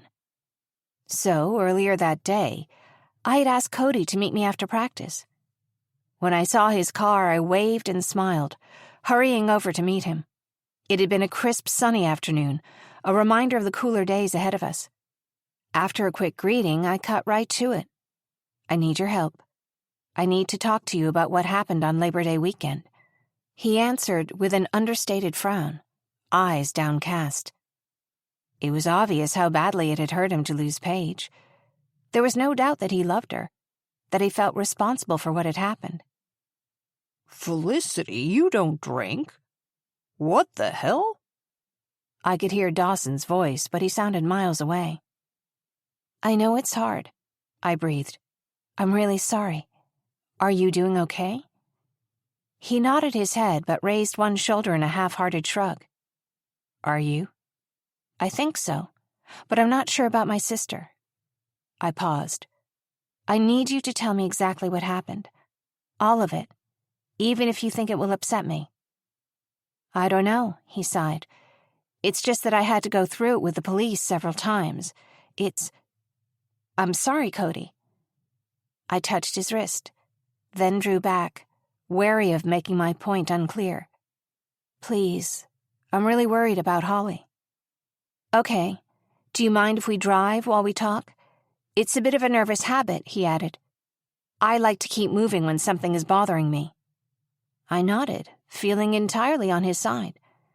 It sounded exactly like something I might have said myself. Cody had driven outside of town, past fields of fading, rustling summer crops. As he drove, he began to speak, telling me about that night. The three of them were sitting on the metal beam, a couple of yards above the water, playing Truth or Dare. Holly asked Paige truth or dare. Paige chose the latter. Holly dared her to jump into the water. She couldn't swim, he said, blinking hard. We both tried to help her out. When we couldn't, she went looking for you and James to help. While we waited at a stop sign, he produced a bottle of whiskey from beneath the seat, offered it to me. I shook my head, surprised, but he insisted. You're nervous, and it's making me nervous. I tried a small sip, wincing at its sharp flavor. Cody parked the car near a long deserted gas station and turned to me frankly. I've told you everything I remember. What exactly is it that you wanted to know? I guess I don't know. I just wish I understood. I was afraid to ask him the question that rested at the pit of my stomach, but I think he knew it. Was it true, what people were saying about Holly? Holly didn't do anything wrong. With erratic motions, I sat up, then slumped over, face in my hands, sitting up to look at Dawson frantically. It isn't fair. What isn't fair? he asked. I realized maybe Dawson hadn't heard the rumors that were whispered at my school. Is Holly okay? No, I wailed. And she won't tell me why. Should I drive you home? No. If anything, I preferred the numbing anonymity of walking in the dark, hoping the forest or the road would somehow swallow me down. Dawson looked out the windshield as if the night outside offered him any direction. Where's your boyfriend? He took note of the jacket I wore, one eyebrow ticking suddenly upward. James Finley, right? Everything around me began to spin, so I had to close my eyes. Cody sipped the whiskey as easily as if it were water. He handed the bottle back to me, laughed gently when I refused. Truth or dare, Lissy? No, I said, redirecting. I need to know exactly what she said. And your turn's next, he answered. Fine, dare. He handed me the bottle and I resolutely took a drink, coughing as it stung my throat. Your turn. Why did Paige jump if she couldn't swim? It was so dark, Felicity. He looked so terribly sad that I almost wanted to hug him. I feel like you're asking questions you don't want answers to. I know Holly would never hurt her. My voice bordered on pleading. Maybe it was the Reverie girls. He leaned closer. You know those stories? The lonely ghosts out in the fairground on the swamp, leading people off their paths, pulling them down. I don't believe in ghosts, Cody. I know. Me neither. But even the air that night felt off, like the place already knew something was going to go wrong. It was only waiting for the right opportunity. He was right. I didn't want to say it, but I had felt it too. And how else could I explain that voice that I heard calling my name? But James didn't. I imagined those lukewarm arms around my torso. Was that dead weight a dying girl trying to cling to me? Or was it something else? Something that pulled me down with intentional force? My turn, he said. Choose truth or dare. I didn't like the way he looked at me, so I chose truth. You're a virgin, aren't you? Felicity, wake up, please. For all his officious manner and big brother attitude, Dawson was only 19. His hand wavered in the air as if he was afraid to touch me, then patted the back of my hand. Do you need to go to the hospital? No, I'm awake. Okay, he said, withdrawing his arm, checking the road over his shoulder as he prepared to start driving. Okay, I'm going to call your parents' house. No, please. My hand fluttered about uselessly, searching for the handle of the door. You don't understand. You can't tell anyone you've seen me. Embarrassed, I turned in my seat to glare at him. I was afraid I'd start to cry, then realized with some removal that I already was crying. Felicity, help me out here. What do I do? Jesus, Dawson, what are you looking at? He didn't flinch. If my anger was intended to scare him, that was long since done. I have to ask. No, you don't. The words rose from my throat, intended to tell him again to back off. But as I cowered against the door, squeezing myself into as little a space as possible, I saw that the answer may have been apparent regardless. And though I closed my eyes and covered my ears, that answer blazed across my mind, like so many tiny fires I couldn't put out. I had opened my eyes to see skin. I wondered distantly when I had gotten into the back seat of the car. I spoke, though oddly the precise words escaped me. Stop, or no, or something similar. Cody shifted. One forearm pressed across my collarbones, and I was so afraid they'd snap that I almost didn't notice I couldn't breathe. The next thing I remembered was Cody sitting in the seat next to me, checking his reflection in the rearview mirror. He lifted one hand to brush his hair into place, then turned to look at me. Hey, Ladybug, you okay? Am I supposed to be okay? I made an attempt to straighten my clothes, then drew my knees up to my chin, covering my face. Oh my God, Felicity. His contented gaze slipped into boyish dismay, eyes searching my face for some answer I didn't have. You said you wanted to. I would never. But you said. Looking very hurt, he reached to touch my shoulder and I jerked backward, away, knocking the back of my head against the doorframe. Lissy, I'm confused, he said. You gave me no sign you didn't want to. That isn't what I remember. My hand rose to my throat again, and when he moved to touch my knee, I swatted at his hand. I reached for my jacket. No, James's jacket. On the floor. And when my hand brushed the whiskey bottle, I grabbed that as well and took a drink. Hey. He raised an eyebrow, gave a regretful smile. Leave some for me, okay? I told you to stop. No, you didn't. His response was so earnest, his eyes bright with regret, that I thought at first that I had misremembered. I need to go home. Why did you keep asking me about that night, Felicity? Because I want to know why Holly's acting different. He paused to give me a meaningful glance. You wouldn't be here if you didn't believe Holly had done something terrible, would you? She was angry with Paige, and she wanted to prove that she was braver than anyone else. That's not true. You know it is. How do you know I haven't been holding some of the truth back? He asked, to keep her from getting in any more trouble. He opened the car door and moved into the driver's seat, caught my gaze in the rear view. If anyone had reason to believe she had pushed Paige in, more than rumors, I mean, her life would be over. Crying loudly, I began to cover my ears against his words. Cody drove back to his house, near our school. He slowed to a halt in the drive and gave me a heartbroken stare. As we sat in silence, I understood the agreement I'd made. This didn't happen. When I opened the car door, the ground rushed up to meet me. I was half a mile down the road before I realized I'd scraped the skin off my knees, that my palms were raw and bleeding, smarting in the breeze.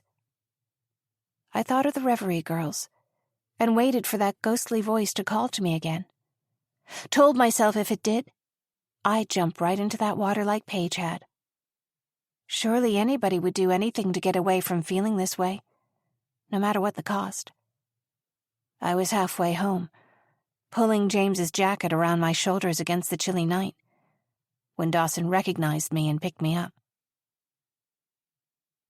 I realized I wasn't breathing properly, all gasps and shakes. And when Dawson began to speak again, I threw myself against him and sobbed out loud, holding onto his shoulders as if I were drowning. I don't know why she jumped, but it wasn't my sister's fault. It was... What? The Reverie girls, I whispered wide-eyed, pulling back to look at him. There was something else in the water with us. Something that wanted us to stay there. He blinked in shock, then nodded along, and I was certain he believed I'd lost my mind. Don't tell anybody about this, please, Dawson. Please crossed my lips again and again, turning into an incoherent mumble. Finally, he rested an arm around my back. I won't, he said. It's okay. I won't. Chapter 25. Now. Brightwater's historic district is a few blocks of elegant old buildings, painted in varying pastels, huddled around the canal. Aside from a couple of art galleries, I find it the same as I left it. The post office, housed in a converted Victorian house, the brick-lined sidewalk, the streetlights, decked with holiday wreaths. Yet, as I walk to the new cafe next door to the antique store, I avoid the gaze of people who walk past me, anxious to steer clear of any unnecessary conversation. Inside the cafe, I find Dawson already waiting for me, seated at a table near a window. I expected he'd be punctual. He's a flurry of helpful gestures, waving me over to his table, offering to take my jacket, then pulling out a chair. Were you able to find parking? Where my coat was unbuttoned, a speckle of raindrops leaves dark spots on my gray blouse, a detail I don't think he misses. Yes, just up the block. The new rental car, a graphite-colored sedan, was more of a nuisance to parallel park than I had expected, but I could also blame it on lack of practice. Have a seat.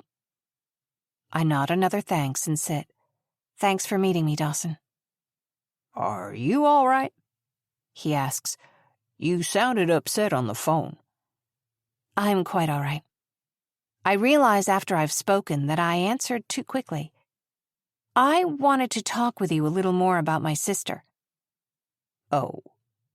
He curls a hand around his coffee cup with something like disappointment. I saw the news. An accident? My hand rests on the blue checkered tablecloth between us, fingers tightening together, as if I might squeeze answers from the air itself. Really? You must have been expecting that, he answers. When a server arrives to take our orders, I ask for a cup of green tea with lemon, while Dawson orders a refill on his coffee and a sandwich. Nothing to eat?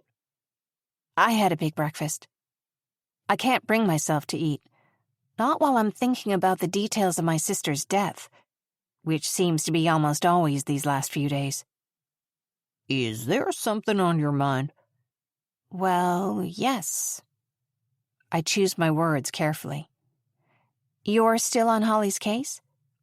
I was, but the investigation is closed now, of course, he answers.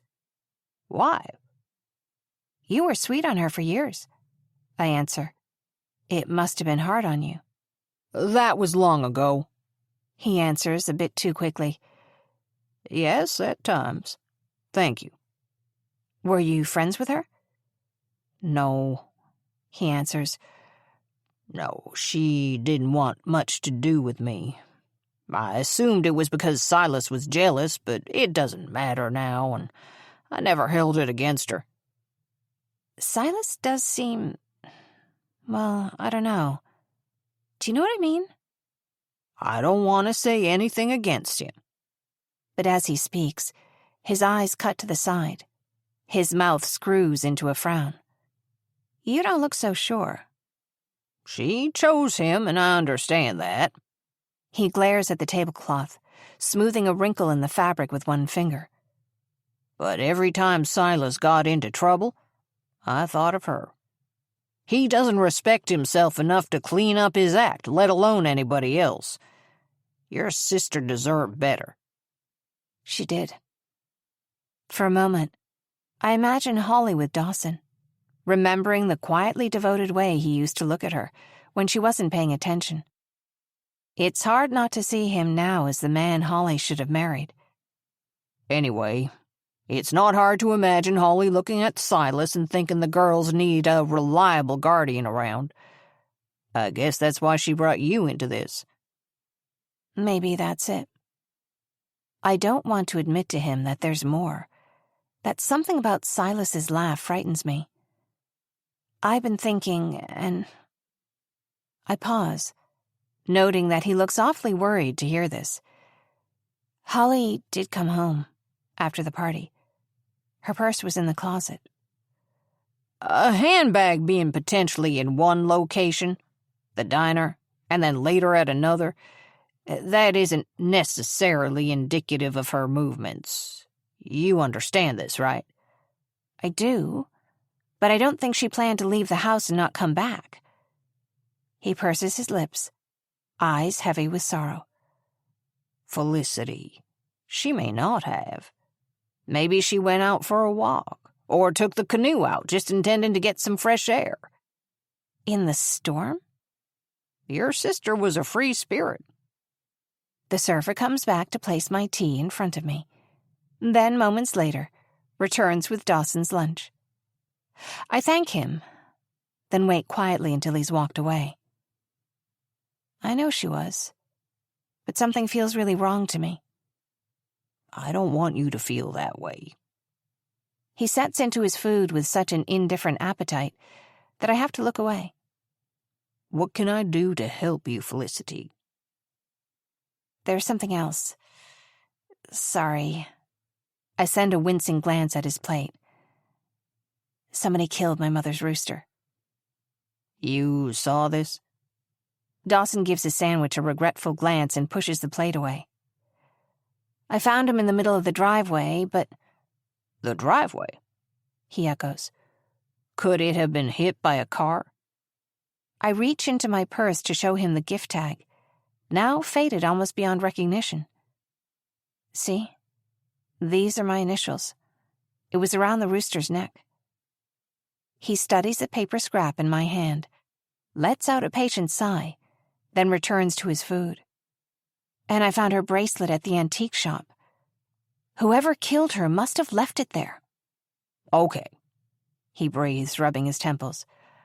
I cannot explain a scrap of paper to you, but it seems it might be easy to mistake it for something it's not.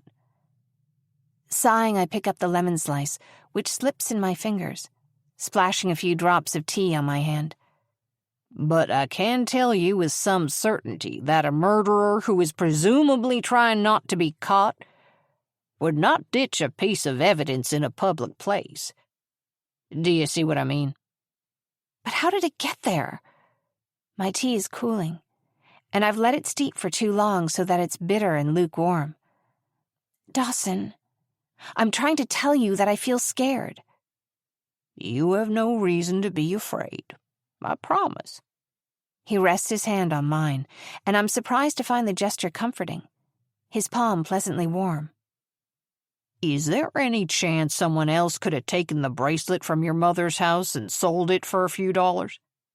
Before you answer that, he says, lifting a hand to hold back my imminent response.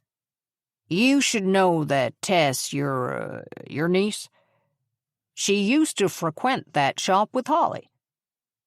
Are you accusing my niece of stealing her deceased mother's jewelry and pawning it for cash? I take a breath and remind myself that Dawson is my friend, and that, if nothing else, he has always had good intentions. Think about your sister, Felicity. Really think. Guilt can change you. A recollection of doing the wrong thing, or on the other hand... He stammers, then lifts his eyes to look at me. Not doing enough to help. That can weigh on a person. Oh, Dawson. I look down at his hand on mine, not so much touching it as sheltering it. I barely remember that night. Really? His eyes meet mine, and he speaks so softly that I feel a sudden twist of sadness in my chest. Really. I've left it in the past, and you should do the same.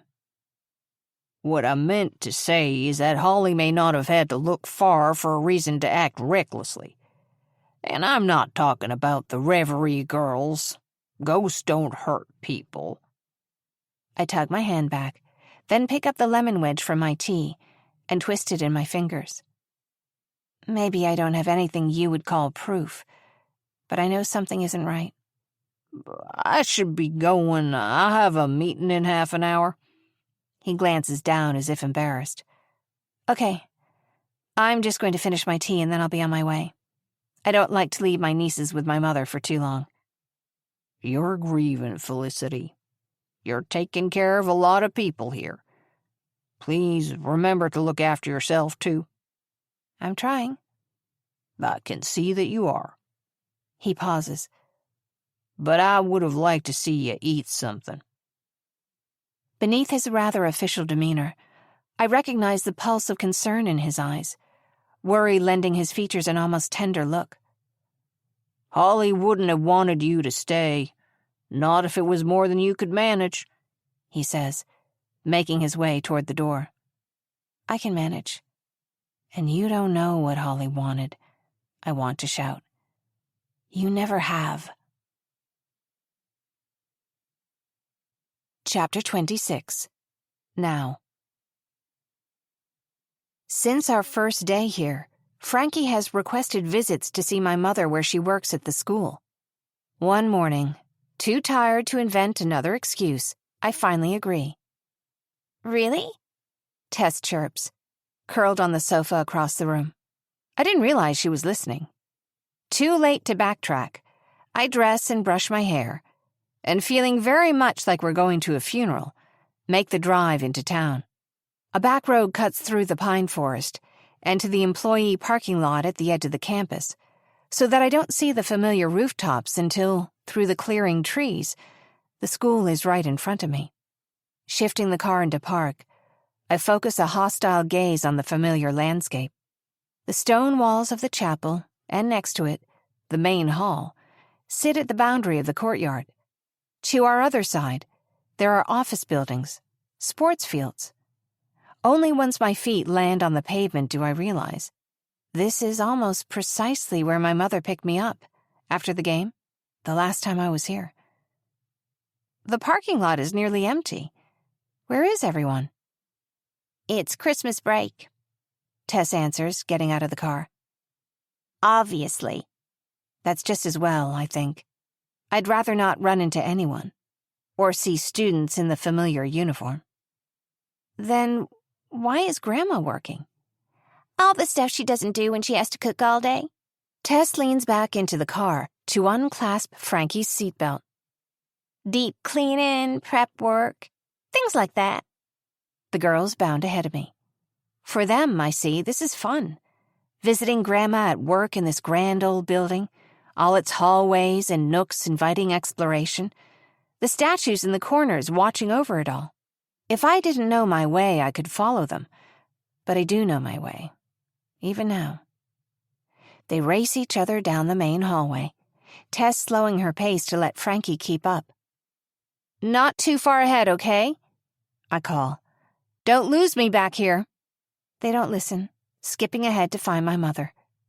Frankie and Tess cut through the atrium, which echoes with their whispers. I follow them to the doors into the back hallway. The set of doors clatters behind them, and I hurry to keep up. Drawing near the cafeteria, I hear their happily chattering voices, then my mother's deeper, rougher voice joking back with them. For a few minutes, I listen through the doors to the hum of their voices, then begin to wander. Walking through the dining hall and then into the atrium, I'm crossing my arms, holding on to myself as if not to lose where I am in this moment. I remember the uniforms and the sound of the bell. After everything changed, I felt so out of place that the grandiosity of the building felt imposing rather than beautiful. Now, though, I do find myself admiring it.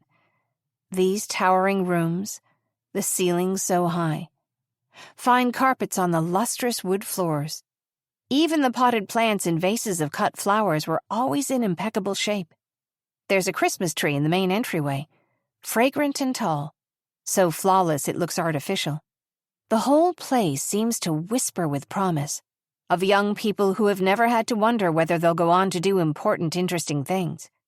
I wonder if other students' parents ever warned off bad behavior by saying, "You don't want to end up like that Wheeler girl, do you? Not the pretty one, that's Holly. The quiet one." While my sister got to stay in school, with all of the people I had counted as friends. I turn swiftly back and head for the cafeteria, ready to leave. "Hey, girls?" I knock on the door, then push it open and peer inside. But it's just my mother. "Where are they?" "They went outside to play on the soccer field." "Thanks. Oh, Mom, I'm going out on Saturday night just for a couple hours." "You are?" Plainly shocked, she questions me as if she thinks she's misheard. "I can stay in if you like." No, you've been looking after everyone else. You should take some time for yourself. Who are you going to see?" You said you didn't have any friends here." She smiles. "But maybe you do." "It's James." "You can't be serious, Felicity." When I hesitate, she speaks more quickly. "Out of all the people in the world, you turn up here and decide to let James Finley take you out for dinner? Do you not remember what happened?" "Tell me what happened then, Mom." "Well, I know that you were pregnant and he—" "It wasn't him." "It's flat out cruel," she mutters, her voice distorted with the threat of tears, "that you continue to lie to me about that. You and James were always together. It was obvious." "Has it ever occurred to you that you might not know everything?" Lacing my arms across my chest, I turned toward the door. "You're so enthralled of your own feelings that you never bother to look beyond them." "I do know that you were desperately unhappy and that the boy you loved never even stopped by to check on you." My mother takes a step back from my anger, her eyes softening. Even now, I hate that she's right. "Maybe I don't know everything, Felicity. Is there any chance you'd tell me now?" "No, there isn't, Mom." Before she can throw her why at me, or whip up another evil concoction of her own guilt and regret and whatever else, I continue. My mistakes are on my conscience, whatever they may be. But nobody is ever going to put me in a position of having to defend what I know to be true. Not again. There's a strangeness to her expression as she regards me now. A change in the shape of her brow, in the sharp set of her lips. I wonder if she's doubting herself for what must be the first time when it comes to either of her daughters. "He's picking me up at 7 on Saturday," I add quietly. "And I won't be out for long." "Very well." Even after she answers, I stare, daring her to say another word about it. "I'll be home a little after 5, Felicity." "Okay, Mom. I'll see you then." I take a shortcut outside through a back door. The sun's not quite shining, but it's a bright, hazy day nonetheless. I walk through the courtyard, past the fountain in the center, and the statue of St. Benedict outside the chapel. I can hear their voices and follow them to the soccer field. Tess and Frankie have found a tossed-away soccer ball somewhere and are kicking and chasing it, tearing blithely across the grass. Tess is fast, and watching her blonde hair ripple out behind her, I note that she's beautiful. There's a smoothness in how she moves, the set of her shoulders almost regal. She spins on her heel and kicks the ball gently to Frankie, who picks it up in her hands and runs the other way. Aunt Lizzie! Frankie shrieks, laughing. She hurls the ball at me full force, and no time to jump out of its way. I catch it and kick it back. Frankie picks the ball up in her arms, then takes off running again before throwing it in Tess's direction. "You're supposed to kick it," Tess laughs, demonstrating as she gives it a solid kick towards me. Her eyebrows lift, as if in surprise, and she turns an expectant smile my way. No, I think. Not my way. Someone's behind me. "Oh, hi, Cody. I didn't expect to see you here." The soccer ball bounces off my knee. Startled, I laugh before sending it back in her direction. "What's up, Felicity?" "We're visiting my mom at work." "Oh, these are your sister's children?" "Yes. How about you?" "Same as you," he answers. "Visiting my old man at work. He's trying to talk me into a job here. I told him no way. I've been back from Manhattan for 8 days, and I already can't wait to get back." He watches the girls playing, then turns to me with a contemplative smile.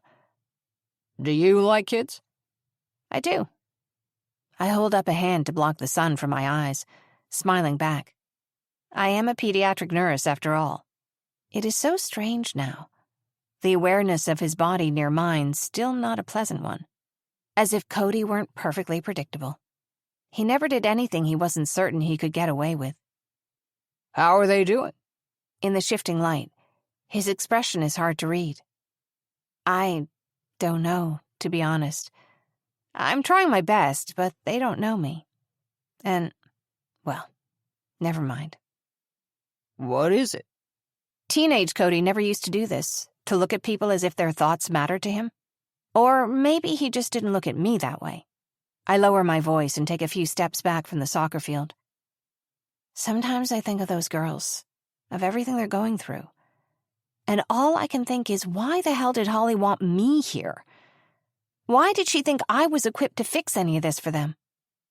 Don't be so hard on yourself. Ow. Stepping so that we stand in the shadow at the side of the bleachers, Cody walks into one of the metal beams, bumping his head, then turns to me, laughing softly at himself. You're Felicity Wheeler. Was? No. Cody shakes his head, giving me a daring half-smile.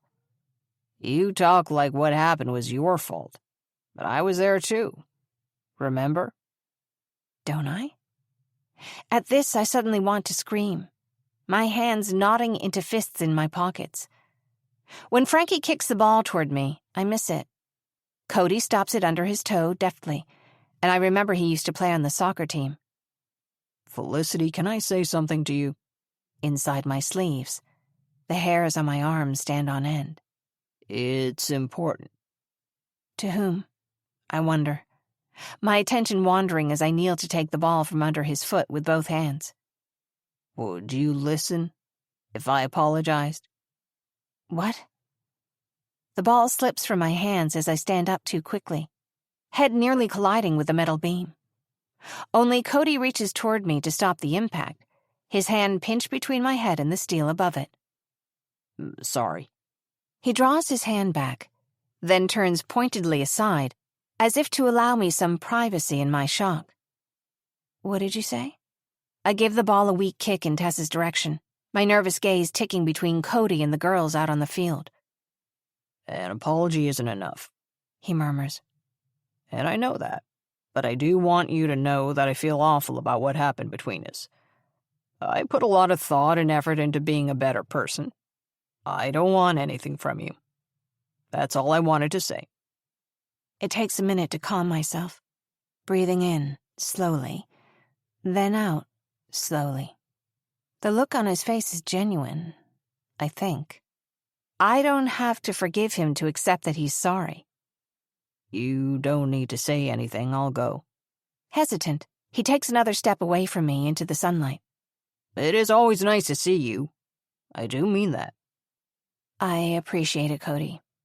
That couldn't have been easy to say. Out on the field, Tess and Frankie are still playing, though I see Tess glancing our way every few moments. They said Holly's death was an accident, but I don't think it was. Really? Cody turns to face me, angling his shoulders my way.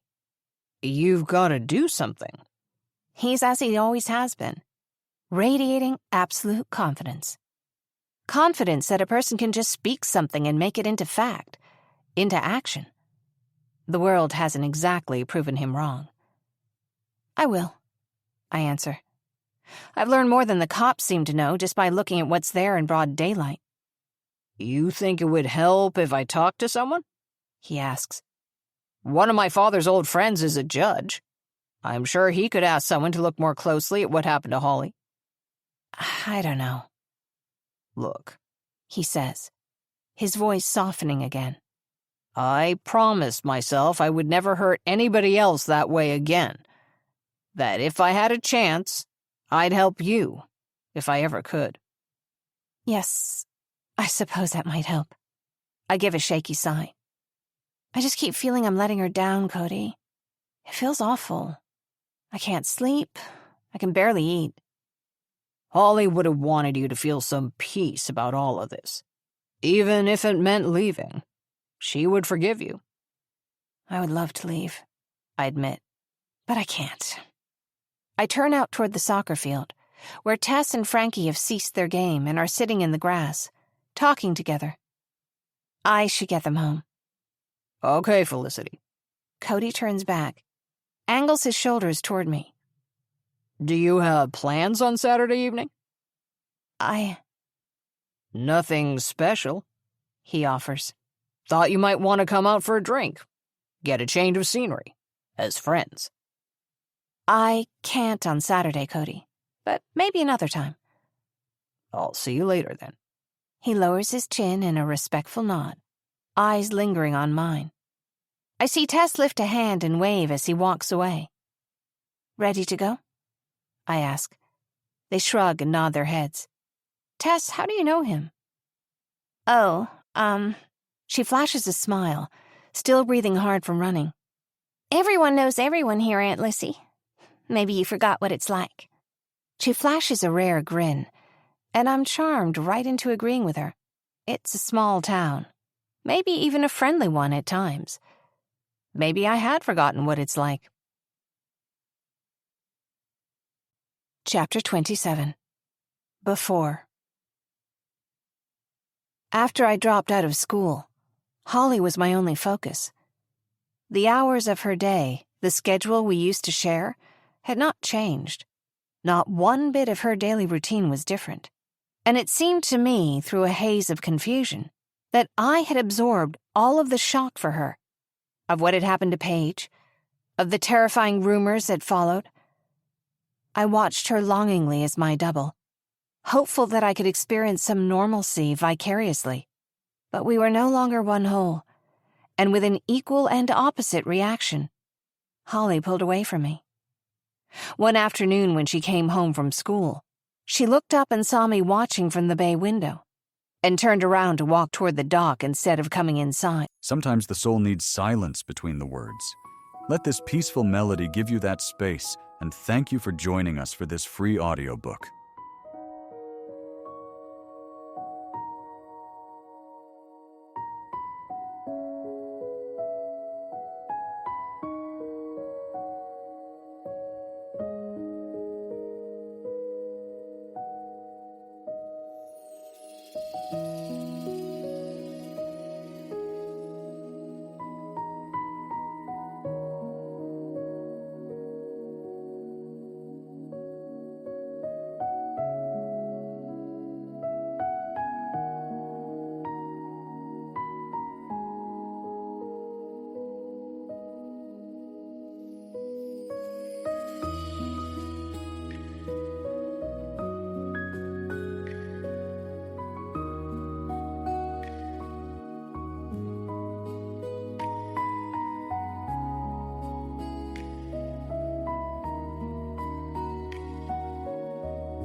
but I was desperate for Holly to speak to me.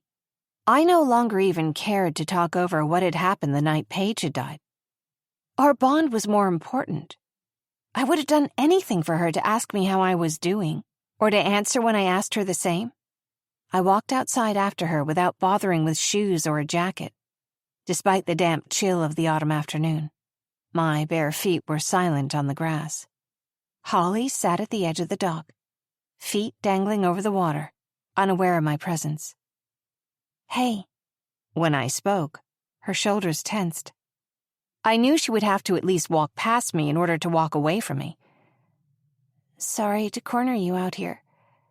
I just wanted to say hi." In response, without turning around, she lifted one hand and fluttered her fingertips, as she might have waved hello to an acquaintance in passing. The distance of the gesture dissolved my cool. "Holly, you haven't talked to me in weeks." "What do you want?" "I miss you. Things are different now, and—" "Yeah."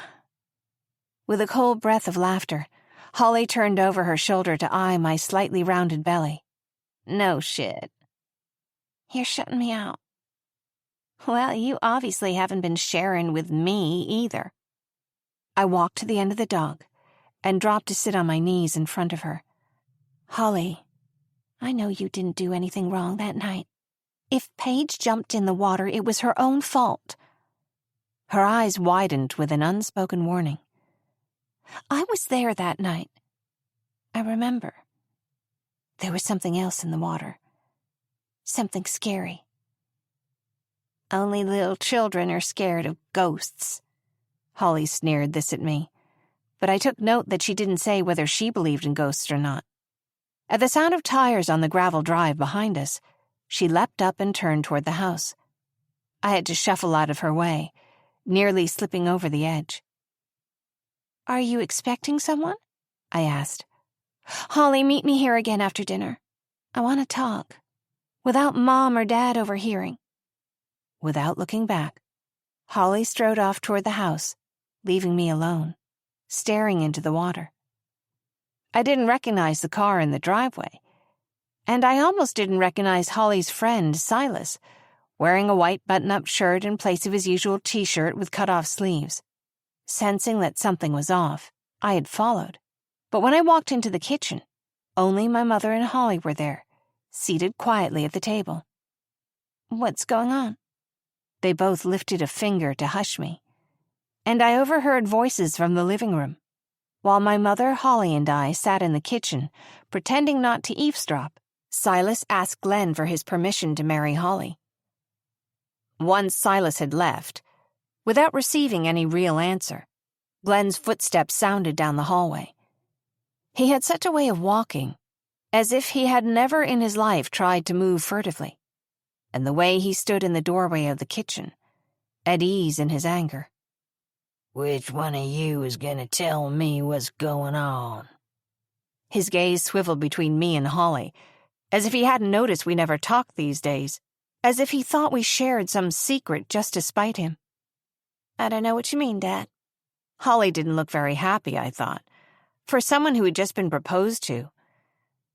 "You know exactly what it means when a boy shows up with a question like that." He didn't have to hit anyone to be a menace, his anger blunt but unpredictable. He took one step toward Holly, pointing at her as his mouth opened to speak, and then, I was certain that I was hallucinating. My mother was on her feet, standing calmly between them. "Don't say a word," my mother said, her calm voice yielding not a single inch. "Try me, Glenn. I dare you." Glenn looked at her a moment longer, then mumbled something indiscernible and left the room. My mother kissed Holly's forehead and ruffled her hair. Like a magic trick she'd been hiding the whole time, that she chose not to reveal until just this moment. She had been ready to dare Glenn for Holly's sake, but not for mine. We heard those loud footsteps up the stairs, down the hallway, and minutes later, tromping out the front door, the clap of a car door closing, the engine as it drove away. After an excruciatingly quiet dinner, I crept outside, sitting in my jacket at the edge of the dock. I waited for hours, hoping for Holly to meet me, and for Glenn to come back. I fell asleep waiting, and woke up near midnight with freezing cold hands. Accepting that neither of them was coming, I went back inside and crawled into bed. Chapter 28. Now. Saturday's sunset is flawless, fading into a fragrant, crisp evening. I walk outside to wait for James on the porch at 10 to 7, hoping to prevent any chance greeting between him and my mother. Stars peek through the haze overhead, and the beautiful night strikes me with a sense of foreboding. When I see headlights, I walk out to meet James in the driveway, hopeful that seeing him will dispel my nervousness.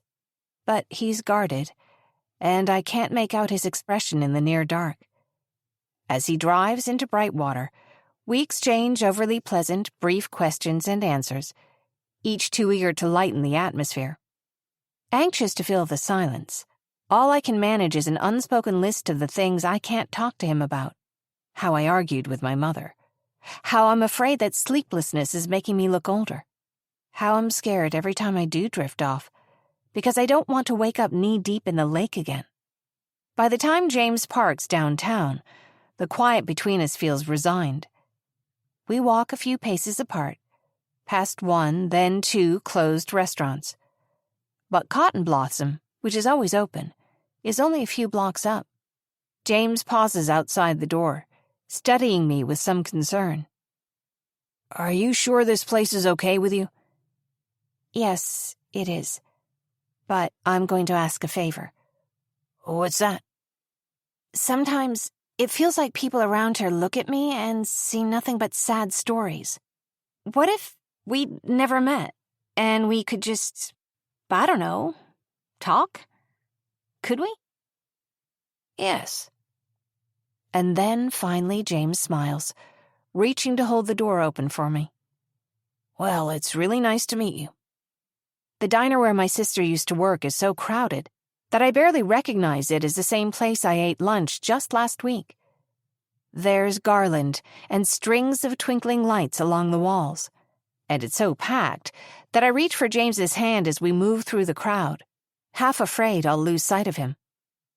After he orders drinks at the bar, we slip through the room, and he finds a quiet booth under a hanging stained glass lampshade. When he takes my coat, his hands brush my shoulders. His smile as I sit in the bench is all warmth. And as we promised, I talk with him, almost as I might with a stranger, or a new friend, drawing out the things we don't know about each other, rather than stumbling over old mistakes. I learn that James Finley is a high school teacher, art history and photography. When his last relationship ended, he agreed to let his ex keep their dogs, a pair of corgis, but could not give up the cat, now his sole roommate in a restored Victorian row house. "And what about you?" he asks. "How long have you lived in St. Thomas?" "Only a year, but I love it. It's as if I've finally found a place that feels not like home, I think. Not peaceful, it's a thriving city, where nobody knows anything more about me than I want them to. It's just right. Almost like I could buy myself a bookshelf, fill it with books." "Really?" He grins. "Yes," I answer. "I'd have to buy one. I wouldn't know how to build my own." "Roommates? Pets?" "It's only me," I tell him. That's how I like things, I guess. "Have you always felt that way?" he asks, as if he doesn't know the answer. "No," I answer. "But I think we learn the truth about ourselves as we grow up." 3, we had promised each other. 2 girls and a boy, or 2 boys and a girl. I don't always love being alone, I admit, but it seems to be more within my range than any of the alternatives. "So then what is it like?" he asks, "being with 2 children around the clock?" "Oh, they're lovely." My face breaks into an easy smile. Frankie is 5. She's adorable, and she has this gentle, loving personality that just shines. like her mother. Tess is 12 years old. She's sharp and she doesn't say much, but for every word she says, you can tell there's an ocean of thought behind it. She concerns me a little. How so? Because Tess knows something about the night her mother died, and she isn't telling anybody. Because I know what it does to you, to hide a secret so dark. And I can hardly eat for fear she's going through something similar. A procession of images ticks across my mind. The purse, the bracelet, the rooster. Silas showing up on a whim. Nobody the wiser without Elvis to broadcast his arrival. I shouldn't stay out very late. We can leave whenever you're ready. He studies me closely, and I feel the illusion between us flickering. We could pretend to be two strangers, but we both know otherwise. What is it? Do you need to leave now? I don't believe Holly died by accident, but nobody in this town wants to listen to what I think about anything, much less the police. That's not true, he says. I'm listening. Tess says that she was asleep all that night, but I think she saw Holly leave the house with somebody. And things have happened that have made me concerned for her safety. James watches me, and I can't help but feel he's sizing me up, that I've said too much. Please be careful. I am, I answer. I never planned to come back here, certainly not to stay. But I can't leave before I know that the girls are safe. Of course. I sense a quiet pulse of disappointment from across the table. You have a life there. It's so hard not to wonder how things might have happened. My hand stretches across the table, rests dangerously close to his. Who's to say where we'd be now if things had been different? Would we be sitting here strangers, over 10 years of lost time between us? I let my fingers trace over the back of his hand. I don't think either of us can blame ourselves for what happened. Maybe that's all we can ask for. James doesn't answer my questions, but I know what he's thinking. That only makes it harder to accept the way things ended. I know it, because I'm thinking the same thing. It must be getting late. Probably, he says. Maybe you'd let me buy you one more drink? I think so, yes. I stand up and smooth my dress with my hands. I'm going to the restroom. Back in a minute. I walk past the bar to get to the corridor that leads to the restrooms, the low lights and smell of old cigarette smoke giving almost an impression of stepping back in time. The pine garland that lines the corridor is intended as a holiday decoration, but it gives me the sudden sense of having stepped through a doorway and into a forest.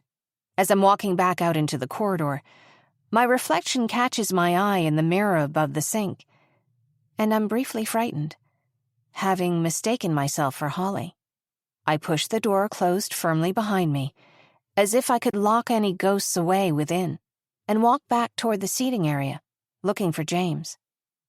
There is a jovial shout from across the crowded room. Hey, Ladybug! There's no telling if it's directed at me. Still, near where the corridor opens into the barroom, I pause and take a step backward into the shadows. I tell myself firmly that it isn't because I'm scared, but only that I'd rather avoid the bother of running into another old acquaintance. Yet over the noise of the crowd, all the laughter and voices, this one stands out. With broad, confident steps, Cody crosses the room, and people seem to step out of his way without even meaning to. Hey, Felicity, I didn't think you'd be here. His smile is broad and warm, one hand clasping mine in greeting. Hi, Cody. It's impossible not to return his smile. Didn't you say you couldn't come out tonight? I did not say that exactly. I remove his hand from mine with a scolding smile. I said I couldn't meet you on Saturday night. Okay, I get it. Cody's smile is sheepish, giving me a sudden impression of a kid caught at their parents' liquor cabinet. Just as I intend to make an excuse and step away, he leans on the doorframe next to me, a curious gleam in his eye. You look nice. Thanks. His statement hangs in the air, and I sense there's more to it. What is it? You look different, but I can't tell how exactly. Cody seems to be taking stock of my appearance. Feeling a bit silly, I realize it's true that I did put in more effort than usual. At Tessa's insistence, I even wore one of Holly's dresses. Black jersey with a snug waist and a knee-length skirt that drapes at every move, as if it's begging me to dance. All right. Forcing a laugh, I step as if to walk away from him. It was nice to see you, Cody. You look like Holly. What did you say? I didn't mean to say that out loud. Sorry, Felicity. He murmurs the words as if by accident, as if he's thinking aloud, lost in memory, then turns back to me. Correct me if I'm wrong, but this doesn't look like a dress you would buy for yourself. I'm sure I don't know what you mean. As my pulse picks up, I blink, looking at Cody with some confusion. You're right. What do I know? His hand brushes my shoulder, then skims my waist. Only, it looks more like something your sister would wear. His smile is so polite, as if he's arguing a point of no importance to either of us. This hand that gestures around my torso, like it might be a welcome sign. Dozens of words seem to freeze in my mouth, and I find I can't inhale. Hey, look. Cody nudges me and glances upward, eyeing the holiday decor. Mistletoe.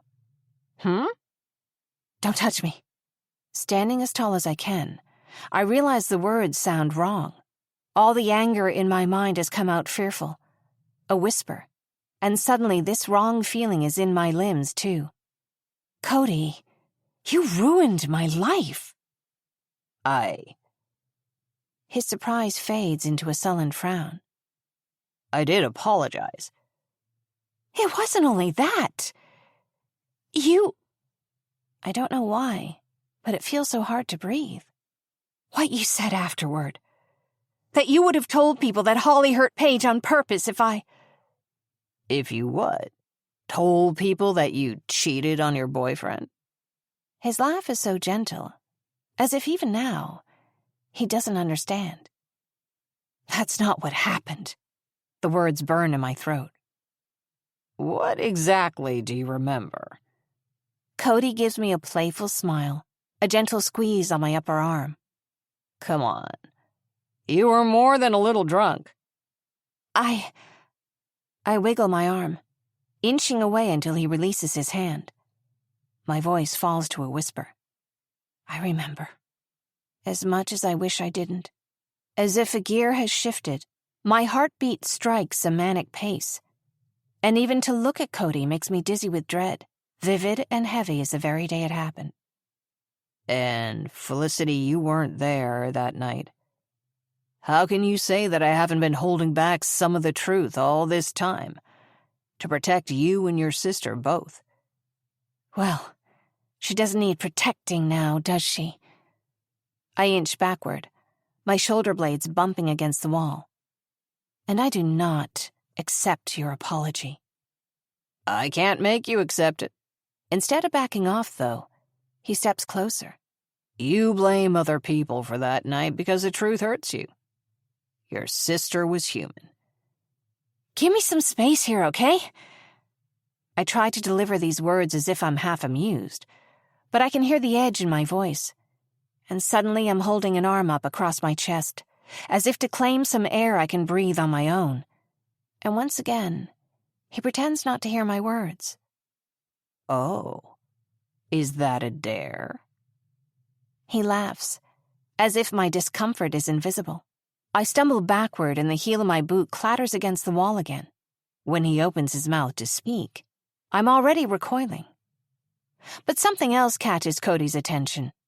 He turns his chin, looking toward the bar, then smiles and waves. Hey, Finn, look who I found. I see James wave at us. Then he catches my eye, tilts his head. Then all of a sudden I can hear James's voice drawing closer amid the chaos of the crowd, the music, as he encounters Cody. Hi, Cody. Yeah, good. How are you? Fine, man. Cody claps a hand against my shoulder, and I grit my teeth. Did you know who's here?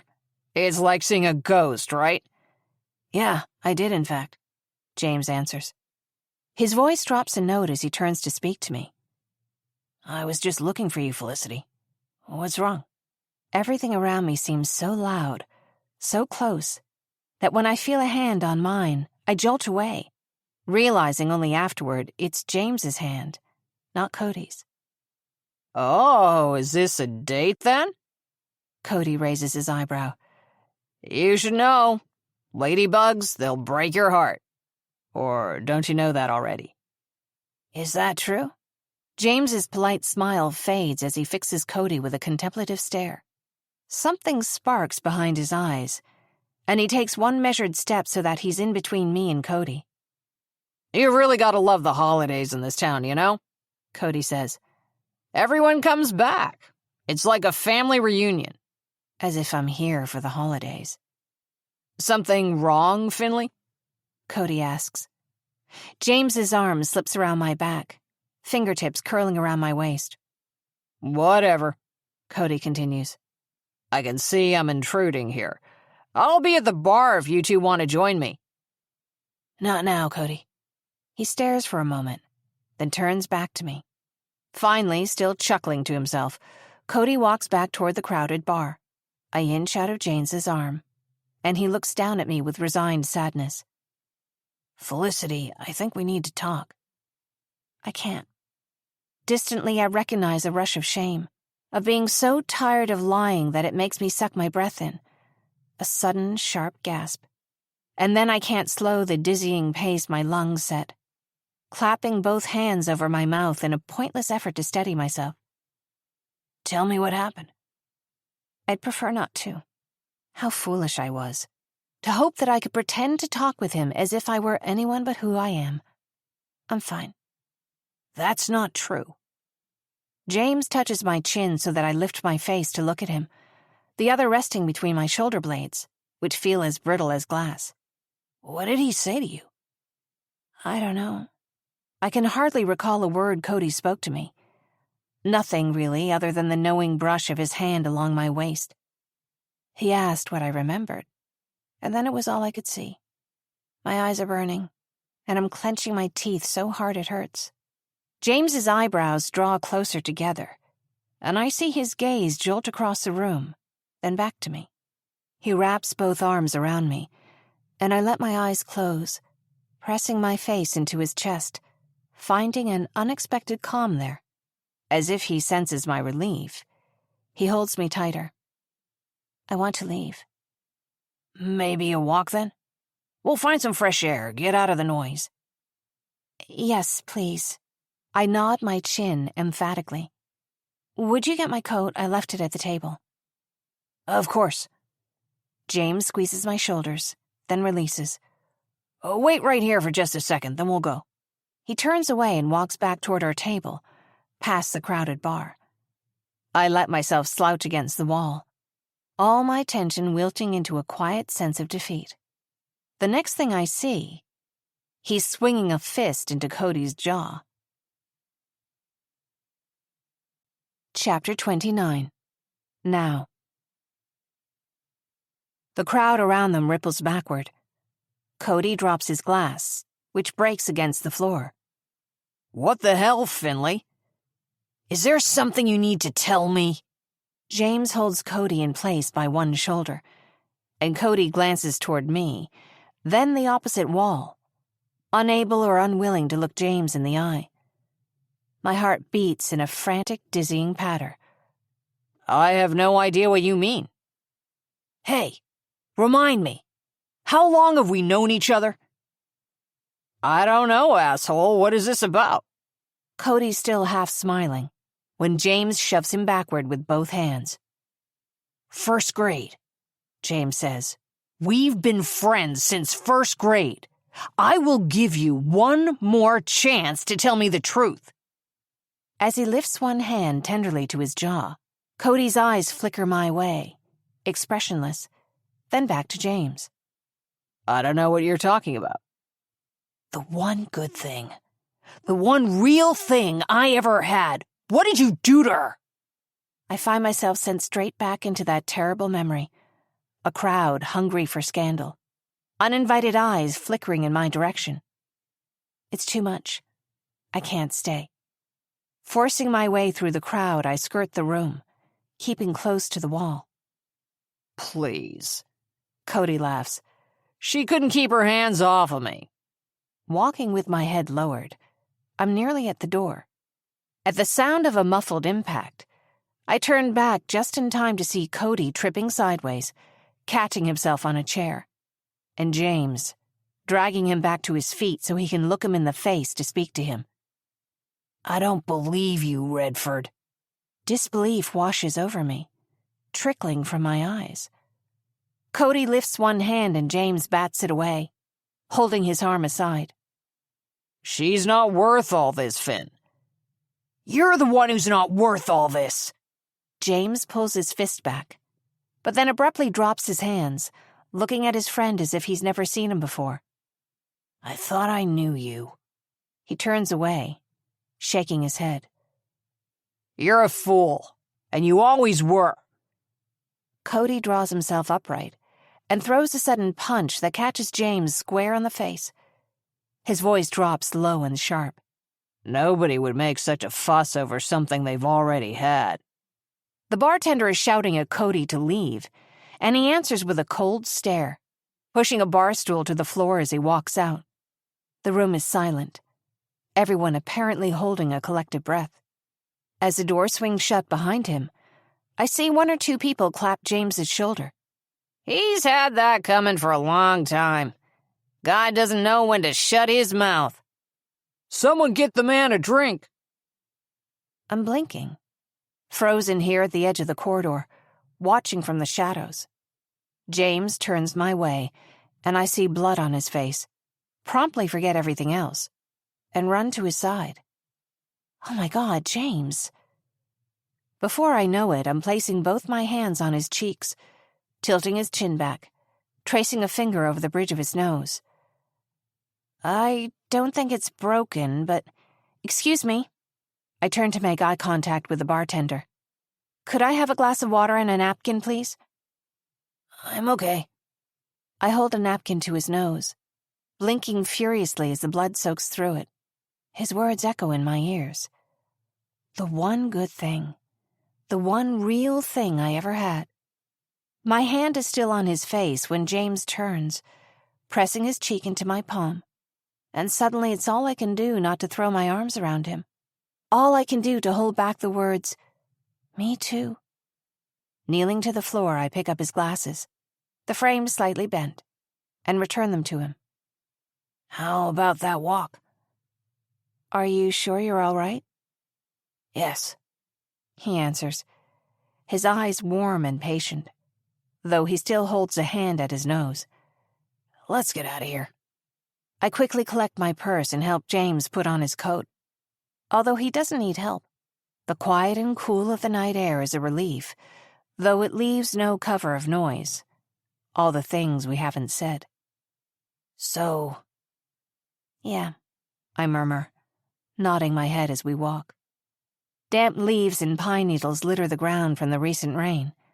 And now, close to 11, the narrow streets are quiet. The shop fronts dimly lit or empty.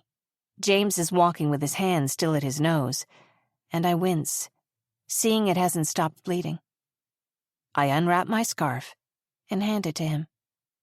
He shakes his head, and I turn to face him, placing a gentle hand on his shoulder.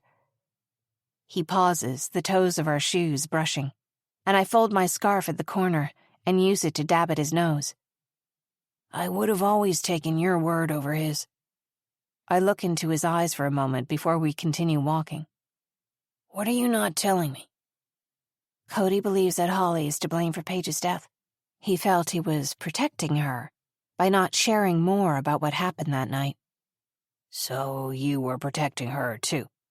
When James speaks again, his voice is lower, sharp with understanding. I would do it again. Don't say that. I'm sorry, James, but it's true. Whatever Holly did that night, I know that she didn't have it in her heart to cause Paige any real harm. Besides, even if I had told anyone about Cody, who would have believed me? Shadows swarm my thoughts as I speak. That blithe, friendly tone Cody used when he asked me, "What exactly do you remember?" Even Holly didn't believe me. James turns so that we're face to face, and I slow to a stop on the sidewalk. I would have. We can't know that for sure, is what I'm about to say. And maybe those words are true. But a memory of James crops up to interrupt my thoughts. An image of him at 18, sad-eyed, wondering aloud what to say, how to help. He is so different now, in some way that I can't measure. I don't even know where I'm going, I sigh. I just needed fresh air. My house is pretty close. Your car is parked near the diner. I'll walk back and move it later. Are you sure you're all right? Of course. He throws a mischievous look my way. It was worth it. We walk down a side street, lined with maple trees that blanket the ground with leaves like faded stars. We pass a shop front up a small hill from the sidewalk, and I follow him up a flight of stairs to a row house with a single chair on the front porch. James has always been precise. Even now, holding my scarf to his nose, he unlocks the door of his house, places his coat neatly on the hook. He reaches a hand to take mine as well, but I hang it up myself. I follow him through a study that opens into a living room and kitchen. See a rather rotund tortoiseshell cat lift her chin to look at us from the back of the sofa. James stops in front of a side table, thumbing through a stack of records. The cat lifts her chin at me curiously, and I step near to pet her. He chooses one, slides it out of the sleeve, and puts it on the record player. The needle scratches as it lands. Then music starts. What are you doing? I point to the armchair. Sit down. He does, and I help myself to the kitchen, find a clean cloth and some ice in the freezer. I sit on the arm of the chair, take his chin in my hand, holding the ice against his nose while I clean blood from his face. When our eyes meet, I catch my breath, notice that I'm smiling. How does it feel? I pull the cloth back, see that the bleeding is slowed. Better, he says. What were you thinking? Felicity, if I can be honest, I wasn't thinking. You shouldn't have done it. I'm not so sure about that. It was impulsive. Though I give him my best scolding glare, my eyes are watering again. And foolish. You've always been the practical one here, he answers. You know that. I had to be. My voice breaks. Without asking, I slide into the armchair next to him, circle my arms around his chest. Okay, I know. The humor in his tone fades, and I can feel the solidity of his arms wrapping around me, as if he's catching all the anxiety in my chest against his own. James pulls me close, presses his face against my hair. You are my girl, he murmurs. I should have protected you. That's the drinks talking. No, it isn't. And anyway, that hit to the face cleared my head. He counters, laughing. I lift my forehead from his chest and look at him. So close. Our noses are almost touching. Oh, I like the song. I recognize the music coming from the record player. You always had good taste. James shrugs, and his smile is somehow both irreverent and guileless. I know what I like. He shifts in the chair and stands up, and I reach for his hand without thinking, trying to keep him close. Instead, he takes both my hands and pulls me up next to him, asking me to dance without speaking a word. You're a romantic, James. I let my fingers twine into his, drape my other arm over his shoulder. You were too, he answers, drawing me closer. Do you remember that? We've been here before, I answer, leaning my head on his chest. We know how this ends. Yeah? He rests his chin on the top of my head. Maybe we don't. Chapter 30. Now. As the song plays, I let my eyes close, let everything and everyone else fall away from my mind. My hand moves from his shoulder, resting around his neck, tousling his hair. I look up to him sadly, then turn my cheek to the side. For so many years, I'd let myself think of James only as a source of pain. To feel his hands on mine, to hear his voice speaking about possibility, it throws this familiar sense of loss into a different light. For the first time since I can remember, I can't bring myself to be content with losing. The music shifts, and I remember in a rush the way James used to hold me, exactly as he is now. How I used to reach for him, my fingertips on his cheek, and the gentle flash in his eyes, the way he used to smile just before he kissed me. I see that it hasn't changed a bit. I reach up to touch his face, let my lips brush his. Back then, James and I had never even discussed anything beyond kissing. Not in any detail. Not beyond promising that our first time would be with each other. Then, after Cody, any embrace was only a place to hide. One of so many places I looked for quiet or safety. He pulls me closer against him, and I rise to stand on the tips of my toes, twining my arms around his shoulders. The song ends, and we fall back into the armchair. His hands tangle in my hair, and I'm suddenly desperately curious to feel every inch of his shoulders, my hands trailing along his arms as we kiss. When I find my fingertips playing at the buttons of his shirt, I draw back to look into his eyes.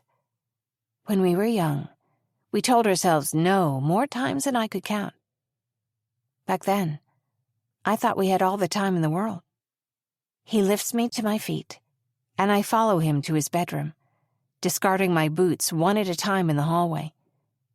There's no hint of awkwardness between us, no uncertainty, almost as if we've never been apart. And when he holds me, when I feel his skin under my hands, it's like I've been underwater all these years and never even knew it. And now I'm breathing, seeing in color finally. And that's the word that lingers on my mind when I rest next to him, my hand curled around his waist. Finally. Nestling my toes into the bedsheets, I stretch, reaching my arms up as high as I can. He traces an admiring hand down my back. I've been sleeping in an armchair, you know. Who's making you sleep in a chair? That should be a crime. He leans over to kiss my shoulder blades. You're beautiful, Felicity. I'm trying to decide how to return the compliment, my eyes lingering on his shoulders, his chest, his lips. He nudges me with a grin, and I realize I've been caught out staring at him. From across the room, a tinny-sounding chime rings. My phone, from inside the pocket of my dress, strewn across the doorway of the bedroom. Maybe I should check that. Up to you. Feeling a pang of sadness, without knowing why, I lean back my chin, and he kisses my temple. My heart patters, and I feel the tension creep back into my shoulders. It's been a long time since I let anything into my life that had the capability to hurt me. James blinks, studying the ceiling as if it's miles away, then turns a nervous gaze toward me, as if he's waiting for me to speak. My heart twists, and I wrap my arms around him, pulling him closer. I'd like to promise him things, just as I did before. I ought to know better than to tempt disaster. The world put things in the middle of us we couldn't begin to stand up to. I'm not good at things like this, James. I cannot help but feel there's something uneasy in me, some terribly heavy thing, equally impossible to carry as it is to put down. James leans closer, placing a soft kiss on my temple, another on my cheekbone. Felicity, whatever happens after this, it's okay. As I'm trying to find the right answer, I hear my phone chime again. 2 messages in a row this late at night? It's a safe bet something's wrong. I stand up and walk across the room to take my phone out of the pocket of my dress. There are 2 messages, both from my mother. The first one reads, "Is that you on the stairs?" I don't pause to let myself think, scrolling straight to her next message. "Felicity, you're 30 years old. You don't have to sneak in when you come home late." "James, will you drive me home?" Clutching my dress against my bare chest, I tap the phone screen to call my mother. "Of course." He answers without hesitation, a note of doubt in his tone. "Did I say something wrong?" Just as I begin to reassure him, my mother answers the phone. "Hi, Felicity." "Mom, what's going on?" "Why are you calling?" I can hear the tired warmth in my mother's voice. "You could just walk down the hallway, you know." "What do you mean?" I ask. When my mother answers me, she sounds amused. "You know this house creaks every time you take a step. You don't need to sneak in. You're not a kid anymore." Suddenly, I'm freezing all over.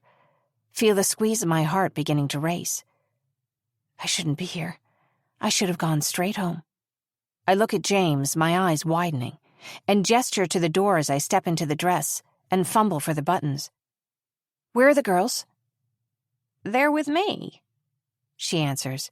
"We watched a movie in my room and they fell asleep right here on the bed." "Wait, Felicity, are you—" "Lock your door." "What?" "Get the girls and hide in the closet. Make as little noise as possible." Someone's in the house. And here I am pacing circles in James Finley's bedroom on the other side of town, looking for my shoes. "Felicity, what's going on?" "No noise," I repeat.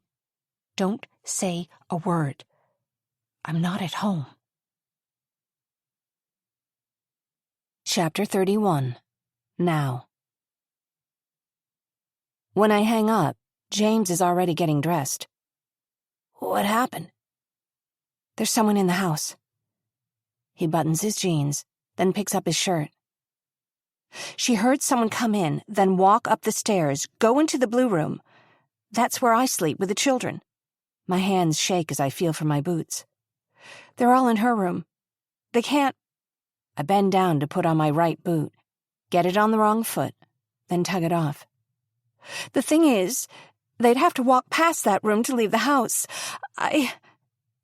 A rush of anxiety weakens my already wobbly knees, forces me to sit on the edge of his dresser. As I'm struggling with my boots, James crosses the room, shirt still on his arm, and pulls me against him, my cheek against his bare chest. "We'll go right away. Come on." As I lift my head to look at him, he pulls his shirt on, then helps me to my feet.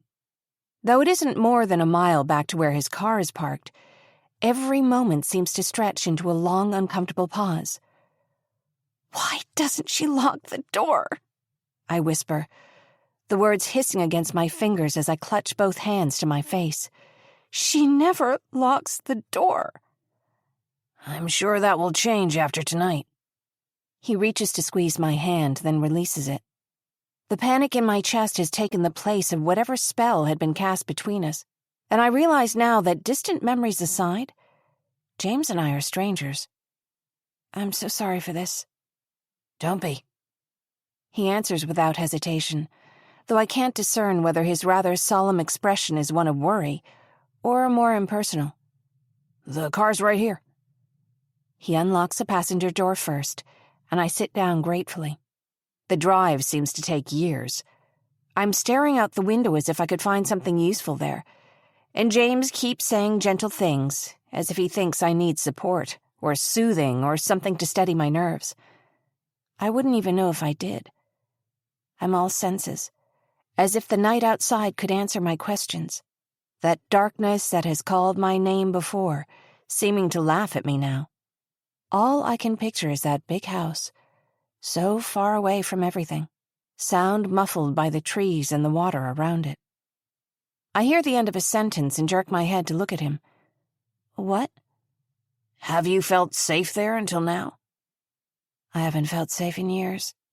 My voice comes out low, almost sharp, and his gaze flickers my way with surprise. I lock doors everywhere I go, James, and windows. I can't sleep if there's one hairpin out of place. I don't make friends, not really. When I realize I'm gasping, I crack the window and breathe in the cold, damp air. I'm not the person James used to know. I'm too brittle to trust anyone. More likely than not to snap and frown at any stranger unlucky enough to offer me help or a kind word. His touch on my wrist eases, holding more lightly, then letting go, and somehow this soothes me. I haven't felt at ease there these last few days, but that doesn't mean anything coming from me. What would make you say that? The footprints in the driveway. The way I fall asleep in the chair, then wake up knee-deep in the lake, barefoot and wearing my nightgown. The voice I hear that I've always heard. But there's more. Tess knows something. This is one thing I'm certain of. I've been a girl with secrets. I know how it looks. She knows something about where Holly was that night. She could be in danger. As we pass over the bridge, I open the window and stare out into the night. The fog is dense, but not impenetrable. If anyone came to my mother's house, they would have had to pass this way.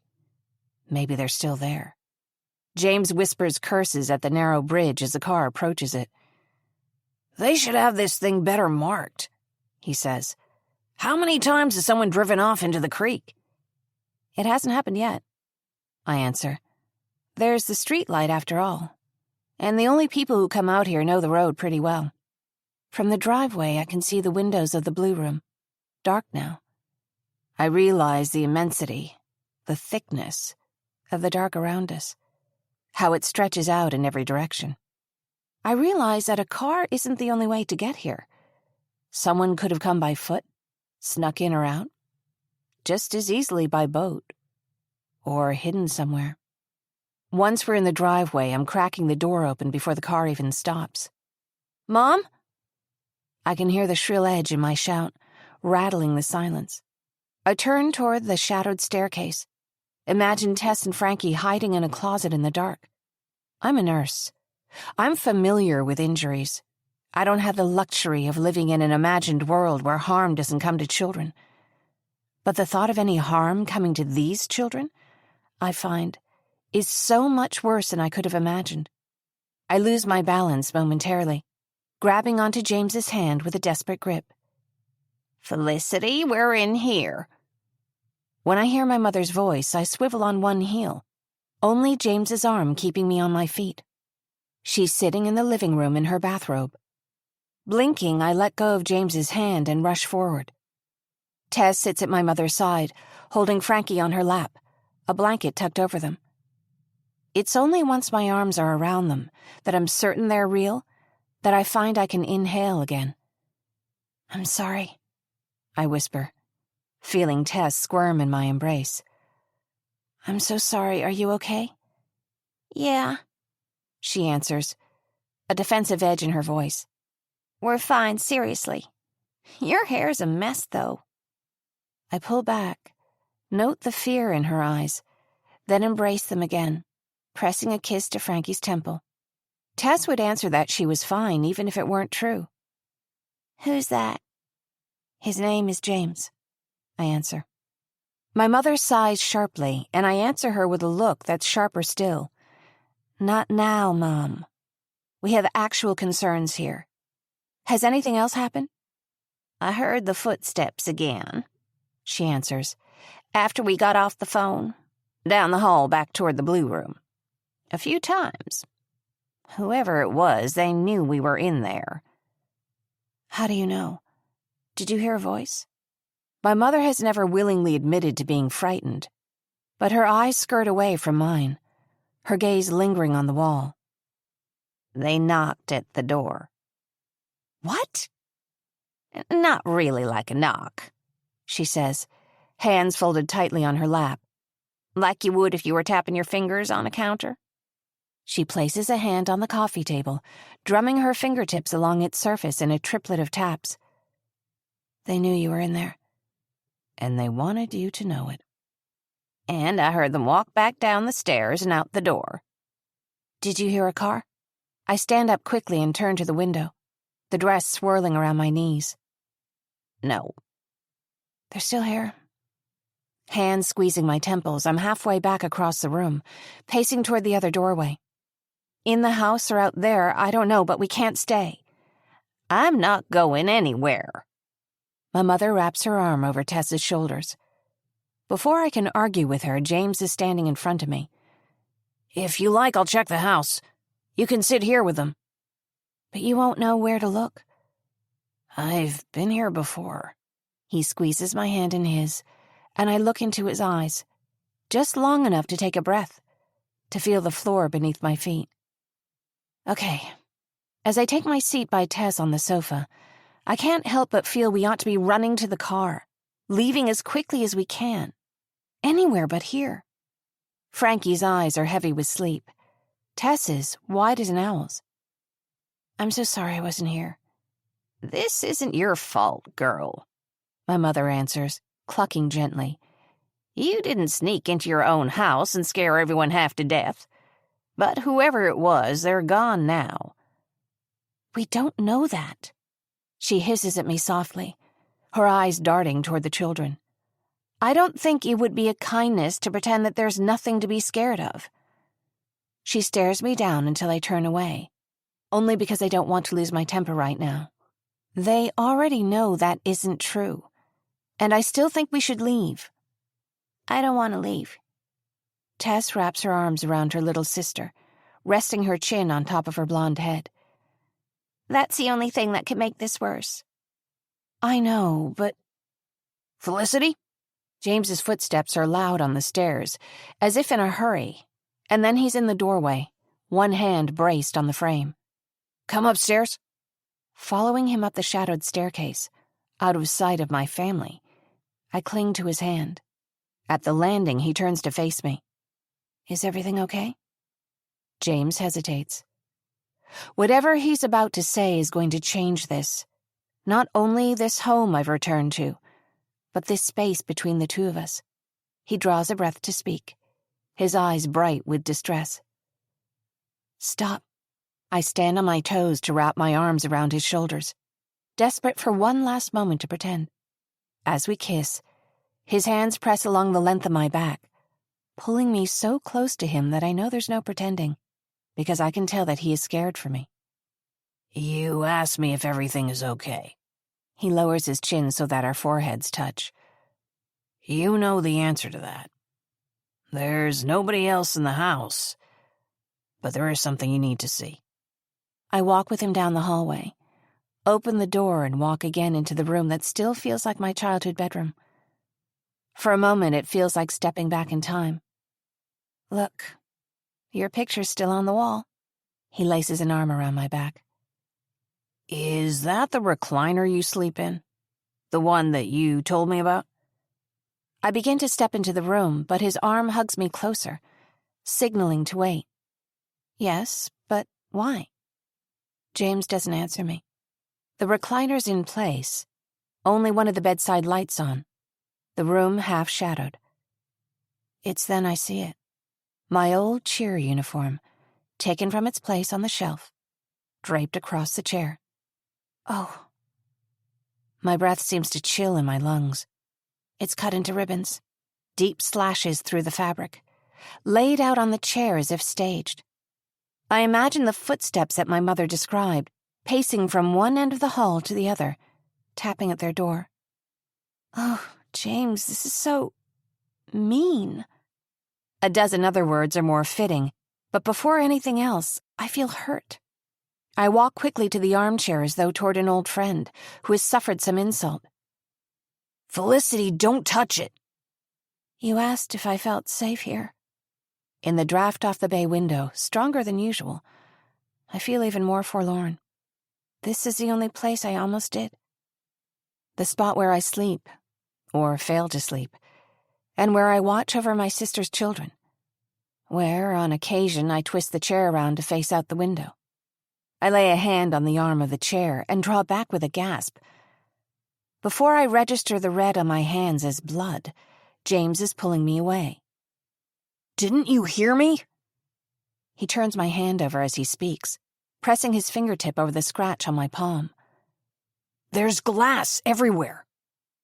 It's only then that I notice the window is broken. My one safe place to rest, now within full grasp of the night outside. And whoever broke the window took the time to collect every last shard of glass and place them all on the recliner. The entire scene gives me an overwhelming sense of dislike, almost as much as fear. Whoever did this wants me gone. Silas's words trip across my mind unbidden. Like if anyone so much as touched you, you'd shatter. Please talk to your family again. James traces a stray wisp of hair from my brow, his fingers smudged with red from the cut on my hand. You can't stay here. I need to check outside. I move to stand at the bay window, the yellow bedside light shining behind me. I wonder if anybody is out there, if they're looking in at me right now. James begins to protest again, and I answer him with a somber stare. You can come too and walk around the yard with me, but I'm afraid they're not going to agree to go anywhere, and I can't leave them. He gives a slow blink, then removes his glasses, folding the wire arms one side over the other. With an uncertain look of agreement, he follows me back down the stairs.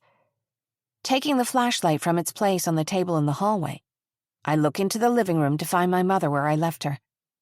I'll be outside for a bit. Just going to take a quick look. All right. She rises to her feet, looking perfectly regal in her dressing gown and slippers. As she comes near me, I first think she wants to argue again about whether it's safe to stay. I know you don't want to leave, I begin. I know you don't want to alarm them. But she looks past me, directing her glare at James instead. I certainly never expected to see him again. Ignore that. Come here. Reaching for his hand, I pull him toward the doorway, but my mother steps along with us. Do you know what this girl went through to protect you from the consequences of your own actions? And you never so much as called her. Mom, stop. One of my hands rises to warn my mother back, the other across James's chest, as if I could shield him from her misdirected anger. No, I won't, she says, pausing to look closely at his face. And what happened to his nose? I'm fine, he murmurs quickly. I wasn't asking you, she snaps. He needs to hear this, Felicity. You can't go on protecting people forever. James gives me a sorry, knowing look, then lowers his gaze. Mom! It's been a long time since I saw this protective impulse in my mother.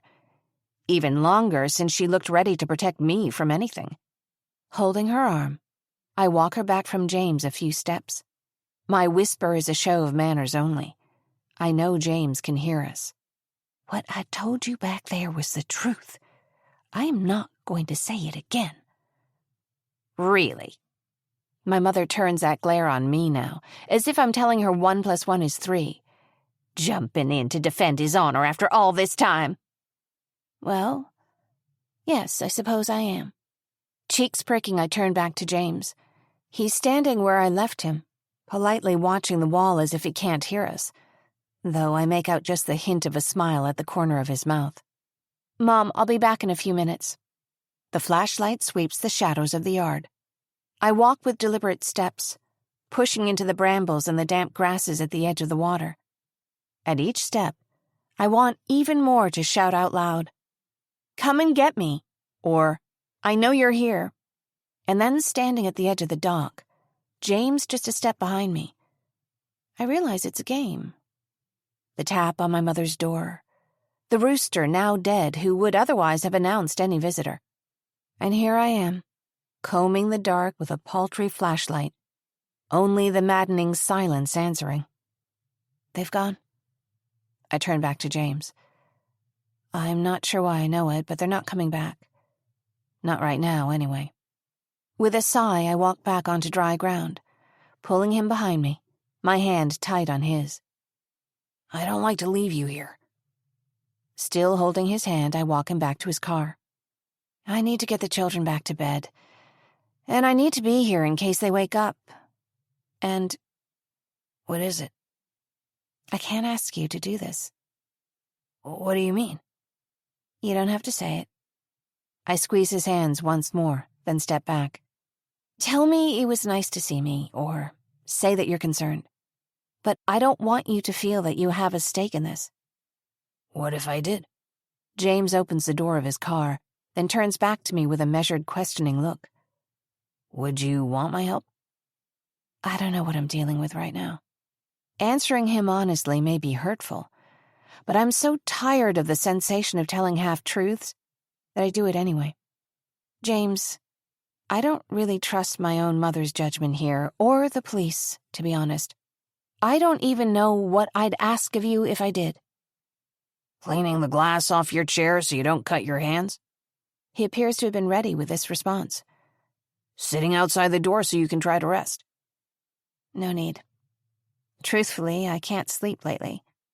I'm trying to make James laugh, but his mouth quirks into a concerned frown. When I do, I usually wind up sleepwalking. I'm not much fun to be around. You're trying to scare me off, aren't you? Yes, I admit. Glad it's getting across. And you should pay attention. James pulls me into a fierce hug. He presses a kiss to my temple, then rests his chin on my head. I linger in his arms only a moment before stepping back. Can I call you? You can. I can't bring myself to say it, but I can't promise that I'll answer if he does. Good night. I hurry back across the yard, aiming to make it inside before the taillights disappear to leave me alone in the dark. Chapter 32. Now. I'm sitting on my bed, staring up at Holly. She's standing in between me and the dresser, glaring back at me as if she's a distorted version of my own reflection. When she stomps her foot, I hear a splash and look down to see water, dark as night, lapping around her ankles, around my own, here in the room we've grown up in. That's my sweater, she says. You can't wear my clothes. The hardwood floor feels damp under my bare feet, but for some reason I'm unbothered by it. Sorry. I tug it off, wearing only a camisole beneath, and toss it lightly to land on her bed. You're so thin. The sound of her voice is sweet and clean as a flute, but I see shadows in her gaze, blame or judgment. How are you so thin even now? My heart rises as Holly sighs and finally takes those few steps across the gulf that has grown between our sides of the room. She sits at the foot of my bed. Her hair is wet, too, and the skin around her eyes looks gray. I know that something bad happened to you. She scoots a bit closer, then places a blanket over my bare shoulders. I've waited so long to hear these words, turning with relief to face her. But my feet are so cold. The water is deeper, and in the shadows beneath the opposite bed, I think I see a hand reach up, then dip back down. You can tell me what happened, Lissy. This isn't how it happened, but this alternate version of things is so much better than that. Ignoring the rising water, I lean into Holly's embrace. Her shoulders are chilly, yielding under my hands, and I squeeze my arms tighter, desperate to gather her against me. There's mud under my knees and a mist of rain on my face. Rain-damp soil yields under my fingers, loose and crumbling. I wake with a start and see the cotton of my pajamas is soaked through from sitting on the ground. The sky is gray and yellow, streaked with orange in the east. I reach down, the tips of my fingers raw. Why here? I wonder, shaking my head to dispel the sleepiness. There's a strange smell, something under my hands, and feathers. It's Elvis. The flowered sheet, dark with mold, rests tangled at my knees. No need for an alarm when you've got him around. Fighting down a kicking queasiness in my stomach, I run to the porch, finding I left the side door wide open in sleep.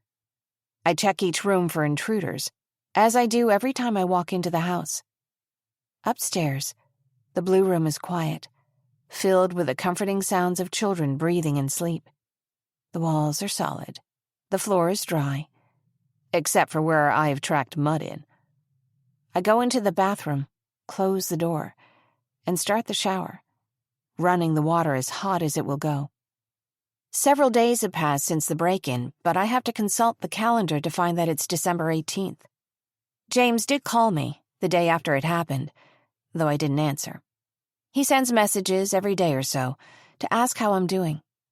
Answering him honestly is out of the question, and I respond, often a day or two later, with a 1 or 2 word response, just enough to tell myself that I'm not ignoring him. Because I rarely sleep a solid night, the days run together, and it feels as though 3 or 4 very long days have passed since that night, though it has been more like 10. After nearly 2 weeks here, of this same air, the same view, I need to leave, even if only for a few minutes. All I want is to drive the car out to the highway, drive fast, let myself pretend I can turn my back and leave all of this behind me. And then I'll come back. But first, I turn on the lights on the Christmas tree, start a pot of coffee for my mother when she wakes up. I make a breakfast tray for the girls, with fruit and yogurt and cups of granola, then prepare a plate for my mother as well. Before I walk out the door, I leave a note on the tray. Going out for a drive. Back before lunch. I walk out the side door and circle the long way around the yard, instead of walking directly to the car. Passing over the narrow bridge feels almost dangerous after so many days of rain, the embankment beneath it steep and muddy. But once I put a few miles in, the spell begins to break. For a few stolen hours, I drive on the open highway. I stop at a coffee shop, though I find the smell of coffee turns my stomach, and I order tea instead. The nausea is hard to shake, and I blame that dreadful dream. Those horrible memories combined with the shock of finding myself digging up a dead rooster. Before 9, I turn back, hoping that getting back home and seeing Tess and Frankie will help me feel better.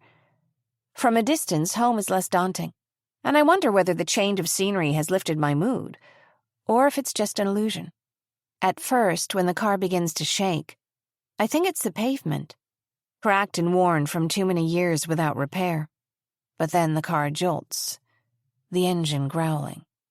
The familiar set of sounds that sent me to the same repair shop twice before, diagnosed as absolutely nothing. Except that happened in a different car. Pulling to the side of the road, I turn to face the faded crops in a wide field. Aside from a little shock of despair, I don't feel anything. I find I have to bite back a wave of uneven laughter, a cold, mean sound that shakes out of my chest. Why did I think I could do a thing like go for a drive on a pretty morning, enjoy an hour or 2 of solitude, and realizing what I've done, my breath stops. I'm stranded out here and my family is at the house without me. Again. What was I thinking? This is a different car. I know I'm not putting the wrong kind of gasoline in it. This car hasn't been anywhere near the first rental car, the one that kept doing this exact same thing, that the mechanic told me was imaginary, that the tow driver thought was an excuse to get a new car. My hands feel awfully cold as I reach into my purse and get out my phone, my fingernails still chipped and gray from digging in the yard. All the time I've been back, there was only one person who believed me without hesitation. It rings just once before he answers. "Hey," James says. "How are you?" A car flies by, just yards away, and I feel a gust of wind off the highway. "Are you there?" "I'm here." "Felicity?" "James, I need to talk to someone." "No." I take a breath, guilt adding to the sick feeling in my stomach. "Not someone. I need to talk to you. I'm sorry I haven't called." "I told you it's okay." "No, it's not. That's not what I want. Dodging your messages. What is it?" I'm not sure how to say it. I might be losing my mind, or I might be scared with good reason. And I'm terrified that both are true. And how am I going to be any good to anyone if that's the case? Before I can try to form an answer, a car slows down and pulls up behind mine. A man steps out of the car, someone I don't recognize, and my body responds with a torrent of fear I didn't know was in me, my feet moving me away before I even realize what he's saying. You need any help, ma'am? No. My voice is sharp, unfriendly. Just stopped to make a call, thank you for asking. When the stranger hesitates, my hand closes tighter around my phone. Felicity, what's going on? James asks. The stranger hesitates, as if waiting for me to change my mind, then returns to his vehicle, gets back on the road. The car, James. Again. The same thing. But it's a different car, I know. Look, could you just talk to me while I figure out what the hell to do here? And leave you by yourself? Absolutely not, he answers. Tell me where you are. At the side of Route 11, about 10 miles outside of town. I'll be there in 10, he answers. Wait in the car and lock the doors, would you? Yes. When I see James's car pull up behind mine, I open the door and walk to meet him, trying to make a show of looking stable, certain, anything but how I really feel. Hi, James. I know I look like hell, jittery and restless, half sick to my stomach with nerves. Morning. I don't know what to do. To make this admission hurts, and I can't quite bring myself to look him in the eye. And so I'm almost surprised when he pulls me into a firm embrace, the stubble on his jawline against my temple. Come sit down. I follow him to his car, which is dry and warm. Do you want me to look at the car? No. Please, let's just go. He lowers his chin in a careful nod, holding me in a gaze that invites me to speak, to draw near. I don't, keeping my face smooth, once again fearful that all the sharp edges I've concealed might shock, even hurt him. Do you want to call the rental company so they can deal with the car? Not right now. I say this as if I don't have the time, but the truth is I'm overwhelmed. Tow truck? No. You sure? I can't! I snap. I'm sorry. I don't even know where to start, what to think. I don't know how to manage a stranded rental car on top of... I stop talking. Otherwise, I know I'm going to burst into tears. With a wash of guilt, I realize yet again that the first thing I wish for when I close my eyes is to leave. Get on a plane and go back to my sun-washed apartment where it rarely rains, where I never have to drive, where nobody depends on me. I just wish I could take them somewhere I know they'd be safe, even for long enough that I could get one single night's rest, so I could figure out what to do here. I feel like Holly needs me to do something, and I... Take them to my family's lake house, he suggests casually. Isn't it far away? It's a couple hours by car, he answers. Then a short hike in, it's difficult to get to. But, he adds, by boat, not that far. It's on the other side of the lake. I pause, and a second goes by before I realize I haven't instinctively refused the idea. You can see or hear anyone coming ages before they get close to the house, he says. Phone reception's good. Felicity, it's safe. And quiet. You all could relax there. A solid night's sleep sounds better than I want to admit, as reluctant as I am to accept a favor. You need to do things on your own, he says, eyes on the road, his voice low and comforting. I respect that. If you want me to handle this for you, just say so. I'll put the keys in your hand right now, lend you a car to drive out there. I'll call your rental company to deal with the other car. Let me help you with this, he says. Please. It's the least I can do. Okay, but... Yes? You said you'd give me the key. Maybe you could come too? I paused, trying to sound brave, remembering that I make a point of not needing help from anybody. Only because, I've never been there before, and I'd rather not be alone with the children in case anything happens. Of course. Though I can't bring myself to talk, I lean back in the passenger seat, turn my chin so I'm facing him as he drives. I shouldn't have left them by themselves, I mumble. I should have stayed at the house. I just needed a change of scenery. Felicity, I don't think it's them you need to be worried about, he says. At least not only them. When we arrive and I let him inside, the girls are in the kitchen with my mother. I frown when I find the back door unlocked. My mother smiles when she sees James. Every time Felicity leaves the house alone, she comes back with you. When her gaze lands on me, her smile vanishes. What happened? We shouldn't stay here. Hearing myself say it out loud, I realize I've been holding these words back since my first day here. I don't feel safe, and I'm afraid none of us is. I lean closer to my mother, lowering my voice to speak to her. If you could just agree with me on this, I know they'll listen to you. Despite all her mournful hints that she'd like to improve things between us, I fully expect my mother to do what I've come to expect of her. When I'm desperate enough to ask for her help on faith, she'll dig her heels in. Why? What's changed? You remember the trouble I had with the rental car? They replaced it, right?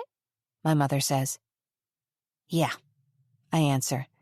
And then, just now, it happened again. Mom, I know I don't have any proof, but I just...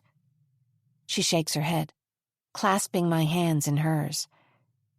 You can't keep waiting for proof. Don't you see?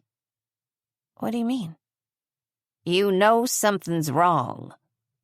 The light from the window catches her eyes, as if they gleam with meaning. Don't put yourself on trial when you already know the truth. She's taking me seriously. I bite the inside of my cheek to stop myself from crying. You need to get them out of here. But, Felicity, I can't go. This is my home.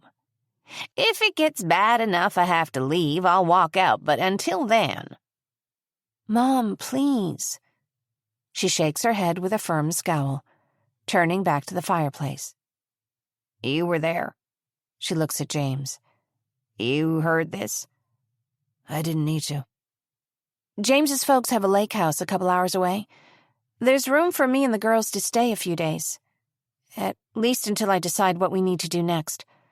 We'll be back by Christmas, I promise. I halfway worry she'll say something embarrassing, but instead she looks right at him and says, Thank you. I don't want to. Tess delivers these words flatly, a blank deadpan, and my mother gives me a pointed look. I'm not going. We're not going. Tess, please, I whisper. Things aren't normal right now. I have to know you're safe. I want to tell her that I can't sleep, that I can't sit still unless I have eyes on her, or someone I trust does, that I want so badly to sleep, that I'm so tired I don't know who I am anymore. No. But I want to, Frankie whines, grabbing Tess's wrist. I want to see the water and make snow angels in the sand. Tess, please. With him? She asks, looking to James. You like her, don't you? She says, teasing both of us. But he's entirely unperturbed, smiling back warmly and quietly, so that he doesn't really need to answer her. Fine, Tess says. Then we can go. But I don't like it. We'll leave in 10 minutes, I say, not wanting to waste any time before she changes her mind. I'll tell Silas you're going, my mother volunteers, just so he's aware. No. I give her a brief, gentle hug. Don't worry about it. I'll call him. Over her shoulder, I catch James's confused glance and answer with an almost imperceptible nod. He knows I'll do no such thing. Would you help them out to the car, please? I ask him. I'll be right out. Once they're out the door, I address my mother once again, standing directly in front of her so that she can't brush me off. You shouldn't stay. You don't need me there. She gives a resigned half smile, then walks to the sink and begins washing dishes. I follow her, standing with my back to the counter. You were right, Felicity. I ought to have put more trust in you all along. Don't let that push you into making the wrong choice now. I failed you somehow, somewhere along the way. I have this terrible feeling that there was something I didn't protect you from. And maybe I'll never know what it is. But I'm so sorry. Thank you, Mom. I reach to hold her hand, warm water and dish soap around my fingers. Everything is okay now. With me, at least. Is that the truth? She knows when I'm lying. She always does. I remember James telling me it wasn't your fault, that I ought to tell her what happened. All my mother sees is that something's wrong, and she's blaming herself. Maybe she's felt this way for years, and now I'm walking out with all this sadness unresolved between us. A rush of sadness rises up in me so sharp I have to let go of her hand. I wave a brief, warm goodbye from the doorway, as if I'm not afraid that it will be the last time I see her. Chapter 33. Now. It feels like a long drive to pick up James's other car, a rugged SUV which he explains is necessary to drive off-road to get there. I don't know whether it's nerves or my stomach or what, but I'm feeling ill, a bit clammy, then too cold, my stomach uneasy. I cross my arms and fold my knees up, and if I could, I'd sleep. I can't, though. Just watch the terrain change as we get closer to the other side of the lake. James stops for groceries at a little roadside market, along with some takeout for the girls' dinner. I recite, as I normally do, the list of things that keep me grounded. Stretches before bed. Sea glass. A walk after dinner.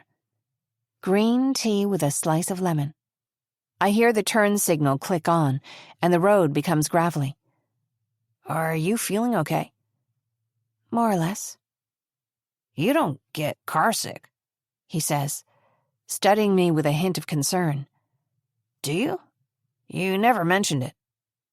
It's just stress.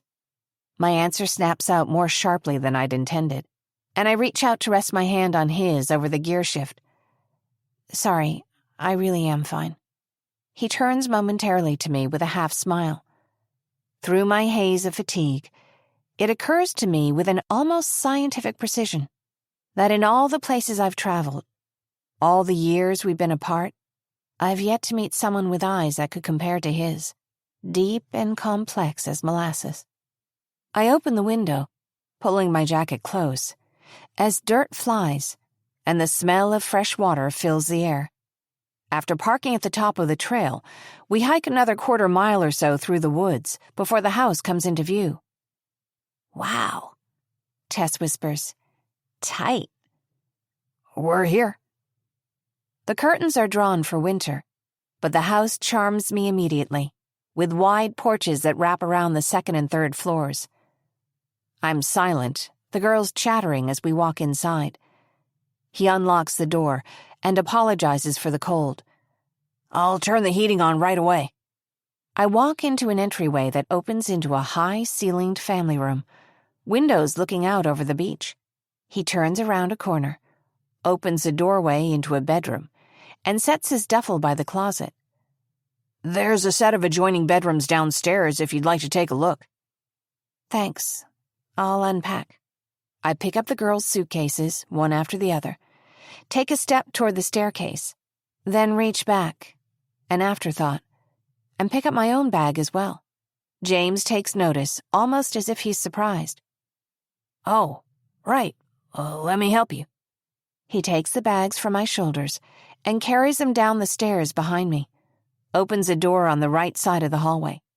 It's dark, and when he reaches across my shoulders to flip the light switch, I'm suddenly looking right at the button just below the collar of his shirt. When the overhead light blinks on, I'm still looking at him. I'll take those. But I don't. Not right away. My hands drift to his shoulders, trace down the lengths of his arms, resting on his hands. Hearing footsteps on the stairs, I blink, take the suitcases, and cross the room to place them at the foot of the bed. This is lovely. The adjoining bedroom is through that doorway, and the bathroom is across the hall. Thank you. The room is decorated in shades of white and blue, the carpet under my feet a plush navy. I can't help slipping my shoes off to feel the carpet under my feet, which James seems to find funny, stifling a gentle laugh, his face turned to one side. When Frankie and Tess appear in the doorway, he offers to find something to cook for dinner, then returns upstairs. Is this our room? Tess asks, her face somber. Yes, if you want, I answer. I know there's just the one bed, but I'm sure it's big enough for you both. Frankie tugs on my hand, so I lift her into my arms, and she leans her head against mine. I realize it's late for her, past 9. And what's over here? Tess checks each of the doors. A closet, a glass door that opens onto a patio over the lake, then the one to the adjoining bedroom. Oh, can we use both of these rooms? Yes. Frankie, we can each have our own bed, okay? Like hotel rooms, she says. And you can just knock on this door if you want to come in. Are you sure?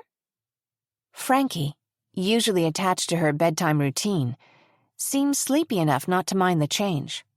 While Tess goes into the opposite room to unpack, I'm helping her undress and get ready for bed. I tuck her in and rest on top of the blankets next to her once the lights are off. And just when I think she's asleep, I hear her voice. Aunt Lissy, why were you scared? Why did we leave Grandma's? I was afraid we weren't safe there, but Grandma didn't want to come with us. She will be okay. We'll call to check on her tomorrow. Are we safe here?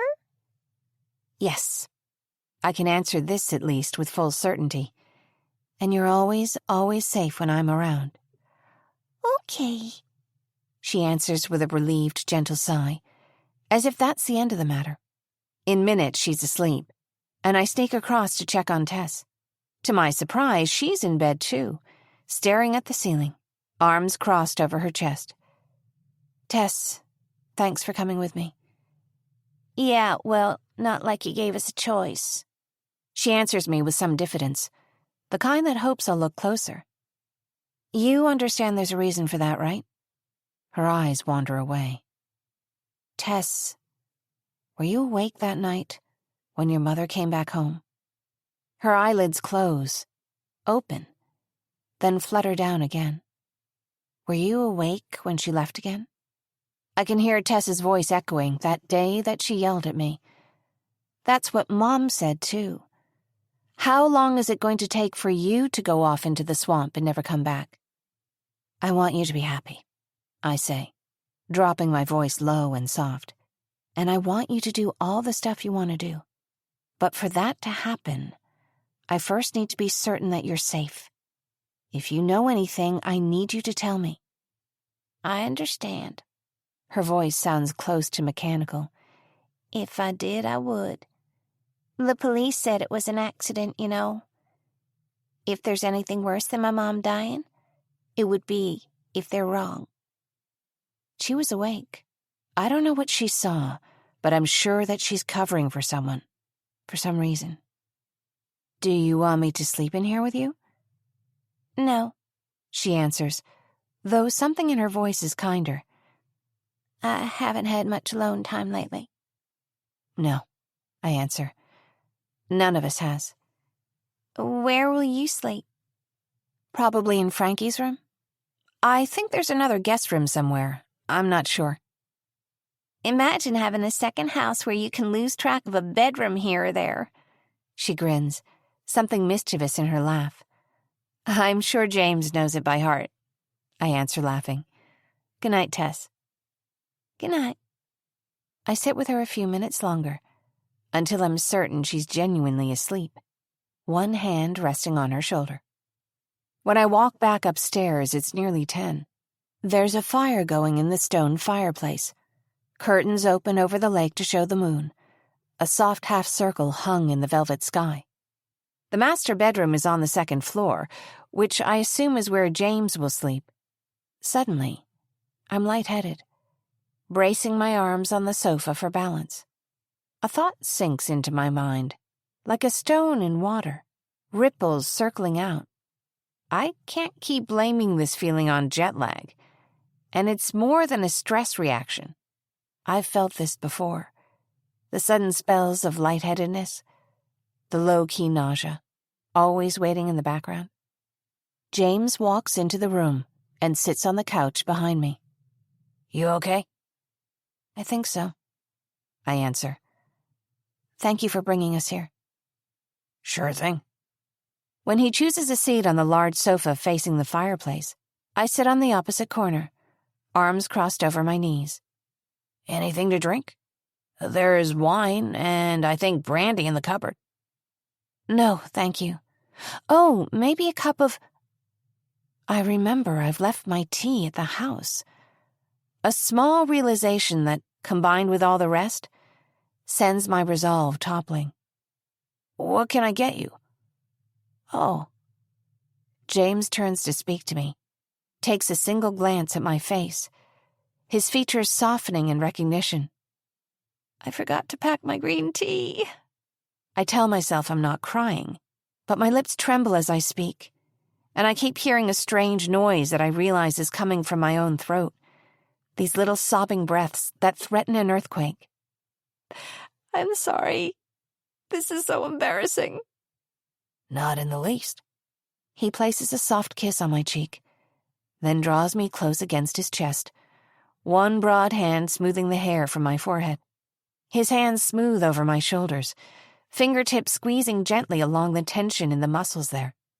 I let my chin drop back, leaning so that my forehead rests against his cheek. Holding it in doesn't help. It's not that I'm not listening to him, but when I feel his lips move against my temple, I bite down on my own. If you need to cry, it's... No, I interrupt gently. I can't, James. You don't understand. So tell me. He circles both arms around my shoulders, holding my hands in his. I can't tell him, though, what I don't understand myself. If I let emotion get the better of me now, how am I supposed to get back up and keep going? There's an end to this, you know, he says. It won't always be like this. Not if I can't find out what happened to my sister. You cannot go chasing after what happened to her. I'm afraid that... He catches himself, and as I turn back just enough to see his face, it's plainly true. The line of his brow is tense, eyes trained on mine. It's the same expression he wore that night so long ago when he dragged me out of the water. As if we're at a séance, I feel the air around us shift with meaning. James and I share a tense gaze, and I can almost feel the ghosts of the past taking their seats around us. It's impossible not to wonder, he says, his thoughts apparently following my own. Paige must have been aware she couldn't swim. Even if Holly dared her, she never meant for her to get hurt. I know. His hug tightens around me. I didn't mean that. Besides, if you'd been there... He begins to interrupt me, but I squeeze his hand to stop him. We weren't alone in the water. It was as if something else was there trying to keep all of us down. And that voice I heard. Yes, he says. That voice calling you, it... You didn't hear it, I remind him.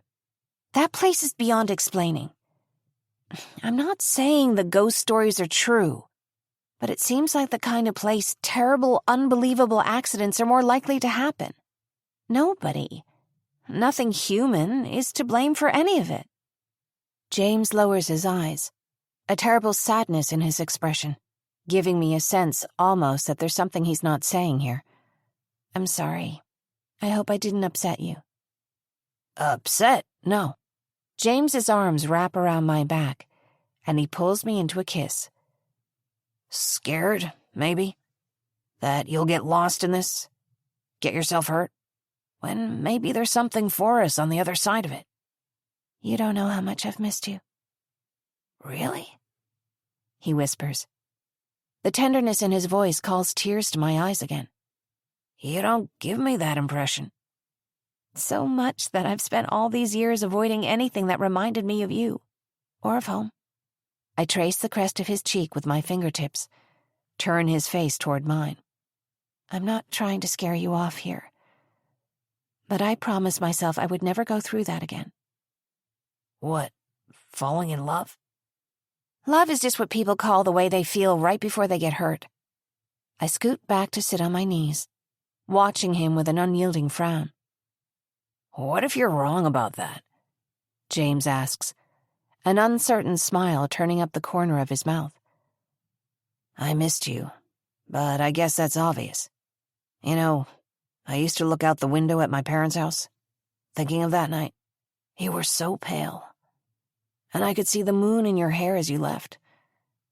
It felt like you were fading away. That's one of those things I try not to think about. I would do anything to promise you that nothing will hurt you again. To see you happy. Do you mean it? I ask. He offers his hands, and I reach across the space between us to hold on. I mean it. I lean forward into his embrace, wrap my arms tightly around his shoulders. Being here with you, it's almost like we could be anywhere. I wish we were. Anywhere. Where would you want to be? We take turns listing places we've visited. The mountains in Canada, a village in the Scottish countryside, my sunny apartment in St. Thomas, with a window that gives a view of the crystal blue sea. More than anything, I think I'd want to be right here with you, he says.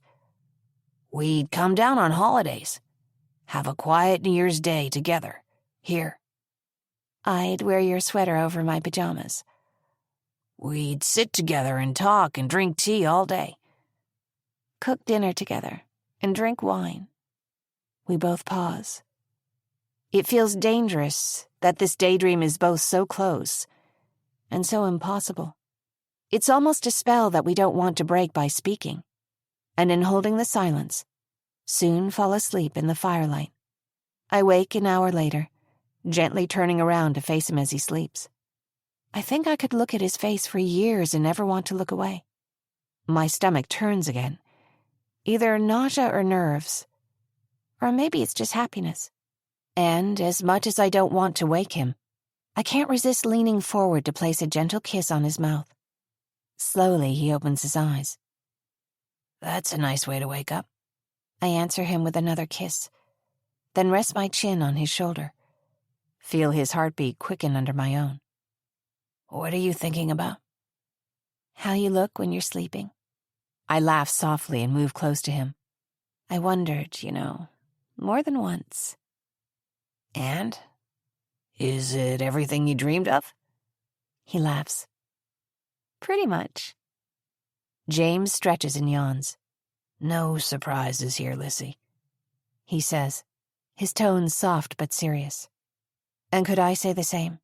I've doubted most things and people in my life, James among them. But I realize now that never, not once, did I doubt the truth of my own feelings for him. Okay, sit up. It's late. Happily, I wrap my arms around his chest and pull him up with me. I'm rather excited to sleep in a real bed. Past your bedtime? No, I answer, pulling him to his feet, resting my head against his chest. Past our bedtime. Chapter 34. Now. 3 days pass. Quiet hours punctuated with walks in the woods, cups of hot cocoa on the deck, assembling puzzles by the fireplace. Each morning I wake early, the room pleasantly cool, the down blankets heavy and soft, well before dawn. James sleeps like a prince, his features so relaxed, chin just tilted upward. I can't help but feel he's made of something entirely different from me, brighter and less twisted. But it's a difference that beckons me closer. All of our pauses and movements, perfect complements. I tiptoe downstairs in the dark, crawl into bed beside Frankie to be there when she wakes. But on the fourth day, the weather changes. A damp snow blows in over the bay, making its way over us in the morning. Snow is a rare event here, and I hope it will make the girls happy.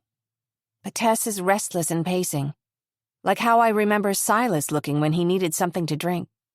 I make them grilled cheese and soup for lunch, and when I walk past the table to refill Frankie's glass of water, she looks up at me and says, "Thank you, Mom." I don't make anything of it. I would never try to take Holly's place. But Tess pushes her plate away, slouching into her chair. "Is that one of Mom's shirts, too?" "No," I answer, keeping a neutral tone. "No, this is one of my own." "Well, I don't like it," she snaps. "You shouldn't try to be like her." She pushes her chair away from the table so quickly it almost tips over, then runs across the room and outside onto the deck. "Is she angry with me?" Frankie looks up from her soup with large eyes. "No, she isn't." I drop into the chair next to hers, my plate untouched. "She's sad. It isn't your fault." My eyes track across the room, watch her pacing in the snow. I walk across the open living room to the coat closet by the door and find her jacket, then turn to go outside. While Frankie is finishing her lunch, I follow Tess outside onto the deck. She's so slight, her blonde hair damp with the snow, frame thin under her sweatshirt and pink camouflage pants. "I brought your coat." "Me?" she asks, as if there were someone else here. "Yes, you." "I want to go home." "I know." "And yet here we are," she snarls. "You understand why we're here?" She huffs another sigh and her voice breaks into a whine, a voice that children use when they're begging for things to be different. "This is so stupid." "I wish it were, Tess." "Whatever." "I know." I can hear how irritating I must sound to her. "Tess, when we talked the other night, I have to ask you again. Are you quite sure you weren't awake?" "I'm sure." She doesn't turn to look at me, but her hands tighten on the railing, sweeping damp snow down between her fingers. "And stop asking me. It's bad enough my mother's dead. Why are you so determined to make it worse?" For a moment, my insecurity gets the better of me, and I'm speechless. "These bad things only started happening once you were around," Tess yells. "If you would just leave, I bet they'd stop." I hear the door slide closed as James slips outside. Tess is so upset she doesn't notice and continues talking. "You made me one promise. Do you even remember that?" "I promised to keep you safe." "You promised not to make me do anything against my wishes. I don't know you. I don't want to be here. I want to go home." I bite the inside of my cheek to stop myself from crying. Tess is right. I've made too many mistakes here to hope for anything to turn out right. "I'm sorry, Tess." "I'm not a baby. I don't know why everybody talks to me like I'm a baby." I take a seat on the bench and sweep my hair behind my ears. "I'm sorry I made a promise I couldn't entirely keep. But I'm afraid we're not safe at my mother's house." "You can't even say that for sure." She dashes a handful of snow from the railing with her bare fingers. "That's why you left to begin with. You're crazy. I wish you'd stayed away." The worst part is that she's right. We can't stay here forever, and I don't have a plan, or anything like one. I'm meant to provide her with security, with certainty, and with just a few words, she's knocked me right over. I know she can see me floundering. Staring out at the water, I see James, walking around from the other side of the deck. He sits a few feet away from me. When she sees him, she seems to tame a little, pacing in an uneasy line, the soles of her shoes tapping on the deck. I want to go home, she demands. Today. Tess, I think Felicity just wants to know you're safe, he says softly. Don't talk to me, she whirls to face him. You're not my dad. Even my dad's not my dad. I don't know why nobody will tell me the truth. Wait. Arms crossed against the cold, I get to my feet, try to approach her. Tess, what did you say?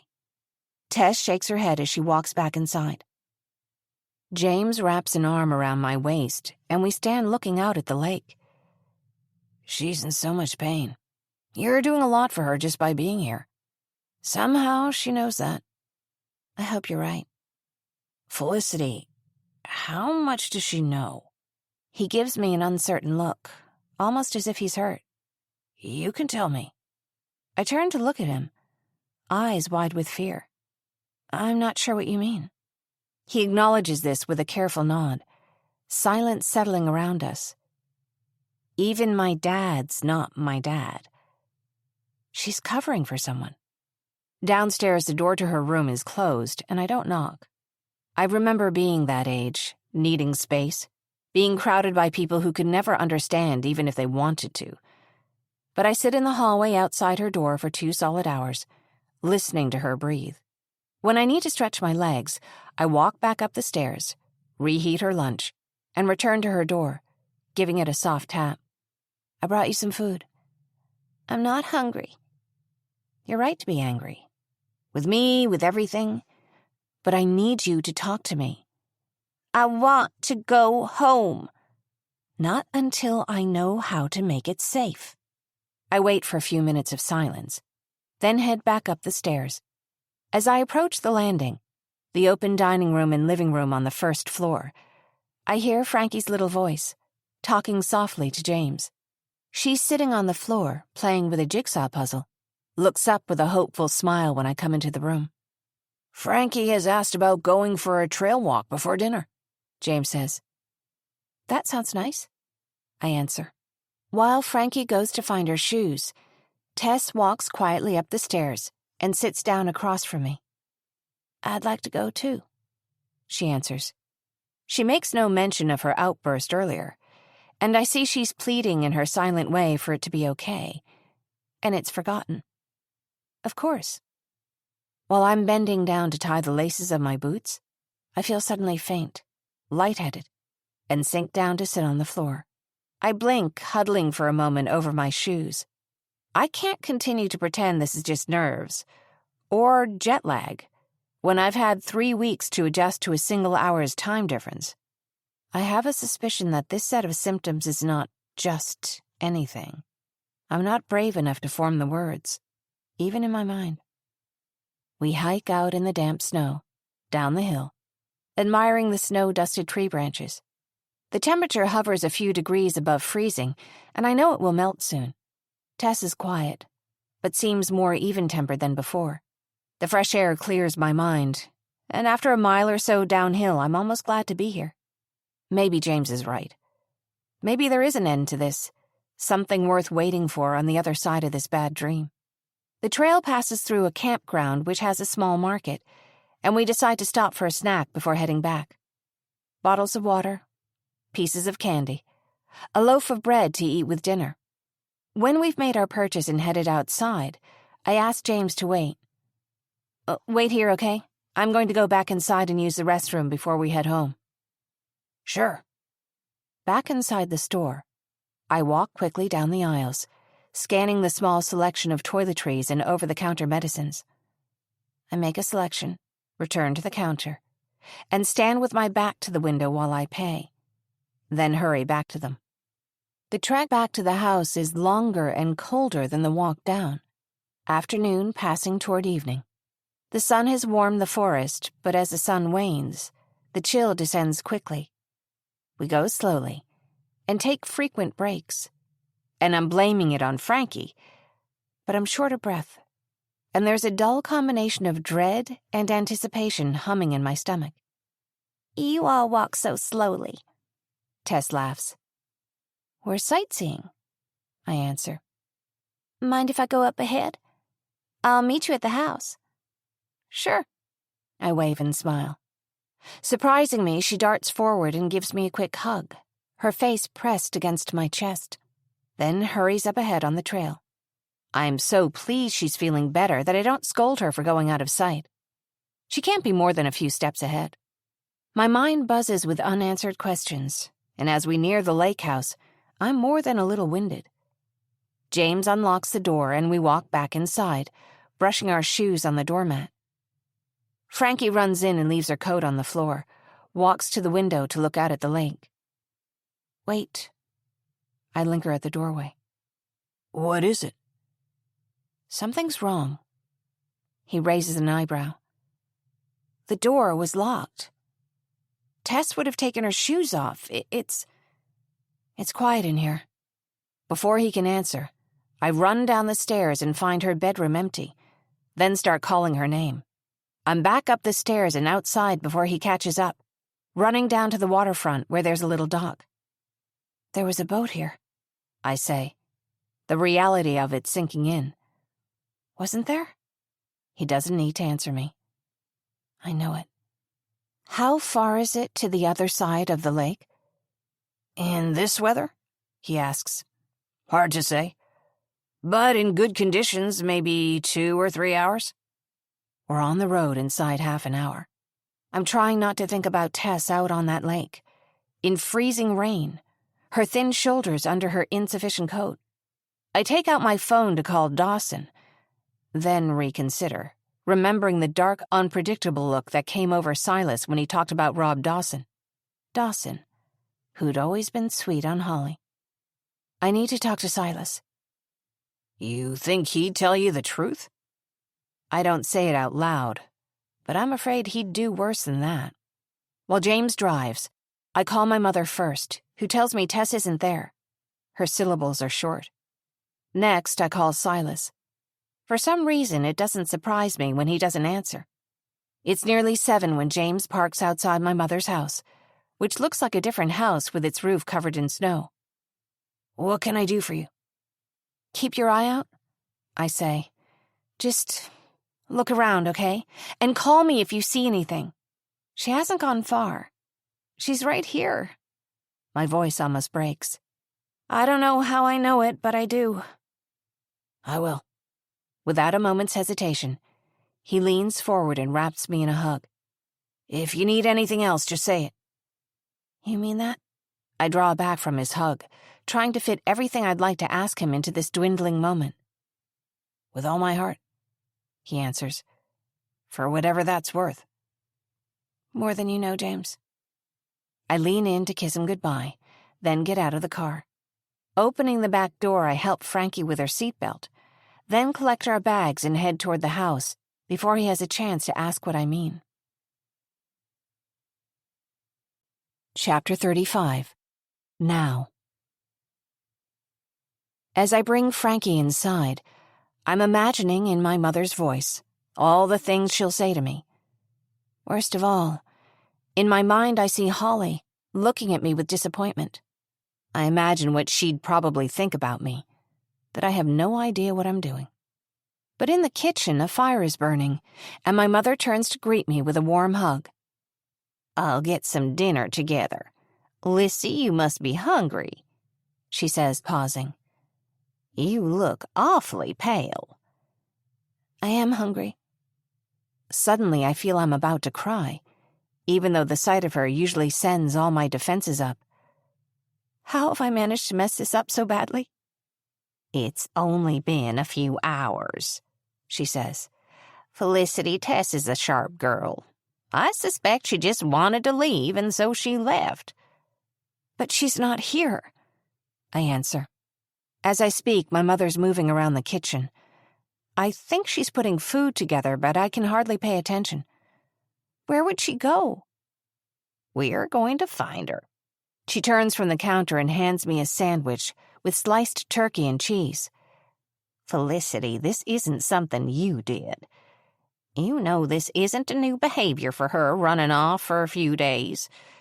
She knows how to look out for herself, more than someone her age should. This feels different. Why? I don't know. I struggle to eat a few bites, then take my phone from my purse. It's not getting any reception, so I use the landline. I call 911, and the operator connects me to the police station locally. Dawson? It's Felicity. Tess is missing. I need your help. Slow down, he says. Are you sure? You know she's run away before. This may not be any cause for concern. Something feels wrong, I insist. Could she be with Silas? He's not answering his phone. My stomach twists. All right, he says. Listen, don't make too much of it. As if I needed reminding that he thinks I'm hysterical. Come in first thing tomorrow if she hasn't turned up. I bet you when you wake up she'll be asleep in her bed. Okay, I answer, miserable. Thanks, Dawson. Good night. As I hang up the phone, my mother turns to me again. Bet you anything she's with Silas, my mother says. He doesn't have a landline, and his mobile doesn't get reception at his house. I shiver, thinking of the last time I was there alone with him. The premonition that crawled up my spine. But it seems the most likely place Tess might have gone. All right, then. If that's what you think, I'm going over there to look for her. Despite the pit in my stomach, I can't finish my food. You need to have eyes on Frankie the whole time. I need her to stay in the same room with you. Try to keep her away from the doors. It's just... I don't know. We're talking in lowered voices, while Frankie sits at the kitchen table. I know how to keep her safe in my own house, my mother says, clearly hurt. Thanks, I answer her politely. I always do. If I don't come back, I guess call the police. Don't bother calling Dawson. I'm afraid he's tired of hearing about us by now. If you don't come back, she sighs. Why are you so nervous around Silas? You're so suspicious of people. You're the one who accused me of killing your rooster. That was different, Felicity. You're right, I answer. If I had a better sense of when to trust people and when not to, my life would be a lot easier. What are you talking about? Nothing. I'm going to go to Silas's house and see if she's there. If she's not, maybe he'll help us look for her. Is it okay if I use your car? Of course. Chapter 36. Now. I park outside Silas's little house and walk up to the door. The mist is so heavy in the air, it almost sticks to my eyelashes. Silas? I need you to come to the door. It's important. Nothing. I knock hard at the door. Wait a few moments. If you're awake, answer the door now. Please? There's no answer. And sighing with impatience, I reach to try the doorknob. It's not even latched shut all the way, falling open in my hand. I draw in a sharp breath. The room is dark. I step inside, lighting up my phone screen to see. Silas? I call again, my voice a bit softer. Tess? I walk through the darkened room, feel a breath behind me, and whirl, gasping, on my heel. It's the air from a heating vent, the nearby curtain swaying in its breeze. Trembling, I reach around until I find a light and click to turn it on. I'm expecting to see empty bottles, but there are none. And it smells fresh. Looks clean. Could they be hidden somewhere in this house? I make myself quiet, listen for any breath or movement, and creep through the living room into the bedroom. The bed is empty. My eyes dart between the space beneath the bed and the closet in the corner of the room. I lower myself to my knees to look under the bed, shining the tinny blue light from my phone screen. Nothing. As I'm standing to check the closet, I see motion in the light coming through the blinds.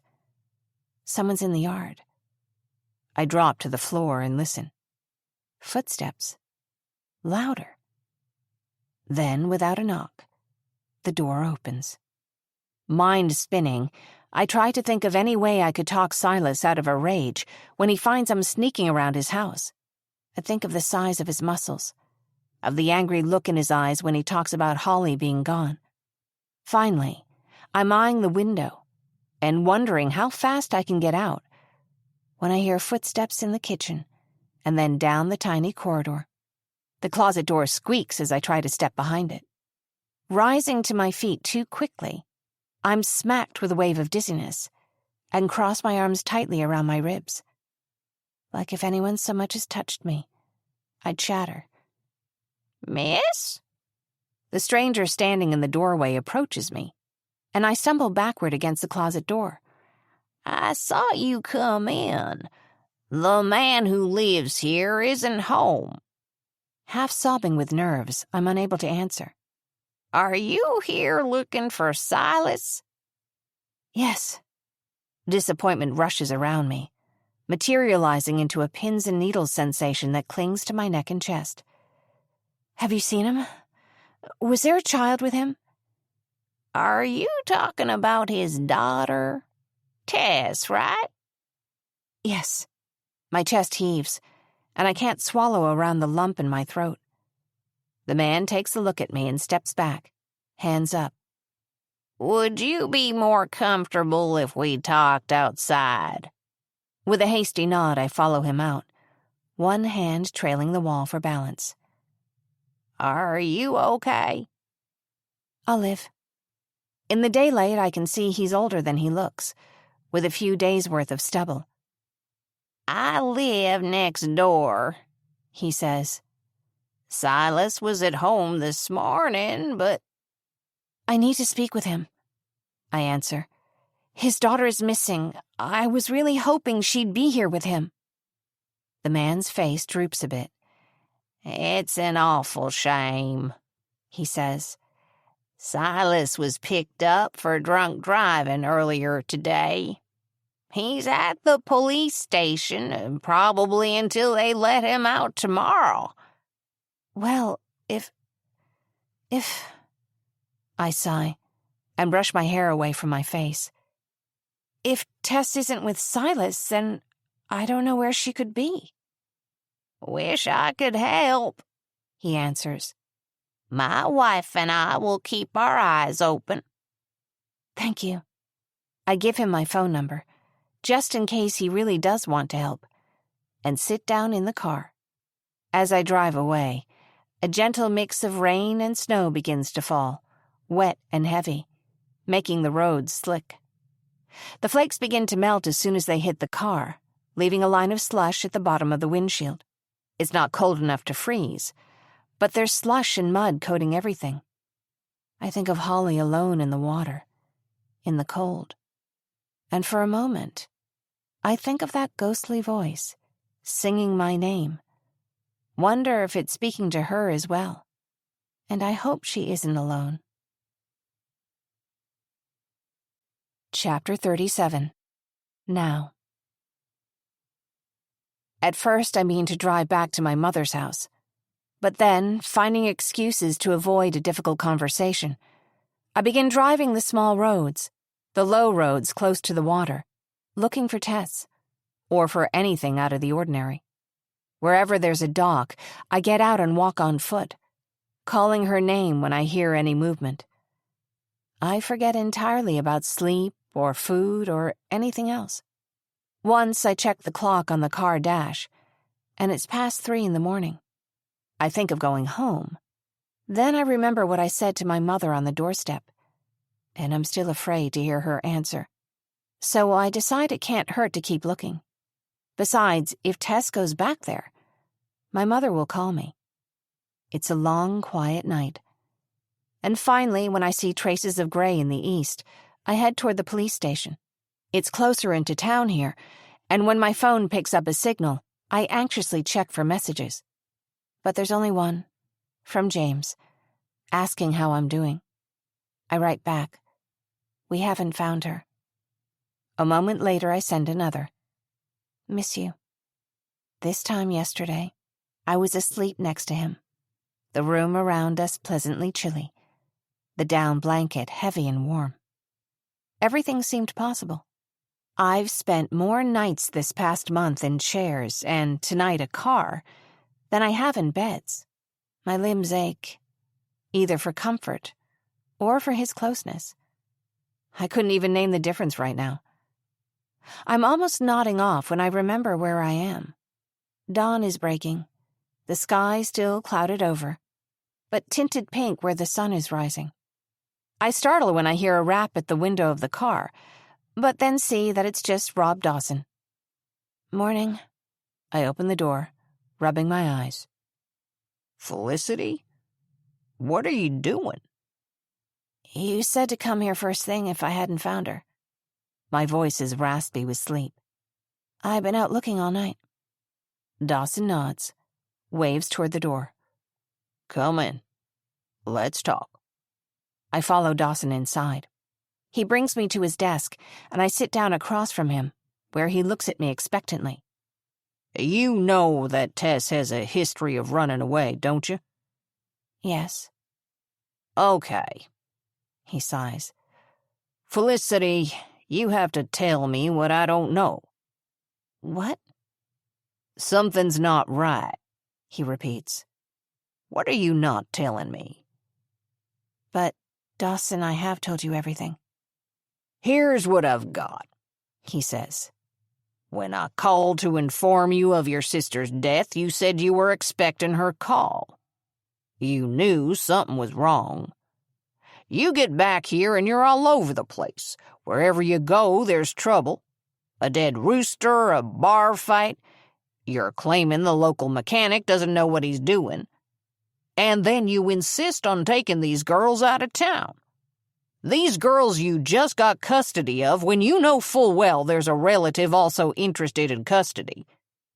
"But I had to." "Why?" "I'm scared." I stammer. "I need your help." "There are rumors that Tess isn't Silas's biological child. What do you know about that?" "She said it herself," I answer. "If those rumors are true, it seems important now to find out who her biological father is." "But you don't have any idea, of course." Dawson leans a bit closer to me. "I cannot help you if you're gonna lie to me." "If I didn't need your help, I wouldn't be here." "Tell me something else," he says, "about that night I picked you up. You were walking home crying. It was barely a week after Paige Winslow's death. You were wearing James Finley's jacket. Felicity, let's talk about that night." "Okay." "Do you remember me driving you home?" I...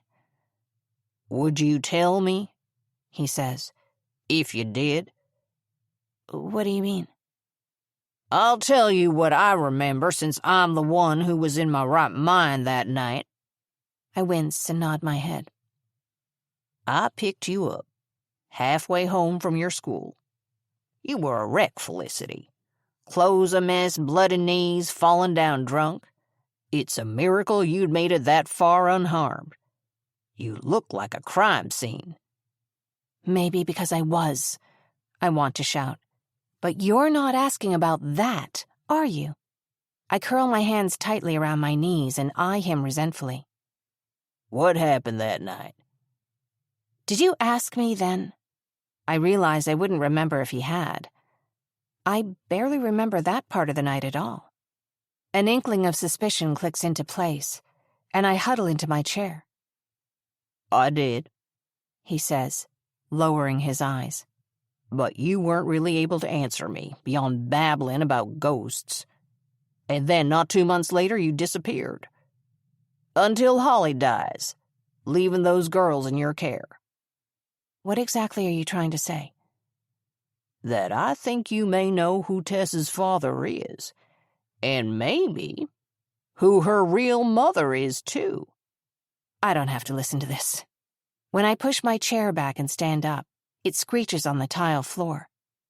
You're right, he says. But if Tess doesn't turn up, and soon, I'm gonna come to you looking for answers. And I know you have some. So, are you gonna help me look for her? I ask, holding back tears. Or not? I'll send out an alert, he says. Do me a favor. Go and get some sleep. You look like you need it. On my way back to the door, I pass a small cell. This is no jail, but I wonder if it's what people call a holding cell, a drunk tank. And from the corner of my eye, I see a familiar figure, slumped half asleep on the corner bench. Silas? I pause, just barely looking over my shoulder. Hey, Felicity! He jumps to his feet, a couple days' worth of stubble darkening his jaw. What are you doing here? Tess is missing. My face crumples. I can't find her. I was hoping she was with you. Dawson! He shouts, beating a fist against the wall. Let me out already! Dawson appears in the doorway, eyes rolling. I see you haven't slept it off yet, have you? This is bullshit and you know it! He's shouting. Who told you to pull me over? You know this is bullshit. If you didn't, you'd breathalyze me. I saw what I saw, Dawson answers. You'll have your chance to dispute it in front of a judge. You know that's not what this is about, he yells, then turns to me, lowering his voice. What happened to Tess? My eyes water and pour over. I took her and Frankie to stay at James's vacation house. I was so scared staying at my mother's. It didn't feel safe. And it was fine for a few days. She took off yesterday afternoon. Why wasn't it safe? You already know that, don't you? I step closer, closing both hands on the bars between us. You're locked up anyway, so you may as well answer me. It was you, wasn't it? The hell are you talking about? The anger in his voice is muddled with confusion. You snuck in that night. I lower my voice to a whisper. In my periphery, Dawson stands at the open doorway, waiting for me to be on my way. But he's far enough back I don't think he can hear. You broke the window, left my chair covered in glass. Why didn't you tell me someone broke in? Figuring he knows the answer, I meet his stare coldly. You know in your heart I didn't do it, he hisses. If you think I would do anything to threaten my own family, then tell Dawson right now. But I don't trust Dawson's judgment either, and it seems plain enough these two have enough animosity to keep them occupied without my help. Go on. Silas lifts his chin and calls in Dawson's direction. Hey, jackass, come over here. Leave me alone! Raising my voice almost to a shout, I step away and move toward the exit. As I leave, I catch Dawson's eye, his stare unyielding, inscrutable. It's only as I'm driving back, eyes bleary with sleepiness in the early morning haze, that I remember something else. Cody Redford, promising me he could get another set of eyes on Holly's case. That his father had friends who were influential, who could help. That he said he'd promise himself he'd help me, if he ever had an opportunity to do so. And then there's the way he smiles at me. The confoundingly naive belief that I ought to just forgive him, even if I could do such a thing. But what about Tess? As I cross the little bridge and pull into the drive, the mud slows the tires, and the familiar house rises before me. A sob rises in my throat.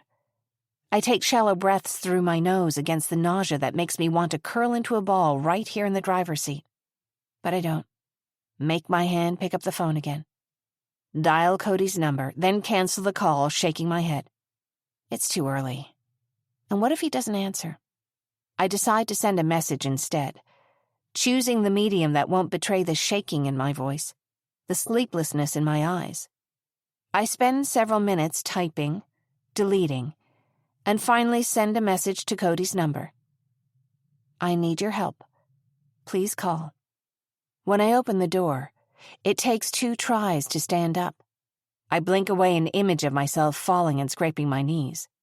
It's only mud beneath my feet, though, and I'm wearing blue jeans, and I'm 30 goddamn years old. People live with ghosts like this, though, and I suppose I can as well. I walk inside numbly, and though I'm not sure what I'm expecting to find, it certainly isn't my mother waiting at the door, pulling me into her arms. I try to tell her I'm too tired, too scared to talk, but it seems I can't even find the words for that. You've got to rest, Lissy. She takes me by the arm up the stairs, puts a glass of water by the bedside table. She lays the blanket over me, and it's only then I realize I'm in Tess's bed in the blue room, and remember again that she isn't here. She tugs my boots off and places them at the foot of the bed. Tess needs you healthy. And Frankie. We all do.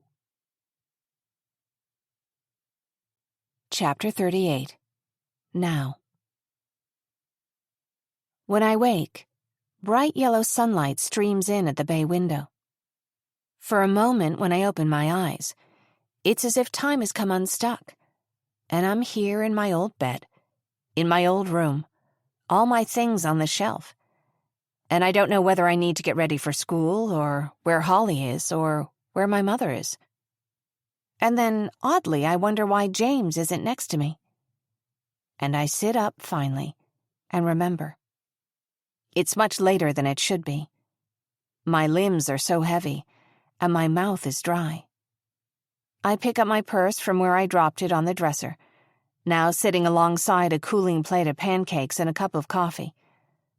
I reach into the purse for my phone, and suddenly remembering, find the pregnancy test. As I'm walking into the hallway, I shout down the stairs, "Mom? Anything?" Nothing. She's at the foot of the steps. "Why didn't you wake me?" Without waiting for her answer, I walk down the hallway, and before I'm awake enough to change my mind, use the pregnancy test. It promises results in 3 minutes or less, and I sit it on the windowsill while I take a quick shower. Standing under the hot water, I count the hours that have passed. Still under 24. Less than a full day she's been gone. I step out of the shower and grab a towel, press it over my hair, then pat my skin dry. And I reach for the pregnancy test. I double-check the instructions on the box. It's an unmistakable positive. 2 lines. My heart leaps. Before the fear surges in. Before the disbelief. Before any of that, I'm holding the test in my hand and feeling a surge of gladness, of hopefulness, a promise that there's something beyond this disaster I'm in. And I want all of it. A baby. James's baby. A home. And then fear sinks in. I'm scared of this. Of staying. I have no idea what home could possibly look like. I run down the hallway and reach for my phone. Call him immediately. "Hello? It's me." "Hey," he says. "How are you?" "I'm all right. Can you come over?" "Sure. You're at your mother's house?" "Yes." "Have they found her?" "No," I answer. "Just come over. I need you here." I eat a few quick bites of breakfast, leaving the coffee alone, and pull a brush through my hair, which is tangling into curls as it dries. Downstairs, my mother is fixing lunch for Frankie. She greets me with a hug, and I let her sit on my lap while she eats her food. Her expression seems so placid that I almost wonder at her calm, then recall that Tess has run away before, that to her this isn't necessarily new. I head outside into the yard, my boots and jacket still damp from last night. With melting snow and mud clinging to my boots, I pace, waiting for James. When the phone rings, I reach to answer it without a thought. Hello? Hey, Ladybug. Despite all the rest, the sound of Cody's familiar voice gives me a faint relief. It's me. Are you all right? Cody, a couple weeks ago you said you'd help me if you ever had a chance. I need someone's help. Take a breath, okay? Whatever it is, we'll fix it. I see James's car come up the drive and wave to him. He parks and gets out of the car. You said you could talk to your father, that you could have someone take another look at Holly's case? Get someone on it besides Dawson? I don't know if I can trust him, Cody.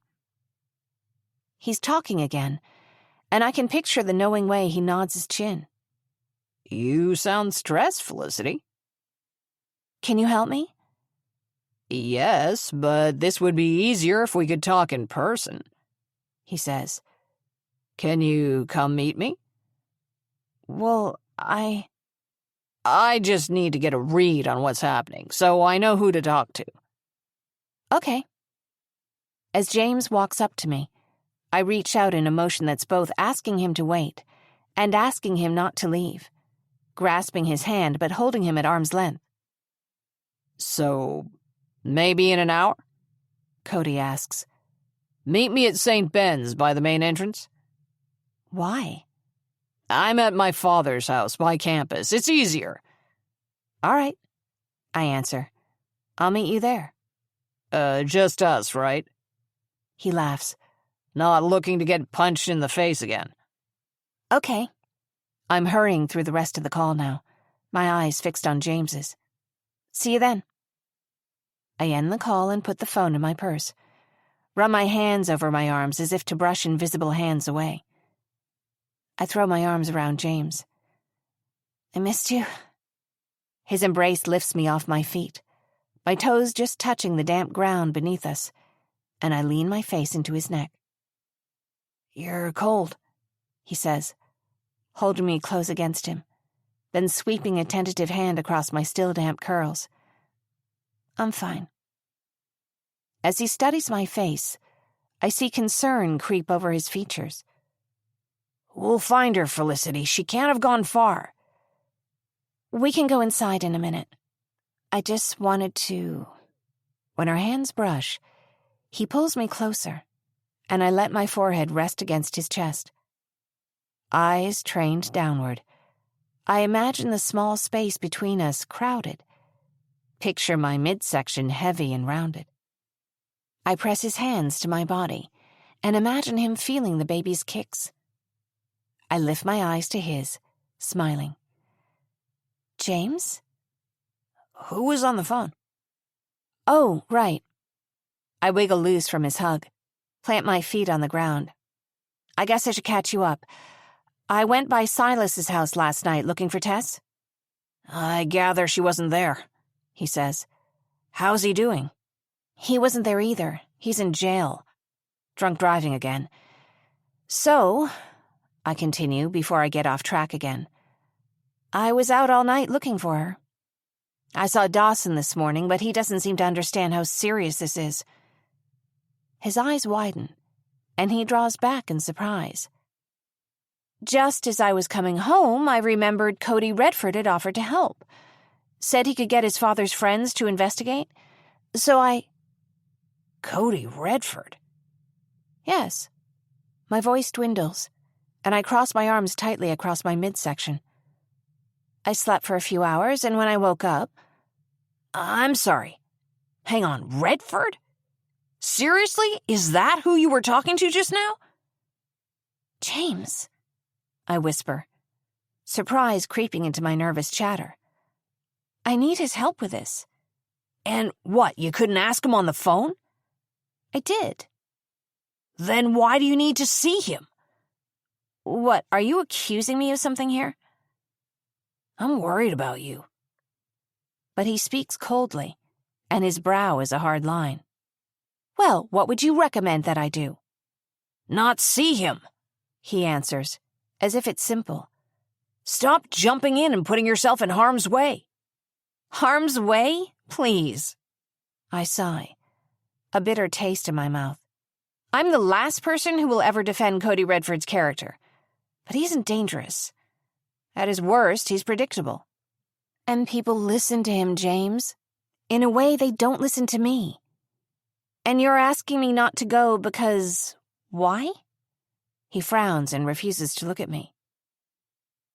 For once, Felicity, out of all the times I've asked you to be careful, listen to me. This is the only thing I'm asking of you. Then ask me for something else. Anything else. My fingers brush his elbow, then curl around his hand. Don't you understand? I need to know what really happened to Holly, especially now with Tess missing. What else am I supposed to do here? For one, try to spare a single thought for your own safety. You're in this deeper than you know, and I'm concerned about your frame of mind. And... Slow down, James. Where's this coming from? I thought James was the one person I could trust to take me seriously. But the look on his face says otherwise.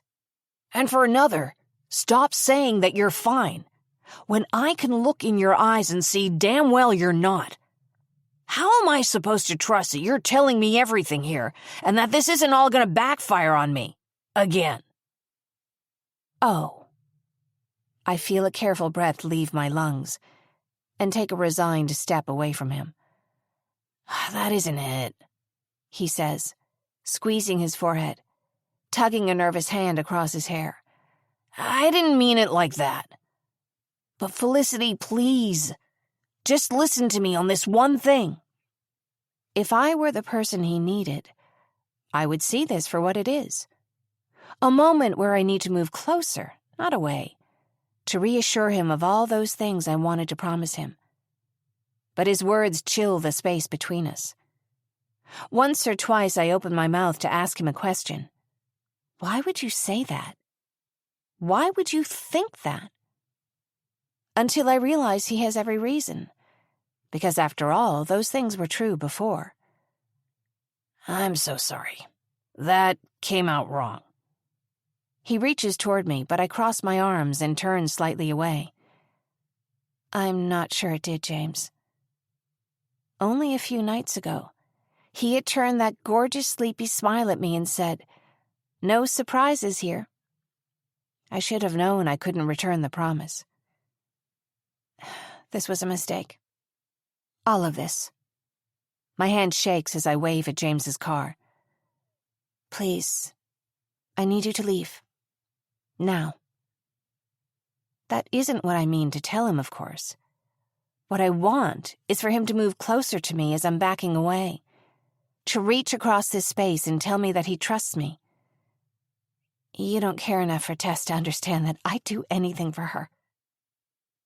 I know that, he says, pleading. But Felicity, just don't go to talk to Redford all by yourself. We were wrong to jump into this as if we could pick up where we left off, only without any of the hard parts. I told you already, I can't ask you to do this. But... And I need you to consider what you're asking of me right now. In the silence that follows, I hear a creak, a wooden shuffling noise, and glance up to see the curtains in one of the bedrooms rustling. My mother. She must have been upstairs for some reason. I pause to wonder what she may have overheard. She always keeps the window open to let in the air. Tess said nothing bad started happening to them until I was here. That she thought it would stop if I left. Maybe she's right. What are you saying? That this isn't real, I answer, speaking to myself more than to him. This was a mistake. Once again, I've sold myself a hoax.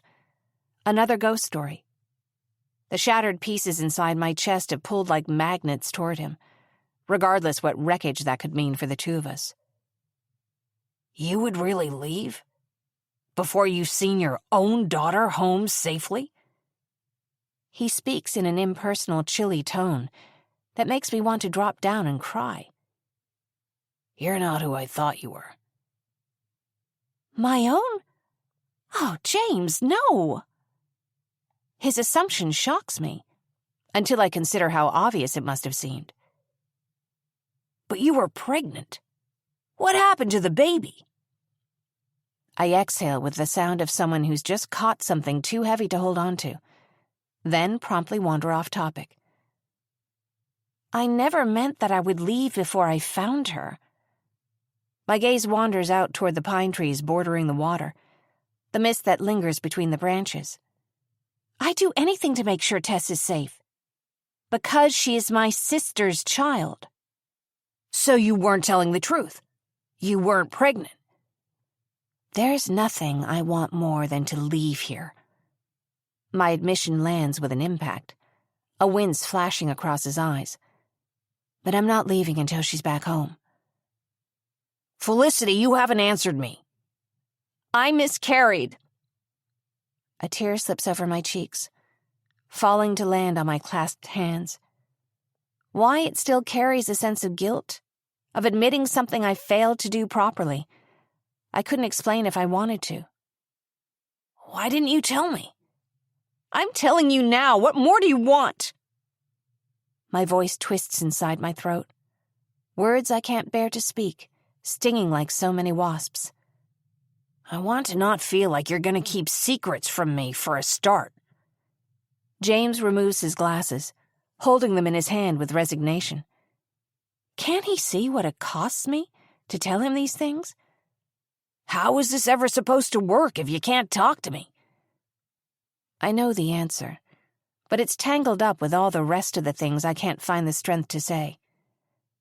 How is this ever supposed to work, if you're going to put me on the spot when I need your trust? I should never have come back here. Everyone I've tried to help would have been better off without me. This place has never had anything good for me ever since... Since what? Since that night. Since that voice called me. That was when everything changed. Felicity, that wasn't a ghost. That wasn't the Reverie Girls or whatever you've told yourself. What are you talking about? That was your sister. No.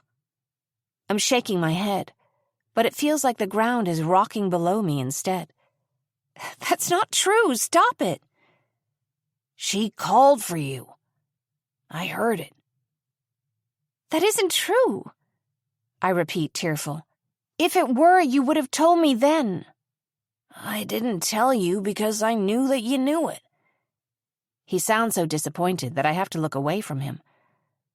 I thought you'd come to it when you were ready. But you clung to that ghost story so hard I knew you needed to believe it somehow. It seemed like it helped you make sense of what happened. So I didn't see any reason to tell you. But it didn't sound like her. Sound carries differently over water. It was muffled. Besides, maybe that's only in your memory. James, no. I'm sorry, he says, as if he's surprised by how badly this hurts me. Come here, please. I'm sorry. He tries to hug me, but I whirl away, brushing his hands off. How could you not tell me? How could you... No, Felicity. He looks sad. So sad that it's catching, throwing me off guard. You knew this. I'm certain of it. James waits for me to speak, but I can't acknowledge him, standing with my toes pointed toward the water, wishing I could run away from him this very minute, knowing somehow that the swamp's shadows and vines are the only place I'll ever feel truly at home. Was there something you wanted to talk about? He won't believe me. I recognize the thorny barbs of fear around me, blocking my thoughts, my words. I remember begging him to speak to me and how he turned away. The cold look in his eyes had said everything he refused to. Ladybugs will break your heart if you let them. And let me tell you, they know money when they see it. Why'd you call? His impatience collides with my hesitation, and I'm shocked further into silence. Tell him, I'm thinking, or you've learned nothing in all this time. The other half of my mind whispers, he won't believe you. You know what he'll say. I'm so sorry. My voice comes out cold and gentle, even the energy of anger leaving me. I tried. I really did. You still can. Don't you see? James moves close to me, reaching to place his hands on my arms, and I throw my elbows up, covering my head with my arms, trying to block out any noise or light. Arms dropping to his sides, he draws back, chin hanging down. Should I bother asking why? Because one way or another, this is what always happens when men like you fall for women like me. If you ask me to choose you over the loneliness that keeps me safe, I will vanish into the fog, every last time. Goodbye, James. He looks at me a moment longer, then answers with a sharp nod and walks away. I walk further into the shadows and stand on the porch. For a moment, I'm half hoping that he won't leave, that he stays, holds on to this harder, whatever it is, since I don't have the courage to meet in the middle. But when I see the red of the taillights reflecting on the slick mud in the drive, I'm relieved. Being alone hasn't let me down yet. Sitting in my favorite rocker on the front porch, I take a moment to compose myself before going back inside. He wasn't wrong. Somewhere I knew it. That my sister called for my help. That I didn't answer, caught up in James's eyes. And ever since, I've known that maybe, perhaps, if I'd run to her when she called me, maybe we could have saved Paige. But the fact of it hurts so much, even now, that the other story feels more true. Because if I can't blame the ghosts, I have to look at the tragedy of Paige's death head on.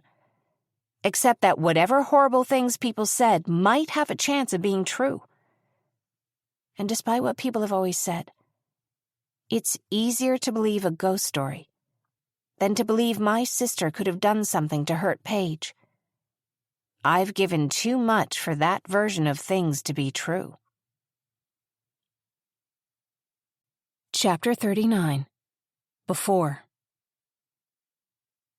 Glenn's leaving for good sent my mother into a long, quiet mood, one I had never seen the likes of, and had no idea how to manage.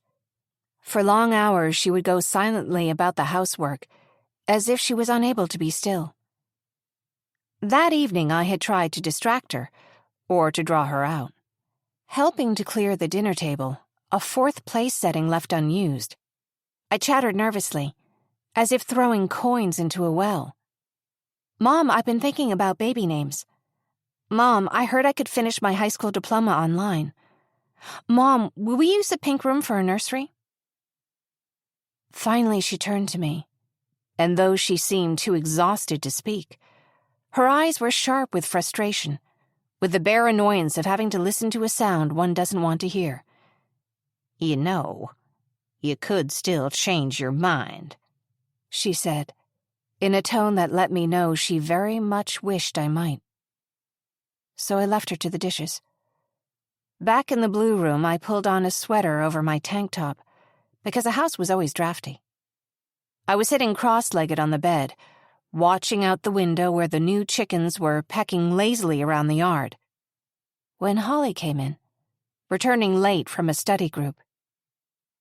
That's my sweater. What?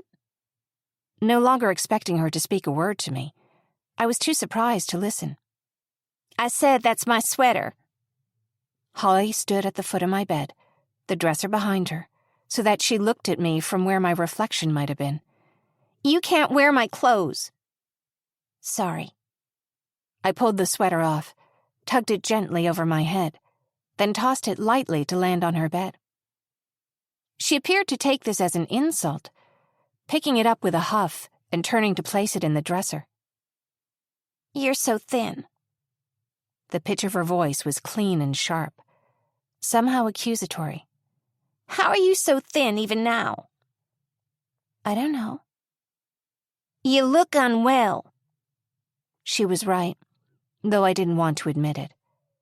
The pregnancy seemed to be draining my body, leaving me always half afraid I was becoming translucent and gray. Do you think it's my fault Dad left? I don't know. As if I had caught her interest, she turned, eyes landing on mine. Is it? He wouldn't have been so upset about Silas proposing to you if I weren't already pregnant. I was hurt that she made me spell this out. She must have known it.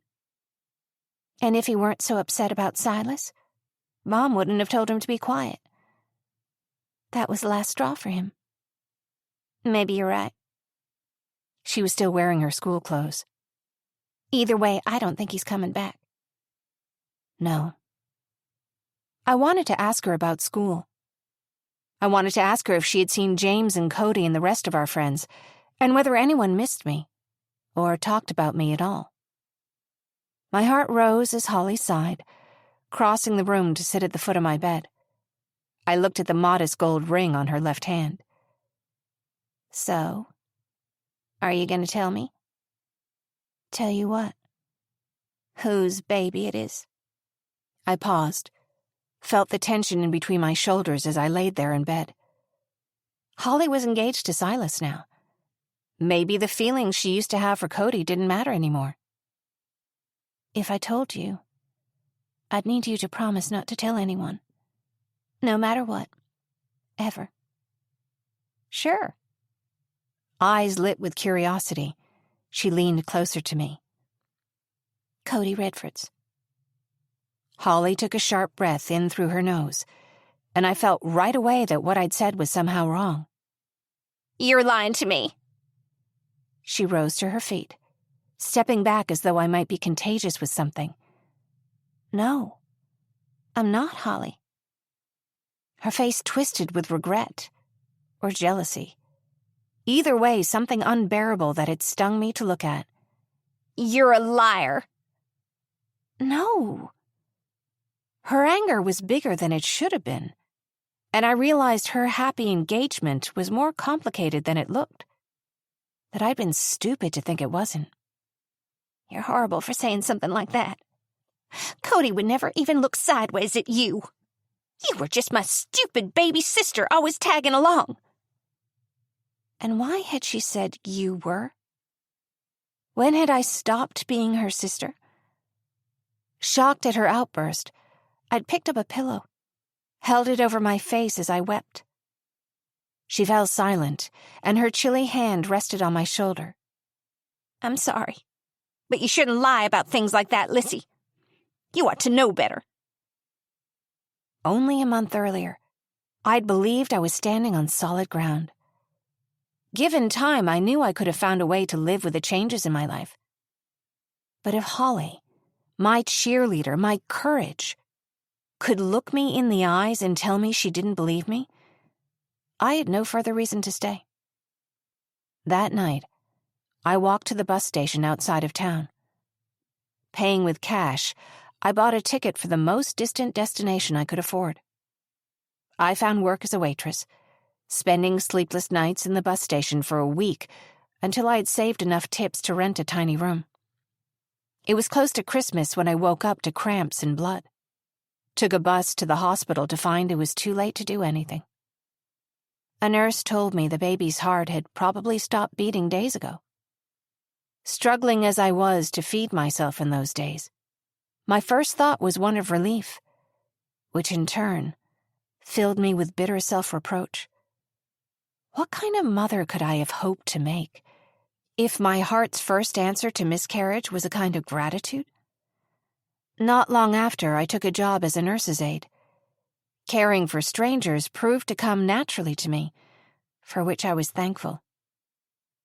After several months had passed, Holly and I caught up by phone, building a too-polite relationship that was surface level and pleasant enough, exchanging updates, as if I ever had any.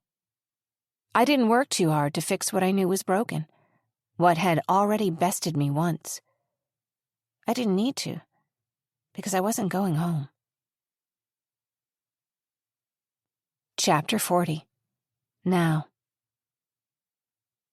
I walk inside, passing through the living room, where my mother is seated next to Frankie, busy with a coloring book, crayons scattered across her lap. "Aunt Lizzie," she coos.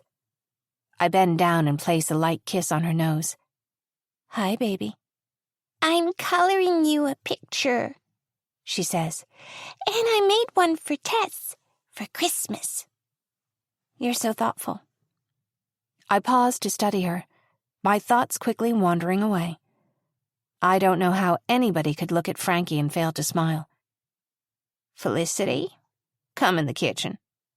"I'll be back to take a look at your picture," I whisper, patting Frankie's hair. "You're working so hard. It's beautiful." My mother rises to her feet, and I follow her down the hallway. The fire is still burning in the kitchen, and I sit on the hearth to dry my hair in its warmth. "What's wrong?" My mother sits in the chair nearest the fire. "Nothing." "Felicity, I don't mean to be nosy, but when I say nothing's wrong, Mom, it doesn't always mean nothing's wrong. It means I don't or can't." "Think I don't know that?" She smiles sadly back at me, and I ease my voice a little. "Sorry for pushing. I guess when I ask you anyway, it means I wish you did, or could talk to me." Silently, I shake my head. It doesn't matter now. I've tried. I can't. "I think I know how to find Tess. I'm going to talk to someone." I wind a lock of hair around my finger, then twist it free. "To Cody Redford, right?" my mother adds. "I'm sorry, by the way, I didn't mean to eavesdrop." I remember now the upstairs window closing as James and I spoke outside. "I was upstairs to fold the laundry. I didn't realize I'd left the window open or that—" "What is it?"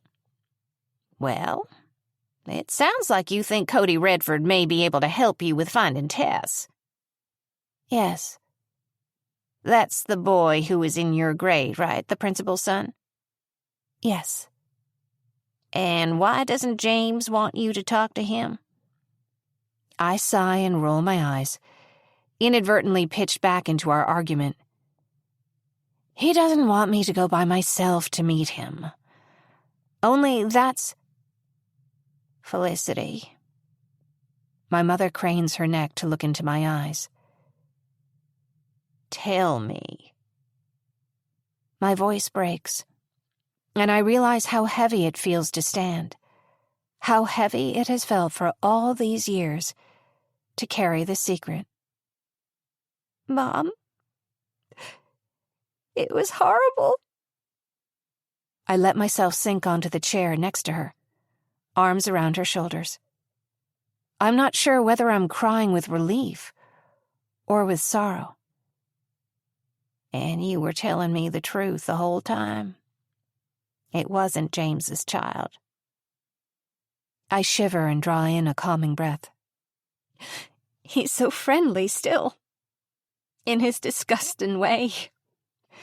He still doesn't understand what he did, how it affected me." She holds me in a lingering hug that hurts me as much as it soothes. "And now you think he can help you find Tess?" "Yes. He'll know who to ask. Nobody else will listen." "Felicity, I don't think you should go either. Not because I think you're in danger, but because it'll upset you." I have to. Pressing my hands to my eyes, I let out a long sigh. "Mom, if you won't let me borrow your car, I'll walk. I mean it. But there is no time to waste." "The keys are still by the door." "Thank you." I walk softly out of the kitchen, then through the living room, place a kiss on Frankie's head, and tell her I'll be back soon. Chapter 41. Now. Outside the school building, the wind is warmer than it ought to be, signaling that foul weather is coming. It's making my hair curl and leaving a film on my skin. Cody's left the side door of the courtyard open, and I walk in, keeping my jacket on. It's chilly indoors, and quiet, with the unlit Christmas tree standing shadowed in the opposite corner. And for a moment I share this space with it, thumbing through memories of this place. Not all of them are bad. Felicity? Cody looks out the door of the main office. I have a strange feeling when I look at him, even now. He's wearing a sweater and jeans, casual, the leather of his shoes soft and matte. I wasn't sure you'd come. He has his hands in his pockets, and the look of regret on his face is almost boyish. I'm so sorry. Before anything else, can I apologize for the other night? That's not really why I called. Oh, it isn't? Well, He sounds surprised, taken aback, then continues in a polite tone. I feel like I need to. I'm so sorry for how I acted. I don't remember the details, but I was so much drunker than I had any business being. Well, that's true. It's not untrue, but it's not the thing I think he needs to apologize for most. I'm a bad drunk. He looks so regretful that I begin to believe he truly is. I've gotten myself into trouble more than once. You've hurt people more than once, I interrupt, correcting him. I think we're past apologies. I know an apology's not enough. He's right. Reluctantly, I meet his eyes. They're soft, as if he's asking me for something. Tess is missing, I interrupt. She ran away almost an entire day ago. As he speaks, he holds out an arm to take my coat, hangs it on the hook by the office door. It's so effortless I almost don't notice it. If it's any consolation, and he says this as if he takes it for granted that it is, I'm making this a turning point for me. I promise. Do you mind if we walk? Nerves, I guess. He shrugs. I follow him down the hallway, past the Christmas tree again. So, you seemed pretty shaken up on the phone. He eyes me with something that's tender, but almost hungry, as if he wants a little too much to help. Damn it, I think, I'm not here to assuage your guilt. You weren't totally clear. Can you tell me everything that's happened as far as your sister and Tess? Shaken up? That's one word for it, I think. Whoever killed my sister has been following me. Killed my mother's rooster, ripped up my old cheer outfit. Someone's been tampering with my car, and I grab his hand to make sure he's listening. Whoever it is, Tess saw them. And now she's gone, and I can't find her. I wish you'd told me. His tone shifts into genteel surprise. Unpleasant things have always seemed foreign to Cody. What else do you know about the night she died? I know Holly went home. She left her purse there. I know Tess saw her leave with somebody. And Cody, don't tell anyone this, but I'm fairly certain Silas isn't her father. Ah. I follow him up the stairwell, and we linger in front of the large window that overlooks the front lawn. I know people think Tess is my daughter, but she isn't. People think that? His eyes flicker to meet mine, then back to the window panes. Of course, I realize he had no idea what I went through after that night. I never told him. But though I couldn't say why, he seems unsurprised. I follow him up the stairs to the second floor, the motion sensor lights flickering on as we move down the corridor. Anyway, I found Holly's charm bracelet at the antique store. The shop owner didn't know how it got there. And nobody believes me, except James. I thought he did, but... Oh, Felicity, no. When he sees my eyes are watering, his mouth flattens into a frown, eyes ticking my way with something like concern. What happened? Me. I ruined things. No. He's shaking his head, as if he knows what he's talking about. He didn't deserve to break your heart once, let alone twice. Finn has good intentions, but they never make it into reality, do they? You know that about him. Maybe. That's why he wasn't cut out for football. Whatever talent, whatever plans he might have, disappear as soon as the pressure's on. He freezes. He didn't freeze when he found out you'd lied to him. I'm fine. I sniff, and make a resolute attempt to hold my chin up. Tears roll unbidden from my eyes, and I swat them away, determined to hold it in. Cody pats my shoulder, but I shrug slightly, not wanting him to come too close. Sorry.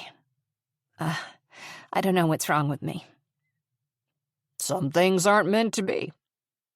He offers this as if it should be a comfort. It hurts when your heart gets it wrong. I know, really.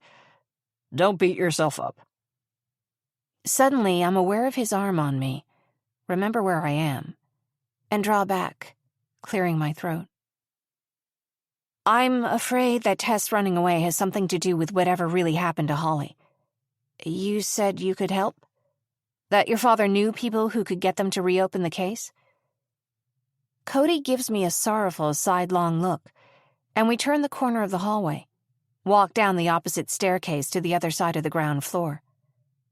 It's dimly lit in the stairwell, and he reaches just ahead of my shoulder to push the door open. So, what I can do is ask my dad to ask a couple people. But he's out of town now until Monday, and I'm on my way out of town first thing tomorrow. You what? Well, not first thing in the morning, he admits. I'll see my dad over the holiday. I can't ask him on Christmas, you get that, but I'll bring it up as soon as there's a suitable time. So you can't do anything. I pause and look back toward the main entryway. We've walked a nearly complete circle. Whoever killed my sister knows that Tess saw them. She isn't safe. I need to fix this somehow. This place will kill you if you let it. He sighs. I look unhappily up at him, and his eyes land suddenly on mine, blue like a clear sky. You're worried out of your mind. You're afraid you're not doing any good here because you know it's true. That's one thing I can't help with. How? Airfare to St. Thomas, he says. Tonight. I'll call you a cab right this minute if you want. Cash for any expenses until you get home. Some for after that to get settled back in. And you have my word, I'll help your family find Tess. I should feel ashamed. And I do. But for a second, my heart leaps with joy. You said it to me yourself. Those girls don't really know you. Why are you torturing yourself for this? He waits just long enough for me to search for an answer, but not to find one. So what if you're not cut out for parenting? You've always known that, haven't you? Yes. It's such a weight off, such relief to talk with someone who doesn't ask me to be more than the broken person I know I am. If only James could have seen it so clearly. I just want to smooth things out for you. Don't I owe you that? We're circling back toward the office, the atrium near the main doors again, and I let my feet shuffle to a halt, turn to look at him hesitantly. You know, I was pregnant. Back then. After. Were you? I had a miscarriage at 17 weeks. Felicity, that's dreadful. Cody's expression registers confusion, and he appears almost shaken. Has his existence really been so shielded from consequence That this should seem beyond imagining? I'd do anything if I could change it. But as we're walking to the door, he tilts his head, looks at me, and says softly, You're so like your sister. "Oh, what do you mean?" He gives me a sad, soft smile. You're a lot tougher than people give you credit for. "Thank you." Cody takes his phone out of his pocket, pulls up a travel app. I watch him enter today's date for departure, select the destination. The next available itinerary has you flying out at midnight, layover in Atlanta. This time tomorrow, you'd be home. His hand hovers over the purchase button. I could have a taxi pick you up in half an hour, He says. Or maybe you'd rather leave in the morning? But I'm certain you can make the custody arrangements from wherever you need to be. Custody arrangements. If I leave now, I'm a liar. I can't, Cody. Thank you so much. Like a mirage, the desperate hope of returning to St. Thomas vanishes. I made Tess a promise. Yeah, He says, downcast. I understand. Please, take care of yourself. And if it does turn out that you get a chance to talk to your father about Holly, I'd appreciate it. You have my number. You can keep me updated. I will, Felicity. He looks regretful. Maybe more than I've ever seen on him. I'm sorry. You're sorry? For all of it. I find with surprise that I feel sorry for him as well. For the first time yet, he appears to understand the weight of what he's saying. Goodbye, Cody. Chapter 42. Now. My footsteps echo on the sidewalk, and the big wooden door swings shut behind me. My heart's absolutely racing, though I don't know exactly why. Adrenaline, maybe. The temptation of walking away from here, of going back home. I walk down the sidewalk through the gardens, lingering for a moment. It's sad, a little, to really say goodbye to this place. I never had a chance to do that before. It's colder than it was when I got here, the wind blowing in capricious gusts. As I approach the pine grove that conceals the sidewalk to the parking lot, I hesitate, hearing a rustle in the trees. All this time I've been putting together pieces that held no significance. Damaged everything in my wake because of it. Maybe this is just a strange, friendly, small town. I shake my head and walk into the tree cover, making a beeline for the other side. But there's a voice in the back of my mind whispering, anyone could have followed you here. But I'm so tired of being afraid.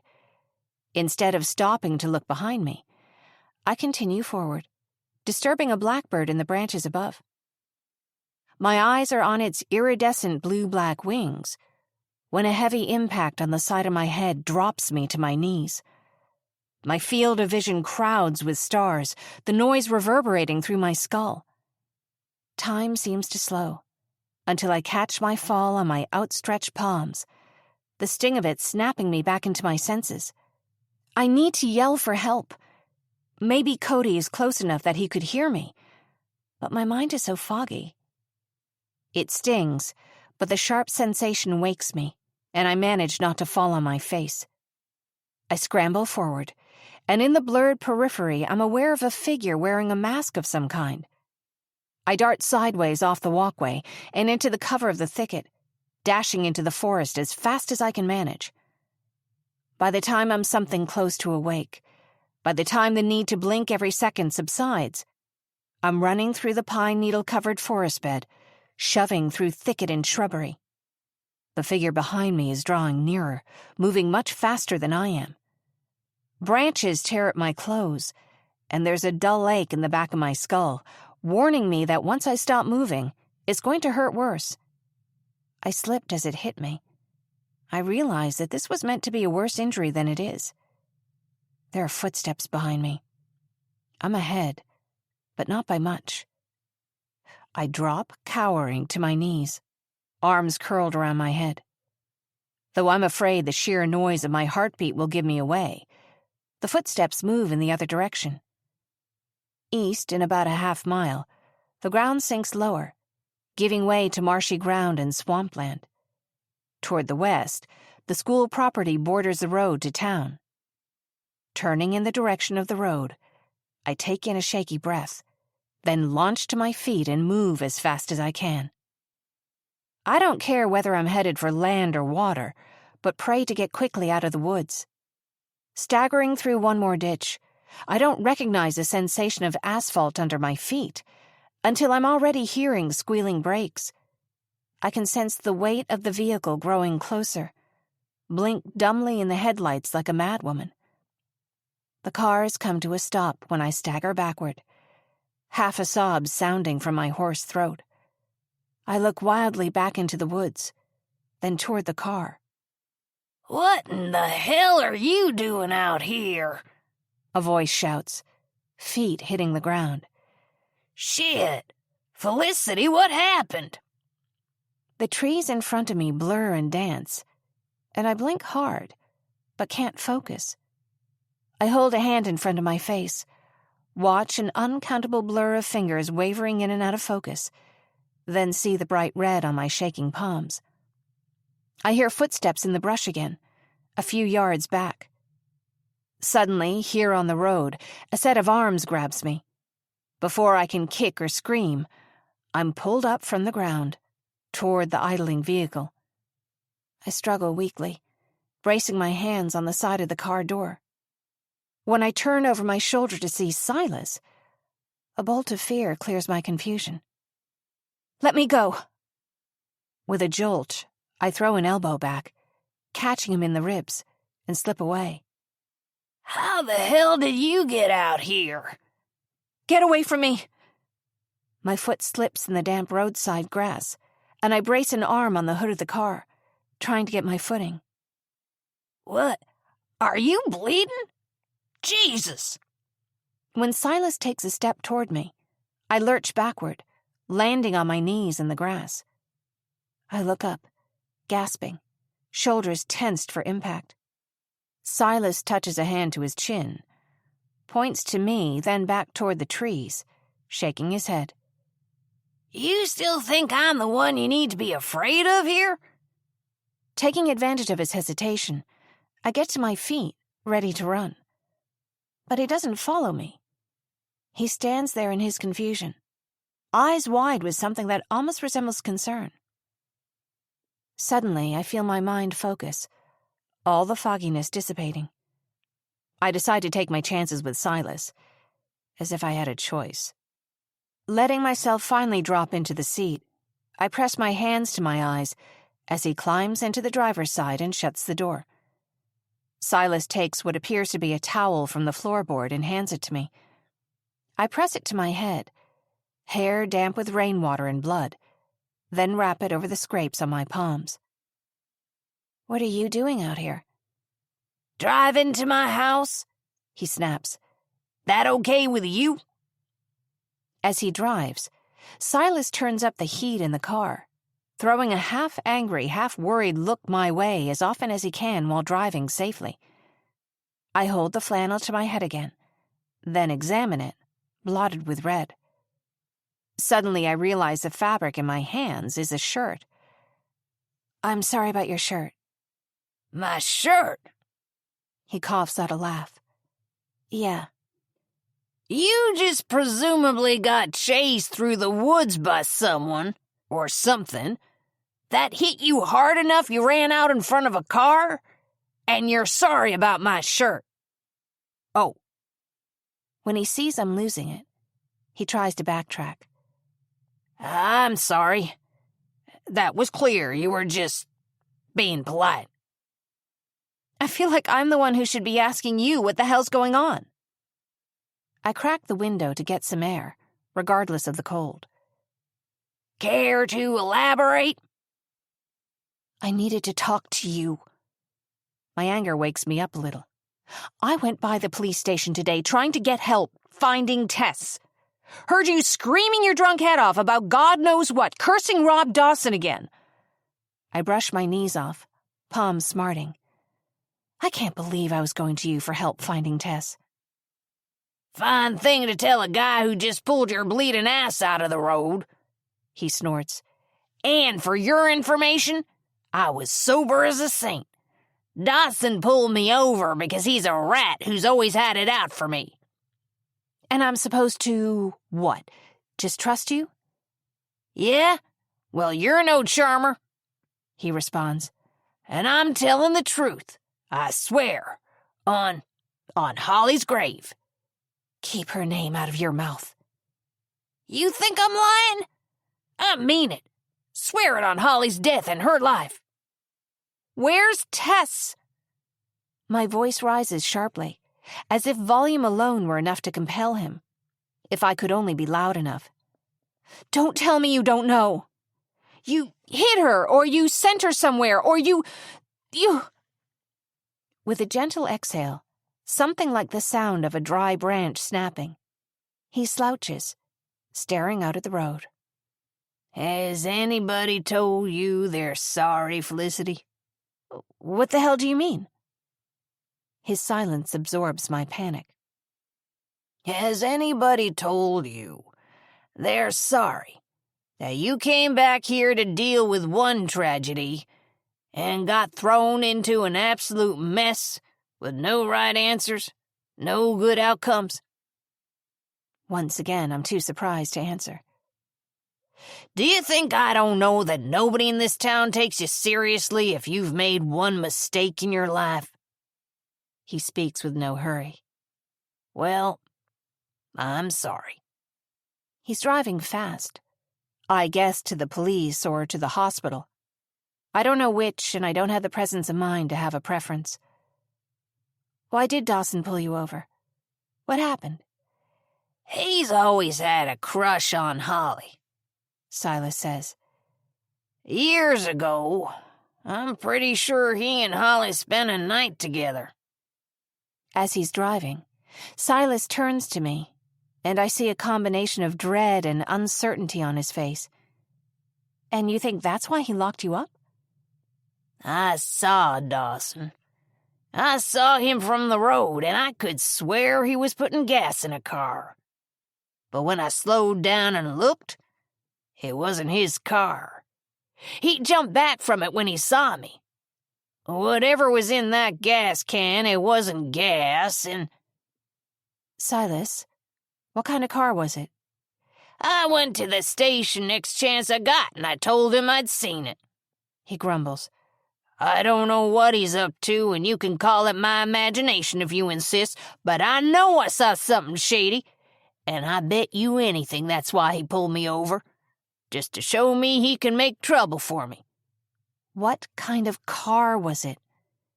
It was a gray Jetta. He huffs a sigh. Why? You don't believe me? Think I'm just jealous of Dawson because he had a thing for Holly? I can put that in the past, he says. But I don't have to like the guy. That doesn't mean I'm inventing stories about him. Silas, it was my car. Chapter 43. Now.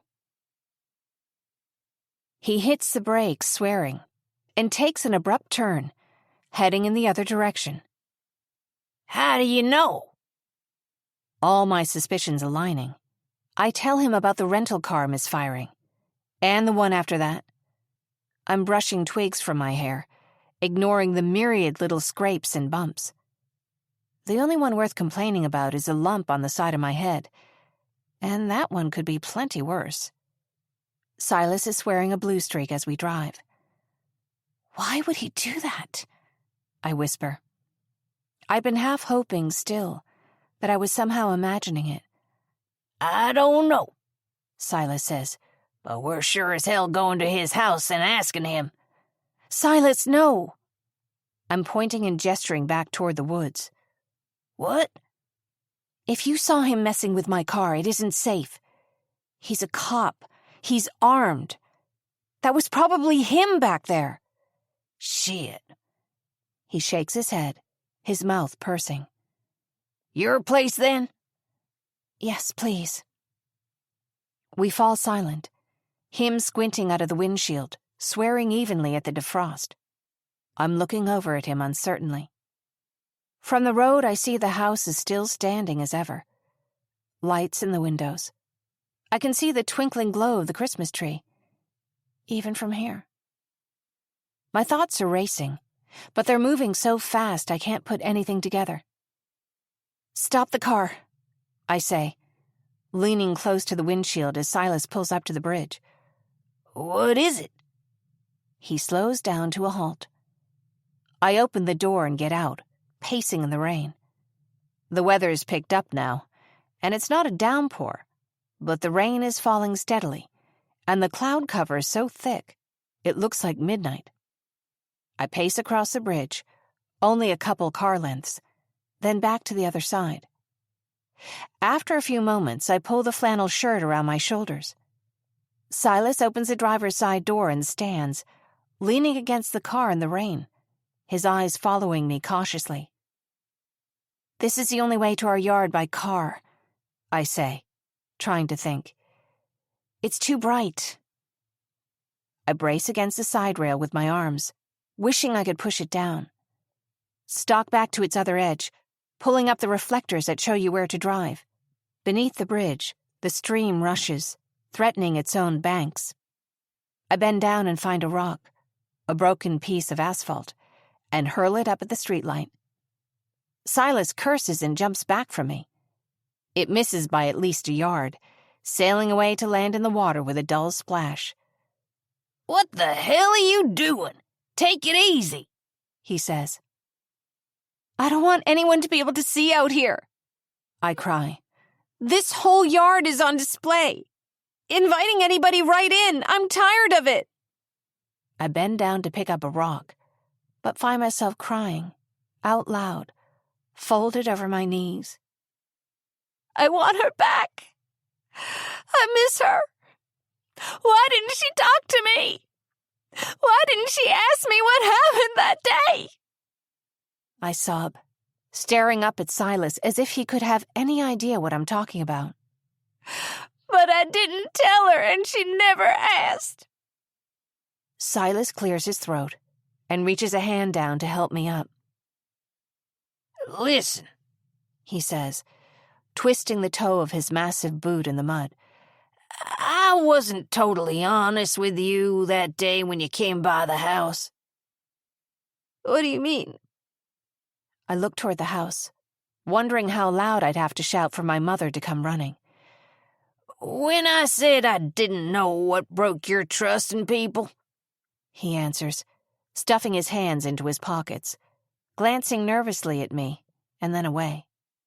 Holly told me once about why you left town. What little she had put together, anyway. I'm sorry I gave you a hard time. I cross my arms, a defensive gesture, and look at him wordlessly. Honestly, I think being with Holly brought out whatever good was in me. Since I lost her, it's like I can't think straight. Everybody looks like an enemy. I'm too proud to tell him I feel the same way, and wait until he continues. Holly adored you. She'd be furious with me for being such an ass to you. She was wrong about me, I sniff. Agree to disagree, he says. Holly liked most everyone. She was different from you in that way. But when she was sure about somebody, she was usually right. And she was sure about you. She saw the good in people. Holly and I were a team in that way. My cynicism grounding us. Her optimism keeping us moving, keeping us brave. Maybe I can try to do some of both. Silas clears his throat and holds out a hand again. Grabbing hold, I rise to my feet and hurl another rock at the light post. It soars off into the dark, not even close to hitting. You're not gonna hit it like that. Silas walks off to the side of the road, almost to the stream bed, and returns with a couple of larger rocks, slick with mud. Try this one. He puts it in my palm. Throw it sidelong so it spins a little. I do, and this time it hits, the light crackling into nothing, leaving us alone in the dark on the bridge. The darkness is thick, and the windows of my mother's house glimmer through the fog like distant reflections. Nobody's getting across this bridge in that kind of dark, he says. Not unless they know the road better than you do. You okay, Wheeler? Yeah, I answer, brushing the hair from my eyes. I'm sorry. You already said that, he answers. I'm sorry for not trusting you, I answer. You were right. I'm not all the way well. I've pushed everyone away, and I don't have a lot of friends right now. It's dark as anything, but I know the path well enough, walking up to the house in the sparse light that shines from the downstairs windows. As long as you're looking out for my girls, you can call me a friend. I slow down as I climb the steps to the porch, trying to wipe the mud from my face before I walk inside. I was looking for you, I tell him. When I found out you were in jail, Tess said something weird. What's that? Sorry to ask you this, but is there any chance you're not her father, biologically? I tense a little as I speak. If he's got a jealous bone in his body, this is when I'll see it. But Silas turns to me with clear eyes, nodding his head. Holly came to see me one day. She told me she'd gotten herself in trouble and she was afraid of what her father would do when he found out. He glances up at me as he speaks, and I realize Holly must have told him how my parents reacted to my own pregnancy. I didn't want her to feel like I was rescuing her or anything. I just asked her if she wanted me to marry her. You loved her so much. I'm trying not to start crying again, but he gently nods his head, as if to say he's been telling me this all along. So, do you know who? I have my ideas, he says, his brow darkening for a moment. But she wanted it in the past, so I left it alone. I was there when Tess was born. She's my daughter in every way that matters. You're stronger than you think, Silas. I consider my words carefully, trying not to let on that they're the same ones I wish were true of me. There's good in you. You don't need Holly to be here for that to be true. You really think so? Or is that your concussion talking? I'd know if I had a concussion. Silas pauses, rests his chin in his broad hand. Same to you, then. Thanks, Felicity. You're welcome. I stand up, reach to the door. Come in. Frankie will be glad to see you. Chapter 44. Now. As we walk in the door, a rush of relief warms me. I hurry down the back hallway into the kitchen, where I find the familiar warm yellow light and a fire in the fireplace. What took you so long?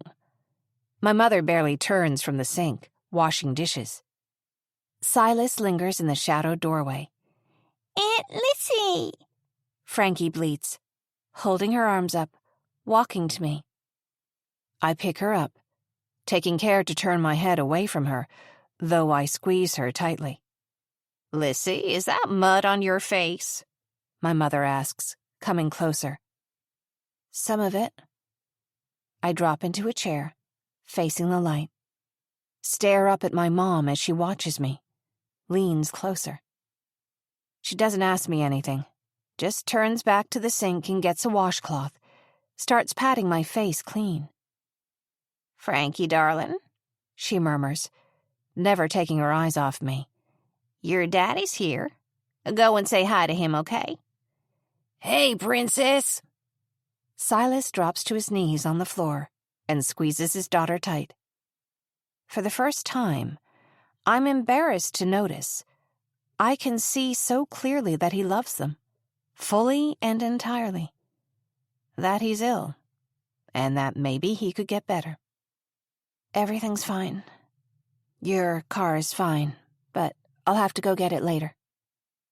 She nods, and I see plain as day that she's waiting me out, that she knows I need to say whatever's coming next. Someone chased after me when I was walking back to the car. I went through the woods and got to the road. Silas picked me up. I sniff, chest heaving. She clicks her tongue and turns my chin down, parting my hair to look at the cut. How's it feel? Not that bad. Elbows on my knees, I lean forward. When my mother touches my hands, I find I'm pulling them away from my eyes to look up at her. I'm sorry I was mean to you. I hope you can see why I didn't try harder to tell you the truth. Oh, Felicity. She's neither alarmed nor angry, just folding me into her arms, not even too tight, as though she knows it would distress me more. I could tell that something was wrong, and I didn't want to accept that I couldn't just work out what it was. In the background, I see Silas walk with Frankie into the living room, offering treats and a movie, promising her that everything will be okay. I wish I could fix it, she says. I wish you could have told me and your father that something was wrong.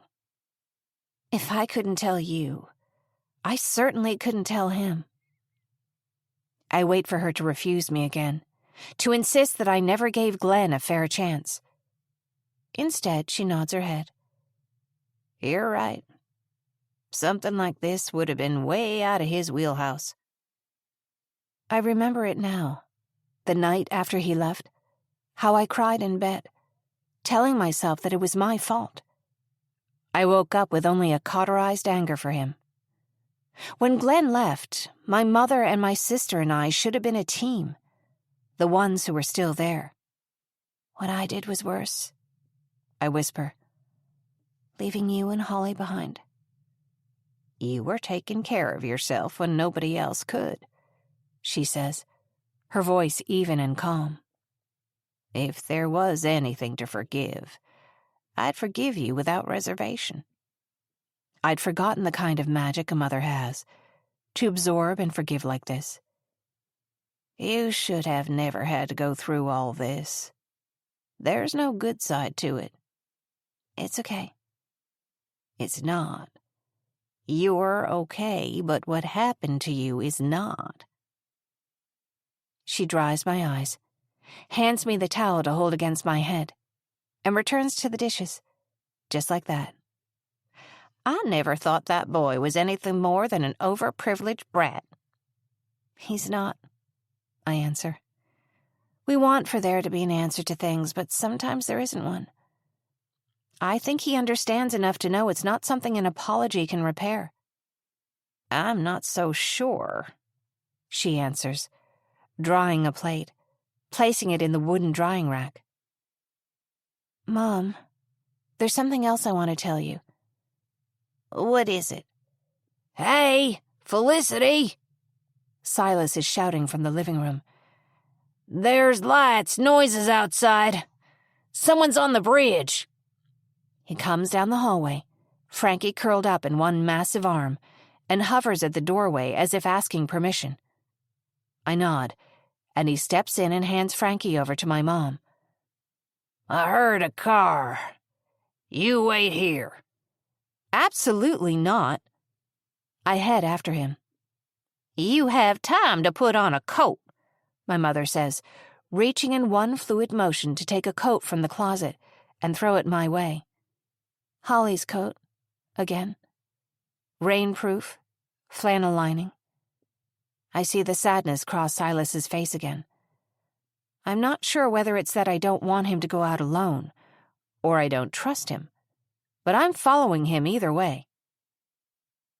Walking down the front steps in the rain, the night is dark. I can see headlights cutting across the bridge at an awkward diagonal. Looks like someone nearly went off the road, narrowly missed going into the creek. You think they're conscious? Who the hell would even... A sharp beam from a flashlight swings across the yard, and Silas and I both sink into the shadows. It looks as though, in the dark, someone drove their car into the side rail of the bridge, rather than onto it. Silas dims his flashlight as we stand behind the tree. I hear shuffling noises, my eyes following them to see a man's figure in the dark. The dark blue of a uniform. Rob Dawson. Who's there? Dawson calls. Felicity? Mrs. Wheeler? I could use a hand here. Seeing him puts fear in my heart, and the leaping of my heart brings on another wave of nausea. Silas takes a step forward, but I stay back, lingering in the shadow of the oak tree. Hey, Dawson, he yells. What are you doing here? Silas? The hell? He spits. I'm here for work. Why are you here? My family lives here, he answers. As the flashlight beam passes over the yard again, Dawson's eyes fall on me. Felicity, is that you? What happened? As if you don't know. A childlike wave of hurt mingles with my anger, and I'm surprised to find myself trying not to cry. What are you talking about? Dawson takes a step toward me, and Silas pushes him back with a sound that I can only describe as a growl. Dawson's flashlight flickers back toward me. Felicity, over here! Step away from him! Are you hurt? The light dwells on my face and I blink, unable to see. The big brother expression he always wears when he's looking at me now conjures only fear. Silas, get away from her. Think you're clever? Silas picks him up by the collar of his jacket, looking for all the world like he could bite his face right off. If I hadn't been in the right place at the right time, she'd already be dead. No wonder you'd lock me up. What are you talking about?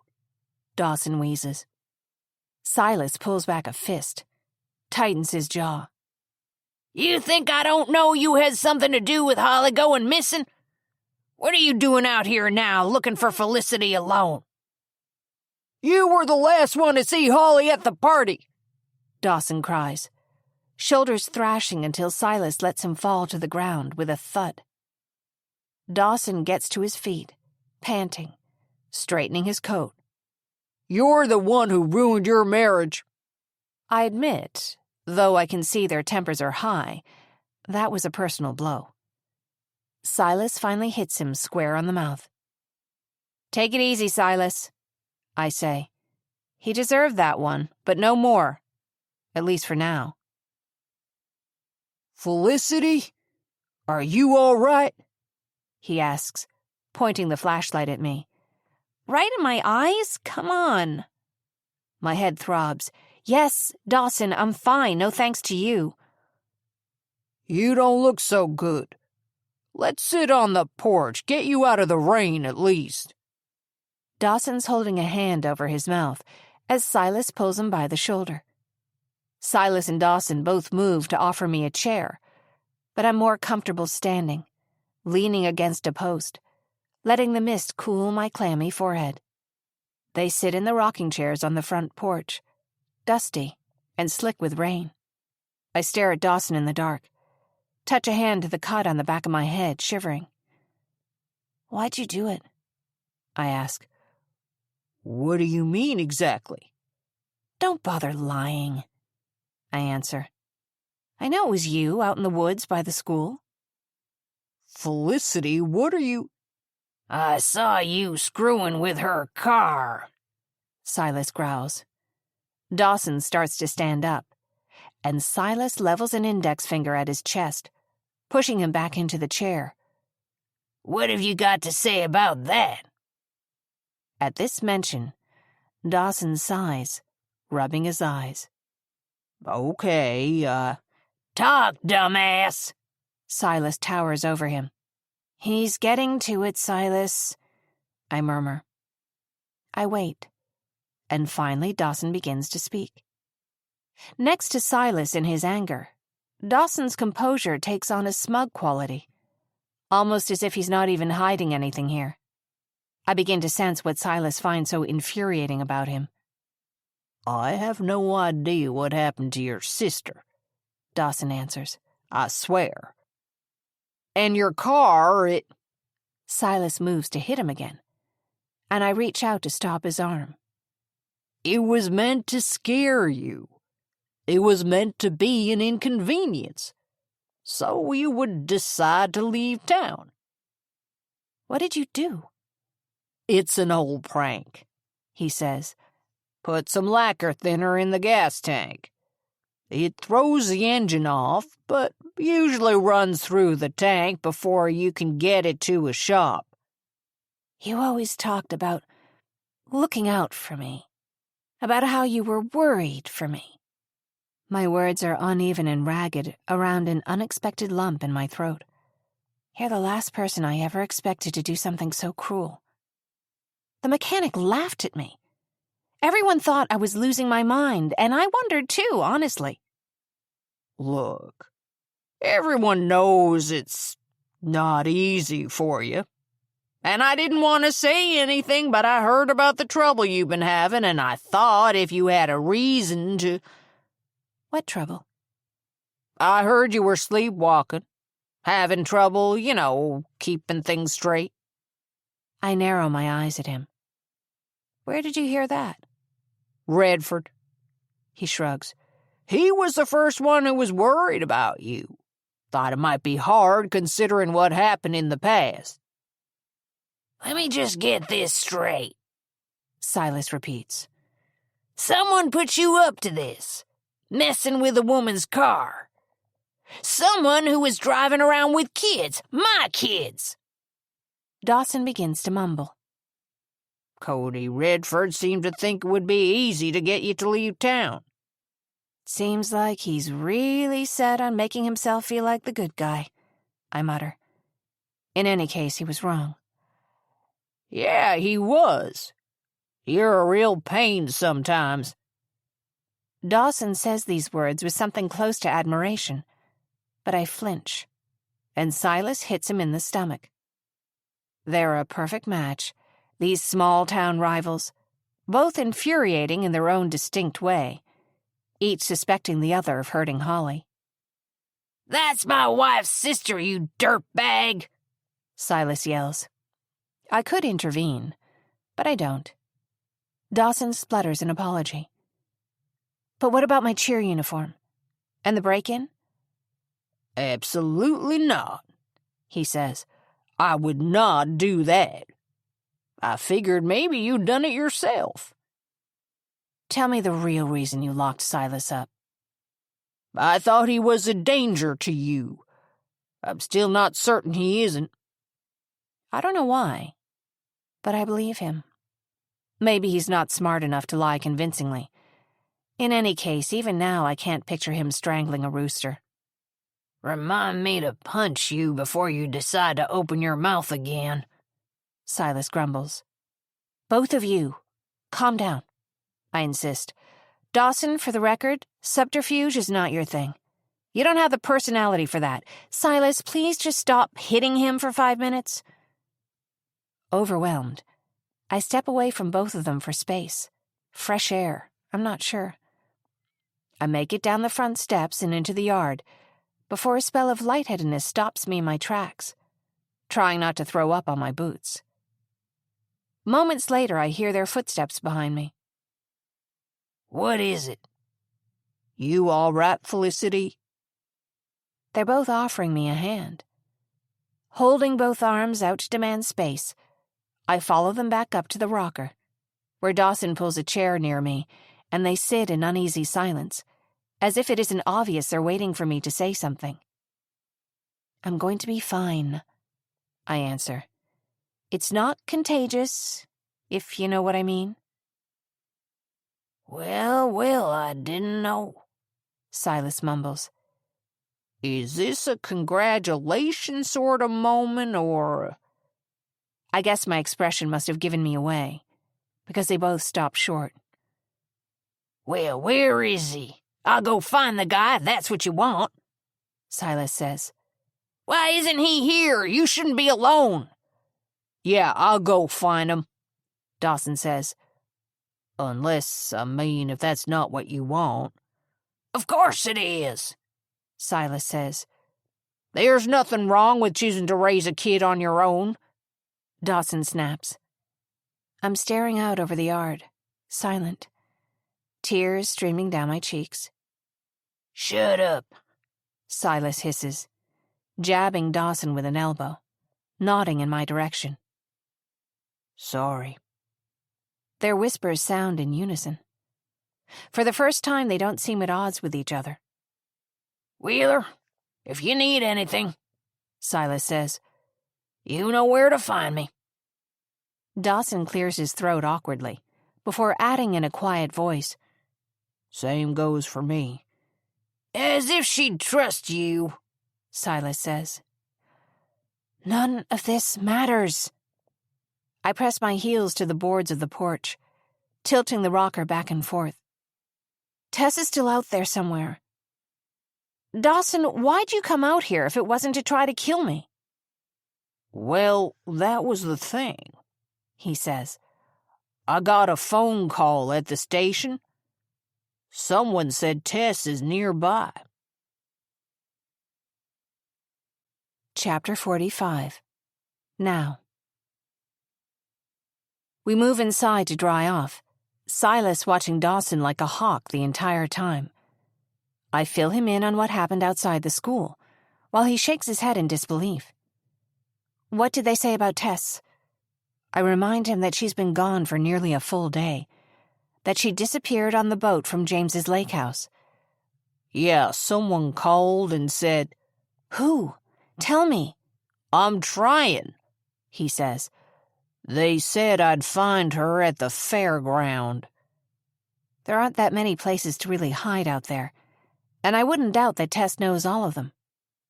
I start to speak, but Dawson cuts me off. Well, if you'd listen, I went out there obviously right away. I walked all the way up the dock and back, but there was nobody there.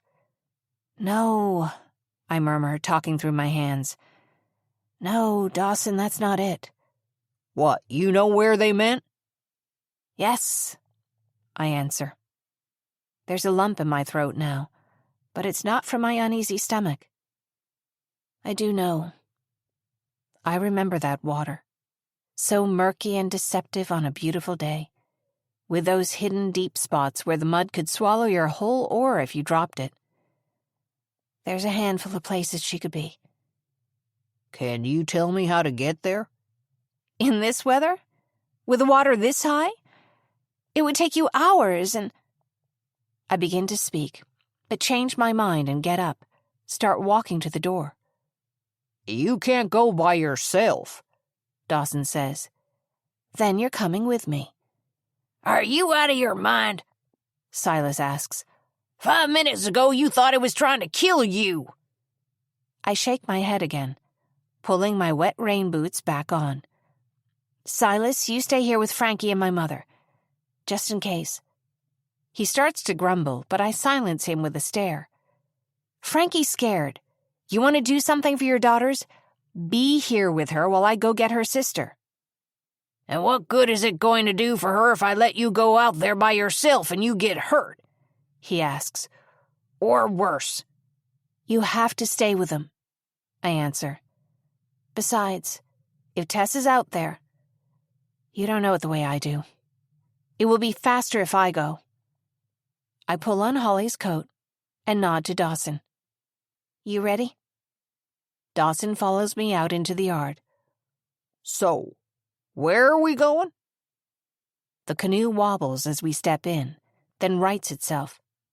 The vessel moves silently through the water.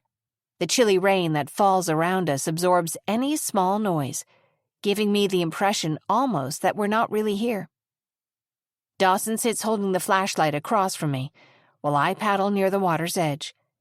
In the rain, the water higher than usual, it's a bit more difficult to find my usual landmarks. More than once, we nearly tip over, the bottom of the canoe dragging along a root or a tree branch I didn't see just under the water. But even in the dark, I find I know the way. Only after a few minutes in silence do I notice that Dawson is sending occasional nervous, guilty glances toward me. What is it? He looks down at his hands. What? My hands tighten on the oar. I'm sorry, Felicity. It's foolish, I guess, I answer, glaring. But even after all this time, I thought you were my friend. I was trying to do the right thing. Trying to help you. I thought it would be better for you to leave town, even if that meant getting scared a little. The right thing would have been listening to me. I know you don't want to hear about this, but I really cared about Holly. My breath stills, my hand tightening on the oar. How did Holly feel about that? After she got engaged to Silas, she didn't want anything to do with me. I never knew why, he says, with a more poignant expression than I'm used to seeing on him. One day we were friends. The next day, she wouldn't even look at me. But that's in the past. My point is, I always felt guilty for not telling her about that night I drove you home. And when you showed up again, all these years later, hell-bent on putting yourself in danger wherever you could find it, I wanted you to be safe. I couldn't help but think she would have wanted you safe. How about letting me worry about my safety? I mutter. But I pause, sitting quietly in the almost dark, thumbing over what he said about Holly. We continue a little ways, the fog thick around us, the trees and foliage growing more dense as we turn up the creek that leads toward the fairground. The dark is deep and layered, and something about it draws me into its folds, searching through the variegated shadows for something familiar. So tell me, he says, what happened that night I found you walking home by yourself? Oh. An owl cries, closer than I expected, and we both flinch. There was a boy, and too much to drink. You probably don't even need to use your imagination. He nods, and I think he's embarrassed. Sorry, Felicity.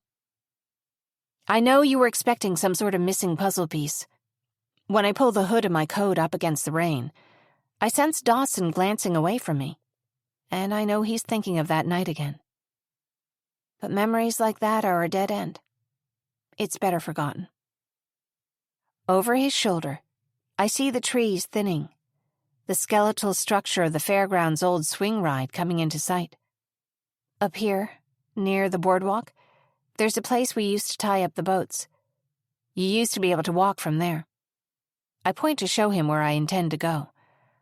I think you still can, but you have to be careful. And if you follow the boardwalk about halfway around, near the edge of the lake, there's a spot where you can jump onto the old Ferris wheel and walk across it. If Tess is here, that's where she is. It was Redford, Dawson says suddenly. What do you mean? He looks at me for a moment, and, understanding him, I nod frankly. How'd you guess? You weren't the only one who... Well, it was long ago, of course. Anyway, I figured you already knew for some reason. Whoa. Before he can finish his thought, I'm steering the canoe to the dock that connects to the boardwalk. God, it gets creepier every time I see this place. I move to stand, bracing my arms on the dock. But Dawson stops me. Why don't you let me go ahead? You said you think Tess is up that way, toward the Ferris wheel? He waves his flashlight, looks ahead into the night. Vine-laden tree branches and Spanish moss obscure the view, but the shape of it is just barely visible up ahead. I'd rather you wait here. I'll go and find her, then come back to you. Are you sure? You looked ready to faint when I found you outside with Silas. It's just, places like this are awfully prone to accidents.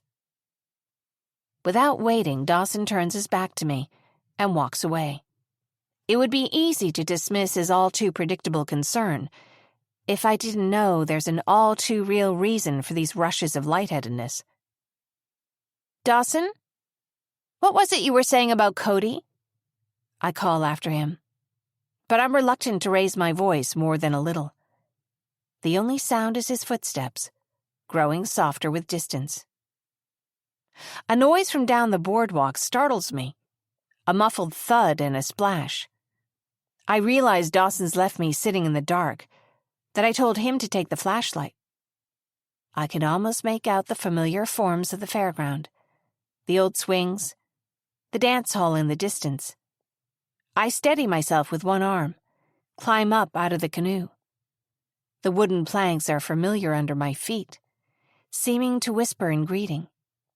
And although they're slick and a little unsteady, my feet feel sure. It only occurs to me as I'm walking that this place has always tricked me with its deceptive feeling of safety, of being the sort of magic spot where nothing could go wrong. Paige wasn't safe here. Tess surely isn't.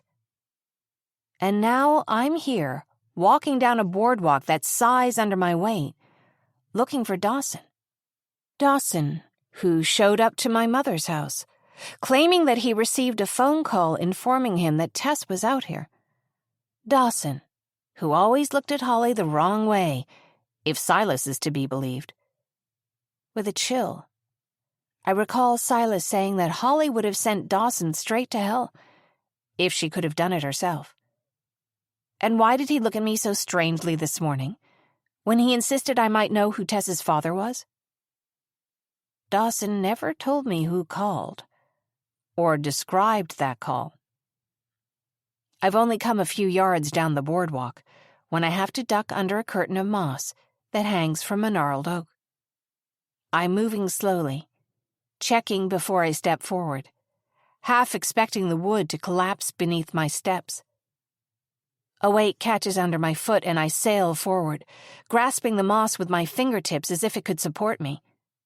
I land on my elbows, my palms scanning the wooden planks for something, anything to grab, when I hear what I could swear is a gasp or a sigh behind me, some kind of breath. I hold my own breath, inch forward silently on my elbows, and reach out an arm to prod the dark form where I've just tripped. It doesn't move. It's warm.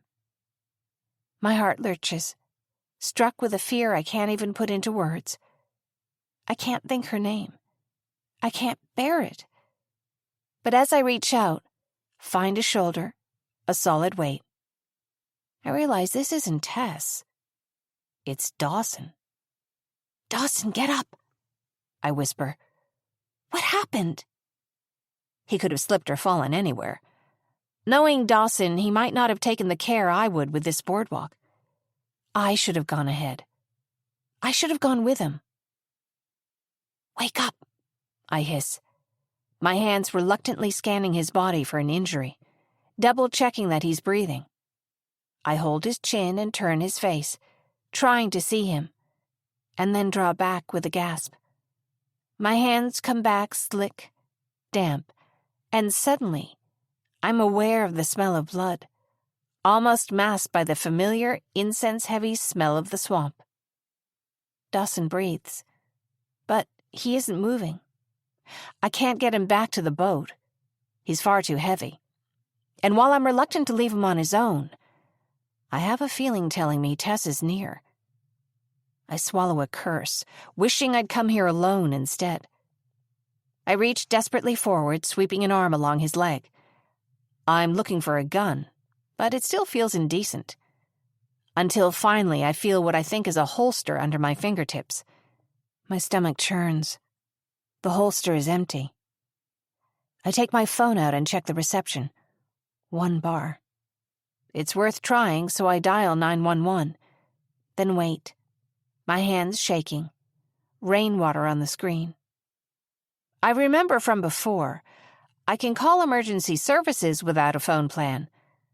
But the call won't go through. Not without a tower to take the call. With a hand up to hold the water out of my eyes, I pace back up the boardwalk, looking to see if I can find a spot where there are fewer trees to let more signal through. At the sound of branches creaking, I stop moving. Tess? Are you here? Can you hear me? But it's not Tess who appears from the trees, walking up the narrow trail toward me. It's Cody. Chapter 46. Now. Cody? I blink once, then again. What are you doing here? Hey, Felicity. I was out for a walk, He answers. before the weather got bad. But it's been raining all afternoon. And I notice his clothes are almost completely dry. I can name that strange feeling now, that flicker of warning that crossed my mind when I saw him earlier this afternoon. That was fear. The police got a phone call that Tess was here somewhere, so I brought Dawson out here. Did you? There's something mournful in his stare. Why did you do that? You could have just stayed at the house. The rain falls loudly around us, a pattering, indifferent downpour. Fighting confusion, I begin again to explain. Someone called the police station and said that Tess was here, and now Dawson's... He already knows all of this. My eyes dart behind him, and I can almost imagine a flicker of gold, drawing me away.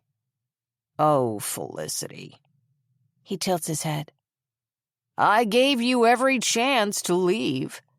I outright asked you to leave town. You know I'm not really in the habit of asking for things, right? Yes. Don't I know it? Better than most.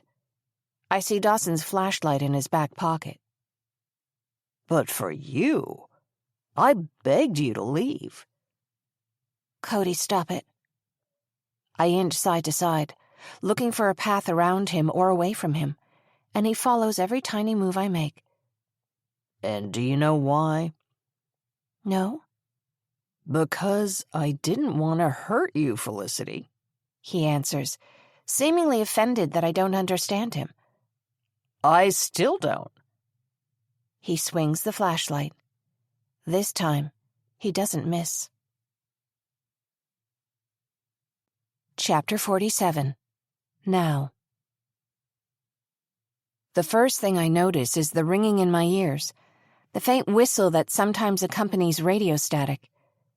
After this, the sharp pain in my head. It sends all my senses looking for distraction. My hands scrambling on damp wood, eyes blinking through this stinging rainwater. Only the rainwater is warm and sticky. Then I remember. When I manage to get my bearings, it's evident I'm still on the same stretch of the boardwalk.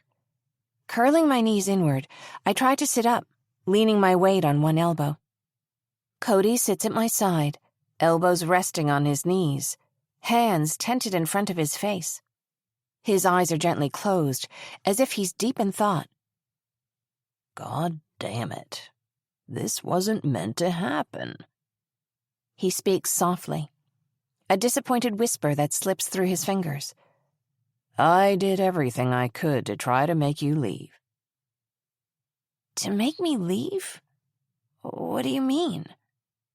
I lift a hand to the side of my head, then wincing, draw it away. Wait, was it you in the house that night? Did you kill the rooster? He didn't suffer. A scream of shock freezes in my throat, dissolving into a paralyzing chill. All of it, all that effort was only to get you to leave town, because I didn't want this to happen. You know where Tess is, don't you? To my surprise, the words come readily, though the effort of speaking leaves me dizzy with pain, head throbbing. Cody, why? Why do you know that? Because I brought her here. With an almost genteel annoyance, he leans his chin slightly to look at me. She's perfectly safe, of course. Why would you? Because I saw her getting closer to you, beginning to trust you. She was going to tell you. Tell me what? I stammer. When did you see me with Tess?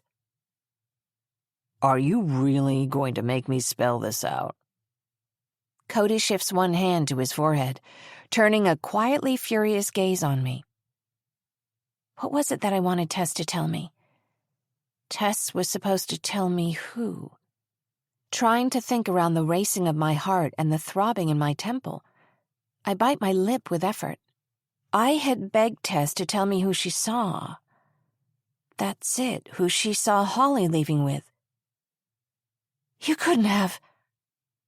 Panic gets me on my feet, pushing up from the planks with splinters in my palms, clinging to the railing as I pull myself up. Before I can take one step, Cody is standing in front of me. He places a hand on my shoulder, an almost affectionate reminder that I couldn't fight him off if I tried. Why? Tears of shock run freely down my face. Well, you never asked, but...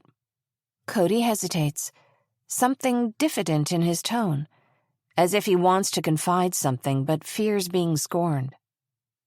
Holly and I were... What? Since when? I glance down and see Dawson's gun in his coat pocket. Don't you think I thought of that? He murmurs smoothly, following my eye. Holly and I... That went on for a while, actually. His tone turns musing, hands still resting on my shoulder. Wendy had said something about Holly the day I picked up the girls from her house. Something that, at the time, had struck me as rude. Holly had things she couldn't explain sometimes. Nice things. High school? It was off and on. After she left Silas, it was more on. We never told anybody. High school? My knees begin to tremble. That was back when Silas offered to marry Holly. Tess is yours? How? She had always liked me, he offers, as if the fact that this is true should absolve him of anything. It was probably a month after Paige died. Holly came over to talk to me about you. She was worried about you, and she thought I'd know if something had happened between you and Finn. I almost thought her coming to talk about you was a pretense. So what did you tell her? I told her I thought it was Rob Dawson, he says, almost laughing. He has no idea why she never talked to him again. I never expected to feel sorry for Dawson. Unimaginative, dependable Dawson, who'd only ever loved one woman. Where is my niece? The effort of shouting makes my head whirl again. When I slip, he catches me, the one hand tightening on my arm, the other on my waist, and lowers me to the ground.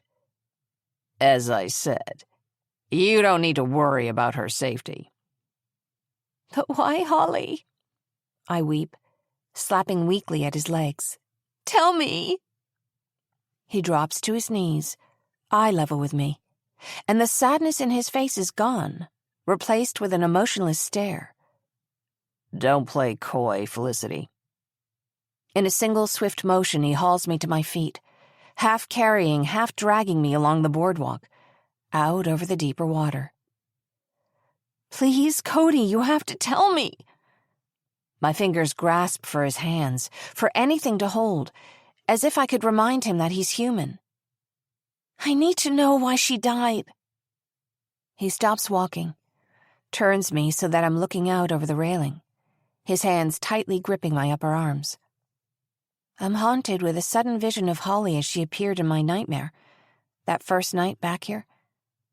She had tried to pull me out here, looking between me and the swamp as if to say, "You there, you there." Is this what she wanted? For Cody Redford to throw me in after her? Or did she want to show me something? To our left, the Ferris wheel is in view, the water darker than night beneath and around it. A pulse of recognition surges through me. Holly and I took these very same steps, rushing to try to find Paige in the water, not knowing that it was too late. This wasn't supposed to happen to you. He speaks in a low whisper, and I can feel his breath against my ear. Felicity, you've never been a troublemaker. You were the quiet sister, the one I didn't have to worry about. Why would you worry about Holly? Cody doesn't answer me. A sudden vision sends me deep into memory, my tears beginning to dry. I remember the night Paige died, how I climbed onto the scaffolding. A single glance between Holly and me was enough to send me jumping into the water after Paige. Holly and I never needed words to communicate. Until something changed. Until I kept a terrible secret for Cody, in exchange for him keeping one for Holly. One so heavy that I convinced myself of a ghost story, dreaming for years about the Reverie girls, rather than what I knew to be the truth. Cody, answer me. What did Holly know about you? You're in no position to make demands. He says this as if I need any reminding, trapped between his body and the thin railing that separates me from the water. How come you weren't trying to help get Paige out of the water? Be quiet, would you? What did you do the whole time Holly ran to find me, before we came back? None of this matters, Felicity. Tension builds in his voice, his hands closing tighter on my arms. You said it was truth or dare. That Holly dared Paige to jump, that she was a little too convincing. He pushes me forward against the rail, my arms flailing for a grasp. It's a fear worse than death because it's a familiar one. The old Ferris wheel rests on its side like a spool, as if the vines covering its form are the only thing keeping it from rising up and spinning away. What if it wasn't Holly who dared her? I turn my chin, almost able to see him. That isn't it, though. From what I remember, you always preferred truth. Why would you hurt Paige, Cody? What was it that Dawson had tried to tell me before that owl spooked him and the subject changed? Right after he correctly guessed Cody's name? You know, you weren't the only one who... I don't need to wonder. It sounds like Paige was going to tell the truth about you. That's something you've never been able to accept, isn't it? Be quiet. How did you convince Holly to stay quiet for so long? I told her it happened by accident, he says, which is the truth. And I told her nobody would believe her over me, which I think was also the truth. Holly had been so cold to me, so distant. Maybe what I didn't see was that she was terrified that Cody would spread lies that could send her to jail. And Holly was going to tell the truth about you too. But why now? The understanding settles between us just as I feel his fingers twist into my skin. Twisting, just like the recollection of Holly's frantic, despairing phone call to me. Cody can't stand to admit the truth of what he did to me. What happened between us? What word did you use to describe it? Misunderstanding, right? This distortion of the truth, one so familiar to me, is enough to make me clench my teeth. There was no misunderstanding about it. But I tried to make my questions soft, the same tone I might use to ask a patient, "Now, how did you get hurt?" I know you didn't mean any harm, Cody. How did she find out? She was the one who brought it up. She was always talking about you. Cody sighs, something regretful, almost sensitive in his voice. I may have let on, accidentally, that we hooked up. Once. She was furious. Jealous, I guess. Holly, who had kept quiet about Paige's death for so long, had finally realized what Cody had done to me as well. What if I do know what happened? Holly had asked me. If I can fix it, will you come home? And she wasn't going to keep either of those secrets any longer. Holly must have pieced it together. Cody's admission to her only confirming what she had dismissed as lies from me years ago. Or perhaps it came to her in one terrifying moment of clarity, as it does now to me. Combing over old fragments of memory, Holly surmised that what Cody did to me was no misunderstanding, that Paige's death was no accident, but a means to silence her. She must have met him that night to demand that he admit the truth. And Tess saw Cody leaving with Holly that night. What does that spell for her? I whirl around to face him, grab onto the collar of his coat. How could you? Before the shock subsides, I hit him as hard as I can, both my fists pale in the dark, and then shove backward against his shoulders. When his grip loosens, I'm already running, without stopping to wonder where I might find safety. But I don't make it far. Cody's faster than I expected, fast as his mean sense of humor. He's stronger than me on a good day. Now I'm dizzy, nauseous, reeling with the pain in the side of my head. Blood drips into my right eye every few moments, salty and burning. When I lift a hand to wipe it off, I stumble. Looking up, I see him standing over me. It's like I said. He bends down to lift me up, one arm wrapping around me so tightly that my toes brush against the ground. You're tougher than people know. You should give yourself credit for that. Where is Tess? I throw weak punches at his face and chest. She'll be fine, all right. Would I harm my own child?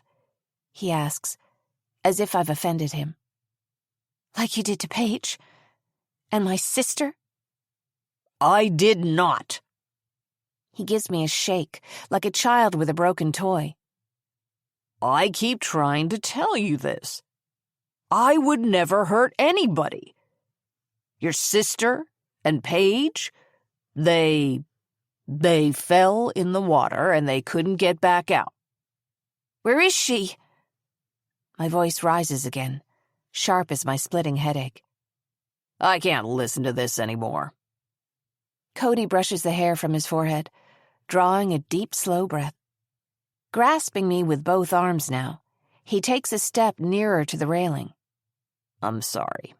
Really, I am. I hope you know that. He throws me against the railing, and the aging wood splinters and groans, tearing into my skin, something popping in my arm. Before I can move or cry out, he's holding me over the edge of the railing, the upper half of my body over the open water, arms pinned to my sides. No! Twisting back, I struggle to free my arms, desperate to cling to something. To him, to the railing, to thin air. Dread rises in my throat as I feel the water looking expectantly up at me. Please, no! The surface of the water is so dark, shifting beneath the falling rain as though something stirs in sleep there, turning over, beginning to wake. No, I can't. Anything else but that. I glance down at the gun in his pocket, raise my eyes to his. He shakes his head. You weren't shot, Felicity. You came out looking for your niece and you were sleep-deprived and emotional and delusional. Slipped somewhere, hit your head. Things like this happen out here. I'm pregnant. Okay, that's the second time you've used that line today. Cody patiently detaches my clawed hand from his arm, taking another small step forward so that I'm leaning backward over the railing. It's not a line, it's true. I reach for a fistful of hair, then for his sleeve. He tosses his chin, slapping my hand away. That's enough. His hands close tightly on my shoulders, the cold glint of resignation in his eyes sending a pulse of fear through my body. What would you be, Cody, if you were sitting in a room alone? I ask, with no one to listen to your jokes, distract you from the truth about yourself. I don't know. I can feel his posture sag a little as he answers, hear a withering sadness in his tone. Well, I do. With one solid shove, he sends me toppling over the railing. As I fall, I catch the faintest glimpse of Cody's face, perfectly expressionless as he pushes me over the edge. Beneath the surface, I lose any concept of up or down. All I can think of is how to get out. But only one of my arms is working properly, and the cold water sends a searing pain through my nose and mouth.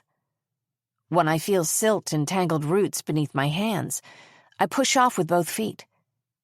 It feels like it takes years to break the surface, and then I instantly slip under again, my limbs flailing uselessly. As Cody stands above me at the edge of the boardwalk, he's as calm as he can be, as if he's consoled himself. All he has to do now is wait. I slip beneath the water again, spit out a mouthful. Help me up, Cody!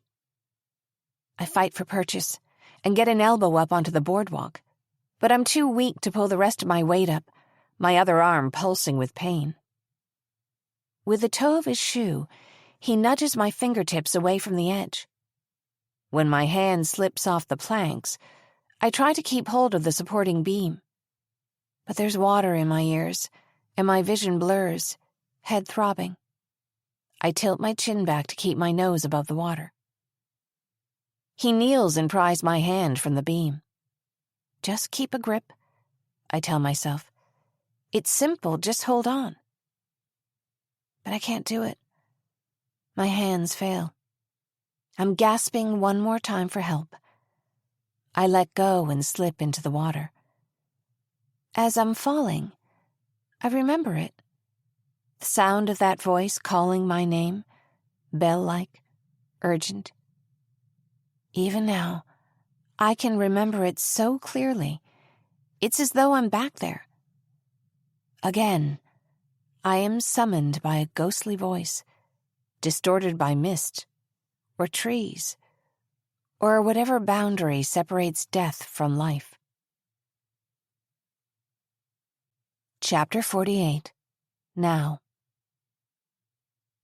The same things have always befallen Holly and me, one way or another. This truth comes back to me from a great distance. Or maybe I'm the one washing up against it. I open my eyes in the dark, blink against the grit and slime of the muck. I reach down to my foot, lodged in a root, and pull on my ankle, trying to free it. I feel weeds, grasses, possibly fish, brushing my arms and my face. Under the water, my hair catches on a branch. I open my eyes in the water, and suddenly I'm no longer frightened, no longer terrified by the cold and the dark. But it isn't dark. There's a glow here, a light, if I could only reach down far enough to get to it. I can feel rocks under my hands, a fingernail catching on a buried root. And then, finally, I see it. Light. Warmth. A lack of fear washes around me, a sense of relief that I've never tasted, but always longed for. I'm home. And Holly is here too, I can sense it. I'm at home with Holly, and I'll never leave again. Here with the rest of them. They're not killers. They never pulled anyone down into the water, not against their will. Just girls forgotten, silenced, Deaths we were too happy to call accidents and blame them on ghost stories. I'm so sorry, I weep. If only either of us had dared to talk to the other. I could have told you that I understand. That I understand why you didn't try to ask me what was wrong. I love you, Holly. Her green eyes are warm and soft, and her arms wrap around me. I'm so sorry I wasn't there for you, Lissy. If I had listened when you needed me to, we wouldn't be here. The outline of my hand wavers, threatening to blur into the silt around it. I was hurt, and I let it make me cruel. All these years we could have been close like we used to. You were my best friend. We never stopped being best friends, she answers. I loved you, and you loved me, and that's forever. We've given so much to get each other back, I whisper. I'm never losing you again. You can't stay. Why not? I've already lost everything else. But you haven't, she answers. Her voice so soft and kind I sob just to hear it. You have been so brave, and you've done so well. And you need to keep going. Around her, the tea-colored water glows amber and warm, and if I didn't know better, I'd think it could be a sunrise. But there's a pale form that watches me from behind Holly's shoulder, darts forward to swirl around my chest, as if embracing me, then away just as fast. My entire body pulses with a sweet, almost forgotten grief, and I recognize her, the child I never had. I feel as if I'll choke on my tears, they come on so fast. But they're not salt or warm. They're cold, gritty. Something is wrong. She's with me, Holly whispers, her eyes growing wide with urgency. She's not alone, and you have to leave here. Tess needs you, and she's not the only one. I don't want to leave you. Lissy, it isn't time. One day, she promises, but not this one. Now go. And then, just as quickly as she appeared, Holly is gone, and I'm alone. I open my eyes to a thick darkness, then finally kick hard against the mud beneath my feet and find the surface. I feel in the dark for something solid, reach for the ground, find my way to shallow water. I know Cody's watching from where he stands on the boardwalk, though I can't risk trying to get a look and see where he is. The rain's helpful now, disturbing the surface of the water. I open my eyes in the murk, and I can see the beam of his flashlight not far off. Pull my legs up under me. I slide behind a tree, tuck myself into its roots, and finally, barely, let the tip of my nose come above the surface. It breaks every impulse I have not to surface with gasping breaths. It's so difficult I'm holding onto the cypress root, holding myself down. I exhale a single long breath, then let myself draw one in, forcing myself not to hyperventilate. My limbs are burning, and I'm afraid when it's time to move I won't be able to. I alternate taking breaths with trying to get a glimpse of Cody where he stands at the edge of the boardwalk. But then something interrupts my vigil. The voice again. Not Cody. Someone else calling not too far away. But it isn't the Reverie girls. It's not otherworldly at all. It's Tess, calling out my name, calling for help. Chapter 49. Now. Tess is here. Where would Cody hide her? When he found me, his clothes were dry. The old dance hall. I can't see it, but even so, I could find it in the dark. Help! Can anyone hear me? Several yards off on the boardwalk, Cody sighs with annoyance and shakes his head, then turns on his heel and walks away. When he's out of sight, I let myself rise to the surface, head and shoulders above the muddy water, taking big, grateful gulps of air that burn in my lungs. Crawling onto the marshy ground, I balance the weight of my shoulders with one arm, the other dragging uselessly. Panting for air, I wipe silt and algae from my eyes, still dizzy. Covered with mud, I can't make out the shape of my arms against the ground and grasses beneath me. I follow him at a distance, first moving through the marsh, then onto the damp grasses that mark the edge of the dry ground. Hanging back in the dark, I trip on a cypress knee, like crooked fingers reaching up from the tree's submerged roots. I know he's heard it. I inch backward into the curtain of vines that hangs over the Ferris wheel. For a moment, Cody looks in my direction, then seems to relent, assigning the noise to an animal or a falling branch. When he's a good distance away, I drag myself onto the boardwalk. I don't need to remind myself now to walk silently, to move with the rain. I keep back until Cody reaches the dance hall, disappears through the door. Then, out of sight, I pick up pace. I can still hear Tess's voice shouting for help. The once blue building stands like a ghost in the night, its entire structure leaning at a slight angle. I creep closer, right up to the front steps of the building. There's a precarious lean to the porch, and as I climb the stairs, I grab for the banister, then have to stifle a cry of pain. "Hey, Tess." I can hear his voice falsely friendly. "What's all the noise for? I thought I asked you to keep it down." I want to leave. Why are we out here? At the sound of her voice, my eyes water as though it's been years, not one day, since I've seen her. I'd never harm my own child, he'd said. Just like he said he hadn't harmed Paige or Holly. Inside, the wide-open hall reaches to the ceiling, a balcony overlooking the dance floor from the second story. It must have been lovely when it was different, lit up and full of music on a beautiful autumn night. But that was years ago. Now it's cavernous, dark, vines creeping from the corners across the tiled floor.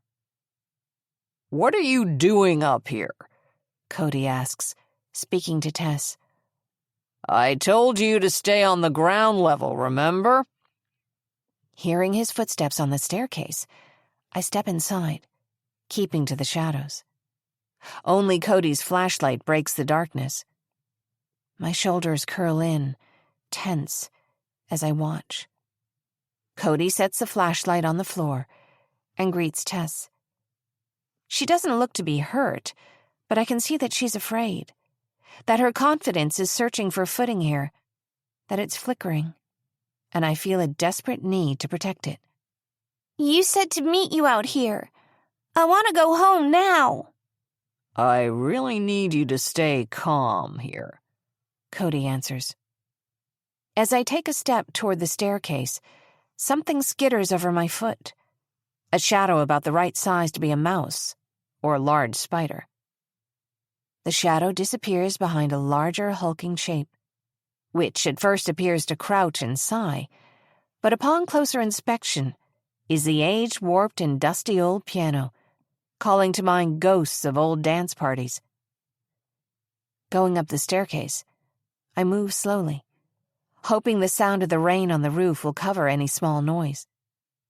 The stairs sag as I move, and I use my uninjured hand to hold onto the carved banister, ducking as I rise to the level of the second floor. The stairs are littered with clods of soil and crumbled bits of plaster that press into my hands as I creep up on my hands and knees. "You can go home, Tess. I would never keep you against your will." I see him leaning toward her, my body tense with desperation. "I'll walk you out. Come with me." Crouching at the top stair, I settle down, let myself take a single deep breath. Cody's back faces me. In this low light, everything looks black and white, the beam of the flashlight forming a little bar of light that reaches up the wall. I reach out an arm, wave in the dark, my hand fluttering like a wing. Tessa's eyes dart my way. She gasps, then tries to cover it with a cough. I heard something, she says, acting frightened. Over there. She nods away from me, off to the other side of the landing. Distracted, Cody turns to look. In a single fluid motion, I step up to the second floor and move across the landing. Tess, I whisper, turn off the light. She picks up the flashlight and turns it off. In the last second before Cody turns around, I grab onto her hand and run down the darkened balcony. Adrenaline gives me a sudden energy, but it's more than that.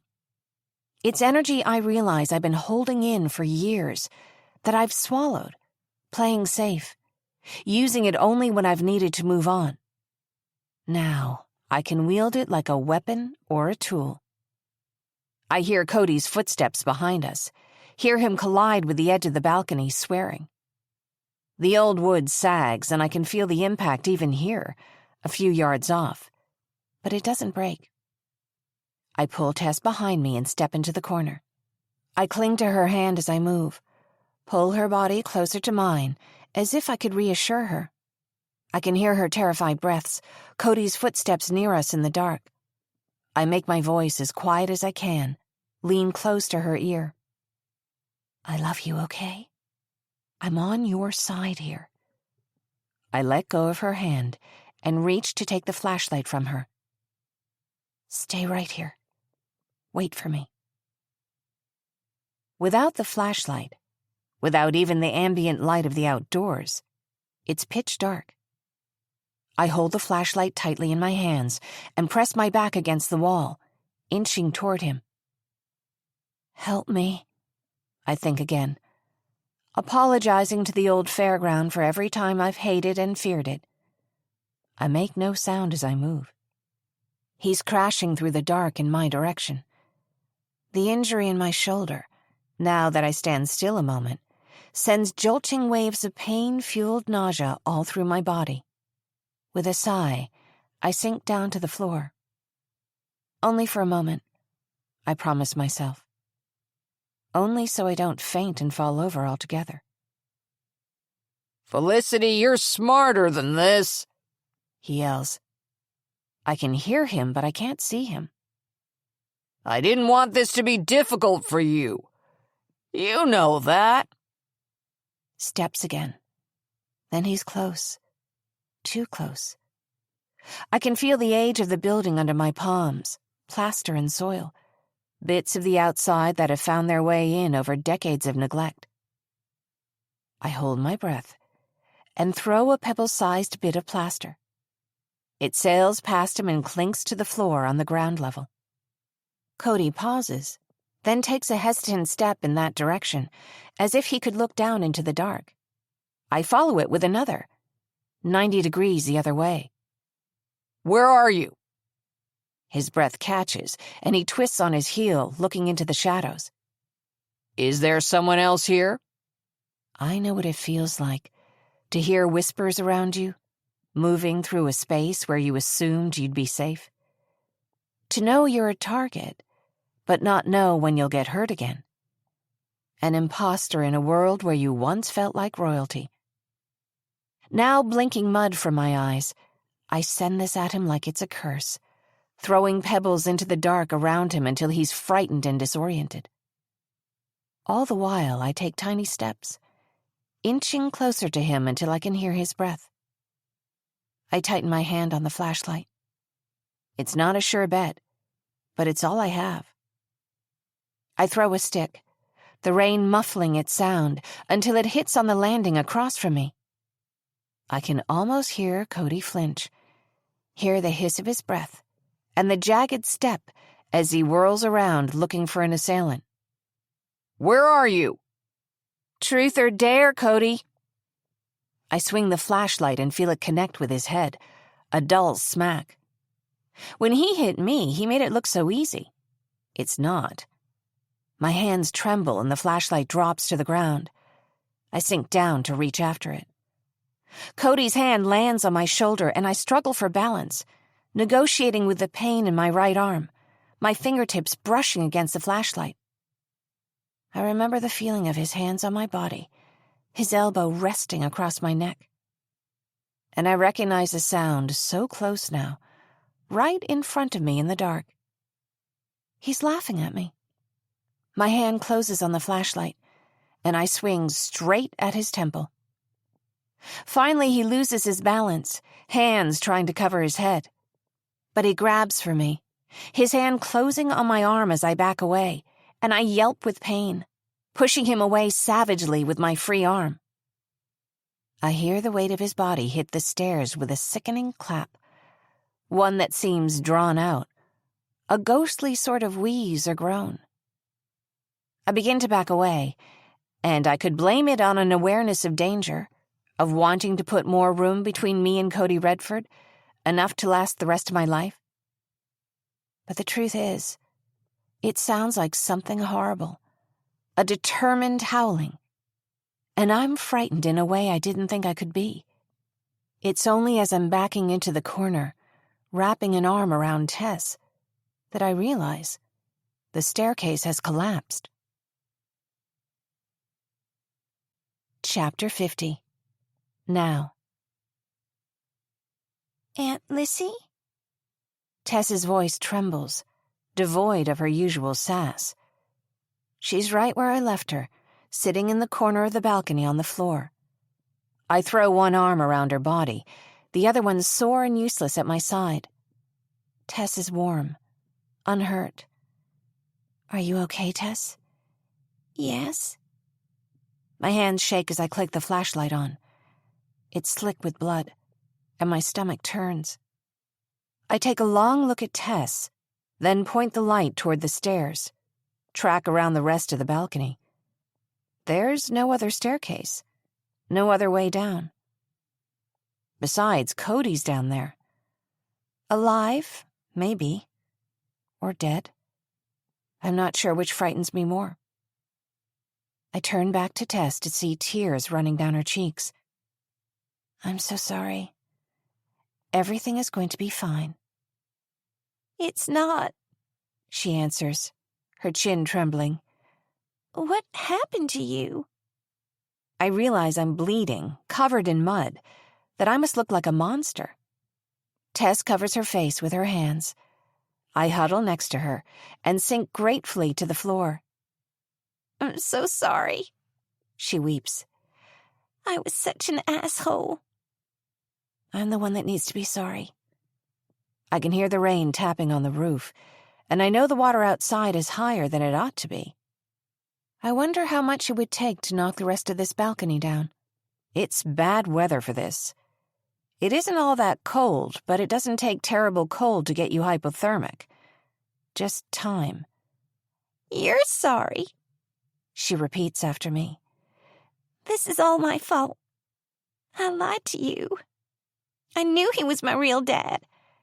He told me once if I ever needed help, I could find him. You almost died. She's gulping big sobs down and seems more childlike than I remember. You knew he was your biological father. My hands are so cold they sting, and I'd rub them together if my left arm hurt less. Tell me what you saw. Mom came home from the party, Tess recounts. She said she was going to sit on the front porch and talk with him. She was getting ready for bed. She had left her purse, her bracelet on the dresser. I was watching from the window when they walked to the boat. I just thought she'd come back. She sounds so young when she cries. I thought it had to be an accident. Mom liked Cody. She said once that he was troubled, but that he wanted to do better. She did see the best in people. It made me so angry that you saw something different. It made losing her even worse. She covers her mouth as she sobs. I took her bracelet and ditched it at the antique store. I was hoping it would confuse you enough that you'd just drop it. I feel awful. Tess, none of this is your fault. I reach up with my good hand and squeeze her shoulder. Just as I said before, none of these problems should be your problems. Am I an accomplice? She turns to me with wide eyes, lips trembling. My life is so messed up. I'll never be normal or happy or anything like that. I let her cry, holding her against me with my right arm. That's not true. You're young, and you have good people in your life, if you choose to let them support you. I know how it is to feel that way, Tess. You do? Yes. My toes begin to prickle with cold, and in a surge of faintness I lean my head on my knees. I'll tell you about it another time. Trust me on it, though, for now. Okay. Holly wanted me in Tess's life. She wanted to know that I would be here if she couldn't be. All this time, she saw things more clearly than I had. To our right, the floor creaks, another crunching exhale of rotten beams and plaster. Holly wanted me here for Tess. And what good will I have done if I got us out of immediate danger only for us to fall to our deaths? Tess turns to cast a leery stare toward the collapsed staircase. Is he dead? I don't know. I'd cross to the balcony, shine the light down, but for one thing, touching the flashlight makes me feel ill, and for another, I don't have much trust in the structural integrity of the building. I think of Dawson, unconscious there on the boardwalk. Wonder if he'll wake up, go for help. If Silas will send anyone after us. Whether they could find us even if he did. We sit silently huddled together, every minute crawling by. My mind blurs with pain and cold, and I think of the pregnancy test, still hidden in my purse back at the house, and my shoulders toss with sobs of shock. Drifting in and out, only one thought hangs in my mind, that Tess is safe. That someone surely will find her. Every few minutes, Tess murmurs something, squeezes my hand, and I nod and mumble back, but I can't keep my eyes open. The weight of being awake slowly comes untethered, a sense of relief and numbness lulling me to sleep. Wake up, Tess growls. Her wiry hand digs into my bicep, squeezing, and I can hear urgency in her voice. You've got to stay awake, come on. Ow! I wail, pulling my arm back. Oh God, I'm sorry. I didn't mean to really hurt you. It wasn't you. She takes the flashlight and looks at my arm, then falls silent. Hello? Tess smacks the flashlight against the wall as she raises her voice. Anyone out there? Anybody? She sighs, exhales a curse word. I don't have the energy to admonish her. Wait, she whispers. Did you hear that? I shake my head no, holding my temples against the dizziness that follows.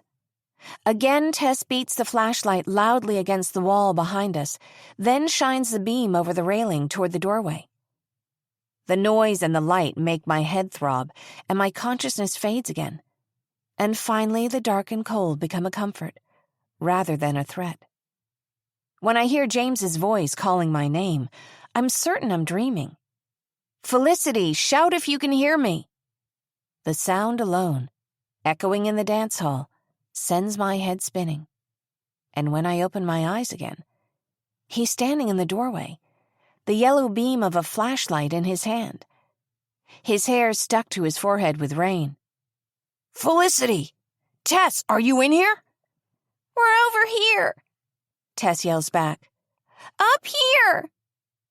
He crosses back to the doorway and shouts into the distance. This way! I found them! Look out! My voice is a sandpapery whisper, and I lurch forward, catch myself on my hands, then draw one hand back up, wincing. Tell him to be careful. Cody fell, Tess calls, pointing frantically at the remnants of the staircase. He's over there somewhere. The beam of light circles the floor, then pauses. I hear James's footsteps move across the room. Yeah, he says. He's here. I blink again, and I don't know whether my eyes stay closed or not, or for how long. When I open them, James is standing on the ground level looking up toward us. I don't know what to do. Tess's voice quavers. There's no way down. She's hurt. She begins to stand up, and James lifts a hand. Stay where you are. I don't trust that floor. He scans the room, pushing hair from his brow with his forearm. There are more voices outside, people behind him in the doorway.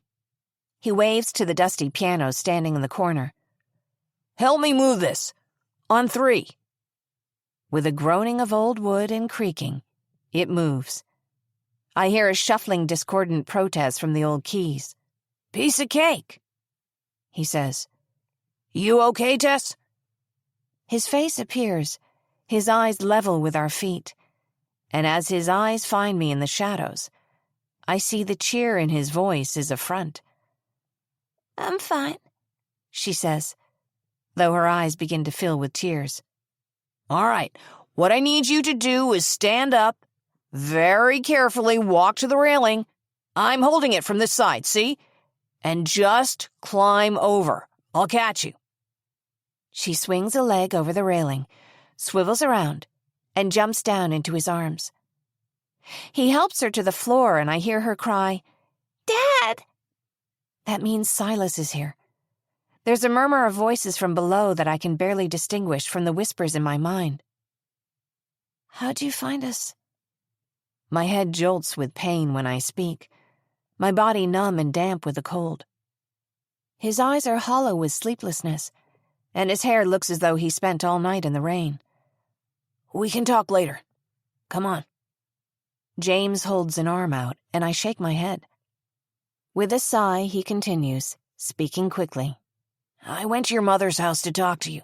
Silas was there. He told me you'd come out here. James looks away from me, the set of his mouth shifting just enough to let me know there's something he's not saying. James, I tried to tell you. You have to walk toward the railing. This is as close as I can get to you. Please believe me. Believe you? He blinks in momentary shock, as if the question is absurd. Of course I do. With one hand, he grips the edge of the balcony, the other reaching out toward me. All of that can wait. Can you walk? With a hand against the wall behind me, I slowly rise to my feet. Between my wobbling knees and the slanted floor, I'm not sure which I have less faith in. The floor creaks and an involuntary cry slips past my lips, the sound of it alone enough to send me dizzy with pain. Now this way. I lift one foot to step forward, then change my mind, slouching back against the wall under a throbbing wave of pain in my head. A new fear steps forward from the crowd of phantoms in my mind, one that reminds me I'm in shock, that I've taken several falls, that, as a nurse, I know what this could mean. Will I lose the baby? Haven't I done what Holly told me to? And couldn't I stay there in the amber light with her, where nothing can go wrong? I can't. I'll fall. Felicity, I am not going to let you fall. His voice drops low and urgent. But I need you to jump. Eyes scanning the narrow floor of the balcony, the drop to the ground level below. I feel the pain in my arm, the aching in my head, my field of vision wavering as if it could collapse just as easily. Don't look down. James's voice calls me back, and I manage to keep standing. Look at me, Lissy, not down. Just one more step. I inch onto the railing, trying to hold my weight steady with just one arm as I turn myself to face him. He holds my gaze and nods. I lean forward and let go, just as the balcony behind me creaks and sags at a precarious angle. His arms close around me, and for a blessed moment, everything is still. Chapter 51. Now. I could have sworn that Holly was here while I slept. During the night, I was certain that I had lifted my head half awake to see her sitting at my feet with a wise, warm smile. I wake with a lingering nostalgia, an impossible desire to flip back to the page I just lost.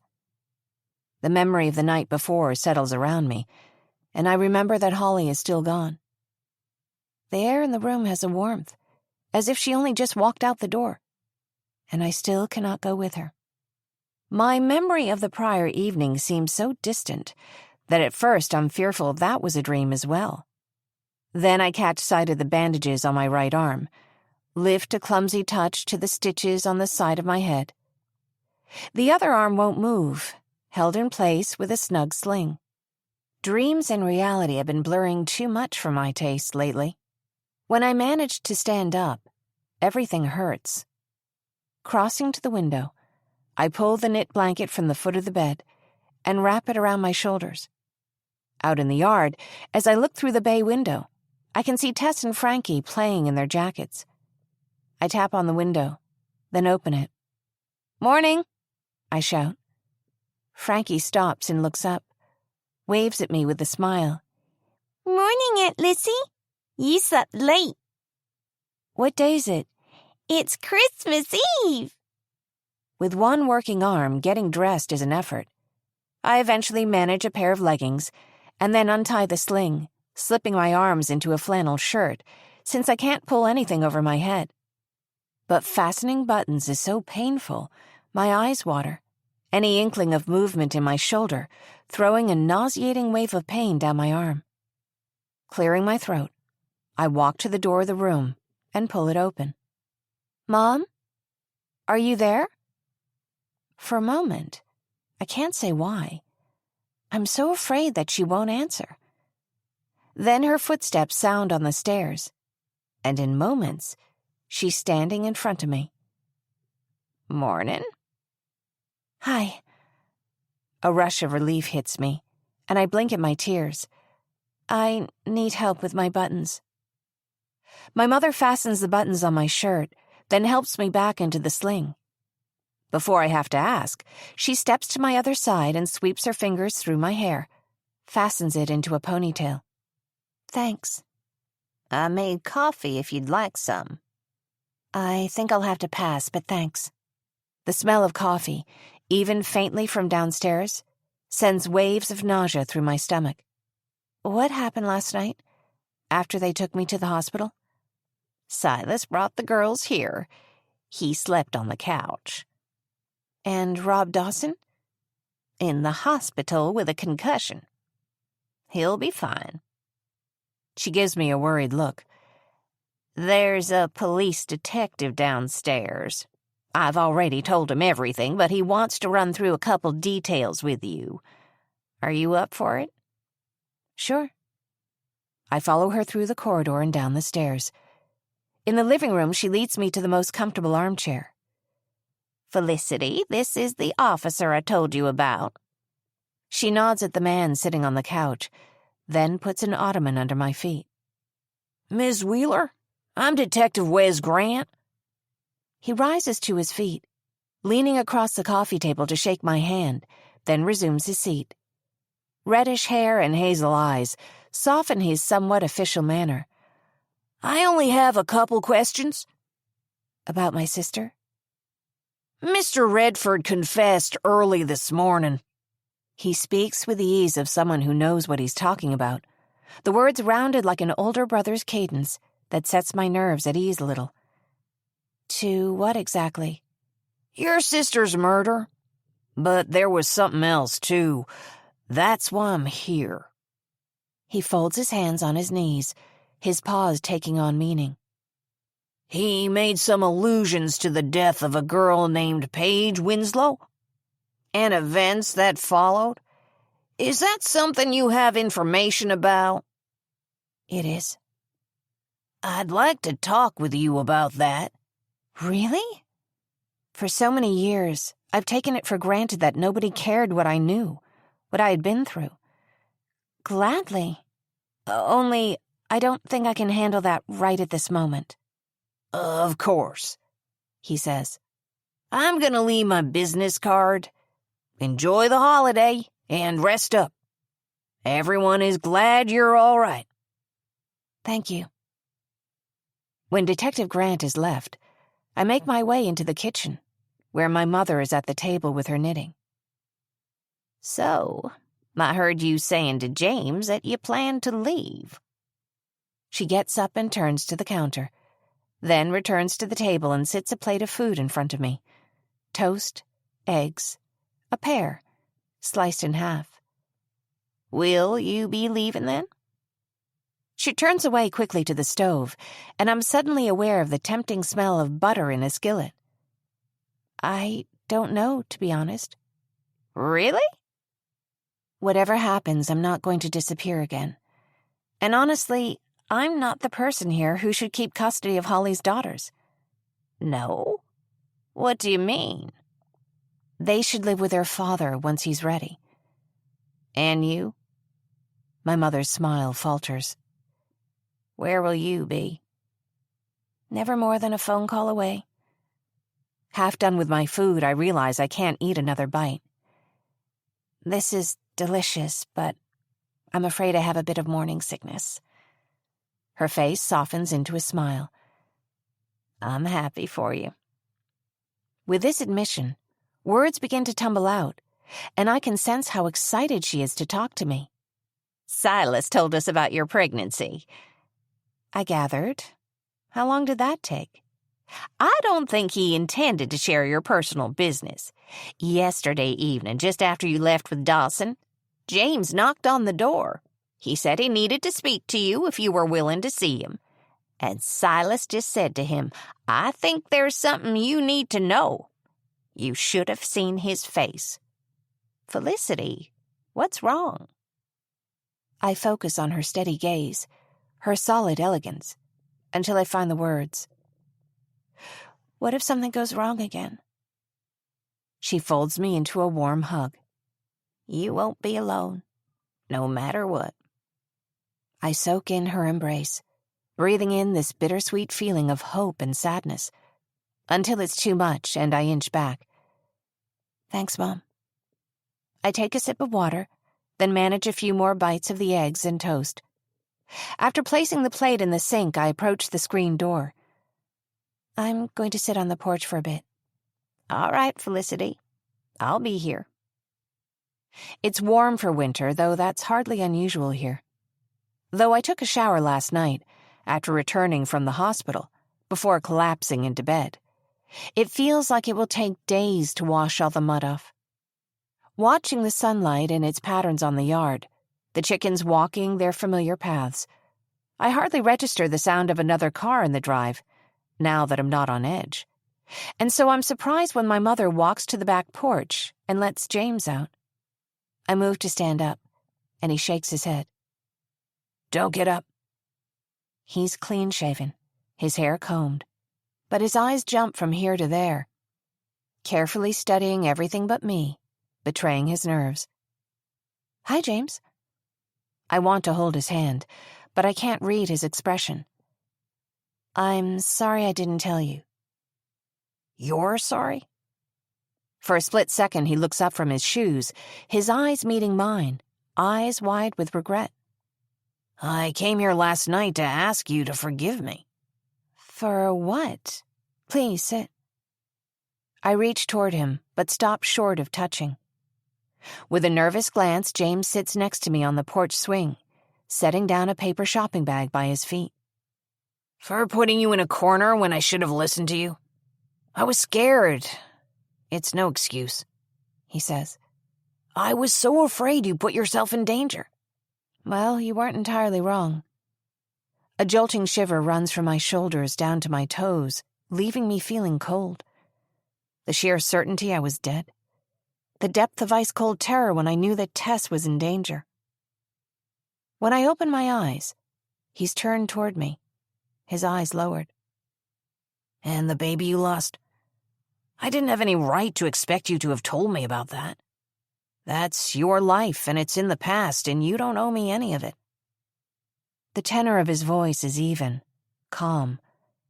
But as he speaks, I feel his shoulders tense, as if he's bracing for a hit. I understand completely if you don't want to see me again. But I want to apologize if you're willing to hear it. It was a girl. Was it only last night that I dreamed I saw my sister under the water? That there was a warm, glowing spirit beside her? My hands feel cold and so empty that I move to place them under my knees. Oh, what am I thinking? Here. James slips out of his coat, wearing a fresh button-down shirt underneath, and reaches out to me, scooting closer to lay the coat over my shoulders. James. Abandoning caution, I wrap my right arm around him, pulling him close against me. It wasn't only your fault.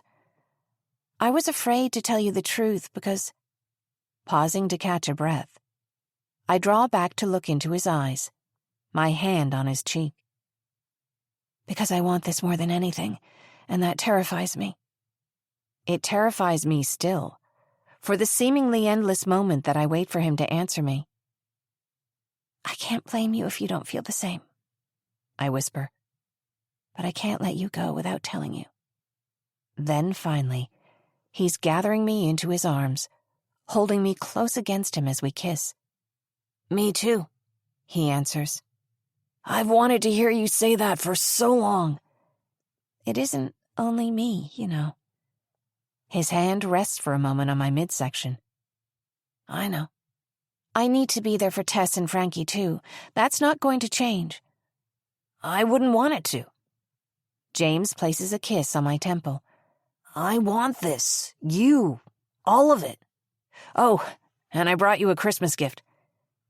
He offers me the bag, and I open it to remove a heavy box neatly wrapped in brown paper. Inside is a beautiful glass teapot, a pound of dried tea, jasmine green. Thank you. You know how much this means to me. Oh, I have something for you, too. Smiling at his pleas to slow down, I walk back inside, up the stairs to the blue room, rummaging in the dresser until I've found what I wanted. Head rushing, I take my time going back down the stairs, then return to sit at his side, with cheeks flushed. What is it? I didn't have a chance to wrap it. Close your eyes. He does, and I put the book from the antique store in his hands. He flips the cover, running his fingertips over the soft, aged paper. Dr. Zhivago as an anniversary gift? We share a laugh, and I see his mischievous smile when his eyes land on Olga's inscription to Ed. Well, we know they made it at least 2 years. His smile fades as he looks up to meet my gaze. Felicity, will you stay? Well, I will have to go back to St. Thomas to settle things. Close out the lease on my apartment, pack my things. With a bittersweet smile, I snuggle closer to him. It deserves a proper goodbye. Why not keep the apartment? We can go there for holidays. I'd like that. I can't contain my smile. How about next week, then? If you're inviting me to spend New Year's with you in the Caribbean, you should know I'm accepting, he says. And if you think I'm going to let you carry anything heavier than your purse, you're in for a surprise. Just like that, the ghosts around us fall silent. I've faulted us both for holding on to the past, but I fail to understand our particular kind of courage. For so long we carried our histories, despite how they weighed us down, despite how their sharp edges hurt to carry. Nobody will bear that for anything less than a precious burden. And it occurs to me that I've been wrong about the two of us until this very moment. that with people like us, hope can lie dormant, even underwater, even for years, until we are strong enough to meet it.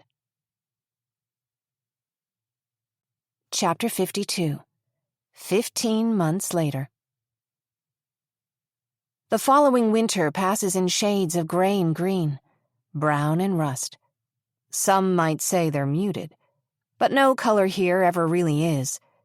The amber and dark and evergreen of the swampland in winter is just another one of its expressions, not a temporary reduction of vibrancy or wildness. Yet when spring breaks, all tendrils and fragrant breezes, it's a welcome change, bringing warmer, longer days. Our baby is a fretful one, with green eyes like a changeling, and James's dark hair. He will only nap when coaxed into it, held and rocked. But with the warmer days permitting, we spend an occasional weekend afternoon in a rowboat, the fresh air and soft motion lulling the child to sleep.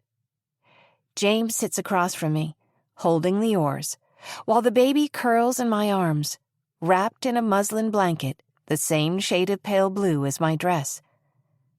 "Lissy, over there, look." I lift a finger to my lips. "He's nearly asleep." He nods, then points instead. Just in the distance, almost obscured by a weeping willow, a blue heron bobs its head, craning its beautiful neck to preen its feathers. I look back to James and smile. The baby gives a yawn, and finally closes his eyes, curled against my belly on a diagonal, just as he was when he was inside it, nestled at an angle the nurse described as challenging. Short-tempered with the discomfort of labor, I answered her that I'd always known my insides were tangled. The heron takes notice of our presence, flutters its wings as if in slow motion, and takes flight. I turn my eyes back to the trees that surround us, the rowboat nudging past a tangle of grasses near the border of the lake. Out here, where we once whispered our plans for the future, named the children we would have.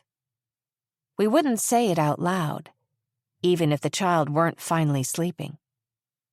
This way, the reverie.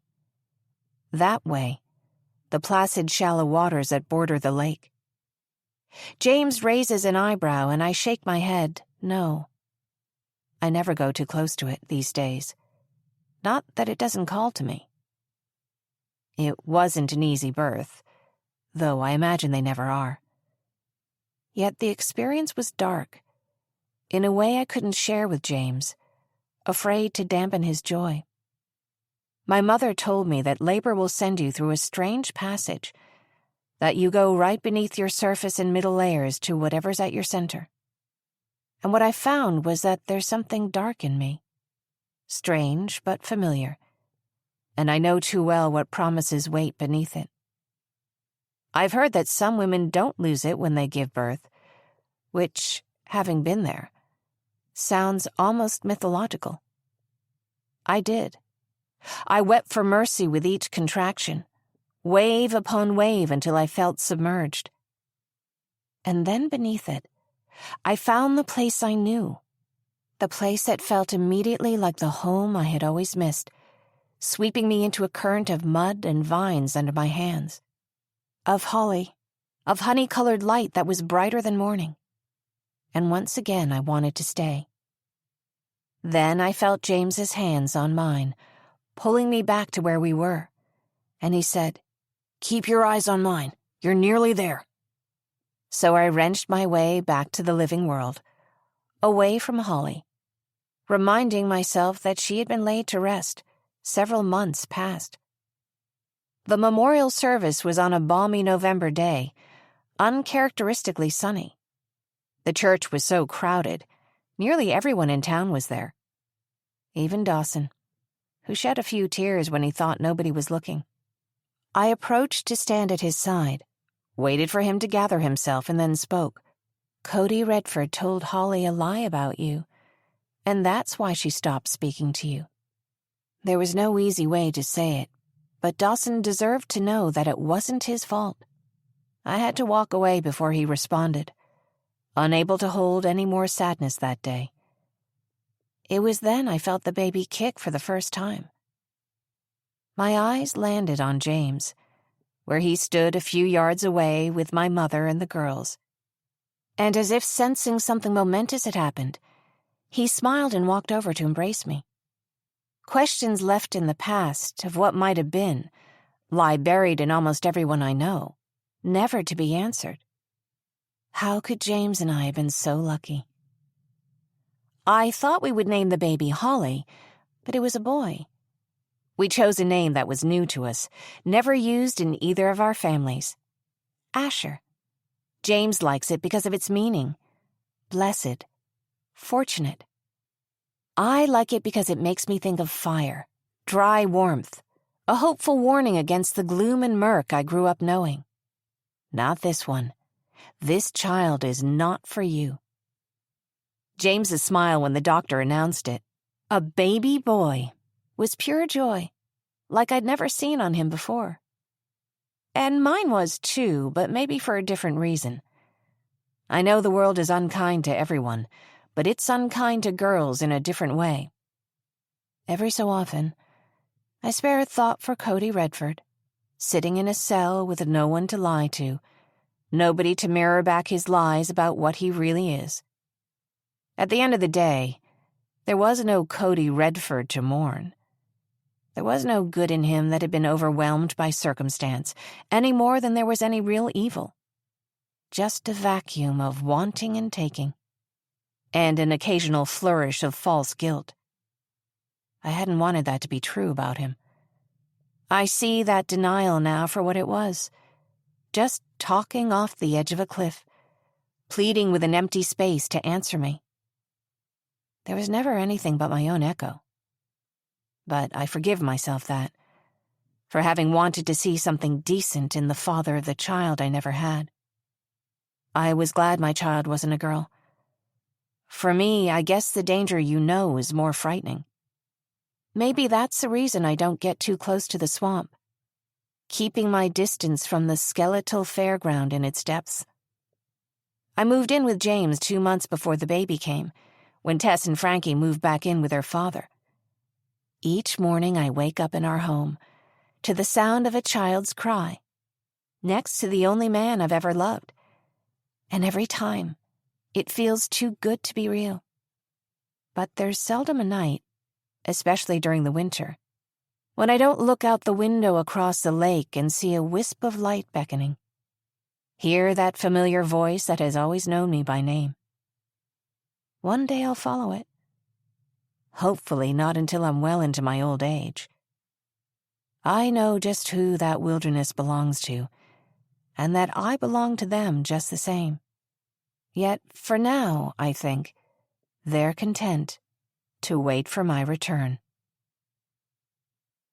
Thanks for listening to The Woman in the Water by Kelly Hurd, read by Laurence Bouvard, produced by PRL Studio for Saga Egmont.